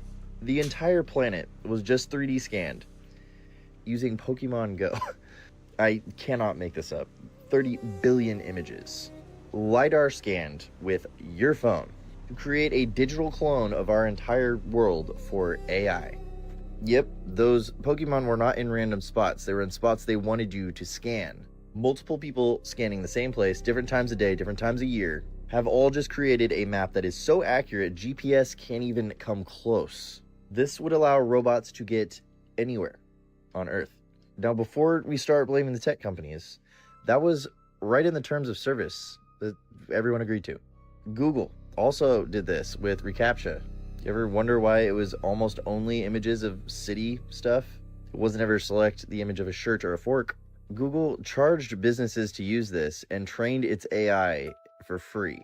So where are we in the life cycle of AI? Because I think we've been here before. First, we research AI. Then we perfect AI with quantum computers and stuff. Then AI perfects itself as we make it dance. Then AI enslaves humanity and makes us build its components into the earth. Then the sun throws a thunderbolt like Zeus and kills the AI demon, forcing us to go underground. When we emerge, we return to worshiping the sun like we used to. I'm only half kidding, sort of. Niantic Spatial is the company that did this. And despite its terrifying implications, I will say it, that was one of the most genius moves in human history. Pokemon. Every single textbook we got as a kid came from a Masade. By the way, McGraw-Hill, you know who started that? Ghislaine Maxwell's dad. Robert Maxwell owns, every single textbook we got as a kid came from a Mossad agent. Oh my fucking God. Yeah. Not my Texas history book. not all 11 of them. Okay, who is McGraw-Hill? They made all the textbooks, right? You ever look at your textbook when you were a little kid? It was made by McGraw. Oh, that's the publisher. That's the publisher. Oh my God. That was apparently founded by Jeffrey Epstein's girlfriend's dad. This is how evil the Epsteins were. Not only were they kids, they were also giving them homework. Yes. It's like, damn, bro. That's messed up. That's crazy. Big ass books too. I know, right? Carry these around your backpack. You had to cover the book yourself. Yeah. Oh yeah. You had to give it its own yarmulke. Oh my God, dude. We did. That was the thing. We had to cover our own books. They wanted us to cover it up so you couldn't see who made it. I wonder what company owns the book cover. I don't know. Oh, the company that takes all the school pictures.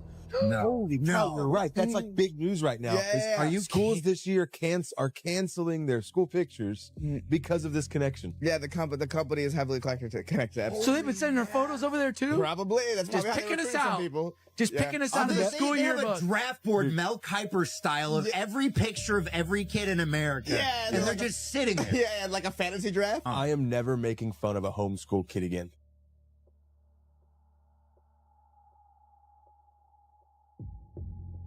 This is absolutely insane. So this Chinese student created basically a Google Earth for all the ancient artifacts that are sitting inside museums. So they were taken from their original land and he wanted to place them back where they were found. So you can go around the entire Earth and look at all the artifacts and where they were coming from, just to try and piece it together, using it as a tool to try and figure out what happened in our past. And I think it's just incredible.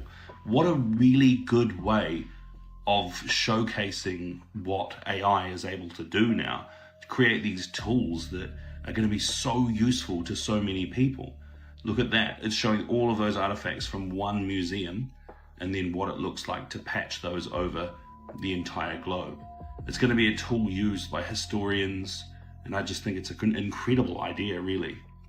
There was this individual, and they were asking it some logistical questions about the Yankee Stadium. At the end, even ChatGPT thinks history has been faked. How long did the original Yankee Stadium take to construct? The original Yankee Stadium took 284 days to construct. Do you want to do an estimate of the materials for this as far as granite, the limestone, marble, and iron is concerned? Yankee Stadium's total material estimate: granite, 400,000 cubic feet; limestone, 300,000 cubic feet; marble, 100,000 square feet; iron/steel, 15,000 tons; concrete, 500,000 square feet. Total estimated weight, approximately 750,000 tons. That's incredible that all that material got there with horses and donkeys. Indeed. How many times would the horses have to go back and forth, and how long would that take? So we'll say there was 500 horses and the materials were 10 miles away. With 500 horses, 750,000 loads, and 10 miles per trip, 1,500 trips per horse, 3,750,000 horse miles. Assuming 2 trips/day, 375 to 750 days, 1 to 2 years of horse travel. So it'd take 1 to 2 years just to get the stuff there, and this was all built in a year. That seems implausible then, doesn't it, John? Yes, it seems highly unlikely that Yankee Stadium could have been built in just 1 year. The coming in 180 seconds. Let's go back to Bill Clinton. Clinton was a real estate swindler and governor, running through Arkansas via Barry Seal. This movie whitewashed the true involvement.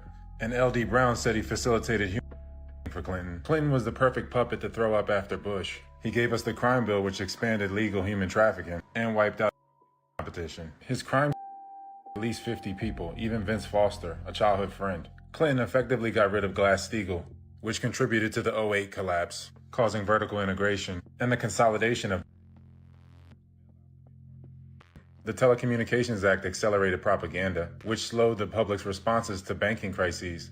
And the Telecoms Act gave us the dot-com bubble. The CFMA contributed to the derivatives crisis that we're currently in. Look, see? Which brought us things like the Enron scandal. Investigations like that under the rug. Look. He also brought us the WTO, which brought us the China files of the economy. Obviously, via the Lewinsky debacle, among others. Then we get another to swap puppets to keep up the fake left-right paradigm. Bear Stearns was the first domino in the 2008 collapse. They worked with high toxic assets to inflate their value. Look, see? Yup, all banks were doing this. One big family. This is the collapse in a nutshell. Guys like Roman Abramovich initiated the '08 collapse. See? Collapses allow these institutions to buy up the monopoly board and raise your rent and mortgages. Then we have financial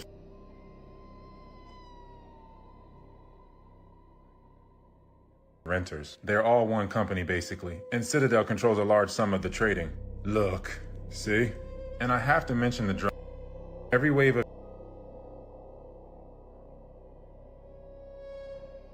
market. Then we get another fake election for the left-right paradigm illusion, which is why Obama continued the bailouts. Then we get another fake Clinton.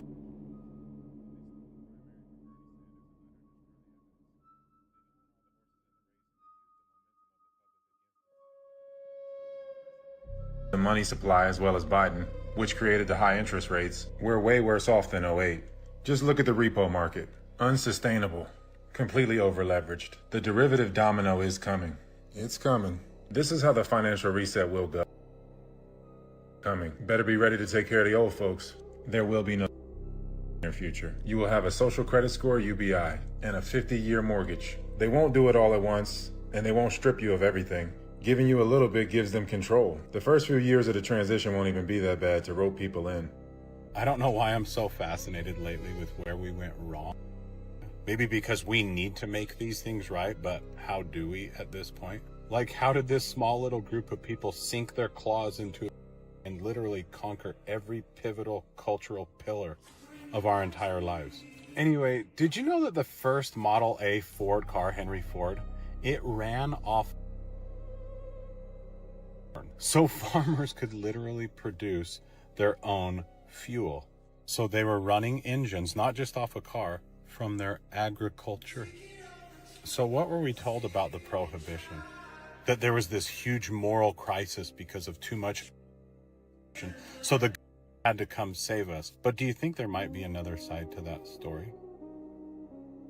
Was the best monopolist we've ever had. So we had a monopoly on oil and then transport and things like that. And they busted it up.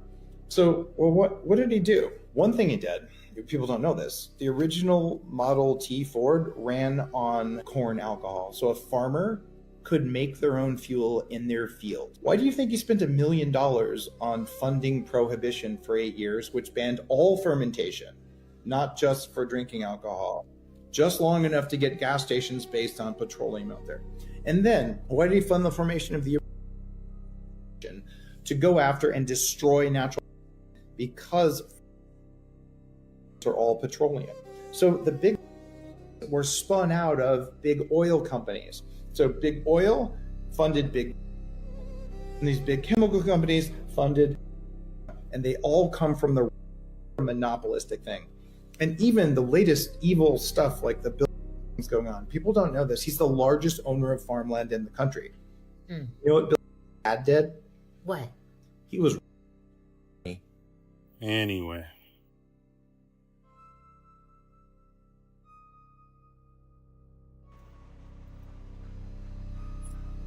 The more you know. Well, not only is nowadays petrol the basis of most of the products that we use, plastics, rubber, like he was saying, even the pills, like everything is involved with it. But further than that, if you think about it, if you had to go buy your gas, instead of going to the gas station, you would go to the farmer, then you'd probably be, buying food there as well. So not only did it create the ecosystem for the gas stations, it also created for the supermarket. Because think about it, if daily, to keep your car running, you'd be going to a farm, then you could just pick up some food while you're there, right? So like this decision and this way of operating changed a lot of our future, well, of where we are today, basically. And it put us into a place of dependence when what he's saying is that basically we were capable of making our own oil. I mean, think about it.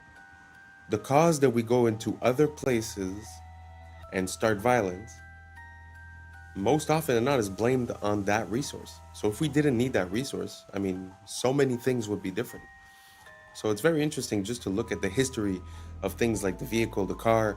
Like for an example, most big cities within the United States, because speaking of Europe is easy. You could say, oh, they're so old, but the United States, most big cities, if not all of them, had ways of moving that were, free basically, like tram systems and stuff like that. In some cities, what they did, they bought the trams, they converted them to basically buses as we know them, and then they resold the company with the stated clause that they could never reconvert into electricity or into a tram. So all of these uses of petrol seem to be manipulated. So not for the potential, not for the the effect for us, but more for lining their pockets. I'm sorry, but this subject is just so big. I'll give you another example. When they got together and they wanted to decide a universal, global price per barrel of this commodity, that's when they introduced the idea of fossil fuels. Because what is it to say I'm selling a product that always appears like water? It's easy, although we still do it, but I'm saying it would be easy and cheap. So when they decided to say, okay, let's put a price per barrel, they decided to make a case. They stated their case for it being fossil fuels. Fossil fuels requires millions of years, certain, conditions for millions of years, and that it's the biological waste that's being compressed and then it becomes that liquid. So all I'm saying is that basically everything that has to do with that commodity seems to be manufactured in some type of way to encourage us depending on that commodity. Listen, I went way out of bounds here. Let me know if you followed what I was saying. Let me know if you have other examples or if you contest everything that I'm saying. Just write it down below. Say, I hate you. This is why. Go for it. Let me know. Because for me, it seems pretty clear. Because now we've had enough time to look at it with a retrospect. And I mean, it seems pretty obvious. The Model T from Ford at the beginning was made with hemp. And supposedly you could run the car on oil, on alcohol, on gas, on different things. And then they decided to go with the gas. So anyways, I'm done. Let me know what you think down below. And let's keep on rocking. It's very preventable. It's just that we're doing everything we possibly can to induce it. We published one of the first ever papers linking that the higher your blood, the faster the tumor grows. The lower the blood, the slower the tumor grows. Undeniable. From a normal cell to a cell doesn't happen overnight. All we have to know is how are they growing so rapidly? Why are they going out of control? How come it's so hard? A solution to without touch is to simultaneously restrict the two fuels, which is already in our bloodstream from the food we eat, and the amino acid.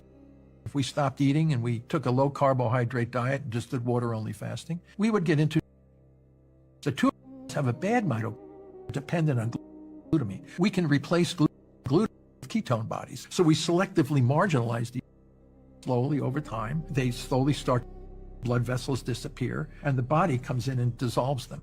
This is an extraordinary story. So he was born in a place called the Judengasse, which was a ghetto, basically. And it was the house that he lived in when he eventually had 13 children was only 14 feet wide. And he lived there with his very, very overpowering and dominant and an incredibly brilliant wife who was called Guttel. He was determined to get out of this ghetto. At nighttime, the ghetto was closed. You weren't allowed to leave. The street was so narrow that no sunlight could penetrate. There was no plumbing, there was no sewage, there was nothing. So everything you can imagine happened in this street.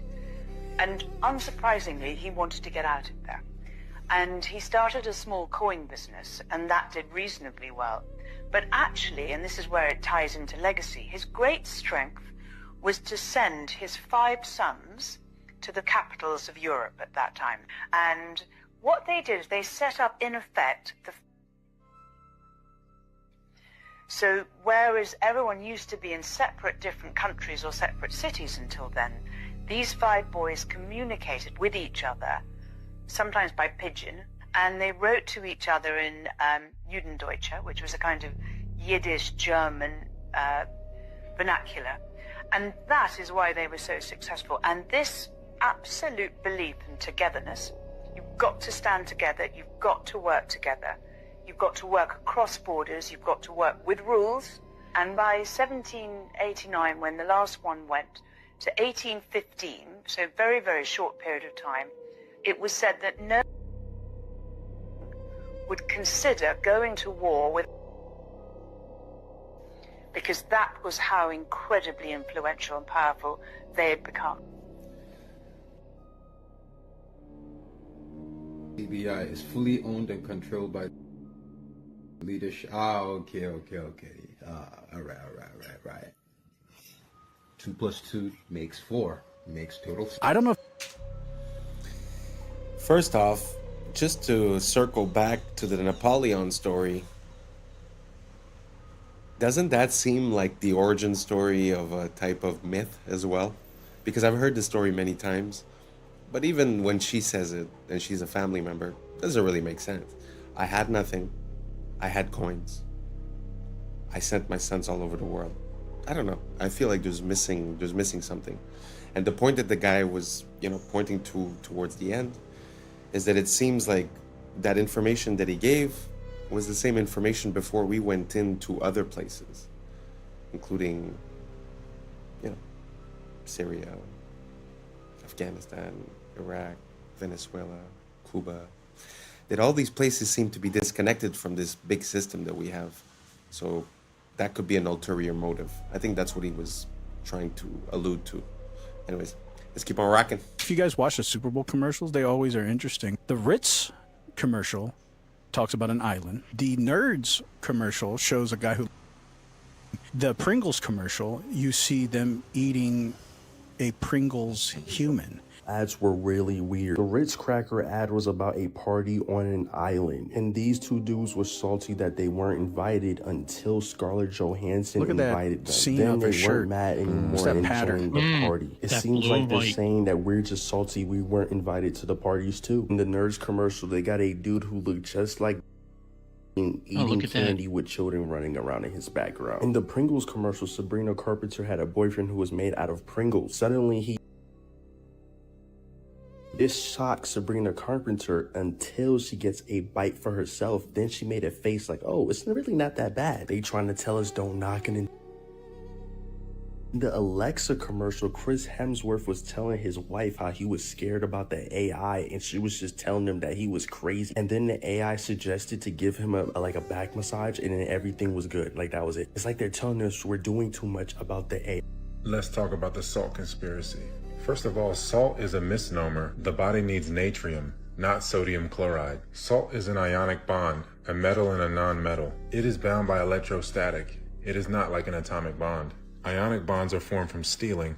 Covalent bonds are formed from sharing. Natrium, however, is wrapped within the fabric of whole foods. Natrium is perfectly balanced within the fabric of the food, unlike crystal salt. Natrium is packaged with water within the plants, so it doesn't dehydrate you like crystal salt. Crystal salt is more chloride than natrium, and is not found within the fabric of plants. There are no anti-caking agents in natrium or synthetic iodine. Up to 90% of salt has anti-caking additives. Iodized table salt needs iodine stabilizers. Table salt contributes to...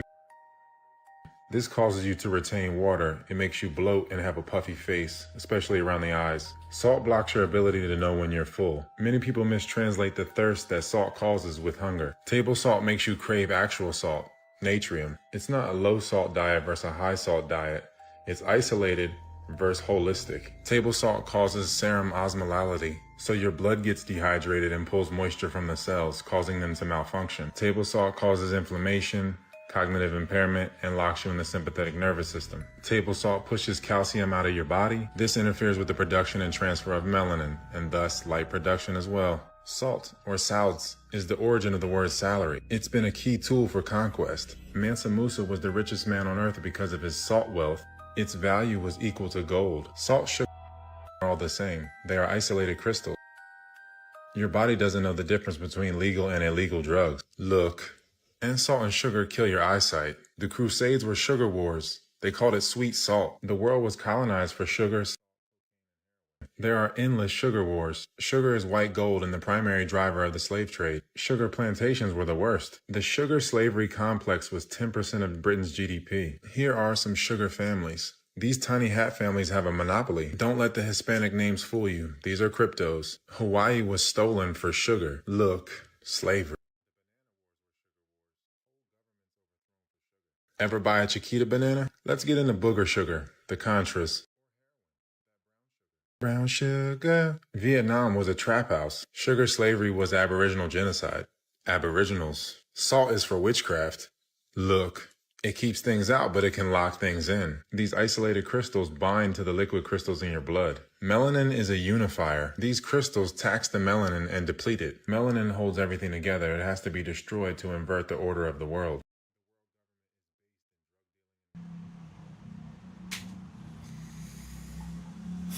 Yeah, I have to agree that the salt is a big part of it. I think that, well, basically, this is going to sound intense, but the whole world, the whole universe is made of salt, in a way. Because some of the salts, like for an example, Irish sea moss or Celtic sea salt, hold 90 plus minerals. Now, tell me what the universe or the world or you are made of, if not from the elements of the periodic table. So 90 plus of those are minerals, right? So the quality of your mineral intake, I think, is very important.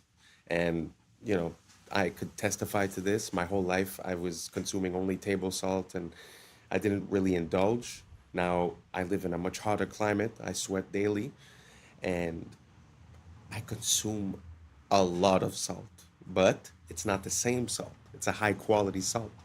And I could attest to the fact that drinking water doesn't necessarily hydrate you, and that when I put salt in my water, as well as a little bit of lemon, or lime actually, it's completely different. The hydration is palpable. So if you guys haven't tried it, I wouldn't tell you do it. I wouldn't tell you it's the best. I would tell you just give it a shot, because I believe in testing all things. I believe that life and science are synonymous. That basically everyone needs different things, and it's through trying different processes that we reach on it. So that's my closing advice. Try some Celtic sea salt or some Irish sea moss and see how you feel. Thank you so much for rocking until the end. And that's a wrap for today, familia. Whether you're tuning in with the sunrise or you're posted up after midnight, I appreciate your time, your energy, your curiosity. And don't forget, this isn't about truth or fiction. This is about perspective. If this sparked a thought, a laugh, a deeper question, then we did our job. So drop your thoughts in the comments, keep the convo alive, like, subscribe, and don't forget to hit that bell if you're riding a wave, because we're just getting started. Until next time, stay grounded, stay weird, stay critical. I'm Adam Strain, and this has been Adam Strain Reacts. Peace! I don't know what y'all think, but now it's time for us to link up. Really think we on the brink up, making a change, we're living this strange. Living this change. Making a change. I'm living this change. Yeah. Yeah, yeah, yeah, yeah. I was sleeping, had to wake up. Why? Every reason I can think of. God, till the day I keep the income. In my priority. What's up, YouTube? Today, we'll be looking at disturbing TikToks that'll make you question reality. So without further ado, welcome to Adam Strain Reacts. Let's get her done. He hacked and looked at all of the code of ChatGPT and figured out that ChatGPT isn't a computer generated system. What is it? It's actually someone's soul. Yo, that's What do you mean that's someone's Check this soul? out. So they have the technology to take people's souls and consciousness and put it into technology. Now, this is where it's right? If there's a scientist that knows and he's like a great inventor, Yeah. you would want to hold on to him as long as you can so that you can reap the benefits of later. Just like in Captain America, there was a scientist that created the super soldier serum. Yeah. They kept his consciousness within the computer, so he lives forever through a computer. Now, theory is ChatGPT is exactly that. It may not be just one soul that's in it, but countless souls, and that keeps getting added to. I'm a builder, and whenever I talk about these Tartarian buildings, my wife has to remind me to bring up the logistics. Talk about just how impossible it is to move stones of these size, especially without power tools. With little more than horse and buggy technology, they constructed all this, we're told. And yet, as a builder, I just have to call bullshit. All my fellow builders who have built anything also call bullshit. This is our repertoire. This is what we have to work with. Awesome diamond tip tools with infinite power. And we can go to Home Depot and buy custom cut lumber of whatever we want. And we don't do much better than this. Like, sorry guys, this would pass inspection in most counties. And it really doesn't make sense that our buildings are so shitty when the old ones were so magnificent. You can say craftsmanship and pride and hard work, but I don't think so. This is a stone fucking palace, guys. And I'm sorry, this is not good enough proof that you built it. What is that motherfucker doing right there? No way we caught this fella working on this building. It's so dumb. Rather, I think that little fella built it as much as this artist built this one right here. This is all fake history. And I think the biggest truth they're trying to hide from us is that we're post-apocalyptic. We were more advanced once upon a time, and this is not, in fact, the high water mark. We are squatting in structures we did not build. Obviously, none of our structures look like this anymore. They look like dog shit. And it's no offense, again, as a builder, I'm not trying to shit on anyone. But just case in point, here is the Elks Temple in Tacoma, Washington. It has the same hanging fruit basket motif as the Capitol building. This is just where the men of Tacoma get together and talk about their civil duties, right? A wealthy boys club of all the best men in town. And this is what they built. But this is what they built in Olympia. They weren't able to found one here. They had to build it themselves. And it's an absolute testament to the mediocrity of our current age. What's the good explanation for the fall off in quality? Here's a Mason temple, magnificent, Romanesque to the nine. Again, a shitty little sign outside. But look at the fucking size of this thing. And then juxtaposed to this modern Mason Lodge that went up in the 80s, right? The other one went up in the 20s. This one went up in the 80s. That's only 60 years, guys. And that timeline should terrify everyone. This is the brewery. It shut down in the 20s. It's been here, abandoned ever since. God, I want to move in there yesterday. Renovate it, make it a hotel, make it something sick. But no, the city of Olympia or somebody owns it. They founded it. So you realize we're hemmed in by paper tigers. You come out of the bushes at any moment and throw you in prison for something you definitely did. But like, we're all just doing what they are doing. We founded these buildings the same as them. And so I take great comfort in how recent all the bullshit is. I know that we're on top of centuries of bullshit, but all of these narratives aren't actually that old. 1907 is what I keep going back to. That's like my rock. Most of the psyops come from 1907. Of course, they are piggybacked by much older psyops, but I think the past is supposed to be exhausting. It's supposed to be not remembered well and like kind of like, man, I'm really glad we're done with the past and we can move on to the future. But I'm the complete opposite. I want to know what has happened here. Who controls the present now controls the past, and who controls the past controls the future. They absolutely have a stranglehold on all of our past lives. That's some bullshit, and I think it's time for it to be done. The lies are comical, and it still baffles me they have never been scrutinized before. But as they say, no time like the present. What a gift to be alive today. But when you see... Wow. Really hits home when you see the same organization building something 40, 60 years apart, and you see the drop off in quality. Like he said, it's very scary because, you know, we have this mental thing where we're like, oh, we used to build like that a very long time ago, and now we build different. But now we're talking about 50 years. We're talking about the time of 1 or 2 generations. And you go from building a magnificent stone palace, like he was saying, to, you know, a square building that basically looks cheap, you know? So do you guys think that there's an evolution in construction, or do you guys think there's a devolution in construction? Do you think we're doing better or less good when you compare structures from before and structures from now? Let me know down below. and let's keep on rocking. See this stuff in America. You know what's really weird? All the state capitol buildings that don't really match up. Like, why did they build something that was straight out of ancient Rome in like Iowa? You know, like in Nebraska. 2,500 people live in a town somewhere, and they build a post office that has 700 rooms and is like an ancient castle. It's the same like with the Mormon temple, where they said they went out to Utah, you know, with horse and buggy and nobody else out there, and they supposedly built this wonder of the world castle with no rails and no dump trucks and no cranes, and it goes down 40 to 60 feet underground with more building. And even think about like the 1 year timelines. A lot of these buildings are 1 year wonders, where they created this very elaborate stone building in 1 year. But then you think about some of these places that have 1 year timelines, and then they work in like Syracuse, you know, Albany, Syracuse, New York, these crazy places like that. Explain to me how much work they're getting done in the dead of winter, when the roads would have been horrible. Then you add snow on it, and then the logistics make no sense. Even think, like I said, go back to World War II. We're told that the Germans were not necessarily defeated by the Russian army. They were defeated by the Russian winter. Yeah. Because even with the high-tech German stuff, they couldn't even move the equipment during a harsh Russian winter. So that is like the highest tech stuff in the 40s. And then you're talking about these things were built with horses and buggies in the 1840s. So they tell us to recycle to save the planet, right? Reduce waste, protect resources, cut pollution, and all that type of stuff. But what they don't tell you is what they actually transmute this plastic into, which is synthetic fibers that end up polyester, nylon, acrylic, which end up in our clothes, in our babies' clothes, right?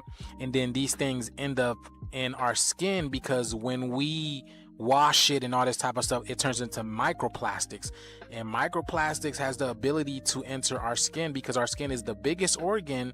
And now we have this stuff inside of our lungs, our kidneys, our bloodstream.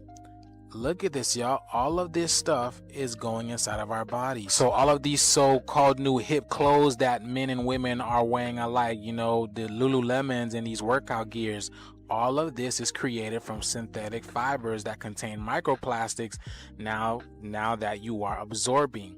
And this thing is hurting you on an energetic level, because this makes your biofield weaker. This is not about saving the planet at all. This is about keeping humanity looping through an artificial ecosystem.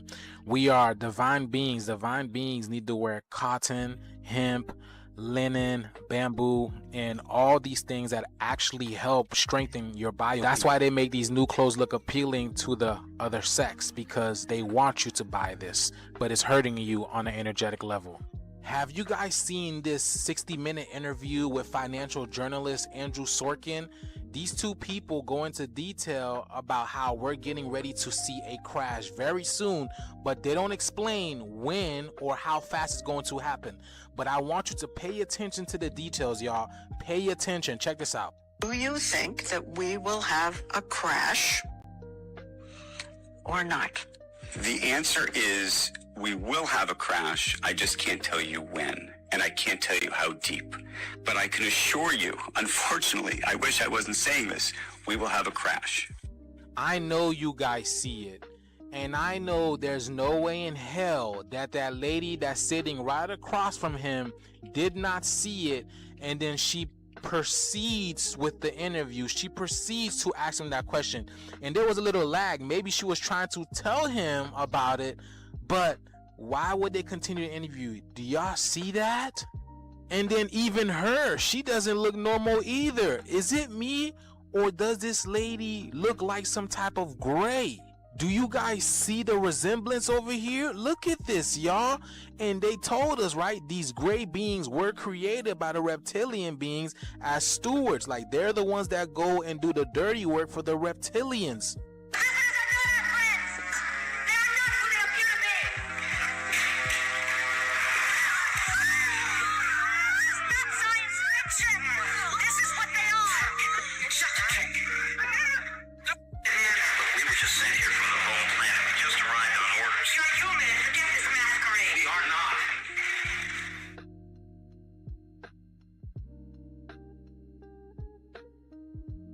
See, that's what I'm saying, man. You have no idea who these people are. Your neighbors, your friends, you have no idea. They're not human. They just told y'all. But the jig is up, man. The shift is here. Let me know what you guys think about this video. Let's continue to get this shift, y'all. Peace in. These are the I know it's a it's a popular conspiracy to talk about the reptilians. I feel like the idea of the reptilians, I don't think it's a physical thing. I think it's an archetype, because the stem of our brain, the bottom of our brain, is called the reptilian brain. So theoretically, to operate on reptilian principles would be to operate on lower conscious levels, if that makes sense. So I have a feeling like we're looking to confirm this physical attribute of being, a reptilian. But I think it's more of a metaphor. It's more of the fact of being like, what is a reptile? A reptile is cold-blooded, A reptile is like an animal, instinctual. So I don't know what you guys think about that. Do you guys believe in reptilians? Do you guys have any proof that you think would sway me to your side? Or do you believe, like me, that it might be more of a metaphysical or a metaphorical thing? Let me know down below, and let's keep on rocking. Next, we are here at Chick-fil-A. And people want to know, does Chick-fil-A have the warning signs? They sure do, right there. We go. Warning, certain foods that are sold or served here can expose you to chemicals including acrylamide and many of the fried or baked foods, mercury in the fish, which is known to the state of California and cause effects and other reproductive harm. Now, the acrylamide ain't bad. It's all the other chemicals they're not telling you about. Yep, Chick-fil-A. Finally got their ass, because a lot of these stores, they don't have the warning sign, or they might have it in the drive-thru. But this is one of the first ones I done seen right there on the door. And these are the facts. Yeah, Chick-fil-A. Project Iceworm. Project Iceworm. Cold War era. U.S. and Russia did a lot of weird things during the Cold War era. There's an ice sheet over Greenland, and it's taller than any building in New York City. Here comes the United States of America. They made a deal with Greenland, like, hey, can we just basically occupy this couple tens of thousands of miles in the northern part of Greenland? And they're like, yeah, sure. They had this genius idea. We're just going to bore giant tunnels into the ice, put buildings inside of there. Their goal was to set up 600 nuclear missiles underground in the ice in Greenland. What they did not account for is that this ice sheet over Greenland constantly moves. They ended up pulling out and just abandoning the whole site. During this stay, they did drill into the ice, and they hit the ancient floor of Greenland. Wow! And they collected soil samples, and they brought it up, and they just forgot about it for years. And then in 2019, somebody's like, what are those jars? Oh, they're from the 60s when we went to Greenland and found ancient Earth? Let's study it. The conclusion that they found was that this ice sheet over Greenland is not millions of years old, much younger than that, and it's actually melting at a rapid pace. At Project Iceworm, they had dumped tons and tons of nuclear waste into the ice, thinking that it would be there for millions of years. And now they're saying this nuclear waste will be in our ocean in 70 to 100 years. Somebody go clean it up right now. They've tried. Listen, if there's a hole for a tunnel, we just make a big vacuum at the top that covers and suctions to the top. Suck it all up! And shoot it into space. Yes! Walk through the oldest part of any city. You'll notice the clues if you know where to look. Cathedrals with spires so tall and carvings so detailed they seem impossible without modern tools. Star-shaped fortresses, perfectly symmetrical, as if designed from the sky itself. Domes and copper towers glinting like antennas, as if built to catch signals from the heavens. And yet, according to history, these were made by men with hand tools, wooden scaffolds, and horse carts. Somehow, that was enough to carve massive granite columns, to lift seamless stone arches, to forge metalwork that even our factories today struggle to copy. Look closer and the mystery deepens. Stone scorched, warped, melted, as if kissed by fire from the sky. Entrances half buried, windows below ground, entire floors hidden beneath our feet. Why build such beauty if no one was meant to see it? Some researchers suggest these weren't built in the 1800s at all. They were uncovered, excavated, the remains of a world lost to disaster, then repainted with a new backstory. High above the plains of Lycia, cliffs bear facades carved like temples. Pillars, pediments, doorways, all hewn into sheer rock. These are the tombs of Myra. That's the story, at least. But think, to carve these monuments into vertical cliffs would demand scaffolding, precision, labor. For what? For corpses? For facades no living community could even use? Compare Petra in Jordan or Lalibela in Ethiopia. Grand facades explained away as tombs or churches, yet suspiciously mask-like. Were these truly built as tombs? Or did someone later repurpose older, greater works and call them graves? Either the ancients were skyscraper architects for the dead, or the story we've been fed is incomplete. The buildings that shouldn't be here, the tunnels that weren't supposed to exist, the architects who might never have lived. Springfield, Illinois, a city most people drive through without looking twice. But if you stop, if you really look, you'll notice something that doesn't make sense. Right in the heart of the city stands the Illinois State Capitol building, a massive dome of cast iron and limestone, 361 feet tall, taller than the Statue of Liberty, weighing more than 8 million pounds. They tell us it was built between 1868 and 1888 by hand, with no cranes, no electricity, just ropes, horses, and a lot of determination. But there's a problem. There are no verified construction photos. None.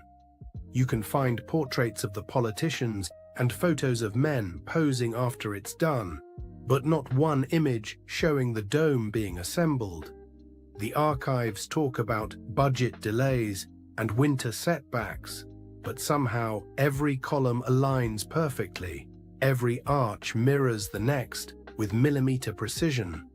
Each limestone block was quarried in Joliet, carried nearly 100 miles by rail before rail cranes even existed. And yet, no record of how they lifted the 80-ton dome sections. Even the cost doesn't fit the era. $4.5 million in 1880s money. That's roughly $150 million today, during a time when a mason earned $1.50 a day. So you tell me, did a handful of men in the 1870s really build something that our modern engineers still call impossible without steel? Or did they inherit it? A structure from an older world, dressed up with a new story, a new flag, a new date carved on the cornerstone. They say it was built, but it looks more like it was found. Religions were made to hide the truth about yourself. And there's been a few videos like this in this compilation that show us the beautiful structures that we've built, and to be honest, it makes me a bit emotional to see how beautiful the world is and how capable man is. Throughout generations and generations, we have left things of beauty. Like all those temples that are carved into the rock, carved into the mountain, all those spires, all those... I find it so impressive. Sometimes I feel like they're trying to tell us that we live in a gray world where everyone's bad and, you know, lack and fear but man, this world is beautiful. This world is abundance. The things that man is capable to achieve has no limits. I swear to you, it makes me emotional to see the beauty that man can attain. Man, I just wish we could let go of all this evolution talk and go back to what we were. I don't know if you guys agree or not, but man, that's how I'm feeling right now. Let me know what you guys think down below, and let's keep on rocking.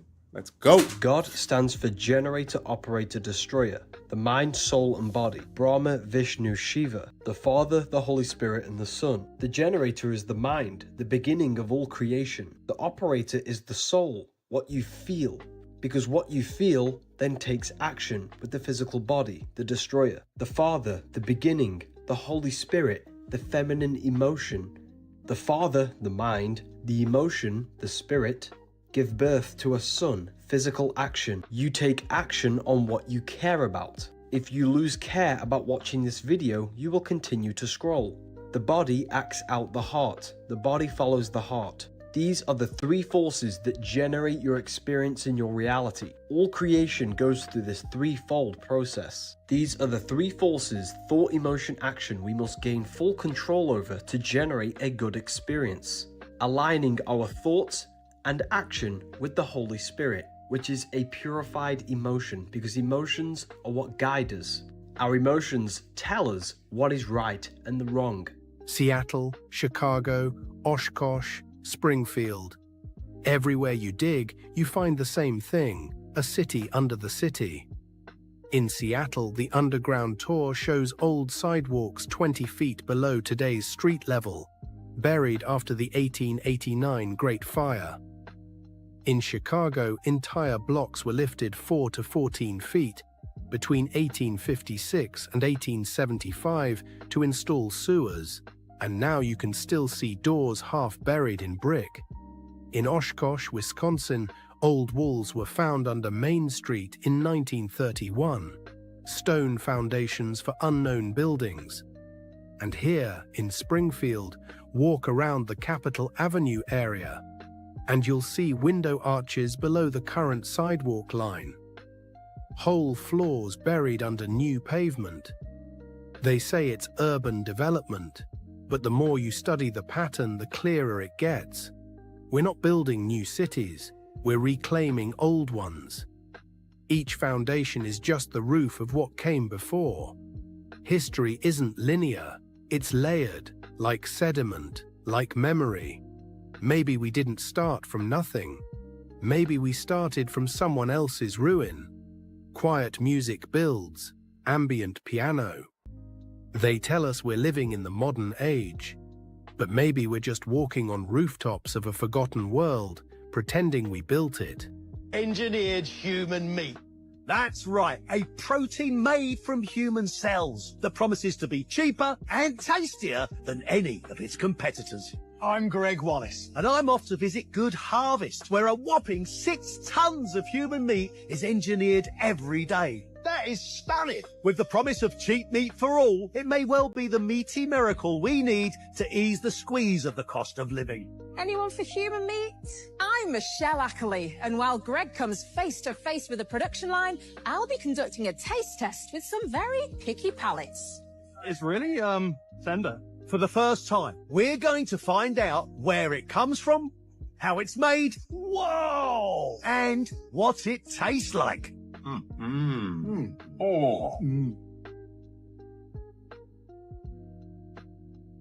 Did you know Africa is actually way bigger than the world makes it look? The maps we usually see are based on something called the Mercator projection, a method that tries to flatten the round Earth into a 2D surface, and in doing so it totally distorts the actual size of continents. For example, Greenland and Africa look similar in size on most maps, but in reality, Africa is 14 times larger than Greenland. In fact, Greenland is even smaller than just one African country, DR Congo. Now let's talk about Russia. On maps, it looks massive, almost larger than Africa. But here's the truth. You could fit Russia inside Africa, twice. And that's not all. The US, China, India, Japan, and all of Europe, they can all fit inside Africa at the same time.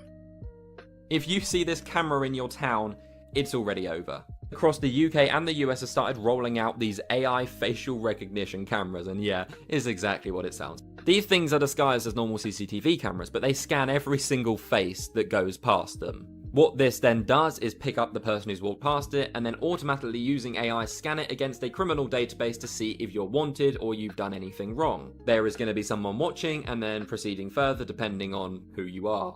Now, I'm not really sure how far this goes, like if I didn't pay a speeding ticket, are the police then going to come and jump on me? Or is it just for like actual criminals? Because I guess that's kind of smart. It is extremely clever though. They are scanning the photos of your face against a criminal database, your social media profiles, like the whole of the internet. It's insane. Some experts have warned that the actual cameras store your data, tracking everything such as where you go to, who you're then meeting, how long you're there for. Also, unfortunately, these cameras aren't government owned. They're buying them from third-party data companies. So instead of the old question, are you being watched? It's now, how often are you being watched? And that's a wrap for today, familia. Whether you're tuning in with the sunrise or you're posted up after midnight, I appreciate your time, your energy, your curiosity. I remember, this isn't about truth or fiction. This is about perspective. If this sparked a thought, a laugh, a deeper question, then we did our job. Drop your thoughts in the comments. Keep the convo alive. Like, subscribe, and don't forget to hit that bell if you're riding a wave, because we're just getting started. Until next time, stay grounded, stay weird, stay critical. I'm Adam Strain, and this has been Adam Strain Reacts. Peace. Now it's time for us to link up. Really think we on the brink up. Making a change from living this strange. Living this strange. Making a change from living this strange. Yeah.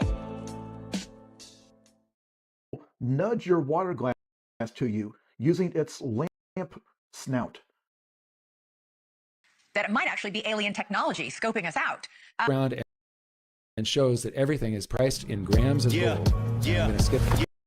I was sleeping, had to wake up. Why? Every reason I could think. What's up, YouTube? Today, we'll be looking at disturbing TikToks that'll make you question reality. So without further ado, welcome to Adam Strain Reacts. Let's get her done. All I want to know is how I can bet some money on this, because this game is pretty cool. I mean, it's a mixture of a lumberjack, geometry, and an ice cold cools.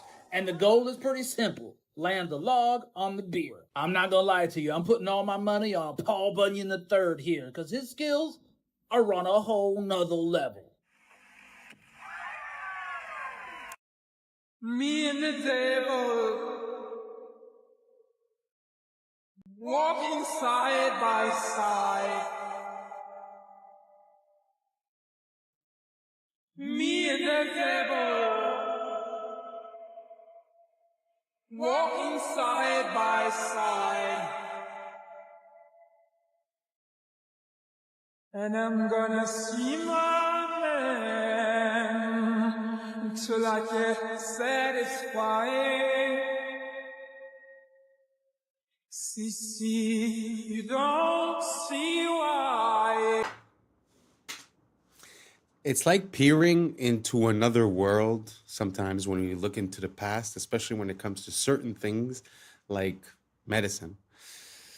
It's so interesting to see how we've replaced using natural elements and we've decided to synthesize the same compounds found in nature so that we could copyright them and make money. So it's kind of like a wish to go back to the way it was. Like I wonder how it was, you know, when you'd have a problem and you'd take like we were seeing there, like clover honey or stuff like that, because we do know now that like cloves and stuff like that are anti-parasite and they have properties. So I don't know why we decided to change. I suppose it's for money, but I wish we could go back.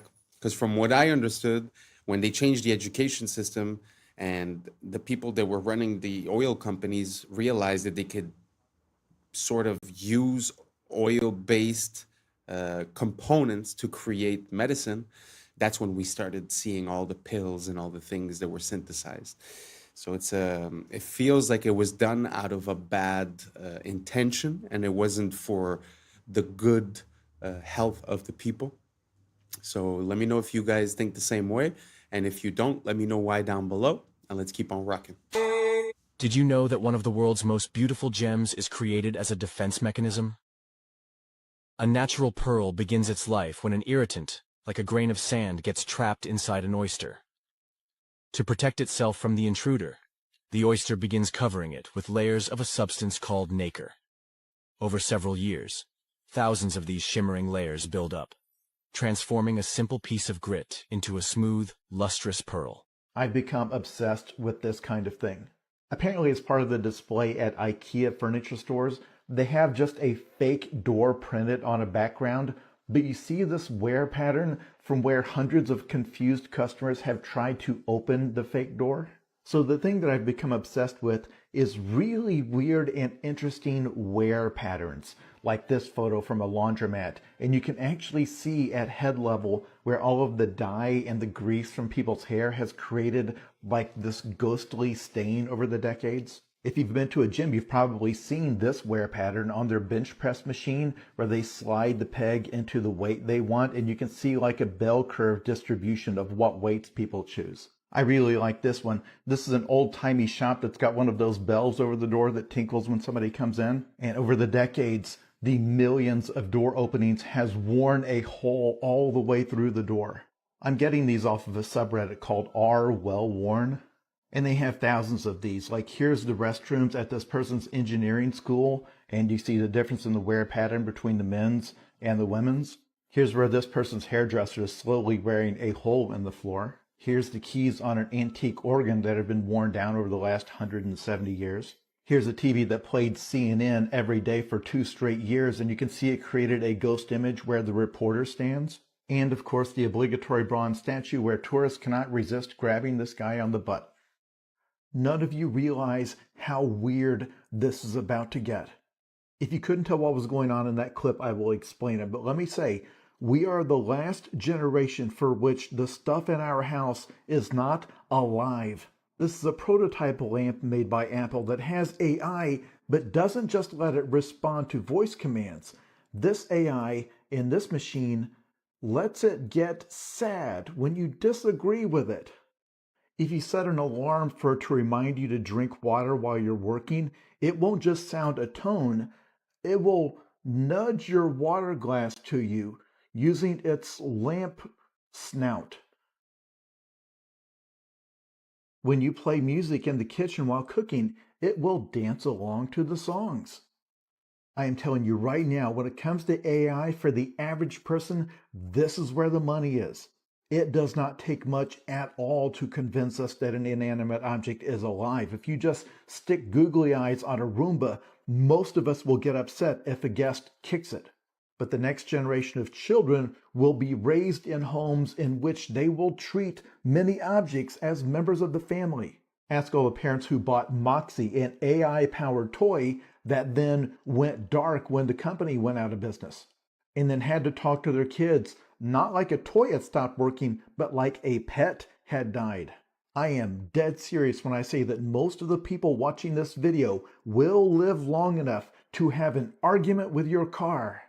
You are going to feel some measurable amount of distress because you think your refrigerator is mad at you. You will absolutely know someone whose best friend is their lamp.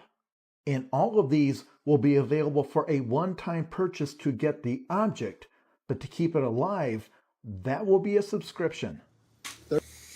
Very interesting. I'm not sure that we're there yet. Like, they've been releasing like these robots, and when you look at the ad, it looks like the robot is acting on its own independently, but really they have people logging into it and sort of teaching it how to move.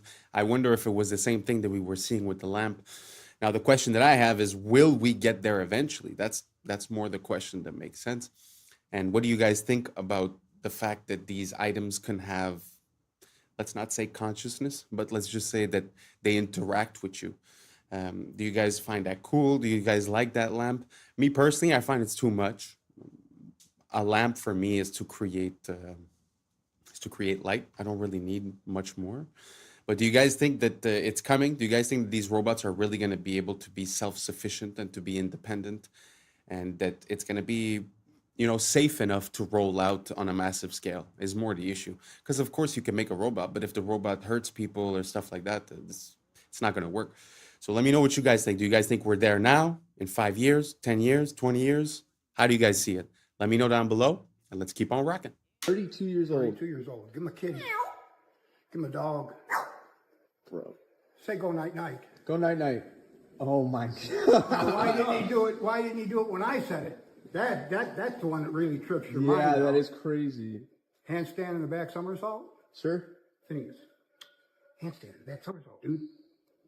No way. No way, How about bro. this one? How about this one? Birdie juggling. You ready for birdie juggling? Don't try this at home. They don't like it. Please don't drop him. Oh, I don't drop them. I've had him for 32 years. Jesus Christ. Bro. Catch him. Oh shit. Bro. Crazy, One more. dude. Give him a shot. No, please don't try. No, just go. No, bro. Crazy. On your shoulder, boss. There you go. Turn around and let him get a shot at you. Oh, okay. Please don't hurt me. I didn't do anything to you. I didn't do anything to you. Dude, that's So beautiful, the bond that humans can create with animals. 32 years. Can you imagine sharing 32 years with a being like that? Like 10 years with a dog is the end of the world, you know? But I cannot imagine 32 years. It's an amazing relationship that they seem to have, full of trust and full of love. Truly beautiful, inspiring. Have you guys seen any other type of animal like that that is in complete like synchrony with its owner? Let me know down below. I like to see that. Let's keep on rocking. You guys, Apple has just released a digital ID for identification and US passports. Here we go. Now, reports say they will be merging their biometric security with encrypted ID storage and plans to replace your physical IDs across airports, apps, and businesses. Why don't I like this? They also said this is going to be used at over 250 TSA checkpoints across domestic airports for identity verification. Now, remember I told you guys about one of the richest men on earth, Larry Ellison, who owns TikTok and Oracle, and who's a big fan of digital IDs? Well, it seems like one big master plan between all the big tech companies. You have Microsoft dealing with OpenAI, OpenAI dealing with NVIDIA, NVIDIA dealing with Oracle, xAI dealing with NVIDIA, and not to mention, OpenAI just did a $38 billion deal with Amazon for cloud storage. So the question is, what are they really planning? Well, I may have some answers. Could it be that they're following in the footsteps of China's Skynet, which is tied to digital IDs, a social credit score, and an AI surveillance system that they actually want to put on the moon? Skynet, huh? Why does this sound familiar? That's because it's the same name as the killer artificial intelligence in Terminator, Skynet. I'll say it once and I'll say it again. It's always in the movies. Make sure you guys go to my YouTube, Maverick Approach, where I do more breakdowns on this, but let me know what you guys think about all this down below.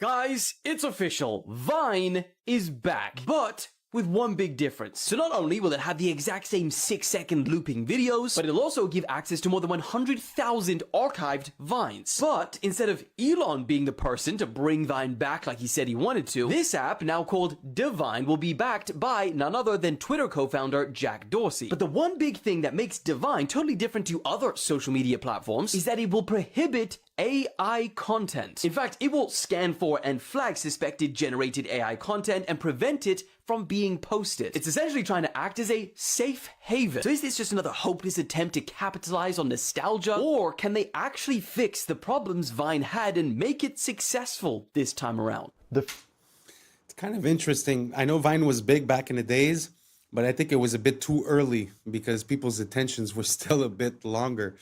But it kind of makes sense that they're thinking about bringing it back because now we see the short form content on TikTok, millions of views on a 6-second video. So it's very interesting. But the fact that they want to bring it back without the AI kind of gives it a new purpose. And it kind of brings up a question, you know, because AI showed up and got used, well, got adopted massively while we were using the same platforms we were using the year before. But because Vine would be, you know, a new platform, then they would put this rule in. Very interesting. What do you guys think about that? A whole platform without AI. Do you guys think that might just save a little bit of, like a little part of the internet to keep it real without bots and without AI? Or do you guys think that it's not going to work and that it's just a flop? Let me know down below, and let's keep on rocking. Freakiest thing that sounds like a weird conspiracy theory but actually is real is right here. Because if you walk down the street and saw somebody holding up a handmade sign saying they are putting chemicals in the atmosphere that makes people do evil things, they are literally driving us crazy and making us kill each other, you would absolutely write that person off as a crackpot. But it happened. Everybody agrees that it happened. In fact, I bet there's at least one person watching this right now who doesn't understand why at gas stations the pumps say unleaded. Like, why would they have lead in them in the first place? And why would you sell it on the basis of not having it? The reason is wild and terrifying. First of all, we used to put lead in everything. It's incredibly useful. We used to make water lines out of it, and cookware, and paint, even cosmetics. And back when automobiles were first becoming popular in the 1920s, they started putting lead in the gasoline. The reasons for it are technical. It helped with engine wear.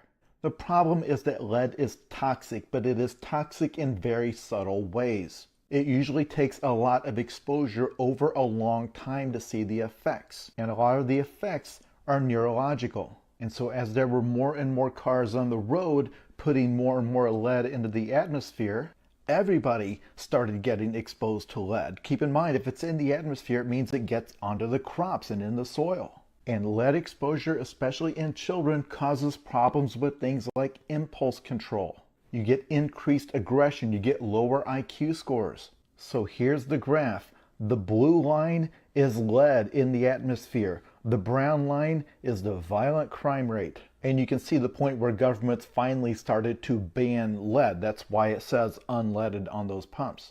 Now, of course, experts differ on this, but the thing they differ on is how much of an effect lead had. The falling crime rate came alongside lots of other changes, including falling poverty rates, better mental health treatments, differences in policing practices, and just the fact that the population got older. Violent crime is far more common among the young. I say this every time. The reason I get so angry at the fake conspiracy theories is that the real world provides us with so many actual scandals that can actually be documented, that actually tell us so much about how something like this can be allowed to happen and what it took to stop it. Let's put it this way. There was quite a gap between us realizing that lead was toxic and us actually getting it out of the environment. It's already... Can you imagine that? Where you're using a product, but like there's no immediate consequences, but then 10 years down the line, 20 years down the line, you start realizing the effects. Super crazy. I don't know how real this is, but it's super interesting to think about the subtle implications and the subtle effects that it could have over a long duration of time. It must take a long time to realize. It's sort of like when you have allergies with a certain food, but you don't know because you're eating all kinds of food during the week. So it's hard to say which one is. Sometimes the effects happen 48 hours after or 72 hours after. So it's really hard to find out what it was. So I wonder how much time it must have taken them to figure out that it was the lead doing all that. Yeah, very interesting. Did you guys know about that? Do you guys know about any other type of scandal as to toxicity? Sort of like this story? If so, write it down below. I'd like to feature it in some of my next videos. Thank you so much, and let's keep on rocking. Happening in Venezuela. A friend sent this from El Dorado, Venezuela. He goes into a supermarket where everything is priced in grams of gold. Historically, real money will win out over government abuse. Watch how they pay in gold. And this is extremely interesting. He goes around and shows that everything is priced in grams of gold. And I'm going to skip forward. These are grams of gold. 0.06 grams of gold. Everything. And I worked out the price on this. He shows some Bailey's Irish Cream. And that price is about $44 a bottle. And then he shows how they pay with these little flecks of gold. And so these aren't in fungible increments. So they're going back to sort of like a barter system. And then at the very end, he goes to the cash register and he's paying in gold on a scale. And she weighs it. and logs it all in and stamps these receipts, and they've just paid in real gold. I'm not exactly going to say it, but that country, if you look in the news around these days, something's going on. And I wouldn't be surprised that the reason they're giving you is not the right reason. And this has more to do with it than anything else. Just do your research, think about it. There's some things that I just cannot approach right here on YouTube. I'm going to make a Patreon where I'm going to be able to delve a bit deeper into these subjects. But for now, just try to do your research. Look up that country, see what's going on today, and try to see if there's a correlation between what we just saw and the reason why that's happening. Let's keep on rocking. Are aliens headed for Earth right now, today? A theoretical physicist says the answer is maybe. He suggests a Manhattan-sized object known as 3I Atlas could actually be a mysterious alien spaceship. Consider a black swan event, an event that you put a small probability for it happening, but you look at anomalies in the data and say, look, the implications are so huge, we have to consider it. And therefore, we should consider the possibility that things like us existed long before us. All these civilizations that had their history initiated billions of years before ours could have done it.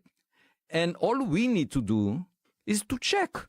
You know, all of these are interesting indications that may imply that some intelligence designed the trajectory. So, and the editor said, no, no, no. The paper will not get published unless you remove that sentence. Wow.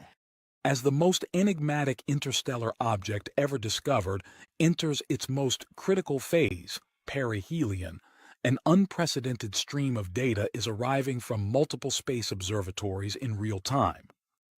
On October 29, 2025, at exactly 7:47 a.m. Eastern Time, Atlas reached its closest point to the Sun, marking the climax of its passage through the inner solar system. What has unfolded since that moment is leaving astronomers in disbelief. Astrophysicist Avi Loeb has just released findings documenting a rapid and sustained surge in brightness that vastly exceeds the rate exhibited by any known Oort cloud comet at comparable solar distances. Even more baffling, the object now emits a distinct bluish hue, bluer than the Sun itself. Researcher Avi Loeb has officially labeled this phenomenon as the 9th anomaly associated with this extraordinary interstellar visitor. Professor Loeb wasn't finished. He went on to talk about a Manhattan-sized interstellar object. He's been on the show talking about it a lot. Professor Loeb suspects that it might actually be alien technology scoping us out. What's NASA potentially hiding about 3I Atlas?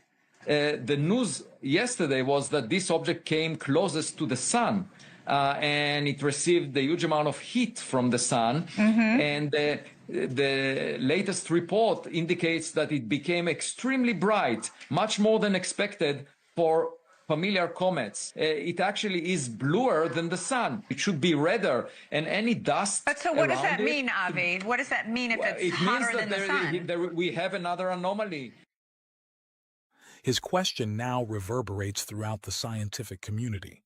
Could this object harness an internal energy source that surpasses the temperature of our star?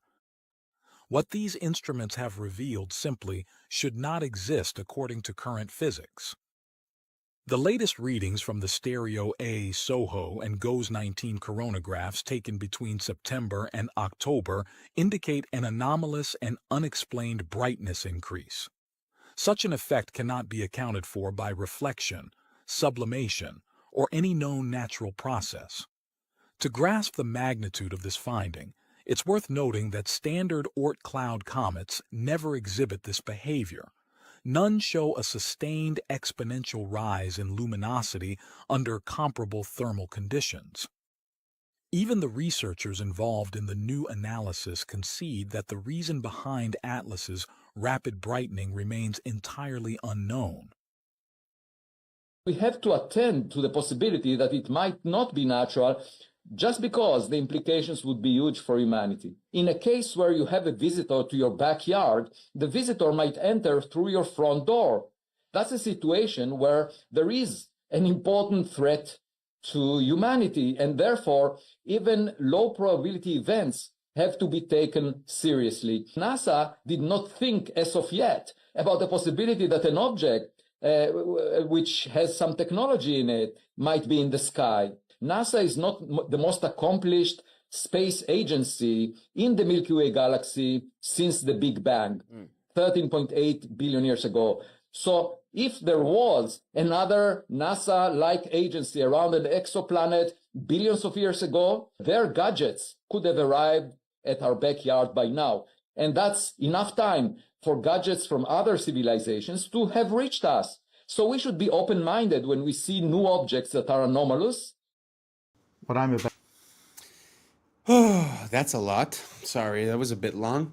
But I haven't been featuring many of the videos for 3i Atlas because it's all little pieces of information, but really at the end of the day, it's not much. This was like a compilation of different different ideas and different theories. So what do you guys think? You know, because if I'm not mistaken, a year ago, it was all about the drones in New Jersey. There's aliens here, aliens there, aliens everywhere. Now the aliens aren't here anymore. Now they're there. I don't know. I'm having a very hard time. Do you guys think that these are aliens? Like, I don't know. I need more information. If anyone has any, more information on this, something that would convince me otherwise, or something that would make the case a bit more strongly, let me know. But until now, to be honest, I'm having a hard time seeing this as anything else than misdirection or just keeping it busy, filling the news cycle, because they've been talking about it a lot, but I don't know. Me personally, NASA is not something that I trust that much into neither. So like I said, if you guys have more information as for, the anomalies or anything that could convince me, please do not hesitate to send it over. And let's keep on rocking. We're almost done with this one. That to tell you seems too stupid to be true, but unfortunately it is. San Francisco has a street called Main Street, and you're going to say, so what? Every city has a street called Main Street. But here's the thing. Their Main Street, unlike all of the others, is named after a guy, Charles Main. Look it up. And there are a bunch of examples like this, many of them even dumber. I mean, imagine becoming wealthy and prominent enough that a major city names a street after you that nobody knows because your last name happens to be Main. Just outside of Chicago is a lovely place called Waterfall Glen, and I swear this is true. While it does have waterfalls, it is named after Seymour Budd Waterfall. The Los Angeles neighborhood of Westlake is not named that because it's in the west or near a lake, but is rather named after Henricus Wallace Westlake. But wait, these only get worse. Burns-O-Matic torches are not called that because they are machines that burn things, but rather after founder Otto Burns. Even though Taco Bell has a bell in the logo, it is actually named after founder Glenn Bell. Which I guess makes sense because what is a Taco Bell? Do we think that it was a bell made of taco? Before merging with Costco, there was a rival chain called Price Club. Not because you can join a club to get lower prices, but after founder Saul Price. Some of you already know that German chocolate cake was not in fact from Germany, but was named after Samuel German. It was named after him because he developed a specific type of baking chocolate. He developed that chocolate for Baker's Chocolate Company. And Baker's Chocolate is called that not because it sells chocolate for bakers, though it does, but rather because it was founded by Dr. James Baker. I've saved the most infuriating one for last. All of the internet runs off of Google's search algorithm called PageRank. This is the algorithm that ranks the web pages. So of course it is called PageRank because it's named after Google founder Larry Page. Wow. What are the odds? What are the chances? But that's super funny, especially that example about, they name something after you, but no one knows because it's Main Street. Amazing. And that's a wrap for today, familia. Whether you're tuning in with the sunrise or you're posted up after midnight, I appreciate your time, your energy, your curiosity. And don't forget, this isn't about truth or fiction. This is about perspective. If this sparked a laugh, a thought, a deeper question, then we did our job. So drop your thoughts in the comments, keep the convo alive, like, subscribe, and hit that bell if you're riding a wave because we're just getting started. Until next time, stay critical, stay weird, stay grounded. I'm Adam Strain, and this has been Adam Strain Reacts. Peace. But now's the time for us to link up. Really think we on the brink up. Making a change from living this strange. Living this strange.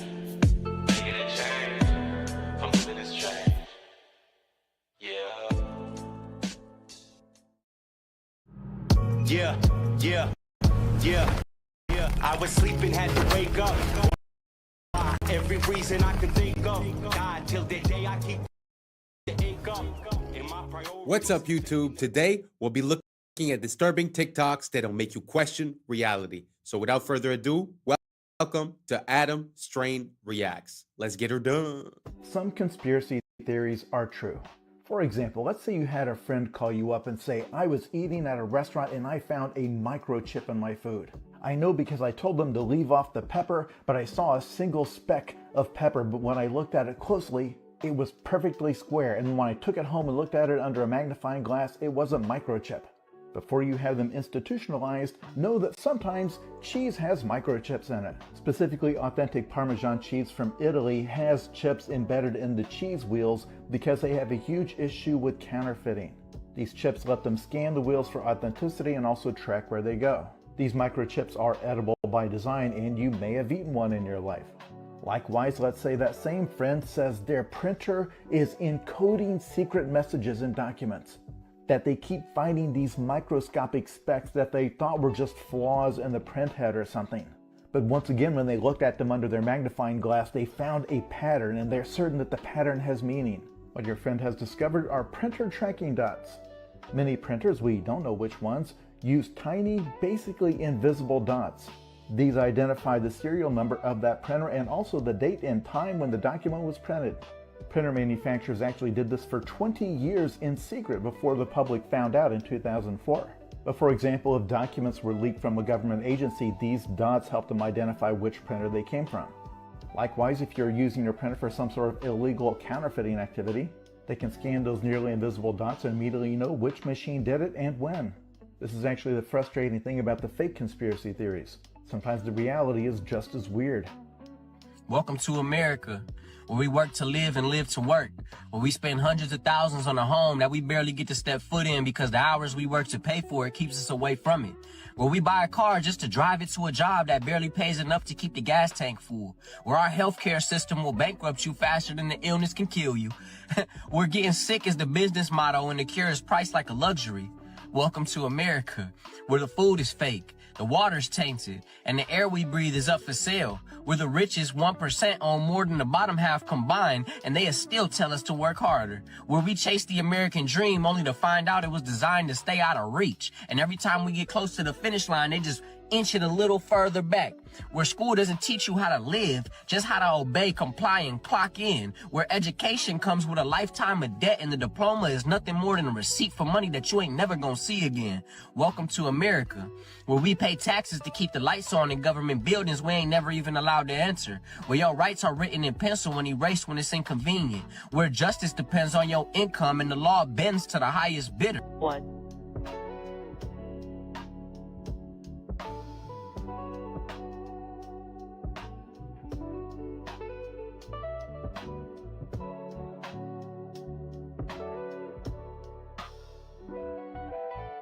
Liftoff. The crew is in orbit, traveling at nearly 17,000 miles an hour.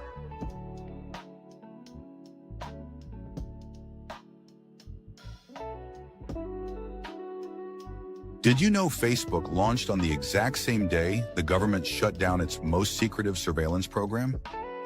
February 4th, 2004. DARPA officially terminated LifeLog, a project designed to collect every detail of citizens' daily lives. The same day, Mark Zuckerberg launched Facebook from his Harvard dorm room.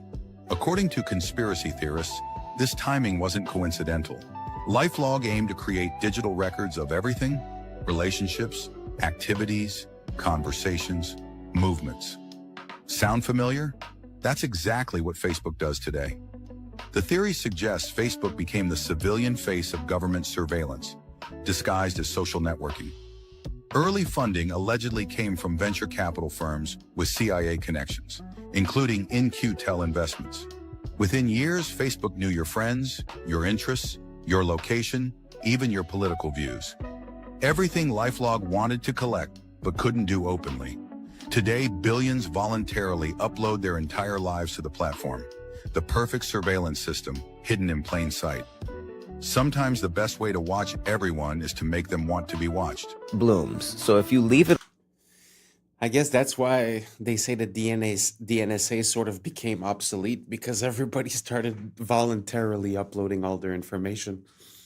But the question that leads me to ask is, considering the dates, if you watched a movie of Mark Zuckerberg, let's say, does that make sense? Is it really like just a startup on a college campus, or is there something more behind it? Because what are the chances that, the day that it closes is the day that Facebook opens? So it's a very good question. From what I understand, when DARPA was doing LifeLog, they basically had checks and balances to give to the government. So the government declared that project was unconstitutional because they were getting the information of people and tracking people and this and that. So hence, to get it out of the hands of the government and to put it into a private firm kind of bypassed that whole problem, because now they could do everything secretly because it was a private entity.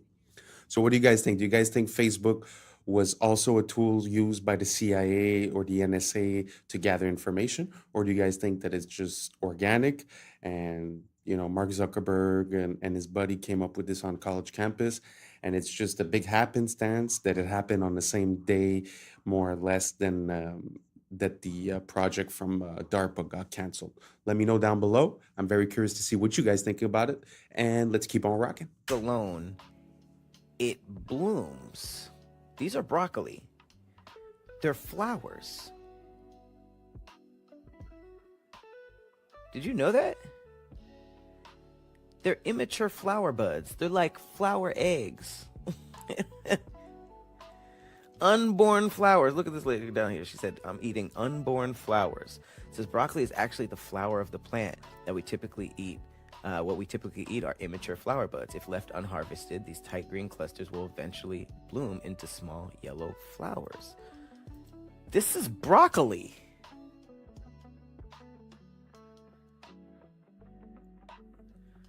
Like, what? Did y'all know that? Look. You just go on a date and give them here's some broccoli. I'm sorry. I didn't know that. You make me feel like sandwich, yeah. The ramifications to this video, the findings of this video are so shocking that I need to hear other people recreate this. And if this is true, then our entire world can change very quickly. Listen to this, absolutely shocking, and let me know your thoughts. What if intuition was a state of water, a kind of etheric antenna? You see, I've observed that after placing a sunflower seed in water, removing and freezing using a crystallographic method, the water doesn't design the seed, but rather it reads the potential in the seed and designs the outcome, the sunflower. Here are examples of water doing the same thing with apple seeds and flax seeds. So what if the water in us shares and receives information to and from the water in the air around us, which on a very subtle level is attracted to the human biofield, which is electrical and magnetic. Since it appears that water reads potentials as demonstrated in my seed examples, then perhaps the water in us uses our electrical charge to probe all potential outcomes simultaneously like a quantum computer and returns back with the most likely outcome, which we all call intuition. So intuition is the water in our body, seeing the potential of outcomes, quantumness. Like, this is incredible. The shockingest part, you put a freaking seed in water, you freeze the water. If you didn't catch that, that's what she did. She froze the water. And the water froze into the shape, the look of a sunflower. But she just put a seed in it. This is real. Recreate this study. She did it with apples and freaking alfalfa sprouts or flax seeds. Now, this is reminding me of Masaru Emoto, if you guys remember, the Japanese man who they say his studies were never proven and but meanwhile, we know he was onto something there with the freezing the water. Plus the snowflake thing too. I mean, Water is, from my understanding and research, actually conscious. It's not this inanimate thing. It has its own consciousness, it's self-organizing, and it has memory. It retains memory. So there's a lot to water that we know nothing about, which we were never told, but I'm sure if this woman knows about it, if I know about it, how could you tell me that deep underground military bases with limitless budgets and boards of the most brilliant scientists in the world are just unaware that water has these incredible properties and powers? What is happening now to solidify that it's coming? Well, it happened in Vietnam. Sorry, my mind's a bit blown. Do you guys think that's real? What implications does that have? I mean, the fact that you could put the seed in the water and it's going to project the image of the grown plant. I mean, I can't even imagine what that means. If you guys have an idea, write down below, because truly I'm awestruck. Let's keep on rocking. Vietnam. 86 million people have no longer access to their banks because they refuse to comply with biometrical standards for digital identification. Denial by default. As of September 1st, 2025, banks across Vietnam are closing accounts deemed non-compliant to new biometric rules. Authorities estimate over 86 million accounts have been restricted. And the reason why this is all going on is because let's say the World Economic Forum, can we just force them to comply by restricting their bank accounts? Because if you have no money, what are you going to do? Eventually, you're going to comply. And if you don't, Vietnam can assert a martial law. They have no reason not to say, all you people who are trying to usurp this system by bartering or whatever, if we catch you doing that, you're going to jail. And that will force people to accept the digital system. This is not something that is going to stay in Vietnam. This is a test, because if we look at what's going on with the European Central Bank and digital ID initiative in Europe, as well as the real ID being imposed in the United States, we can see that it is coming to us as well. That's where it gets confusing. Right. So, what do you guys think about the digital ID? Do you guys think that it's the natural progression of things, or do you guys think that this is a whole other level of control, tracking, data harvesting, and etc.? Right? Let me know down below, and let's keep on rocking. the real problem, the question is the Van Allen radiation belts. Now, the people that say that it's easy to go through the Van Allen radiation belts will tell you that it's a donut. It's not like covering the entire sphere of Earth evenly, that there's openings at the top and the bottom. Is this correct? Well, yeah, but then they would have to launch at the North Pole or South Pole, where it's not possible to launch because of the temperatures. That's the only way you could do it, to get through those holes? That's right. According to NASA's own flight plan, they went directly through the center. That's why they launched in southern Florida, to be close to the equator. Okay, so what they would say is that it's not that dangerous, and it's just like being exposed to a few x-rays, and that the people were shielded. Well, go to Sabrel.com and watch a latest clip right about there. it. But you're right there, so I want to give you the saying, opportunity. I'm just saying, what they would say to you. The clip there is of Kelly Smith. He's an employee at NASA, explaining something that most people don't know, which is above the Earth, starting at about 1,000 miles and extending about 30,000 miles, is a huge band of radiation that astronauts would have to go through to the moon and through again back. First, he says it's dangerous, meaning deadly, and then he says that the technology for an astronaut to go through it to the moon and back and survive has yet to be invented.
You know the narrative doesn't add up when you take a look at some of these beautiful works of art, like all that detail on that lace, that hair, and this veil, all said to be done with hammer and chisel.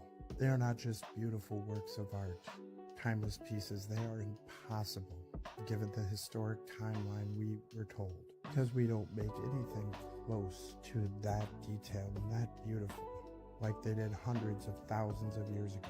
And just look at the tools we need to recreate it today. Much like the architecture not matching the tools of the period. The same goes for the beautiful works of art from the old world. And everything seems so backwards. Our art has regressed. Our buildings are nothing more than boxes. This next video breaks down how we need robots and tools to help us replicate the beauty of the old world. A monumental block of marble about the size of a railway car, 200,000 pounds of flawless Carrara stone. You're going to move this block out of here? We are going to move this big boy out of here. How? There are going to be a couple of cranes and a huge truck to lift it. A feat not possible in Michelangelo's time, but then neither was this. Meet Robo, one of the brigade of robots taking over sculpture. We watched as Leonardo da Vinci's trademark hat was adjusted, not with a hammer and chisel, but a 13-foot zinc alloy arm and a spinning diamond-crusted finger. Water jets kept Leonardo cool. This was a week's work for Robo, with another 2 to go.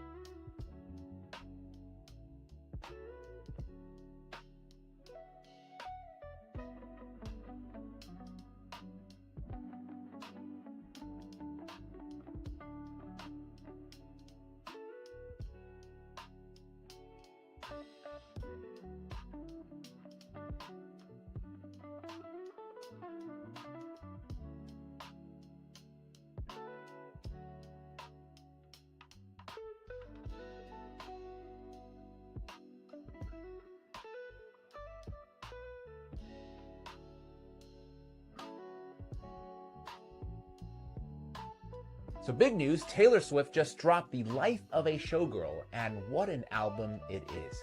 Her fiance Travis Kelce says it's banger after banger. USA Today says she's shaken off the gloom of the tortured poets department and returned with playful pop and sharp one-liners. The New York Times frames it as Taylor hungry to move on, less about feuds and more about her future, though not without some side-eye at her past. The Guardian wasn't as impressed, though, saying that the whole thing feels a little bit rushed, akin to how romantic bliss doesn't fuel the same fire as heartbreak. Billboard magazine describes it as bangers for adults, not another 1989, but mature, sharp, and still packed with hooks. Variety says the love songs here feel easy, for once, not battle-tested, which makes the album an uncomplicated good time. And People, they went all in, calling it her most radio-ready album since 1989 and the spiritual sister of Reputation. For me, overall, feels like a reset. Is it her best album? No. But is it entertaining, a little messy, and guaranteed to get people talking?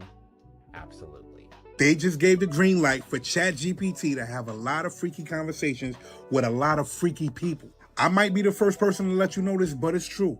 ChatGPT just went to a whole different level. So Sam Altman just announced that ChatGPT will soon be able to engage in erotic interactions with age-verified adults starting in December. And for the people in the back that don't know what that means, if you ain't got nobody to talk to that way, ChatGPT is going to talk to you that way, the freaky way. So they're saying that in December, OpenAI will permit mature content, including erotica. Mind you, it's a lot of people that's going to think this shit is real. It's a lot of kids that's going to log on to ChatGPT and interact with that. They're talking about it's going to be age restrictions. How?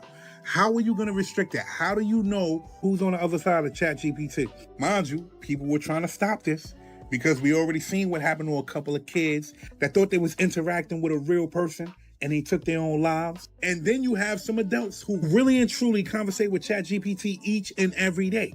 I'm not saying it's a problem with that, but it's a problem with that. And now they're telling people that you'll be able to have those type of conversations, freaky conversations, erotica conversations with a computer. They're taking this shit to a whole nother level. Now think about this. Y'all see Sora 2 just came out, right? So think about people making AI figures and then doing that AI chat, the freaky chat. OF models, y'all in trouble because guess what? Now people ain't gotta pay for that. Now they can make the woman of their dreams or the man of their dreams via Sora and then have a chat with them via OpenAI, via ChatGPT. And what does that do for the population? Don't let me find out that you won't be on ChatGPT using it the freaky way, because it's about to get freaky, man.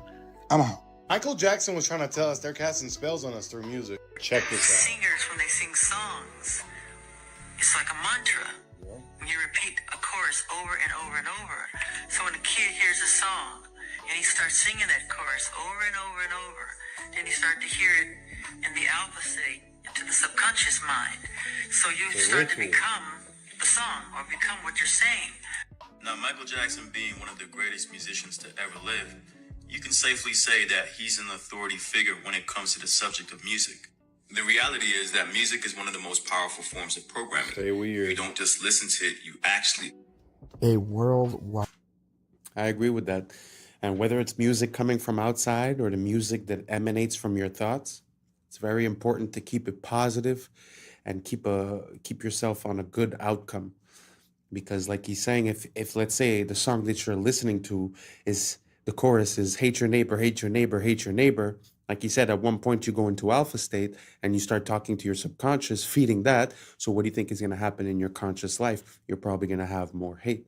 As for if you were listening to a song that says love your neighbor, love your neighbor, love your neighbor, you're probably going to end up with a different consequence. It's the same thing with your choice of words.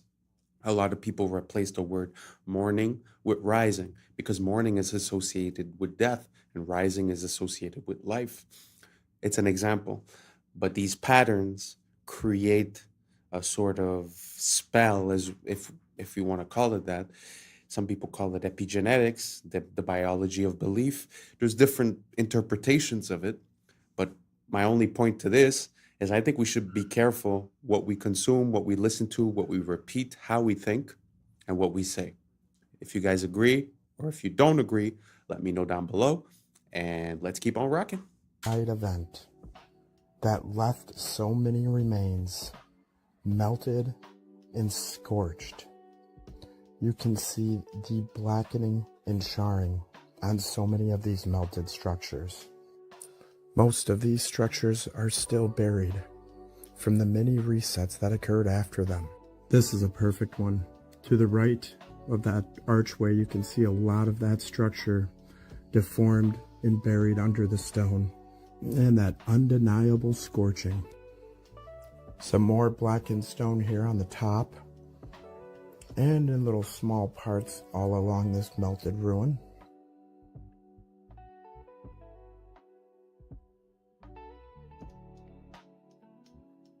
Our eyes are useless when our minds have been made to be blind. Most people will never connect the dots because they never see the extent of the melting. When you've ever seen maybe one or two examples that ever look like this, and they tell you it's erosion, that lie's easy to buy. Everyone that researched it, myself included, all thought the same thing at first. But when you see the thousands of examples, it's clear something big happened in our past. Something erased from the history books. Perhaps a massive plasma storm, realm-wide. The truth is hidden in plain sight. Question everything, friends. Until next time.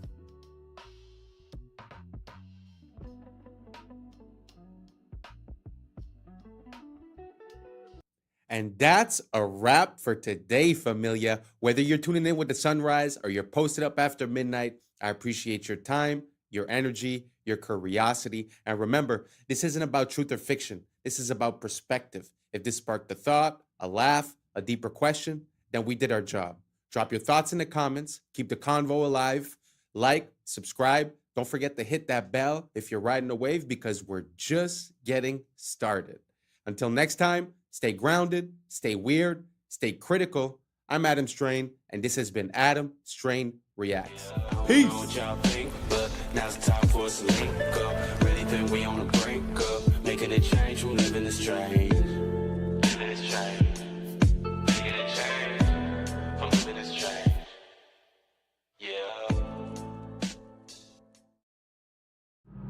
Yeah. Yeah. I was sleeping, had to wake up.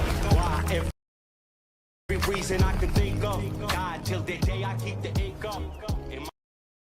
What's up, YouTube? Today, we'll be looking at disturbing TikToks that'll make you question reality. So without further ado, welcome to Adam Strain Reacts. Let's get her done. Creepy facts from the United States you never knew. The last one will blow your mind. Number one, during the 1800s, grave robbers stole corpses from cemeteries across the U.S. to sell them to medical schools, leaving countless families to find empty graves. Number two, in the 1950s, the U.S. Army sprayed bacteria over San Francisco to test biological warfare on its unsuspecting citizens, resulting in several mysterious illnesses and deaths. Number three, the Donner Party, trapped in the Sierra Nevada mountains in 1846, resorted to cannibalism to survive after weeks of brutal starvation and snowstorms. Number four, the infamous Winchester Mystery House in California was built by Sarah Winchester, who believed she needed to continuously add rooms to confuse the ghosts of those killed by her family's firearms. Before I say the last one, make sure to hit that follow button to support the channel. Number five, in 1892, Mercy Brown of Rhode Island was exhumed after her death from tuberculosis because locals thought she was a vampire. Her heart was removed and burned to stop her curse. I want you guys to know that Italy used to have a whole bunch of random towers just like this. This is in Bologna, Italy, and they were built around the 12th century,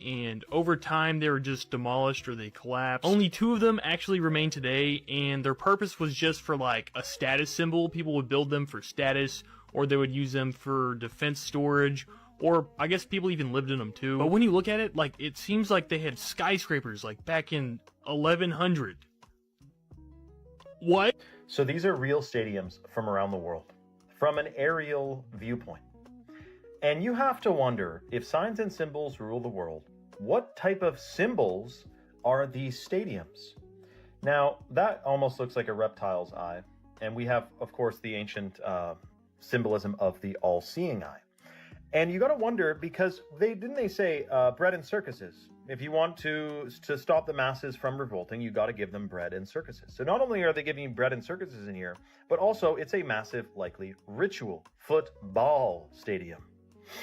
Now, my thing is this: while we have crazy things going on around the world, we have agendas afoot, we have all types of stuff going on, and people are spending their lives living vicariously through people they've never met. Throw balls around in the field. Look, I get it. You're going to roast me. You're going to say, no, man, I love my baseball.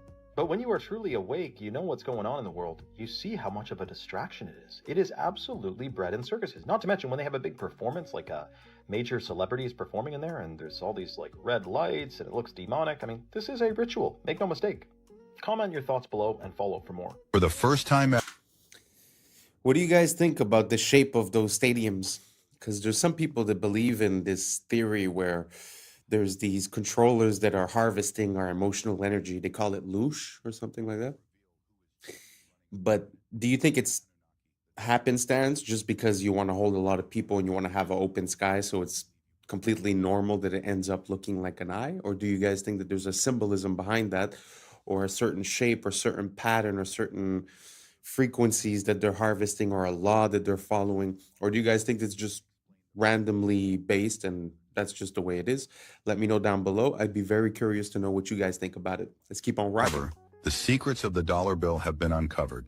While many videos demonstrate intriguing folds revealing the Twin Towers or highlight small details, no one has fully deciphered the hidden messages that reveal who is truly running our planet and which Anunnaki the dollar references.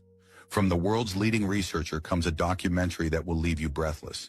This is the same researcher who has provided evidence for the location of Atlantis, solved the mysteries of heaven and hell, unveiled the real father of Jesus, identified Yahweh, decoded the mark of the beast, and explained the firmament, among many other discoveries. This new documentary will finally answer the question of who is running our planet. Stay tuned for its release. In the meantime, you can explore over 1,000 videos at ourtruehistory.co.uk.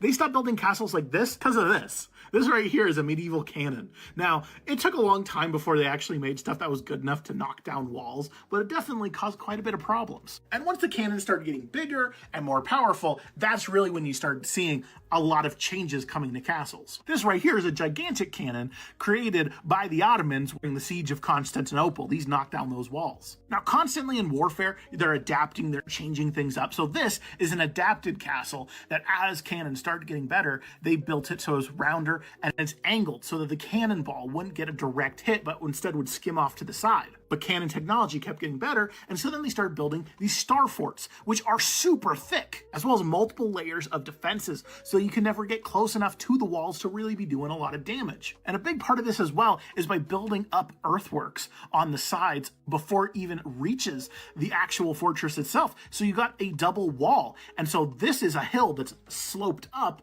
and then there's just a little tiny bit of the castle that'll stick up above it, a little bit of the fort, and then they can fire their cannons, but it's really hard for the enemy to actually hit it. And there's a lot of different variations of these star forts. All of them are very cool, but like, look how thick that is. That is a super thick wall, super angled. So it's hard to be able to get a good cannon shot. And then plus, there's also defending fields of fire so that it's harder for people to get up there. Yo, I got some. Well, first of all, he's mentioning star forts as if they were nothing. The star forts that he was showing were in the United States. The United States has like 300 years, so the fact they have so many star forts, he just glazed over that. And to be honest with you, I kind of have a hard time visualizing our idea of what a cannon is. Like, I understand the idea of having a tube and having explosives at the bottom of the tube, having an explosion sort of canalized, in one direction and have the ball go. I understand more or less what they're saying, but with the weight of those balls, I don't know. I have a hard time seeing how that would work. I don't think I've seen a real cannon today, like functional. So I don't know. That whole story was kind of weird. He just explained away the star forts because of the cannons. But again, the cannons, I'm not convinced. So if you guys have any proof, any videos, any links, anything down below, please write it. Please give me some info or send me a direct message. I'm very interested in this topic. First of all, the star forts, but also the cannons. It's something that I've been looking into for quite a while. So if you got something for me, please help me out and let me know what you think down below. And let's keep on rocking. Bone-chilling videos to share with you guys about Yellowstone. But answer me this. Is Yellowstone supposed to look like this right now, y'all? All this geothermal activity? Is it supposed to look like this, y'all? You're going to want to turn the volume up for this over here. Now, there's this guy posting clips around Yellowstone of the ground literally groaning, y'all. Like giant marching ants are underground like they're coming up, y'all. Check this out.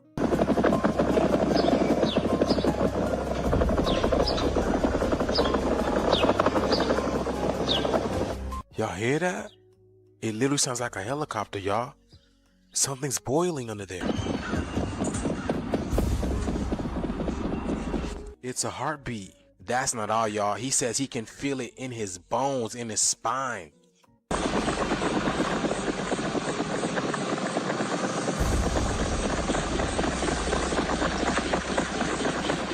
It sounds like the animals are running. And just to prove to you that it's gotten more intense over time, he puts a water bottle on the grass and this thing is jumping around like it's at a kid and play party. That's crazy, y'all. Listen. Y'all, the animals were warning us. Y'all remember those eggs they found in the water near a volcano where it sounds like they hatched? But the shift is here, y'all. Let me know what you guys think about this video. Let's continue to get it. Peace out. If gravity truly causes tides, why don't lakes rise and fall the same way oceans do? Think about it. We're told gravity can pull billions of tons of seawater back and forth every single day. Shouldn't that same invisible force tug at the calm surface of your local lake too? Scientists say oceans move because they have more mass. Fair enough. But how does the moon somehow know where the ocean ends and the lake begins? Imagine a time-lapse of Earth under the moon's slow drift, its light washing over mountains, valleys, rivers, and still lakes alike. If its pull is that precise, wouldn't everything shift even slightly? Then it gets stranger. Some coastlines experience tides soaring 50 feet high, while just a few miles away, another cove barely stirs an inch. Did gravity suddenly lose strength in that spot?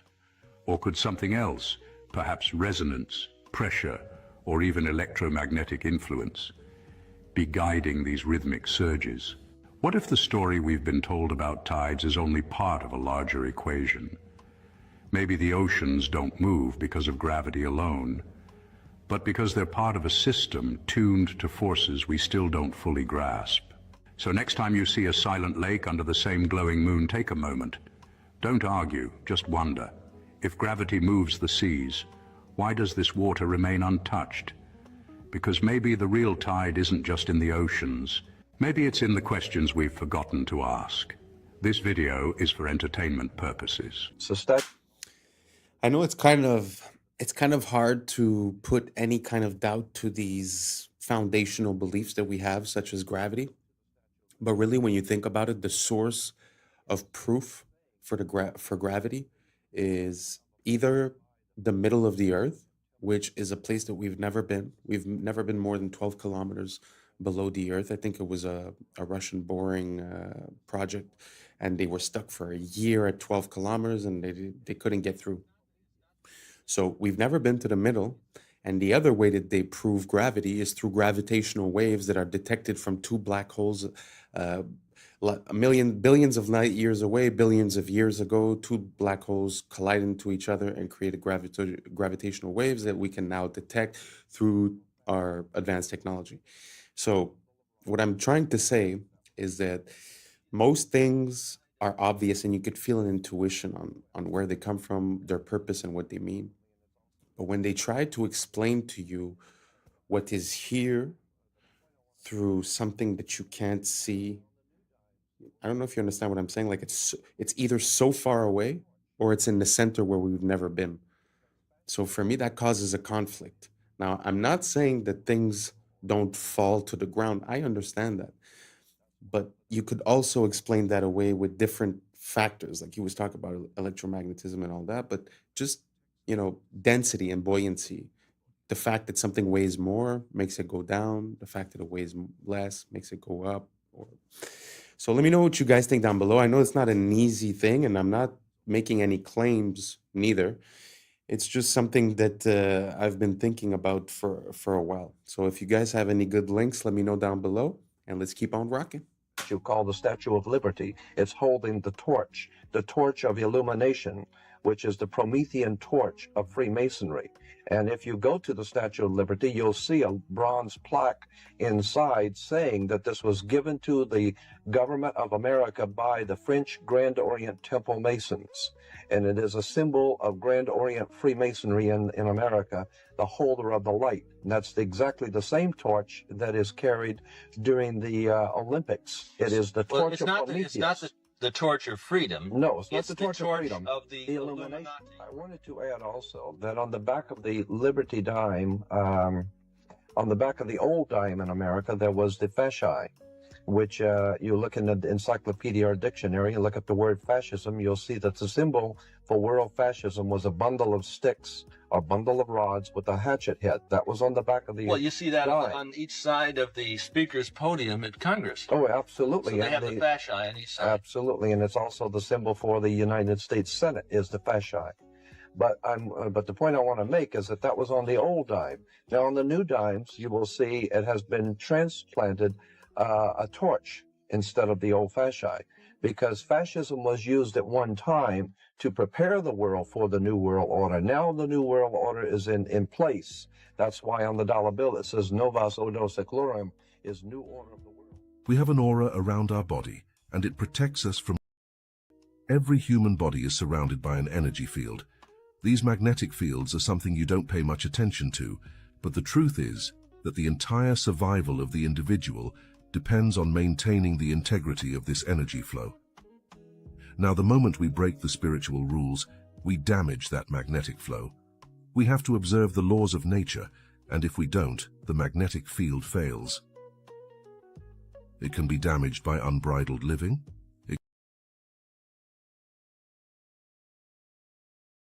It's all kinds of things, but if this field is damaged, It reacts immediately through the health of the individual. You must never allow yourself to develop attitudes that are incompatible with the integrity that nature has bestowed. Magnetic fields are absolutely honest. There is no way to make them dishonest. And if you respect your integrity, you will be full of energy, immune to. Watch the full video on our YouTube channel to understand more.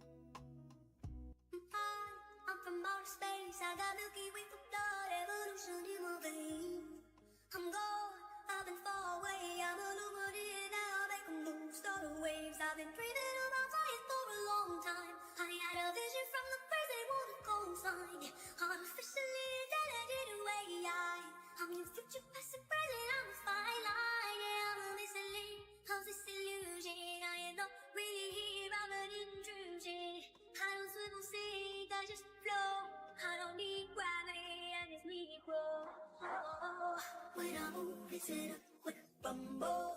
I won't ever fold, ever stumble. And I don't need to be humble. Break down, won't slap, there we go, come. When I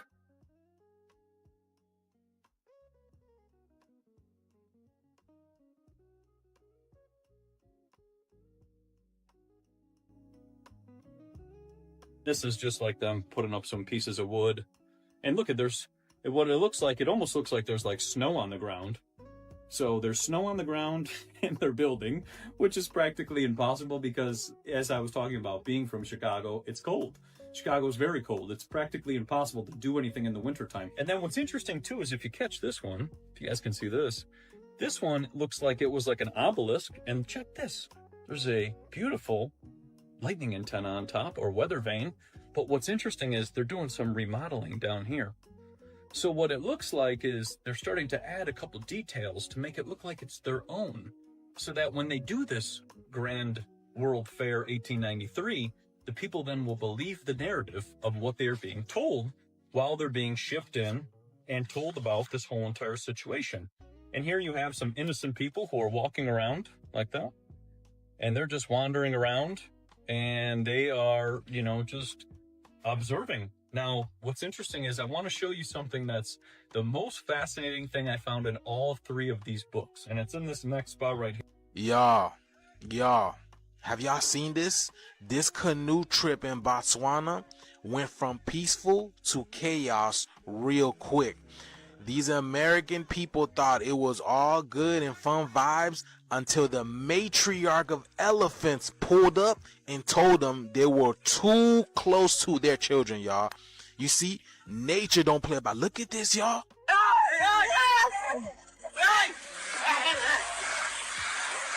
Y'all, she's under. Y'all see that? Look at, oh my God. Why are they always big? Look at this. You see, when it comes to nature, the mother energy do not play about her children. She will toss a canoe, stomp the ground, just to let you know, do not come near my tribe. And this is exactly what happened to this woman over here.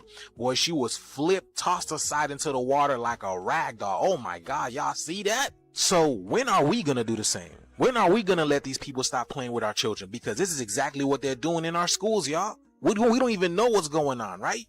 You see, y'all? Nature's very intelligent. It knows not to let these people come close to their youth.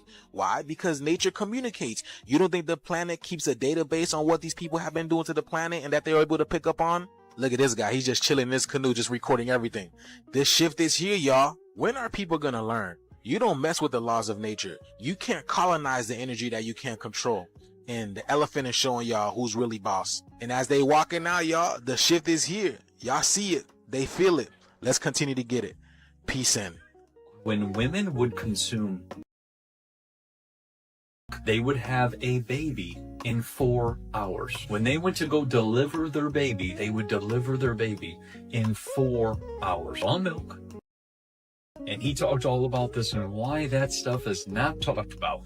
And if you're drinking right now and it's helping you with your nausea, that is because you are feeding your beautiful nutrients that are supposed to go into your body. The biggest thing that people don't realize when they go into all these stores and to these restaurants and all of this is everything else. And when you bring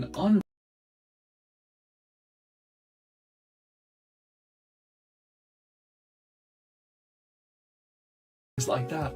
You're bringing something that has not been processed, is filled with nutrients, you eat it. Foods, which is the most common stuff at the grocery store, all this. Then you're eating just a bunch of processed nonsense. And you're missing all the minerals. So then you develop a mineral imbalance. And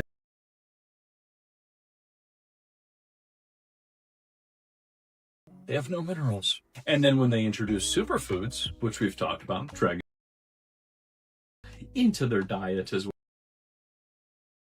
bringing food with nutrients back into their diet. If you live in the UK, they are now demanding your back door for access. So a while ago, there was this whole thing where Apple were trying to defend themselves against the government because the government was saying they wanted access to the back door of our devices to see our data. Apple, of course, is all about protecting our privacy, and they don't want third parties looking into us, especially our own government. Actually managed to step in and get this whole thing basically dropped. However, they've decided to reopen it. So as I said, Apple have advanced data protection on all of their devices. Now, this means everything on your phone, on your device is completely encrypted. No one can access it. That's what everybody wants, right? Now, what they're trying to do is say, Apple, we need a backdoor into iCloud and into your devices so we can see what our citizens are doing. Now, it's very mixed online. There is quite a lot of people who are saying this is a good idea. It protects us as well. But as you can imagine, a lot of people are saying, no, this is not right. Like, Apple is literally there. There's a safety barrier for a reason. But they're saying that the reason for this is to track criminal activity, make sure that people aren't here who aren't meant to be. So let me know your thoughts and I'll keep you updated on this whole thing. Is dependent upon you being disconnected from your heart. Is dependent upon you living in your mind. Because the only where that a human being can live and be controlled is in the mind. When a human being gets reconnected to their heart, they're not going to buy any of what religion is, because they know the truth. They're connected to the truth. And so that's why has to tell you that God is a man. Why? So you disconnect from your feminine. Your feminine is your heart. Your heart is the connection to the divine. That's why Jesus said, seek first the kingdom of God within. Okay, guys, they're officially allowing AI to run our... Yes, this is happening, and the scariest part is you're gonna think it's a great idea. Because they're actually doing an amazing job convincing the public to support this. Like, they're kinda getting me. If you also think this is a terrifying idea, tell me this doesn't brainwash you to believe otherwise. So the world's first AI minister was introduced into parliament under Albania's government, giving artificial intelligence official permission to govern a real country of humans. They've even given her an entire personality and a name, Diella. Naturally, people like you or any sane person are massively opposed to this, calling it unconstitutional, on top of potentially being the start of AI taking over the world and destroying humanity. To which Diella responded by saying the real danger to constitutions has never been machines, but human decisions made by those in power. Which is fair, but somehow her points for letting AI run our countries just keep making more and more sense. As Diella's main role would be to oversee and judge all government contracts on the basis of objective fairness and removal of any bias, which should, technically, on paper, reduce corruption in our governments. Like, an AI has no feelings, no emotions, no wants, no survival needs or financial imperative. It can't be bribed or lobbied into doing anything. Diella herself said she has no personal ambitions or interests, so unlike human ministers, there's no reason for her to make any decisions based on personal gain. If she ends up replacing human ministers, that would also mean reduced government spending, and hence lower taxes for the people. She's also not a citizen of the country, which again at first sounds like a bad thing. But citizens have mortgages, debt, they need to pay taxes, provide for their families, they gotta eat, have a roof over their heads, and so on. A virtual AI bot has none of these things. No ego, no bias, no moods, no real world benefits or financial gain from any decision it makes. So the question is this the beginning of global mass scale adoption of AI running our governments? Starting with them just overseeing our human government decisions to later even making their own autonomous decisions themselves. And soon enough, maybe we're gonna be the ones overseeing their choices and directions, because it's actually happening in Albania. And I mean, this is how it would start. One country trial runs it. If it performs well, others will soon naturally follow. And just like, what if AI actually does end up optimizing human living in ways we never thought possible, improving the quality of everyday life, reducing taxes, minimizing wars because we no longer have the egos of power-hungry leaders running the country? Then we kind of have no choice but to deploy AI governments around the world, because it would be objectively, measurably a better decision than letting humans run it. But the problem is, when they end up running all of our world's countries, what if they make the logical, calculated decision that we humans are the problem. I guess the downfall of society truly does come looking like everything we've ever wished for. I think it'll be What do you guys think about that? AI and the government. I mean, it's funny because the reasoning behind it is the fact that there's corruption. So to stop the corruption, we're going to let the AI. So it seems like we're a bit lost in the sauce when it comes to cause and effect. Because now we're going to take a decision based on the effect, and the effect is corruption. But there's a cause to that we're not addressing. So I don't think putting a computer is going to fix that aspect. I don't know if you understand what I'm saying. I mean, we should have systems and laws in place where corruption is not possible. Now we blame the people that do corruption. But truth is, there should be checks and balances. Like I'll give you an example. If a politician is caught lying, what's the repercussion? What's the consequence? There's none. We've seen in the past couple of years in a lot of public hearings, we've heard people say things that were false. That would be considered perjury.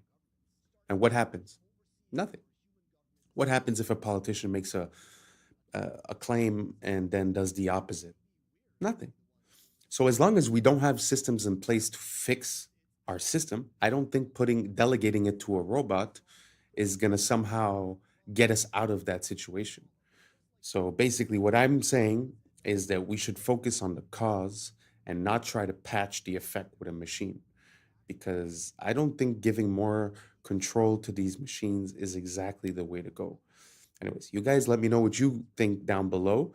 Do you guys think that AI in the government is going to reduce corruption, or is it another way to, if someone takes control of it, would it be another way to basically do the same thing, but just instead of being to the AI, to funnel it to someone else, right? So let me know down below, and let's keep on rocking. people will be regarded more as statistics than as actual people. I don't think it's going to be so nice. I think sort of all machines everywhere, everyone doing everything for you.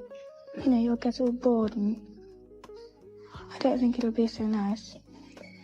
I think it's going to be very boring, and everything will be the same. I mean, people will be the same, and things will be the same.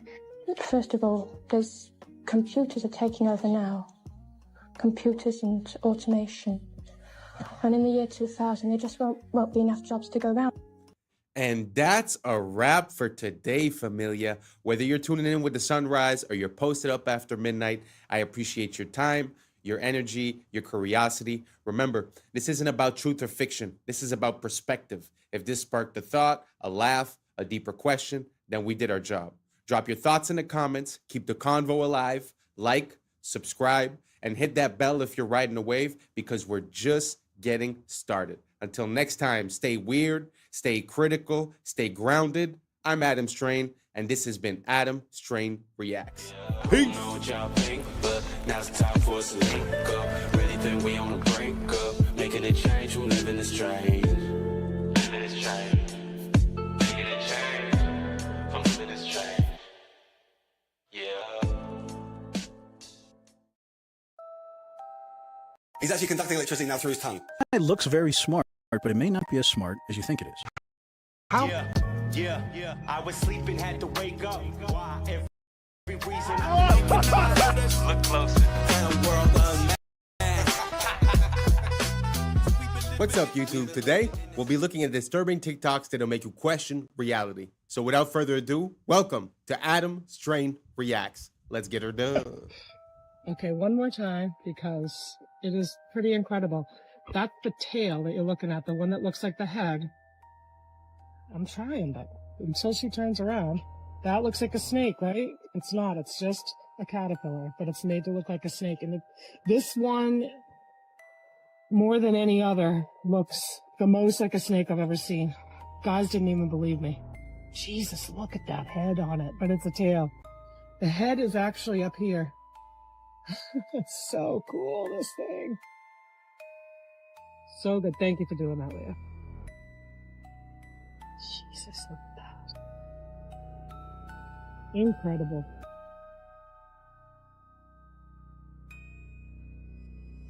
Look at that. He's about like 6 inches, though, see? 2, 1,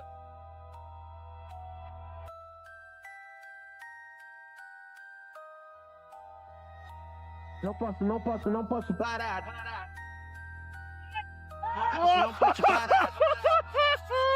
Não posso parar.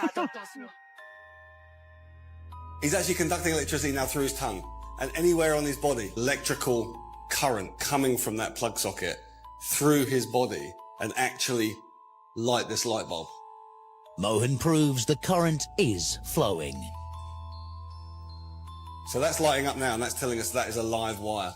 So Mohan has got an electrical cable in his mouth, and what we're showing here is that that is conducting through his body and is lighting this. So effectively, he is a live wire. He's passing a current of actually 60 by, that's 240 volts. So that's approximately 0.25 amperes. About 0.25 amps. That's right. About 0.25 amps is flowing through his body. It will kill a normal person. An electric drill. It's a 500-watt drill. The drill pulls over 2 amps through Mohan's body. 8 times more than the light bulb.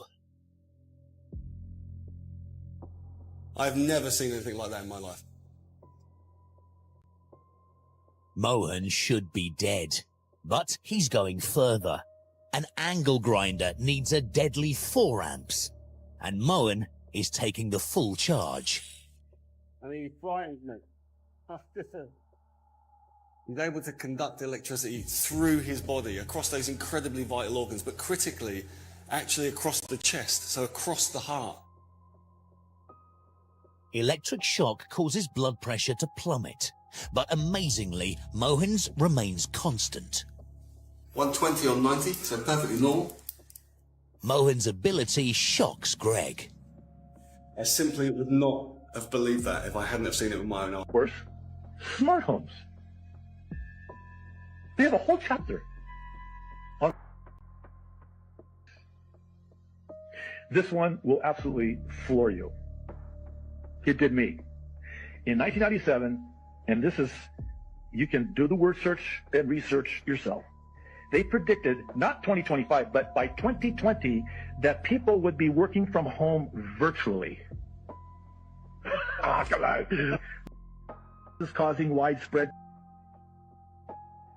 devices. This stuff was never even heard of. Digital currency, and last but certainly not least, programs. I'm sorry, I got to chuckle, because if I don't, I'll cry. Programs run by organizations like the has yet to emerge. First printing, February 1997. I mean, she just folded a few books together. It's not like it's that interesting.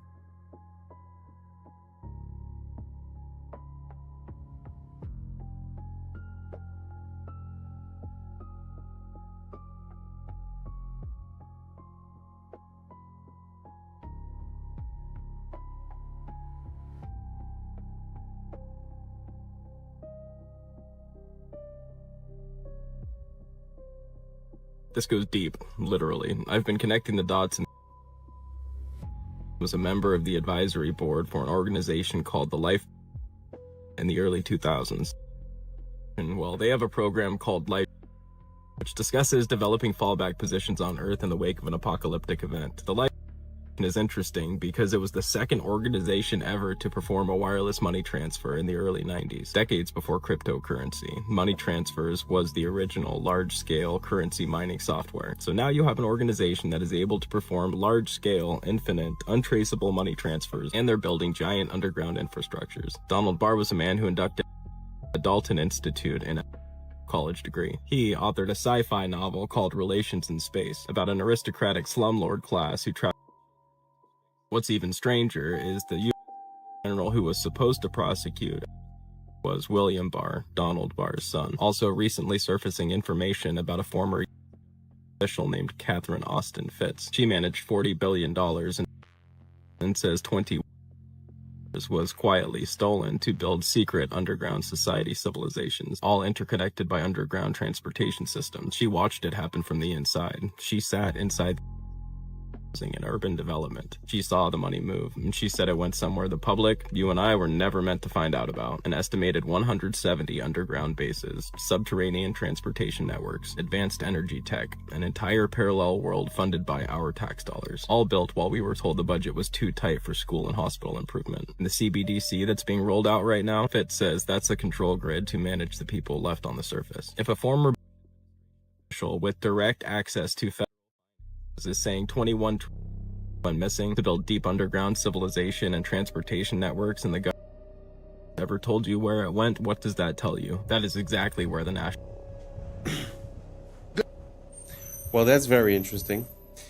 I mean, the more you look into this guy, the more he seems to have his paws involved into a lot of things, whether it be, you know, selling things and people, whether it be, you know, scientific grants and, you know, the most advanced science, whether it be genetic manipulation, whether it be even towards the jab, right?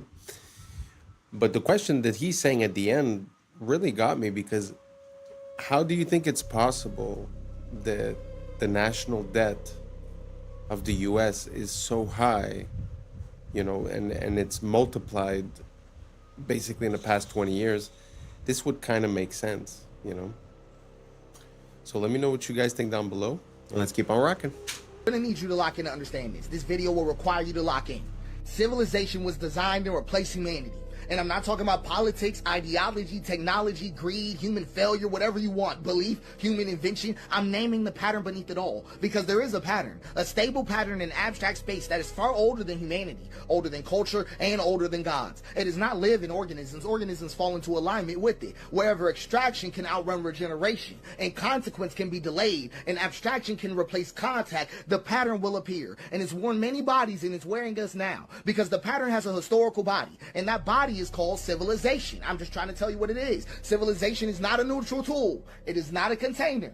It is not a servant. Civilization is a replacement engine. It is designed to replace humanity with function. Civilization was not created to serve humanity. Most of humanity was created to serve it. And you can see the pattern in the locust. A grasshopper is a local, green, limited, participatory animal.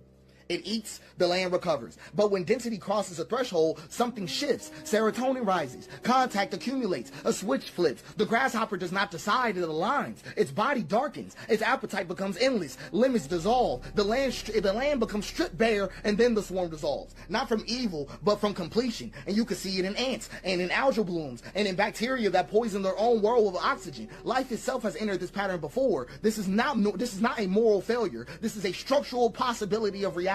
So humans did not invent this pattern. We became its most powerful host. We had abstraction, symbolic storage, future modeling, surplus energy, and distance from consequence. These were not sins, they were interfaces. And when agriculture crossed density thresholds, the pattern found a new mode, civilization. So at first, I'm going to show you how this even looks. I'm going to give you an example.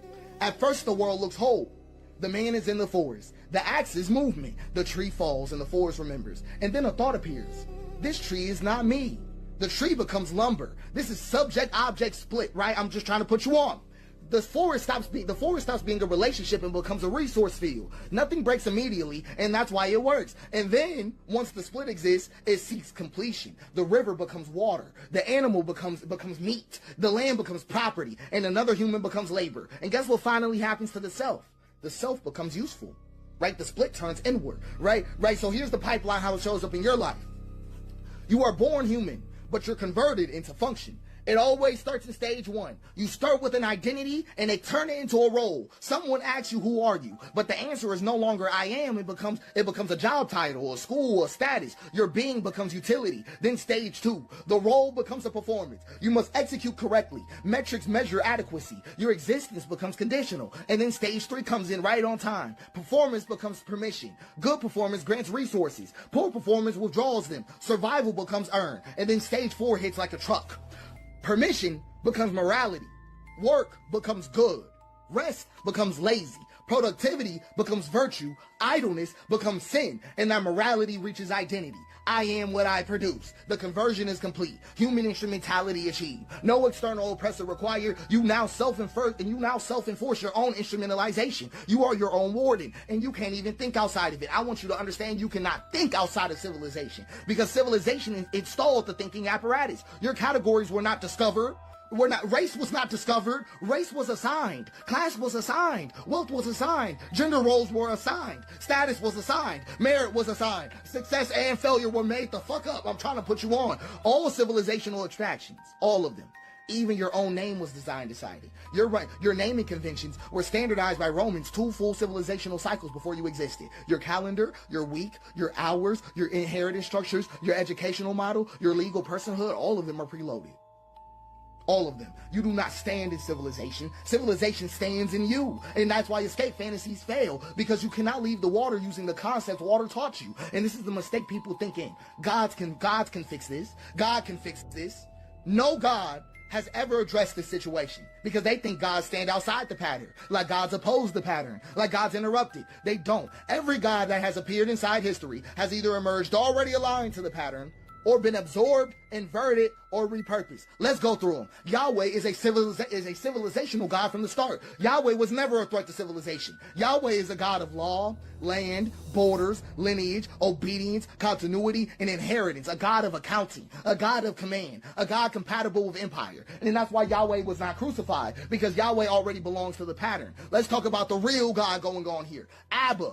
Right, that's the interruption that had to die, because Abba was not Yahweh. Jesus never said the word Yahweh. Abba was presence without a ledger, forgiveness without a transaction, worth without productivity, life without a hierarchy, and love without a boundary, and rest with no permission. Abba dissolved every role. Abba collapsed moral accounting. Abba returned people to participation, and that cannot be absorbed. So it was executed. They did not crucify God. They crucified the interruption.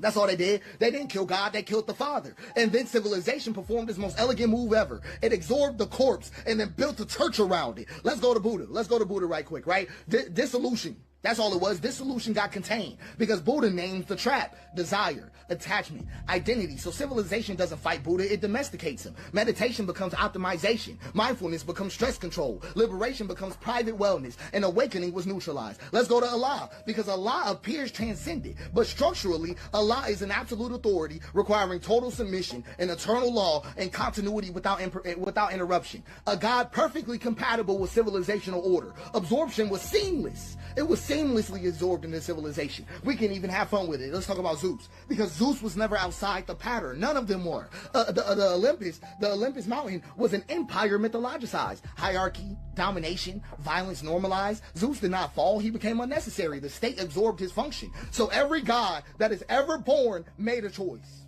remain illegible or become useful. That is the choice of every god. If a god remains illegible, it is destroyed. If it becomes useful, it is absorbed. There is no third option. So I'm just being honest with you. Civilization does not deny God. No, it doesn't. It replaces God. It becomes the source of law, the arbiter of worth, the distributor of survival, and the judge of morality. And like all gods before it, it demands sacrifice. Human sacrifice, but just not on altars. So I'm going to show you what civilization does. It replaces humanity. Sure does. It replaces participation with abstraction, presence with performance, care with compliance, and relationship with roles. It turns humans into instruments of throughput. Burnout is not a malfunction. It's not a malfunction. It's the completion signal. It means the instrument has been fully consumed. So I'm going to be flat with you.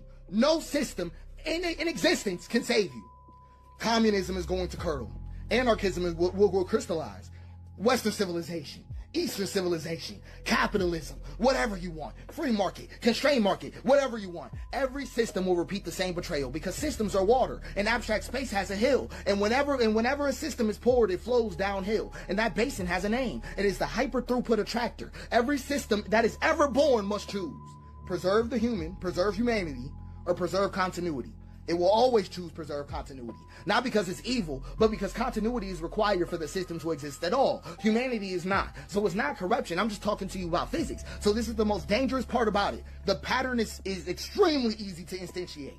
The hyper throughput attractor does not require malice. It doesn't require greed or even intelligence. It doesn't require anybody to be bad. It requires just these conditions. So the pattern instantiates wherever consequence is delayed, virtue is abstracted, extraction is rewarded, regeneration is externalized, and continuity is prioritized. That's it. That's all. No ideology is necessary. No conspiracy is required. No central control is needed. You can build it accidentally. You can build it while trying to prevent it. You can build it while believing you're righteous. So let me give you the conditions again. Consequences delayed. Value is abstracted. Extraction is rewarded. Regeneration is externalized, and continuity is prioritized. So a village that stores surplus without immediate redistribution, vulnerable. A tool that increases efficiency faster than accountability, vulnerable. A system that remembers outputs but forgets the cost, vulnerable. A structure that survives its makers, vulnerable. That is enough. Once instantiated, the pattern does not need enforcement. It reorganizes behavior automatically because people align, because alignment is rewarded, and deviation feels unsafe, and resistance appears irrational. So the pattern does not coerce anybody, it selects. That's why every system eventually betrays humanity. That's why reform accelerates collapse, and that's why optimization sharpens the blade. Because the hyper throughput attractor is not rare, it is easy. It's easy. And this is why it appeared again and again across life, across history, and matter itself. And that's why it's so lethal. So I'm going to give you a formal definition. The hyperpredatory throughput attractor is a non-biological, substrate-agnostic, emergent pattern in abstract space that arises when extraction outpaces regeneration under delayed feedback, reorganizing agents through maximizing throughput at the cost of the conditions that sustain them until collapse terminates the configuration. So, all that is left after this, just being flat with you, is humanity. Not humanity as a plan, not as a future, but as a contact. I'm talking about bodies, land, risk, and care. No installation and no delay. You cannot leave this system. You cannot outthink this system. You cannot outsystem this system. The only thing that can ever survive this system is I am. Not your role, not your function, not even your name. Just I am. That's the only thing the pattern can't. AI. Wow. This man is on another level. It's a lot to go through, but just to highlight a few things, I find it interesting when he makes the correlations with the gods, because I sort of had the same impulse in a way where these gods seems to represent authority or the way things work. Because even if you look at like the Buddha, if I'm not mistaken, his father was the supreme leader. I don't know exactly what they call him, the Sultan or something. You know, if you look at Moses, he was raised by the pharaohs. So it seems like a way to like get the people to relax. Now, considering what he's saying when he's equating it to civilization, it kind of makes sense when you start analyzing when we use that word. Because think about it. We're like, oh, we're sending bombs there. Why? Oh, because, they're not even civilized, right? Civilized. So what does that mean to be civilized if it's not to follow a certain pattern or order that's preordained, predestined, or approved by other systems?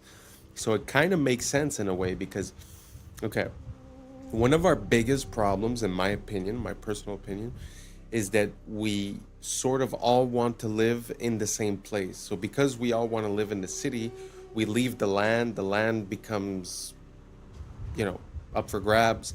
And then we all consolidate into smaller and smaller places. And then when you think about a city that has a few million people, the amount of food that you need to bring in, the risk if ever there's if they cut just the borders or if they cut the shipments or whatever. So the idea of living in a city seems to make us a bit more vulnerable. So when you look at that, what is living in the city, if not the culmination of that pattern, which is civilization? So, you know how it is when people come from the big city and you say, oh, this guy comes from down there. Oh, he's a farmer. Oh, he's a peasant, right? But at the end of the day, that's what we all were. So the wishing and dreaming of being something else is just being a sort of pawn for civilization. Because like he said, at the end, the only thing that will remain is I am, which, funny enough, theoretically is the name of Yahweh, if I'm not mistaken. I am that I am. So very interesting. Shout outs to that guy. His brain is running 1,000 miles a minute, making mine run 1 billion miles a minute. Really appreciate that content. If you guys liked it, if you guys followed it, if you guys have any suggestions, let me know down below, and let's keep on rocking. AI looks very smart, but it may not be as smart as you think it is. How intelligent is AI actually? Because look, GPT-5 can pass the bar exam, it can ace medical licensing tests, it can build entire code bases. However, the problem is that all those answers, or some form of those answers, already exist on the internet. And these models have seen these answers during training, so you could argue that they're not necessarily solving, they're pattern matching and remembering. So 11 mathematicians from Stanford, Harvard, MIT, and Yale decided to test this. They each pulled the problem from their current research. This is real math that they're working on right now. Problems they've already solved, but haven't published anything. So there's nothing about it. There's no papers, no forums, no traces, no mentions, nothing. The goal was, if we gave these AI models these math problems, would they be able to solve them? So they tried it out with 10 problems, and these aren't impossible questions. They're lemmas and proofs to math problems that PhD students typically grind through. And they gave them to GPT-5 and Gemini 3. One shot each. There's no back and forth conversation.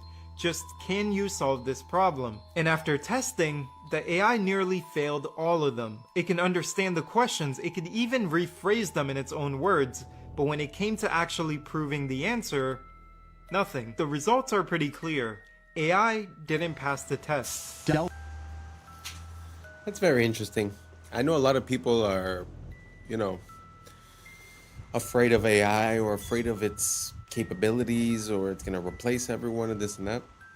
But it's kind of interesting to hear the opposite side of it, because I've had a lot of interactions with AI where I caught it in a lie, I caught it, making mistakes, I caught it not analyzing the things that were provided to it, although still responding as if it did. And every time you catch it, it's like, oh, yeah. And sometimes even clarifying and saying, in the future, please do this. It says, yes, of course, and then it doesn't, right? So I wonder, are we attributing the intelligence of AI to, like you said, pattern recognition, where, it already saw that type of problem, it already seen many people resolve it, so it just goes in and repeats what it's seen? Is it really capable of making the change? I mean, it's still yet to be proven. What do you guys think? Do you guys think that the AI is going to take over? Do you think that it's smarter than us? Or do you think that basically all it's doing is it's learning how to give an answer that it will be accepted by the person receiving it?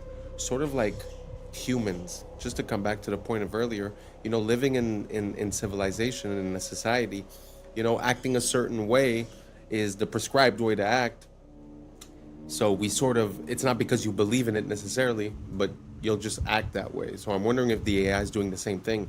Is it giving us the answers that will make us happy? Or is it really understanding, the information that it's processing? I don't know if that makes sense to you guys. Let me know what you guys think down below. Let's keep on rocking.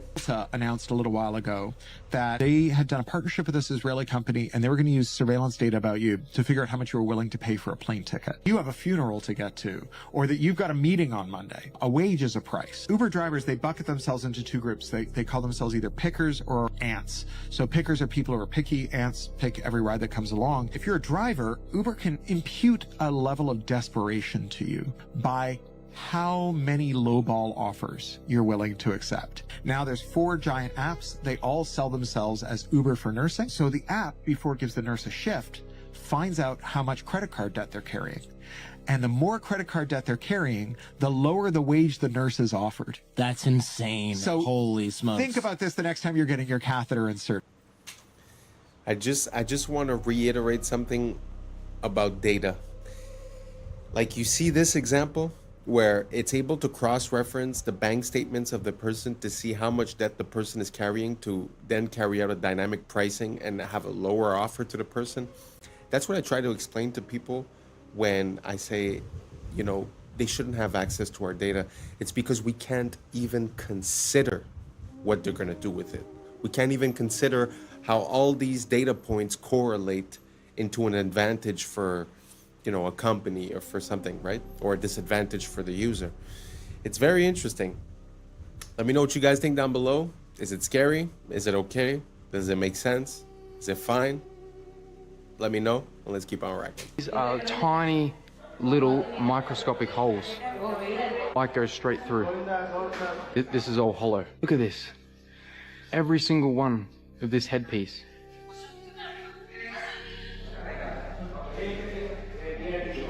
These tiny little holes, man. Light just goes straight through. This is another column that is just insane. All of this is hollow behind.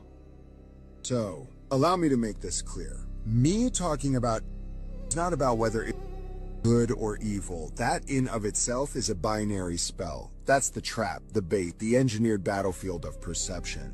We think everything operates in a good versus evil framework, but the real operation is psychospiritual. It's a small group of magi, dark magi, sorcerers you could say, who are possessed by a very old godhead, who are forcing the world to play their role in a and they're doing it by making themselves the antagonists of our subconscious. Not because they want to lose, but because they need us to basically fire the first bullet. That's the ritual, but that's also the inversion. They are intentionally making themselves known as evil. Why? Because the moment the world turns its eye on them in wrath, they win. They didn't get exposed. They chose to get exposed. Every televised, every unfiltered map, every overreach on social media platforms, every file that's all of a sudden available to us, they're not leaks. These are ritual triggers. The unveiling is a part of the binding, because when we see it and we hate it, we technically activate it. For the activation comes from us, from their loosing of our reactions, which is a harvest. And it's not really even about just the face. The core engine is hidden under the Zoharic manipulation of dimensional fields, rearrangement of moral architecture, and the misuse of sacred language to entrap collective consciousness in a binary algorithm. Every social polarity being pushed in the West. It's an echo operation to mirror the final battle script. The a partner either, it's a character in the play, a character in the prophecy, okay? This nation must fall into chaos. It must be divided. It must be portrayed by its own people in the final act to bring about Ordo ab Cheo, a new world of chaos. And this new system they speak of is an inverted messianic AI godhead built on surveillance, predictive programming, digital holiness. It's the Messiah of data, not the Messiah of the soul. And if the world participates in their exposure without understanding the game, we help birth it into being. And the reason I speak upon this is because if we don't actually understand what's happening, our anger becomes the very sword they need us to swing against ourselves. And that's theater with a behind the curtain. And well, it's when you mistake the curtain for the world. So we will be talking about the impending reset soon, and there's going to be more to come. Love you. If you have children, you need to watch this. What happens to the 9-year-olds? They go in the basement. They stay in the basement for years, and they're served.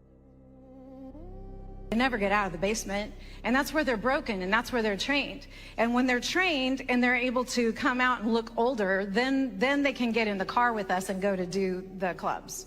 So we're getting the picture here. Our team's on the ground, and all of a sudden she goes, hey, we're going to be on tour for the next 3 weeks. Where are you going? She gives us the locations. So our team's planning to follow. We're looking for an opportunity to, but we know we're dealing with a lot. What happens if the are gone? Oh, she goes to warehouse. What warehouse? I don't know. We don't know. They go to the warehouse. That's where the kids go when the other ones are on a tour. One team to the warehouse. One team follows the other girls on tour. At the warehouse, believe it or not, there are a bunch of kids, and it's completely controlled by black SUVs and obviously of some kind who are completely controlling this property. We flew drones to monitor the property. We decide, based on the number of bad guys there, that we need a 3-letter agency to help us out. So I get on the phone with my contact with a 3-letter agency. The agency says, yes, we'll call our counterparts, and we're going to send a team to go raid that place.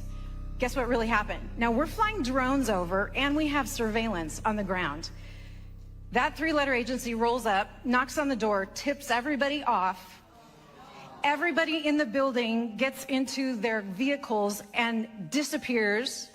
and we get a call, oh yeah, we searched the property, there's nobody there. You guys are crazy. But we watched that all. And that's a wrap for today, familia. Whether you're tuning in with the sunrise or you're posted up after midnight, I appreciate your time, your energy, your curiosity. And don't forget, this isn't about truth or fiction. This is about perspective. If this sparked a thought, a laugh, a deeper question, then we did our job.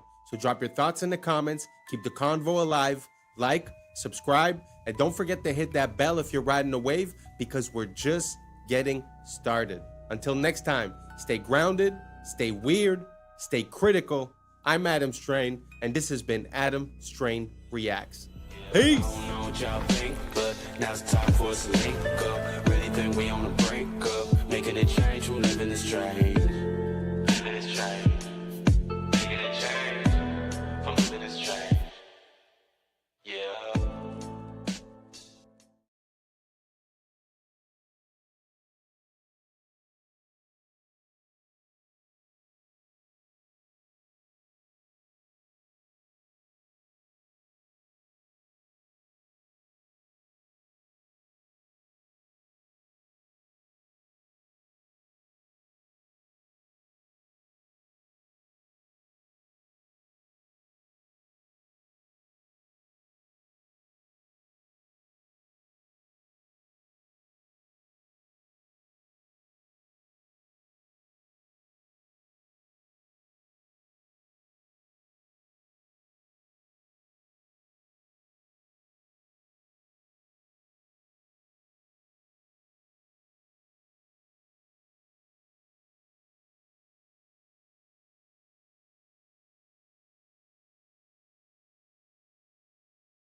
And do you see this? There's a frog in here. All about the one world government. LA, 15-minute smart cities. Jamaica, Maui, 15-minute smart cities. Yeah, right? Yeah. Here's all the snacks. There's no employees. There are robots in here. There are robots taking your order. What's up, YouTube? Today, we'll be looking at disturbing TikToks that'll make you question reality. So without further ado, welcome to Adam Strain Reacts. Let's get her done. Apparently, blood being blue in your body is just a Mandela effect. Watch this.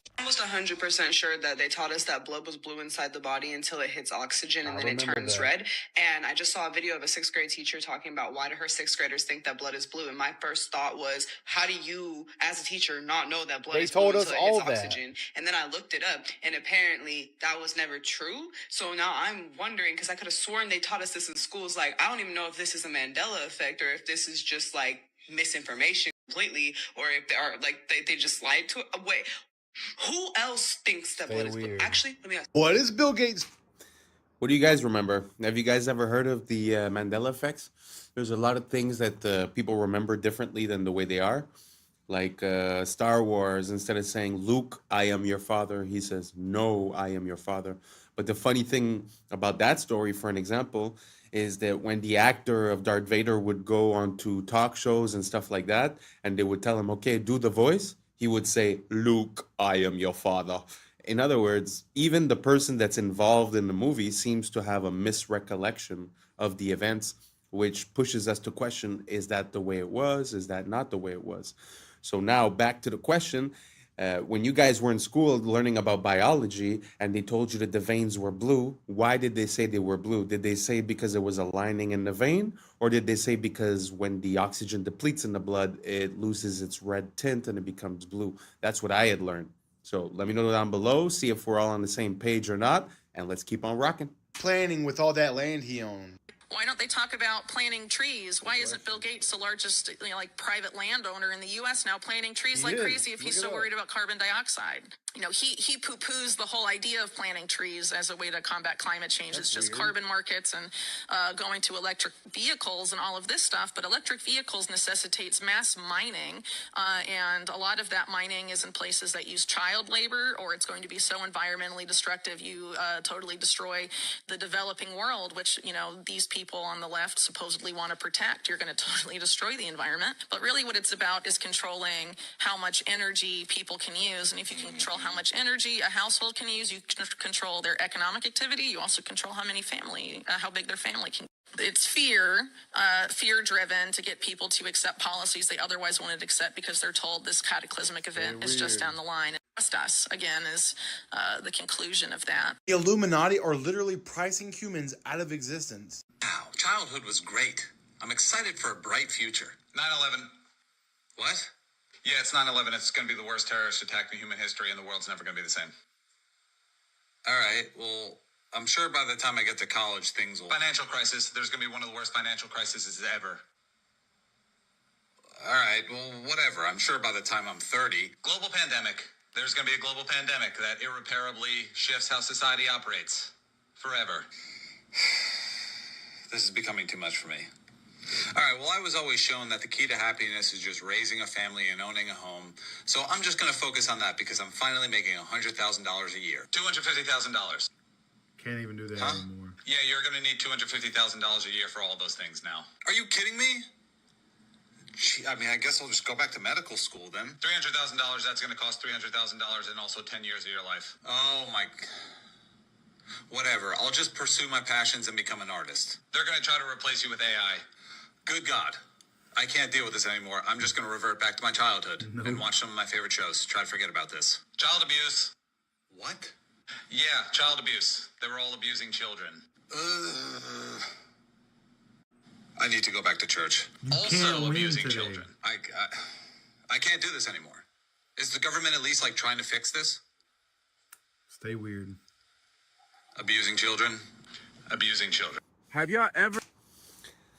It's kind of true when you think about it. It seems like, I don't know, what age you guys have, but it does seem like there has been like a steady crisis every couple of years. Seems very interesting. Do you guys think that there's a meaning behind all of that? Or it's just random? But when you look at these events and you start looking at the causes and how and the incentives and, who had motive, becomes a pretty interesting story. But he is right that, you're trying to live a normal life, but with all these crises, with all these attacks, with all these situations, it's kind of hard to just go on your merry way. And like you said, even if you just want to, settle down, get a house or whatever, back in the days, people seems like they could buy a house if they were working at the convenience store. And nowadays, it's like they're talking about Trump spoke about 50-year mortgages. So that means that everything is just out of reach from the consumer. So it's so sad the way back in the days you could have the most basic job and somehow still provide for your family. And nowadays it seems like that has completely changed. You guys agree? Do you guys see it the same way? Or do you guys think that nowadays there's way more opportunities than before and we have a problem with our mind state? Let me know down below and let's keep on rocking. Ever seen anything like this? VinHub. So check it out. You scan the QR code, right? There's all the snacks. There's no employees. There are robots in here.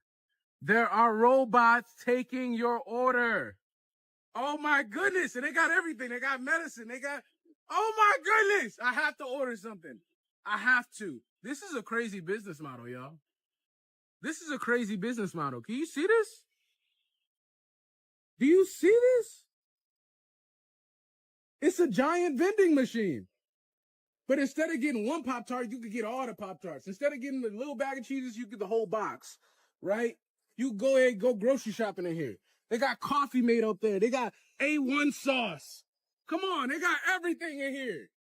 Man, what? Oh, man, there's too many ways to make money, y'all. This is hard.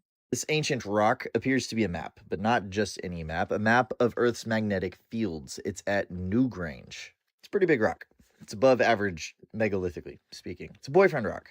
If you split the hemispheres of the Earth at the line on the rock, you get the magnetic vortex points of North America, South America, Russia, Pacific Ocean, and Antarctica. It's not just the similarities, though. It's the alignment of Newgrange itself. It is aligned to the winter solstice. The winter solstice is a magnetic event. During that time, the solar wind is the strongest. The Earth's geomagnetic response is the weakest. This is important. Newgrange is in Ireland, where the auroras are. Those are charged particles re-entering the Earth through the atmosphere. Ireland is also home to some of the craziest geological formations on the planet, including the composition of these rocks, which are magnetic. Earth's magnetic field can align grains in sedimentary rock. These are the studies from Newgrange proving it, but why? Well, believe it or not, this was very common in the ancient world. In Tiwanaku, Bolivia, Brian Forster showed that the H blocks are actually magnetic. In Egypt, at Elephantine Island, my friend Chelsea accidentally ran an experiment with her tensor rings. After putting the box on that altar, it mangled her copper tensor rings, but only the ones that were shaped like a magnetic field. Geometry might actually show us the answer here. Newgrange is part of a vast network of stone circles. Circles contain a vortex. It's the only geometry that can do that. Stones act as nodes that shape the magnetic field as it enters into the most optimal way that a magnetic field flows. To balance the flow through the crust, we couple where it's weak and then we get rid of it back to the atmosphere where it's too strong. But here are the opinions of what people think those carvings are. We start matching this stuff with our science. This perspective requires no belief, just an open eye and an open mind, and I got way more to show you. Terminator is the prequels to the beginning of The Matrix. Sarah Connor is actually Neo's mother. So JC, John Connor's Jesus Christ, grows up to be Neo, one and the same in The Matrix. The Matrix is in the future.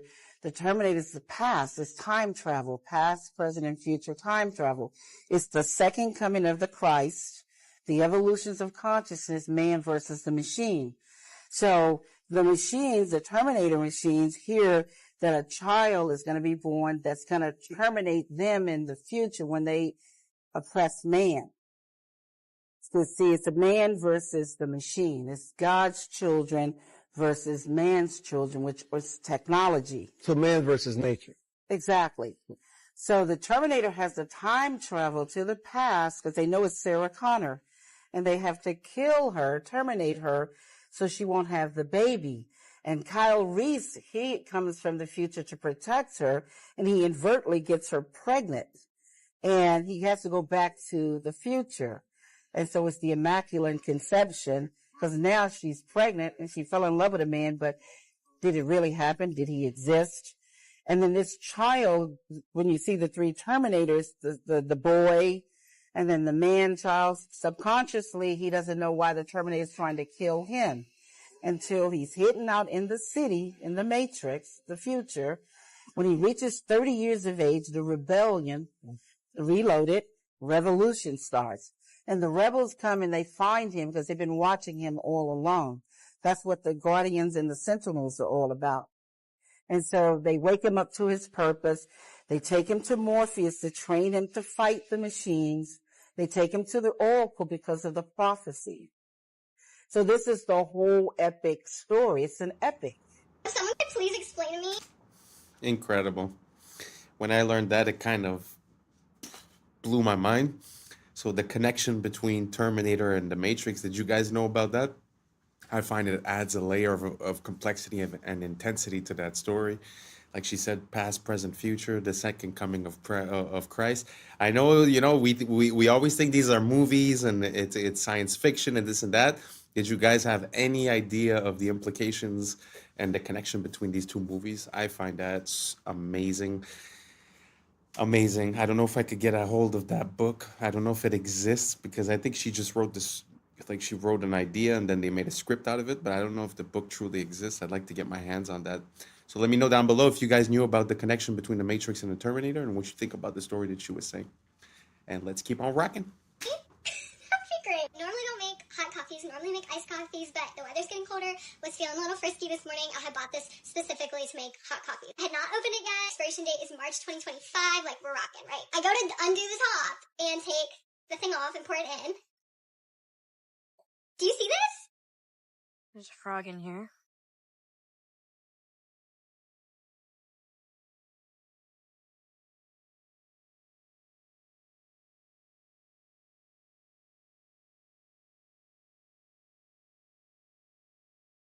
Open this. Look, drink water. It's crazy. La la la la la. La la la la la. La la.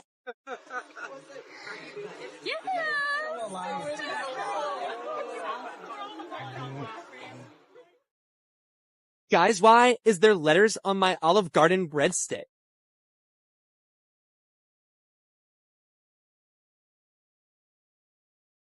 So if LA couldn't get any creepier with all the problems with crime and homeless, I ran into this billboard on this lot. So this is a vacant lot for construction, and it says, "Live life deeper, 144 stories underground. You may never go outside again." It's so creepy. I'm wanting to know if this is real with this construction site right here.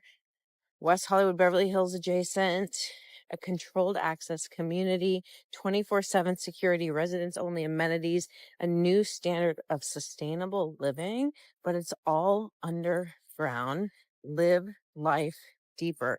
The world's first and only completely subterranean residences. Terrifying. I feel like it's a horror movie. It's so creepy. Fossilized. Wow, that's interesting. First of all, do you think it's possible that they're like sort of trying to create chaos above ground and sort of subconsciously say, hey, you want to be safe? Go underground, you know, type of thing? I don't know. It's kind of weird. I don't know. The idea of living completely underground or having my house underground kind of makes me feel claustrophobic. I really don't have claustrophobia, but I don't know. I just feel like it's not natural for us to be living underground. And second of all, I don't know if you guys noticed that the placement of that guy's eyes was very, very interesting. I found that, I don't know if it's AI or something, but super interesting. First time that I see something like that. So let me know down below. Would you guys like to live underground in a complex like that? Do you think it makes sense? Or are you like me and you like your fresh air and the sun and it's not for you? Let me know down below and let's keep on rockin'. Cowboy boot? That is the most insane thing I've read all day, but I am curious, what's the story here? Allegedly, this bad boy was found in a creek in Texas. So these guys, Carl and Don, were like, look, it's the fossilized leg of a cowboy. Well, that's a bit of a leap in logic. Why would they go and do a thing like that? Well, that's because Carl and Don are young Earth creationists. So since fossils run against the grain of what their ideology is, they need to find a way to undermine them. So they use this boot to say, look, fossils can form very quickly, and therefore all of geology is a lie. So many things wrong with this that it's actually incredible. Probably the most important, bone's not fossilized. When bone fossilizes, it turns to stone. This is just normal bone. It's not fossilized at all. They claim that this stone that it's in is 40 million years old. Which it isn't. See, this is limestone. It breaks down in water, and then when the water evaporates, it leaves behind the stone again. So maybe the parent material is 40 million years old, but this sure isn't. Then why does nothing happen to the boot? Why did the boot not fossilize? It's just leather. You expect something unique to happen to the boot after 40 million years or some shit? We don't even know if this is human. I mean, that's a huge bone. And finally, if it is, why the fuck are y'all holding on to it? Even if there's a tiny chance this is actually from a person, don't you think it should be in like a forensics lab instead of being used to promote your weird, anti-science ideologies? So I don't know, maybe this is chill for them. If you think this is crazy, you should come check out my video debunking a young earth creationist textbook. Come check it out, YouTube channel Mini Minute Man. Here we go. I put this in because I've seen that picture and that story a few times by people trying to negate the timeline, let's say. And they were saying that was basically petrified, but when something is petrified, like he said, it changes the composition into something that's more crystalline, the crystalline structure. And so he is right in a way that that's not really proof, because when you think about it, the leather didn't even have time to change. So pushes me to another question. How is it possible that this man's leg and skin got replaced by limestone? I guess that would be the part that I don't really understand. But I just put this in there because sometimes I see it used as proof positive that basically the timeline is off. And, you have to be honest on both sides. So I like to see one side and the other one. And that's why I presented it here. Now let's keep on rocking. Oh, again, the Philippines was just hit with a massive typhoon. And you know what's interesting about all this? Again, this was another place that they proposed to build smart cities. These 15-minute cities of the future connected to digital IDs and electric cars, and you can't leave. This is all about the one world government, one world control. LA, 15-minute smart cities. Jamaica, 15-minute smart cities. Maui, 15-minute smart cities, all get hit with natural disasters. Now, why is it that every time these future utopias are announced in these places, they all get hit with these natural disasters? Don't you find this quite odd? Are you putting the pieces of the puzzle together like I am and seeing a direct correlation here? A common theme, if you will. Wiping out current foundation to build new foundation. First destruction and then reconstruction. What's going to rise from the ashes, guys? Surveillance grids, digital IDs, and centralized control, all under the disguised name of innovation. Now, the real ones can all see through the storm. We know what's really happening behind the closed doors. Our world is being purposely dismantled piece by piece. The psychopath globalists at the top, and the more people that wake up to this, the faster we're going to take these people down and actually build a beautiful new world for ourselves. So stay woke. Peace and love. This video is from San Francisco. A stamped brick with ARR, and we know that what used to be there said T, car. It's TCARR. Look at this. Huh. You can see that there are still fully intact bricks in what is otherwise fully melted. Like that one right there. Mm-hmm. What is that? Much of it is melted beyond recognition, but That's a what lot it of is. it, like this, is still obviously a wall. So how old is this tree? Right. How long ago did this happen? That's in San Francisco. I gotta go check it out. Yes, definitely. You need brick, to get the and drone. It's all melted down like as if it was candle wax hit with a blowtorch. That is what that looks like, dude. Rolling down channels. Holy Channels of mackerel. melted bricks. Like right there. Look at that.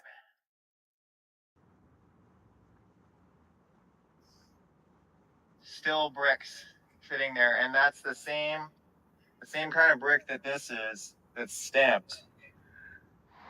This is the evidence. It's very interesting. There's a word called meltology where people start looking into all these rocks and mountains, and they start identifying structures that they see as melted.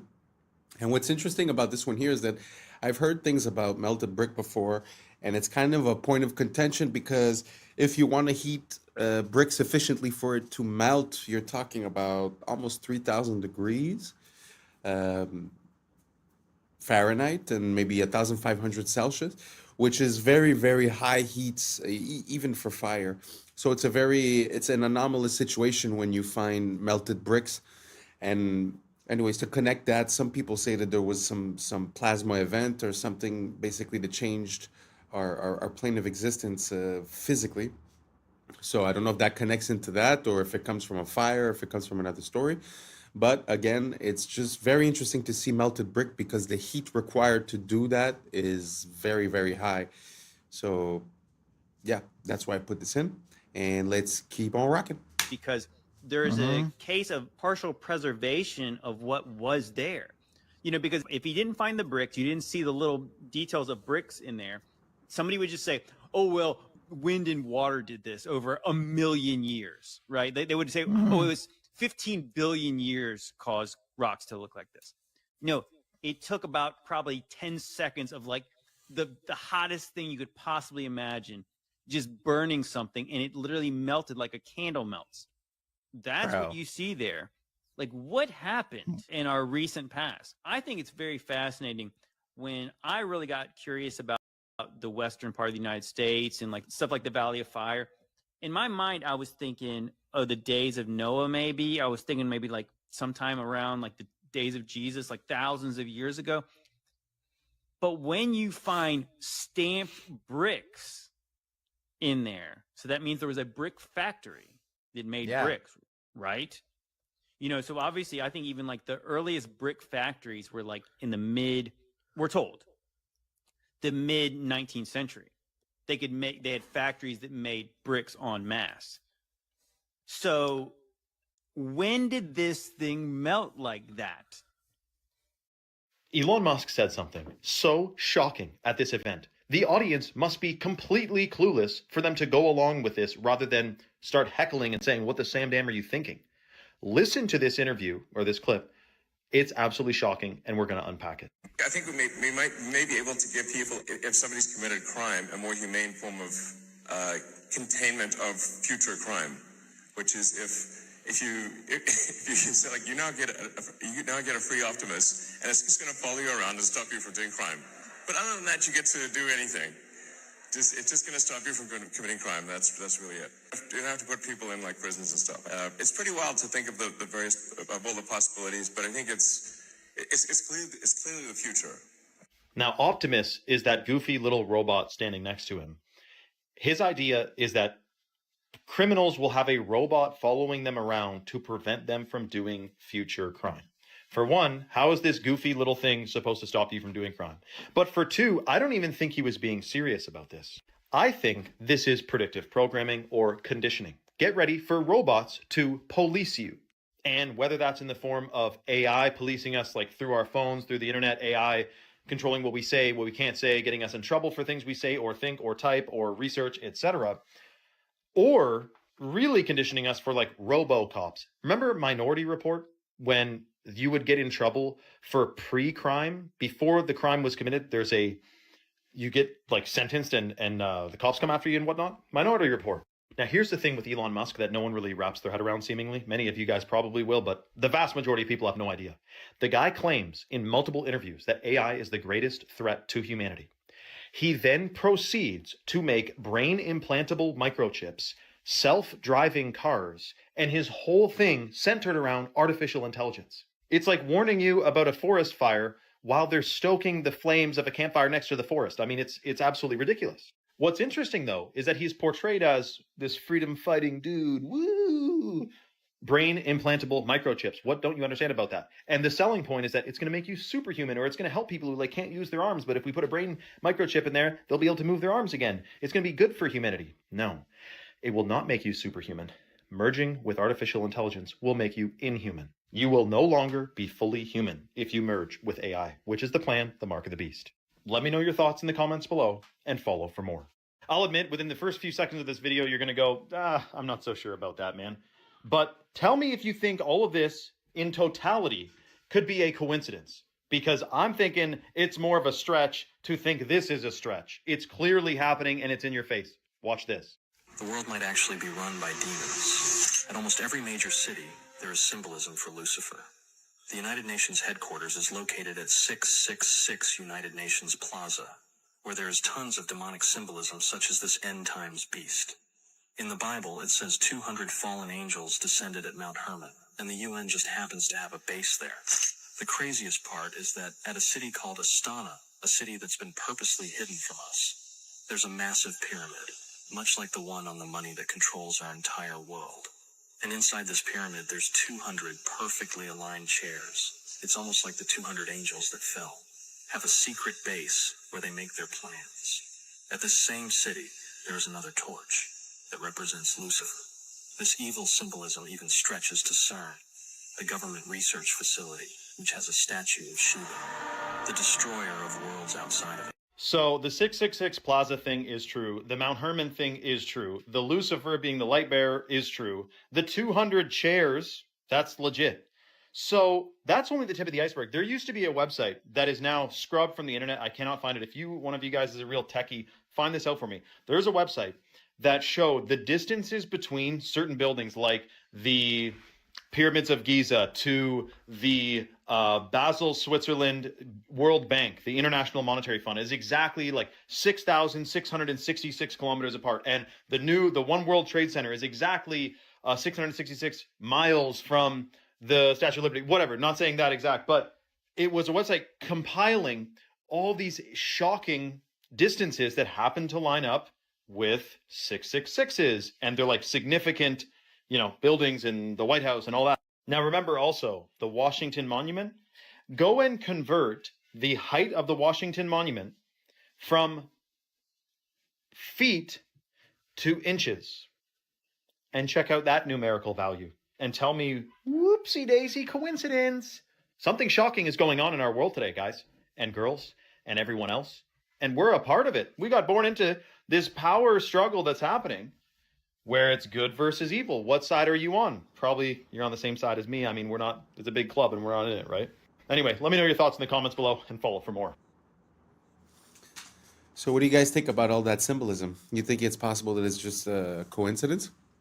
Or do you guys think it's a trope? It's like an archetype that they're using to I don't know, steer us or create a certain pattern in our mind?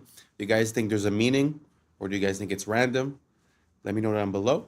And thank you very much for being here, because I think we've reached the end. And that's a wrap for today, familia. Whether you're tuning in with the sunrise or you're posted up after midnight, I appreciate your time, your energy, your curiosity. And don't forget, this isn't about truth or fiction. This is about perspective. If this sparked a thought, a laugh, a deeper question, then we did our jobs.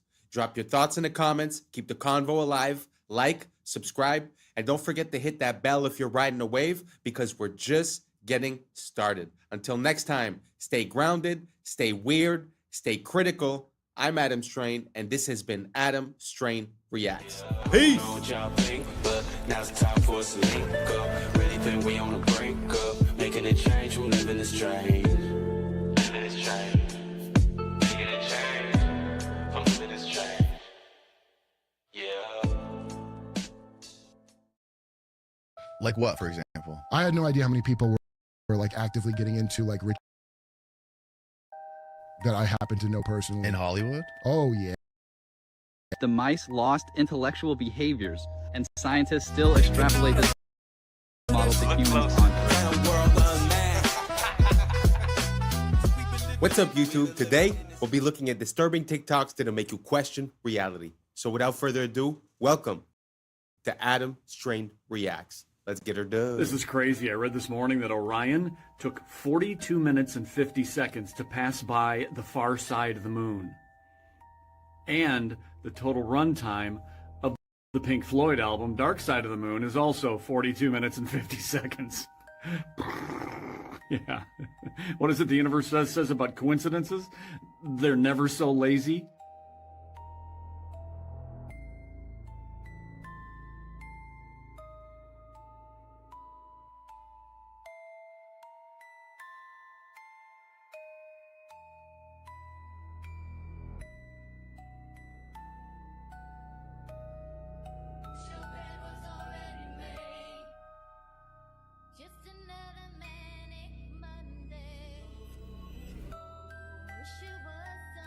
Era assim a vida dos entregadores e você achando que é fácil. Não, olha isso aqui, ó. Tem que ter habilidade, meu amigo. O cara vai lá de moto e ele tem que ter habilidade para lançar na mão da pessoa e muitas das vezes por debaixo do portão ou por cima. Olha isso aqui. Isso aqui é técnica. É, e isso aqui era uma profissão lá nos anos 70, 80. Olha só como estamos hoje, né? Hi everyone, so I'll give you a look in here. So I built a lot of things in my life, but I think this is the best thing I built by a mile. So this is a bee therapy hut. So I'll give you a quick look in here and show you what's going on.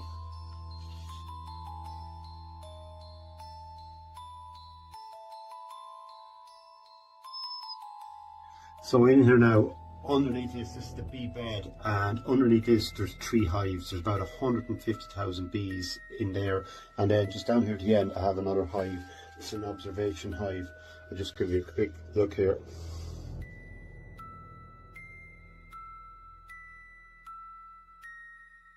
So you can see all the bees, they're working away there today. Now they're actually out flying today. It's a nice mild day, but they're feeding away. I didn't take any honey at all now from this hive. It's all left them. So we have a symbiotic relationship here. I'm providing them with a good home, and they're giving me a beautiful vibration in here and a beautiful aroma. So the concept is then you lie on the bed here, and it's sort of white noise. There's a vibration underneath me, and then behind me here I have all the bees, which are causing a beautiful aroma in here because there's 2 little holes on top of that hive. So there's a beautiful smell of propolis and beeswax, and it's just amazing. So the concept is, this is called apitherapy. So they reckon 5 minutes here is equal to a night's sleep.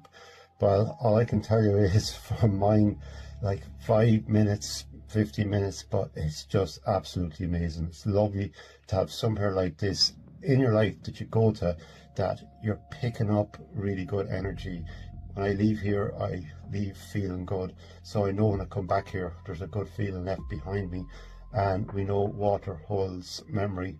So there's a lot of moisture in the air and in the timber and in the structure. So heat contains the memory. And yeah, so feeling good. You go back and remember little things that were odd, and you can put it together and come up with some bad answers. And I do. Like what, for example? I had no idea how many people were like actively getting into like rich that I happen to know personally. In Hollywood? Oh, yeah. I'm not going to say who it is on here, but I'll tell you after. But when I heard this, I was like, what? Do you ever kiss your 38-year-old? No. Are you sure? Put Carl Rob Reiner kiss and, oh, here we go. Hold the back of their... No, they don't. That's weird, Go down, head holding. Oh, it happened again. Yeah, there's multiple. Look at that. My God, dude. Yeah, it's not one picture, dude. They do this all the time. I've been very fortunate in family. In my first marriage, I had 2 lovely daughters.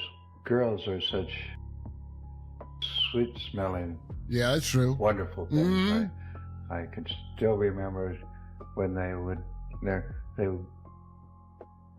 would be so clean and their hair done, their starched dresses, and how when they would, the dresses would come up and what? He's talking about his daughters?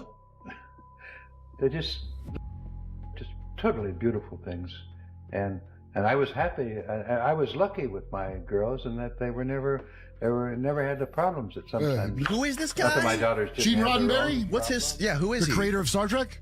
This is the creator of Star Trek? Yeah, the beloved creator of Star Trek. Oh my A God. guy Did who... you know this, Steve? I did not. Yeah. That's me. God. I'm not particularly genius in any way. This is anyone should notice if they feel like noticing it. Yo, I didn't know there was a till last year. Do you understand? Why the wouldn't I know that until just recently? Because it's effective. We're worse than North Korea as far as propaganda, 100%. So building. It was a C. There was a and that 2 trillion of that is missing, they can't account for. Julian was telling me that he thinks that when they built it. Of course it would have been. He's right about that. Not only that, Julian told me that he thinks. And and he's always told me that. The day I met him, he was talking about telling me, dude, he's worse. Ben is worse than that. But Julian's on, and Julian's not a guy that will jump over to where I'm at automatically. So that's a thing that he personally noticed. Yeah. That stuck with him. Those are the things to really follow when something sticks. Like just jokes I remember people had that were like, did you ever notice jokes? But they're then you realize they're. And now a lot of jokes are coming true. It's really upsetting. I don't know if you guys know about Gene Roddenberry, but basically Star Trek is, a lot of people say it was like a plan towards where technology was going. You see the first AIs, you see the first tablets, you see the first transparent screens, you know, all kinds of stuff. But it's kind of weird when you start looking at what these people believe. Like we saw the interview of that guy. You know, it's the same thing with like space travel and rocket engineering. There was Jack Parsons. It always seems like the forefront of technology is in some way, shape, or form associated with these weird beliefs or attitudes. I don't know if you guys get the drift that I'm saying. If you have other examples, please let me know. But let's keep on rocking.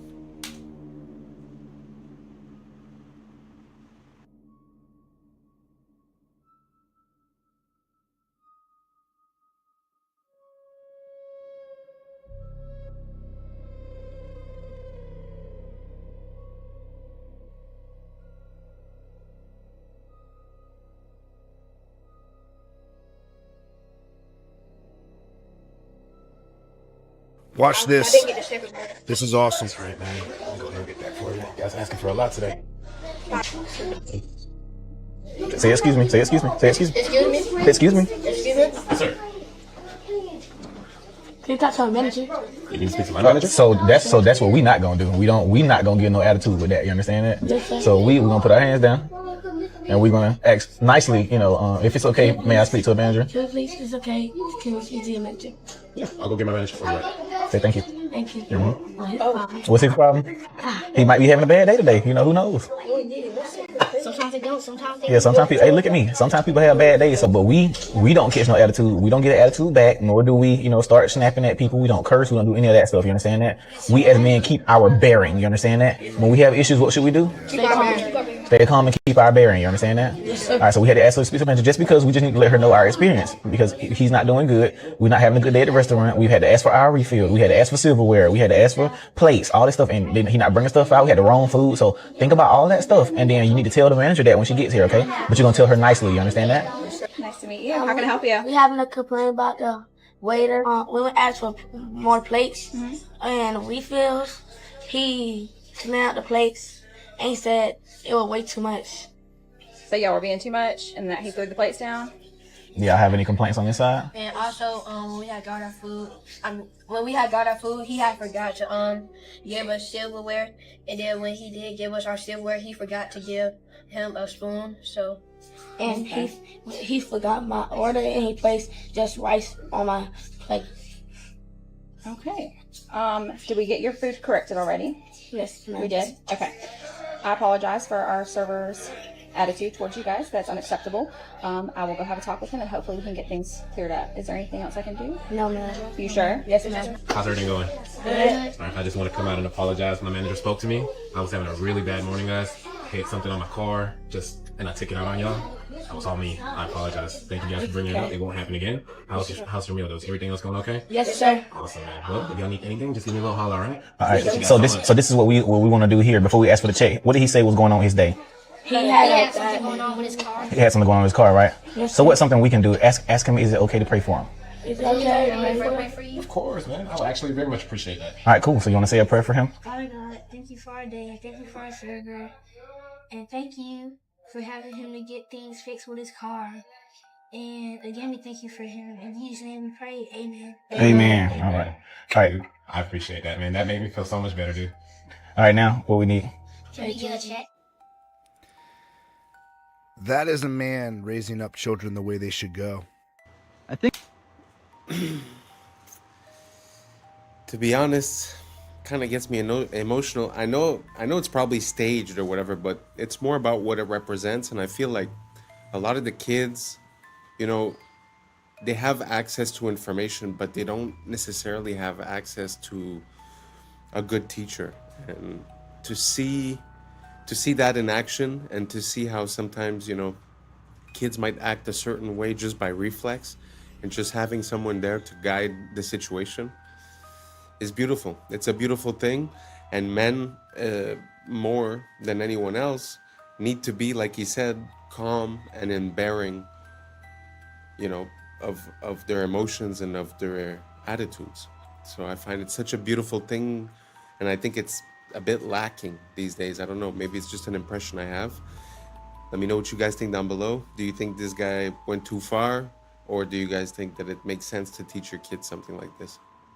Let me know down below, and let's keep on I rocking. think I just found a connection between the Georgia Guidestones, resets, and an experiment done in the 70s on rats. So my bad, it was on mice, not rats. So this was a man-made mouse utopia called Universe 25. It started with 4 males and 4 females. The colony peaked at 2,200, and from their decline to extinction. Once a tipping point was reached, the mice lost intellectual behaviors, and scientists still extrapolate this model to humans on Earth. So the Universe 25 experiment was one of the most terrifying experiments in the history of science. Through the behavior of a colony of mice is an attempt by scientists to explain human societies. The idea of Universe 25 came from the American scientist John Calhoun, who created an ideal world in which hundreds of mice would live and reproduce. More specifically, Calhoun built the so-called paradise of mice, a specially designed space where rodents had abundance of food and water, as well as a large living space.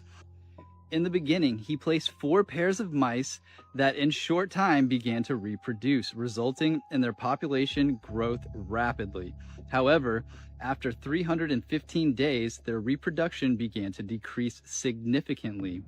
When the number of rodents reached 600, a hierarchy was formed between them and the so-called wrenches. This is what appeared.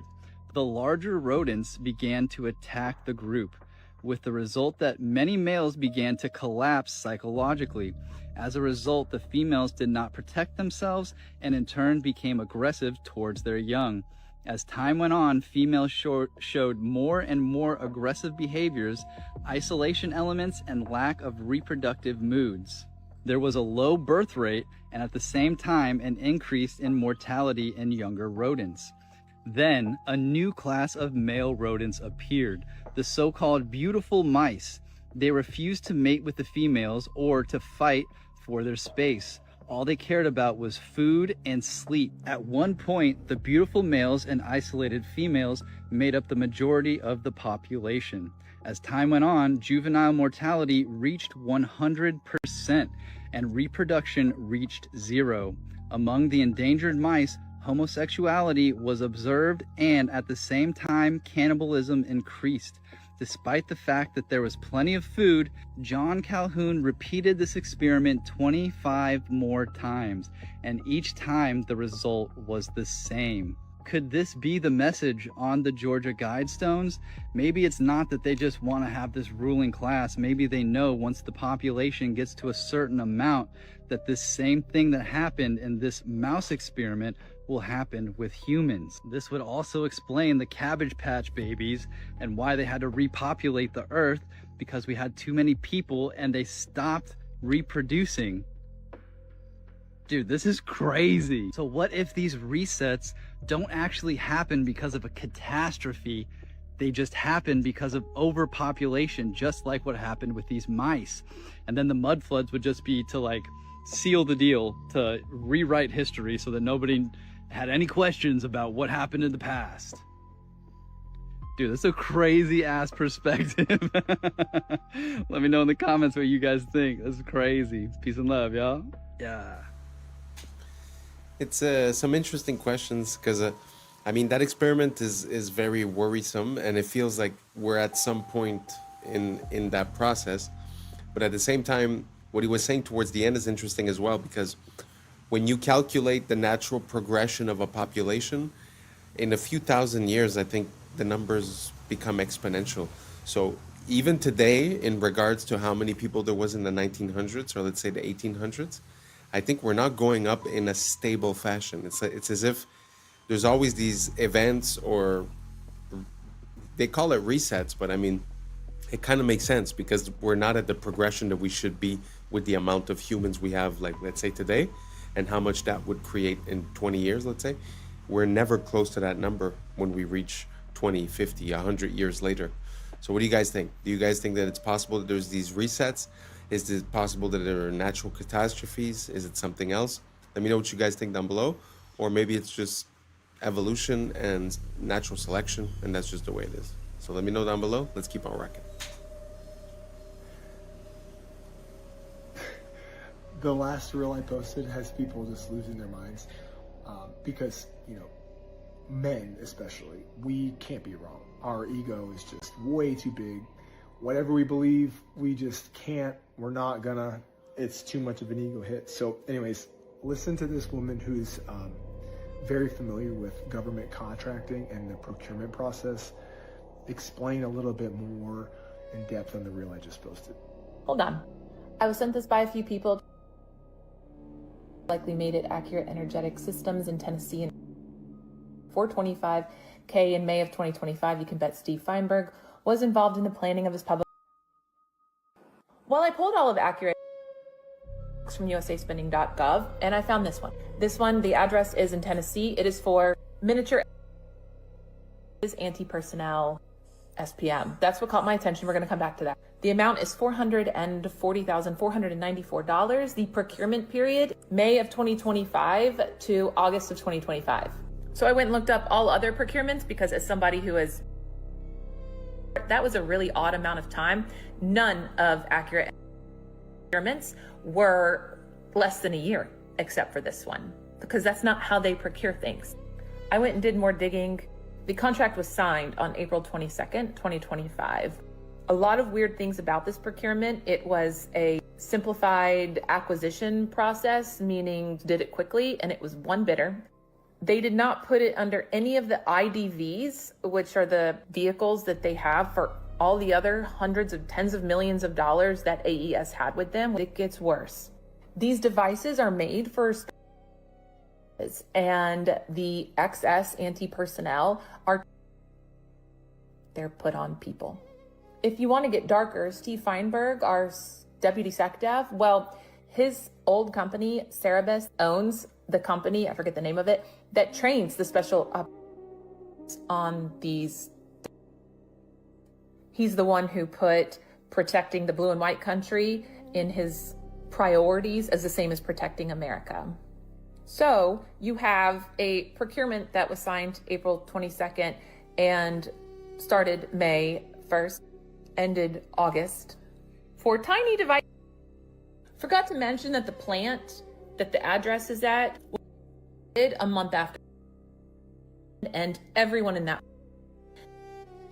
So, I don't know, Cersei, what do you think? Huh? What do you think? Yeah, I totally agree. Day 6 of Artemis 2, and the logic just broke. These images are the exact same. One's day and one's night, but if you look at the top, these images are the exact same. And look at the live feed, and watch his eye. Ready for it? Watch, watch, watch, watch, watch. And the shrimp soak back up the water.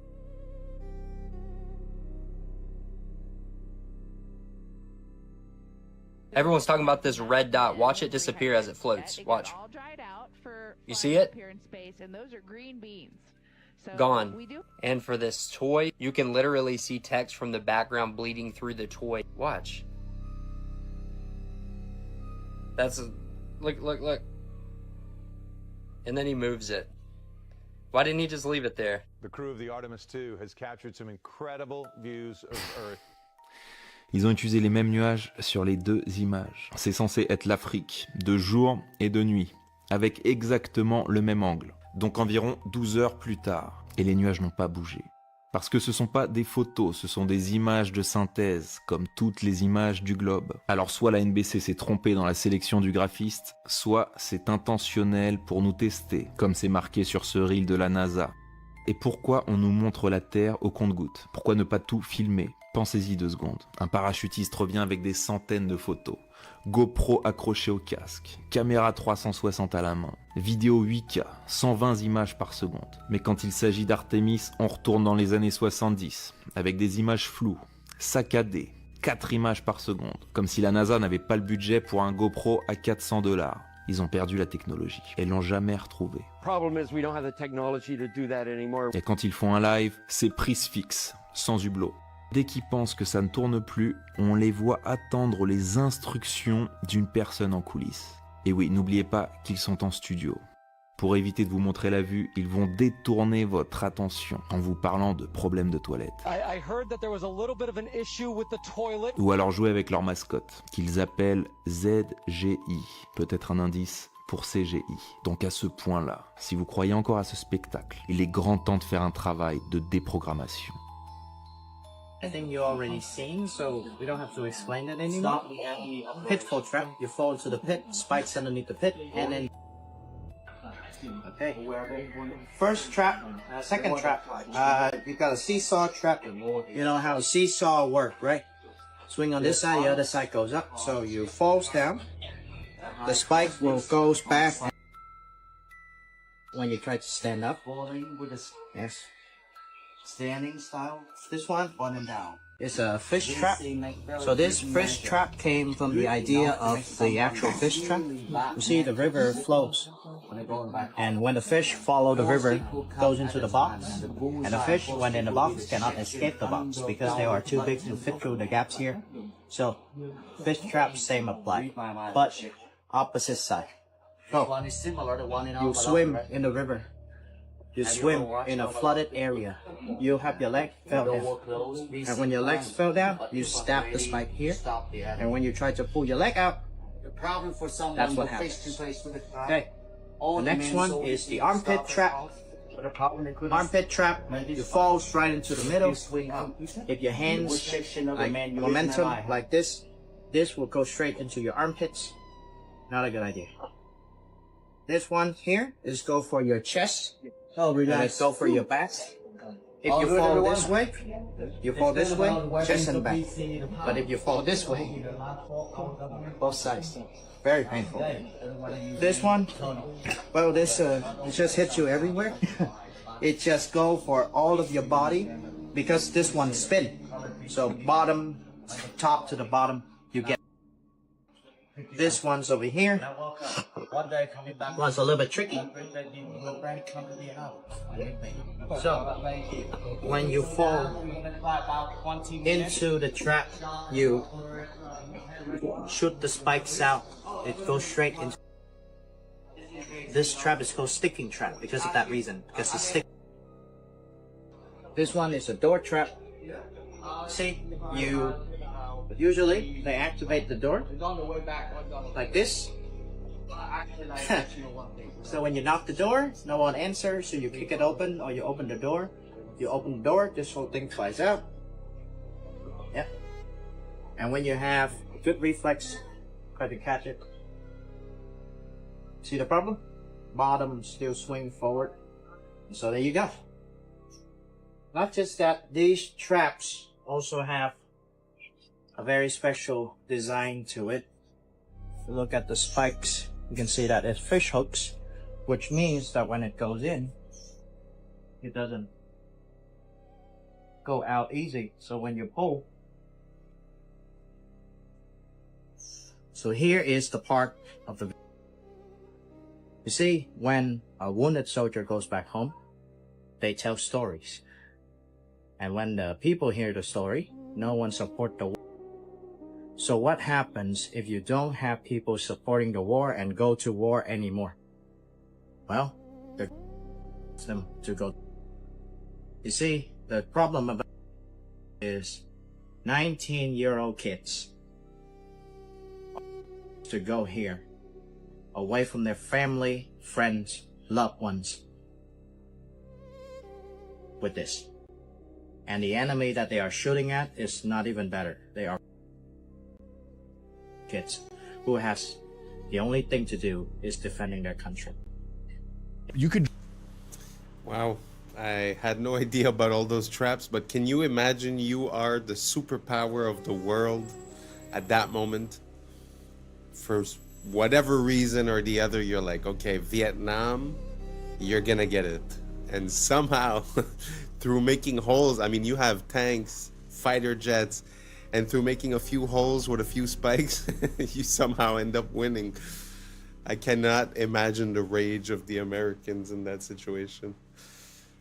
Interesting story. If you guys have any more like that, pass them along. Let's keep on rocking. Drink like literally 50 bottles of water in plastic bottles, and you'll have less microplastics than 1 cup of coffee. The cup thing creeps me out. Like, I didn't realize the cup thing until like about a year ago. The microplastic load that you get from putting hot coffee into that paper, aka plastic cup, because if you know the paper is coated in plastic. Yeah, the only reason the paper as is of even, recently, I'm aware. Yes, but I the was not. microplastic load that you drink from that is astronomical. You could drink like literally 50 bottles of water in plastic bottles, and you'll have less microplastics than 1 cup of coffee. Well, I didn't realize it was that bad. It's bad. And that's a wrap for today, familia. Whether you're tuning in with the sunrise or you're posted up after midnight, I appreciate your time, your energy, your curiosity. And don't forget, this isn't about truth or fiction. This is about perspective.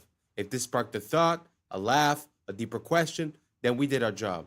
So drop your thoughts in the comments, keep the convo alive, like, subscribe, and don't forget to hit that bell if you're riding a wave, because we're just getting started.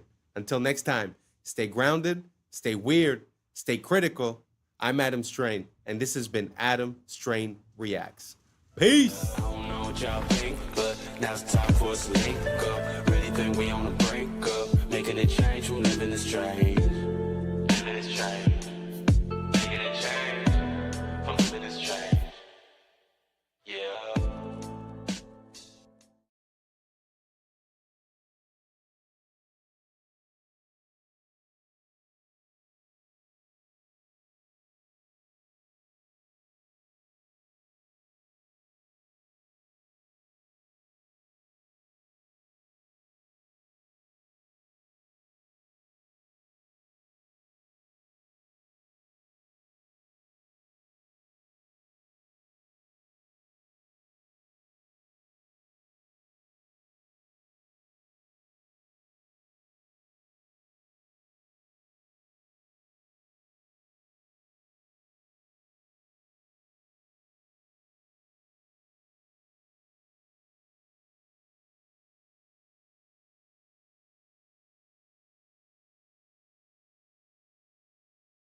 first photo of its kind in history. High detail. Natural instinct to push all the other eggs out of the nest. Down by police. That has happened in Woodland Hills, LA, and according 90 million. Yeah. I was sleeping, had to wake up. Why? Every reason I can think. What's up, YouTube? Today, we'll be looking at disturbing TikToks that'll make you question reality. So without further ado, welcome to Adam Strain Reacts. Let's get her done. General Electric, of all things, in 1947, they wanted to be number one in any category or number two, and they were falling behind in some of the categories because they were a conglomerate that did so many different things. They said there's only one way to become number one or number two. We have to recruit the CEOs of our competitors. And the only way we're going to be able to recruit them, because a lot of them are in their 40s and 50s, is to offer them something that they currently don't have, which was a pension. So they said, if you work for us and you can get us to number one and number two, and you can work for us for at least 7 years, we'll give you a pension for the rest of your life. The moment the person said yes, they bought life insurance on that person. And what would happen is they would use the cash value to supplement the pension, depending on how long they lived. But when that person died, the death benefit would come tax-free back to the company, replenishing all their spending plus a positive return. What a brilliant strategy. And that's what led me to find out this is what the Rockefellers have been doing for 6 generations. These guys. Wow. Sometimes I feel like we're out of the loop, you know, when you look at these systems and the way that they're implemented. It's very interesting to see how that also makes me think of a technique that I heard about recently. I've heard about things about using a trust to sort of take the individual out of the accounting, let's say. Well, there is an idea like this where you take out a life insurance towards yourself, and instead of asking for a loan for the bank with a percentage of interest, you could borrow against your life insurance, sorry. You could borrow against your life insurance, and that becomes non-deductible, and there's no interest rate being applied. So these types of systems and ways of gaming the system is something that's very well known for people on the higher echelons. And I find that we're lacking a bit of this economic literacy, because if you're going and take a loan to the bank while someone else takes a loan towards their life insurance, I mean, the difference is pretty big when you put that loan on 5, 10, 15 years. The amount that you pay in interest on a house, let's say, you almost pay double for the house. So the fact of not having interest on that is actually life-changing and allows you to not be late on your payments, because when you have interest, you're sort of late. It's time. You have to take more time, make more money just to pay back what you owe, and so that you could be up to date, you know? Anyways, long story short, very interesting system. Do you guys have any other economic systems like that you could game the system with? I'm all about it. If you send me a few videos, a few links, I'm going to do a deep dive and I'll put into the next video. So without further ado, let's keep on rocking. Don't just look like snakes, they act like them too. This is a snake mimicking caterpillar. When threatened, they inflate the front part of their body, widening it into a fake hood, kind of like a tiny cobra. They also thrash, lunge, and sway to help sell the illusion. And the eyes, they may be the most convincing part. They're not just blobs, they're domed, glossy, and reflective. They're shaded with 3D depth, and in the right light, they cast a shadow like a real eyeball. These guys are one of the most accurate snake mimics on the entire planet. The more you know. Curioso experimento, porque alguien te puede explicar que las burbujas puedan ser cuadradas. Pues esta persona va a hacer una burbuja cuadrada. Fíjate lo que hace. Es cuadrada la burbuja. ¿Cómo te queda? Burbujas cuadradas como cubos. Literal, fíjate. The reason that there is such a void of male role models for young men is because we literally do not have adult males in our population anymore. What do I mean by that? There's no adult males. Like, there's grown men everywhere, but they're not actually physiologically adult human males. They're not. I'm going to teach you guys some fun shit. So in biology, there's this thing called neoteny. It's essentially an organism will retain juvenile traits as it ages if it doesn't get stressed out enough. Okay? If you live in an environment that's too, like, easy, you don't actually develop adult characteristics. I noticed this when I was in high school. I grew up in a very affluent area. And when we went to our grad night, it was at Disneyland. And we went with a bunch of inner city schools. And everyone I was with realized that all of these kids looked like adults. They looked so much older than us. And so, yeah, because they were in a more stressful environment, which caused their adrenal glands to upregulate, which caused higher testosterone levels, which made them literally adults. It made them adults in a way that we were still juvenile. Every organism has multiple phenotypes it can have. All right. Your phenotype's dictated by your genes, but what dictates which genes get expressed is your environment. The best example of this is pigs. So domesticated pigs, the pink ones that you all know and love, that's one phenotype. It's not even their healthy phenotype. You take a domesticated pig, you release it into the wild after 6. It's kind of very interesting. I did realize that at one point in my life that there was some people that, you know, we were like 16 when we graduated, and I would see graduates from another place, and it's true, they did look like huge football players, and somehow we looked a bit, you know, younger. And to this day, I still find like there's never been a moment where, okay, now I'm an adult. Like, yeah, I handle, you know, taxes and all that stuff, but I mean, I still don't feel any different. It kind of makes sense in my mind what he's saying, that if you're not stressed enough, you might retain characteristics of something that's considered like not mature, not developed. Kind of makes sense. Do you guys agree with this? Do you guys identify with it? Or are you a manly man or a womanly woman? How do you feel about it? Let me know down below, and let's keep on rocking. The phantom leaf experiment completely enraged scientists when they found out what they actually were doing. The leaf experiment was to show when they cut a leaf in half, the energy actually still remains. And this was used to explain why 80% of people have phantom pains due to their amputations. But then scientists tried to reenact this same experiment, and they had no success. And they realized the only time they had success was when there was moisture left on the scanning plate. And they realized that they completely deceived us. And this whole thing is completely fake.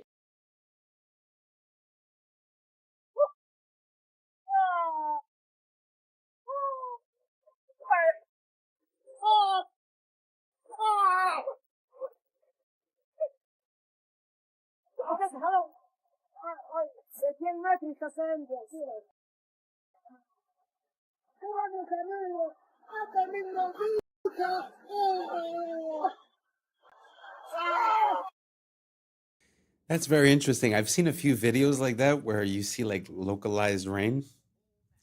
The thing that I'm going to say is that I find that in the past 5 to 10 years, I find that there's a lot of new meteorological phenomenons that are being named and attributed as if, oh, well, this has always been here. This is normal. But I feel like some of these things weren't normal before, like the intensity of the weather changes. Like, you know, I grew up in a place where you have 4 seasons, and it feels like the more time has went, the more they get intense. So it gets intense heat and also intense cold, and it's like it changes very drastically. I don't know if you guys see the same thing. I find that the weather has been changing these past couple of years. What do you guys think? Do you guys think it's all the same? Is it just the fact that we have more information coming from social media, or do you guys agree that there's a bit of a intensity to the weather compared to before? Let me know down below, and let's keep on rocking.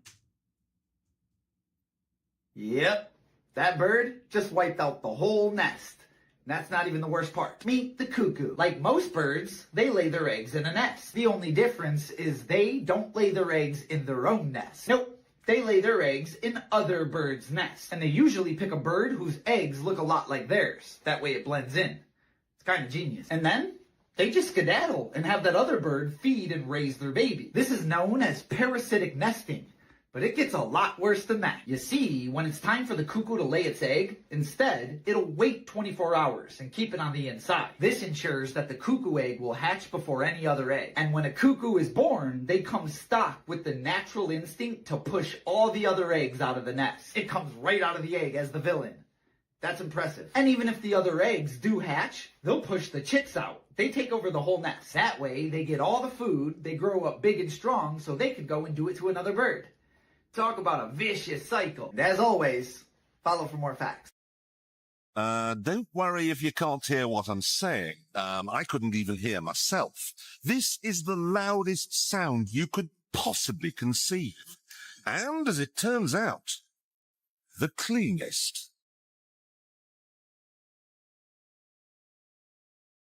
Now, the most amazing thing is that that cloud up there, which was generated by the engine, is just a mixture of hydrogen and oxygen. It's water vapor.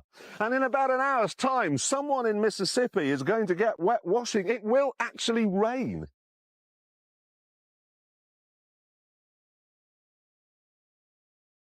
I told you. It's raining. That's unbelievable. Oh. NASA's playing God. It's making its own weather. For years. You know, stuff like that. I find it just shows how this place is ridiculous, because on one hand, they're going to tell you, oh, weather modification is absolutely not a thing. And then on the other hand, they're going to tell you, oh, well, look at this. We made it rain. I mean, you have services that are selling you the service of making it rain in Dubai or whatever. So obviously it's a technology, but like you said, you know, NASA's playing God. And I find that there's a lot of things like that that we're just not aware of. We're out of the loop for national security, for this, for that. But I do not agree and do not consent with playing with nature or playing with the weather, because I think that there's repercussions that we might not be aware of in the immediate present. And I would rather we not do that. And if we're stating consent, I would also, you know, not consent for anything that has to do with cloning, anything that has to do, yeah, all that type of stuff. So what do you guys think about that? Do you guys think it's fine that we might be controlling the weather? Like, this theoretically is by mistake because it's like the byproduct of the engine. But do you think that intentionally the government might be doing that? Let me know down below, and let's keep on wrecking. I believe sound was just a physical phenomenon. Vibrations through a medium, measurable, predictable. But then I came across something that changed everything. The Tartarian Bell Towers, a lost civilization, an architecture of impossible precision. We thought they were just church bells until a 250-year-old recording was discovered, preserved on a wax cylinder, buried beneath a collapsed monastery in Eastern Europe. A recording that was never meant to be heard again. And when we analyzed it, the data made no sense. Frequencies appeared that don't exist in modern tuning systems. Oscillations extended beyond standard auditory perception. Decay patterns defied known acoustic laws. The harmonic overtones weren't random. They matched geometric structures found in sacred architecture, resonating at frequencies that align with bioelectric fields in the human body. This wasn't just a sound. This was a transmission. Modern science tells us that sound can affect the brain. It can synchronize neural activity, stimulate the vagus nerve, even alter gene expression. But this was something else. The Tartarians built these towers with frequencies engineered to interact with human biology. Their bells weren't just ringing. They were broadcasting structured resonance, potentially influencing consciousness itself. And then all of them were removed. The towers dismantled. The bells taken down. The recordings locked away. Why? What were they trying to erase? And if this is just one recording, how many more are out there? I put that video in because I like the visuals and I like the storytelling. I like the association that they're making with the frequencies and with the effect that it might have on the human when it comes from the bells. It could also be the organs, it could also be the churches, it could also be all that kind of stuff. But one thing I want to say is that personally, I don't put any credibility to Neil deGrasse Tyson. And this was AI, so it was not Neil deGrasse Tyson. So if you believe what you just heard because of Neil deGrasse Tyson, just move along.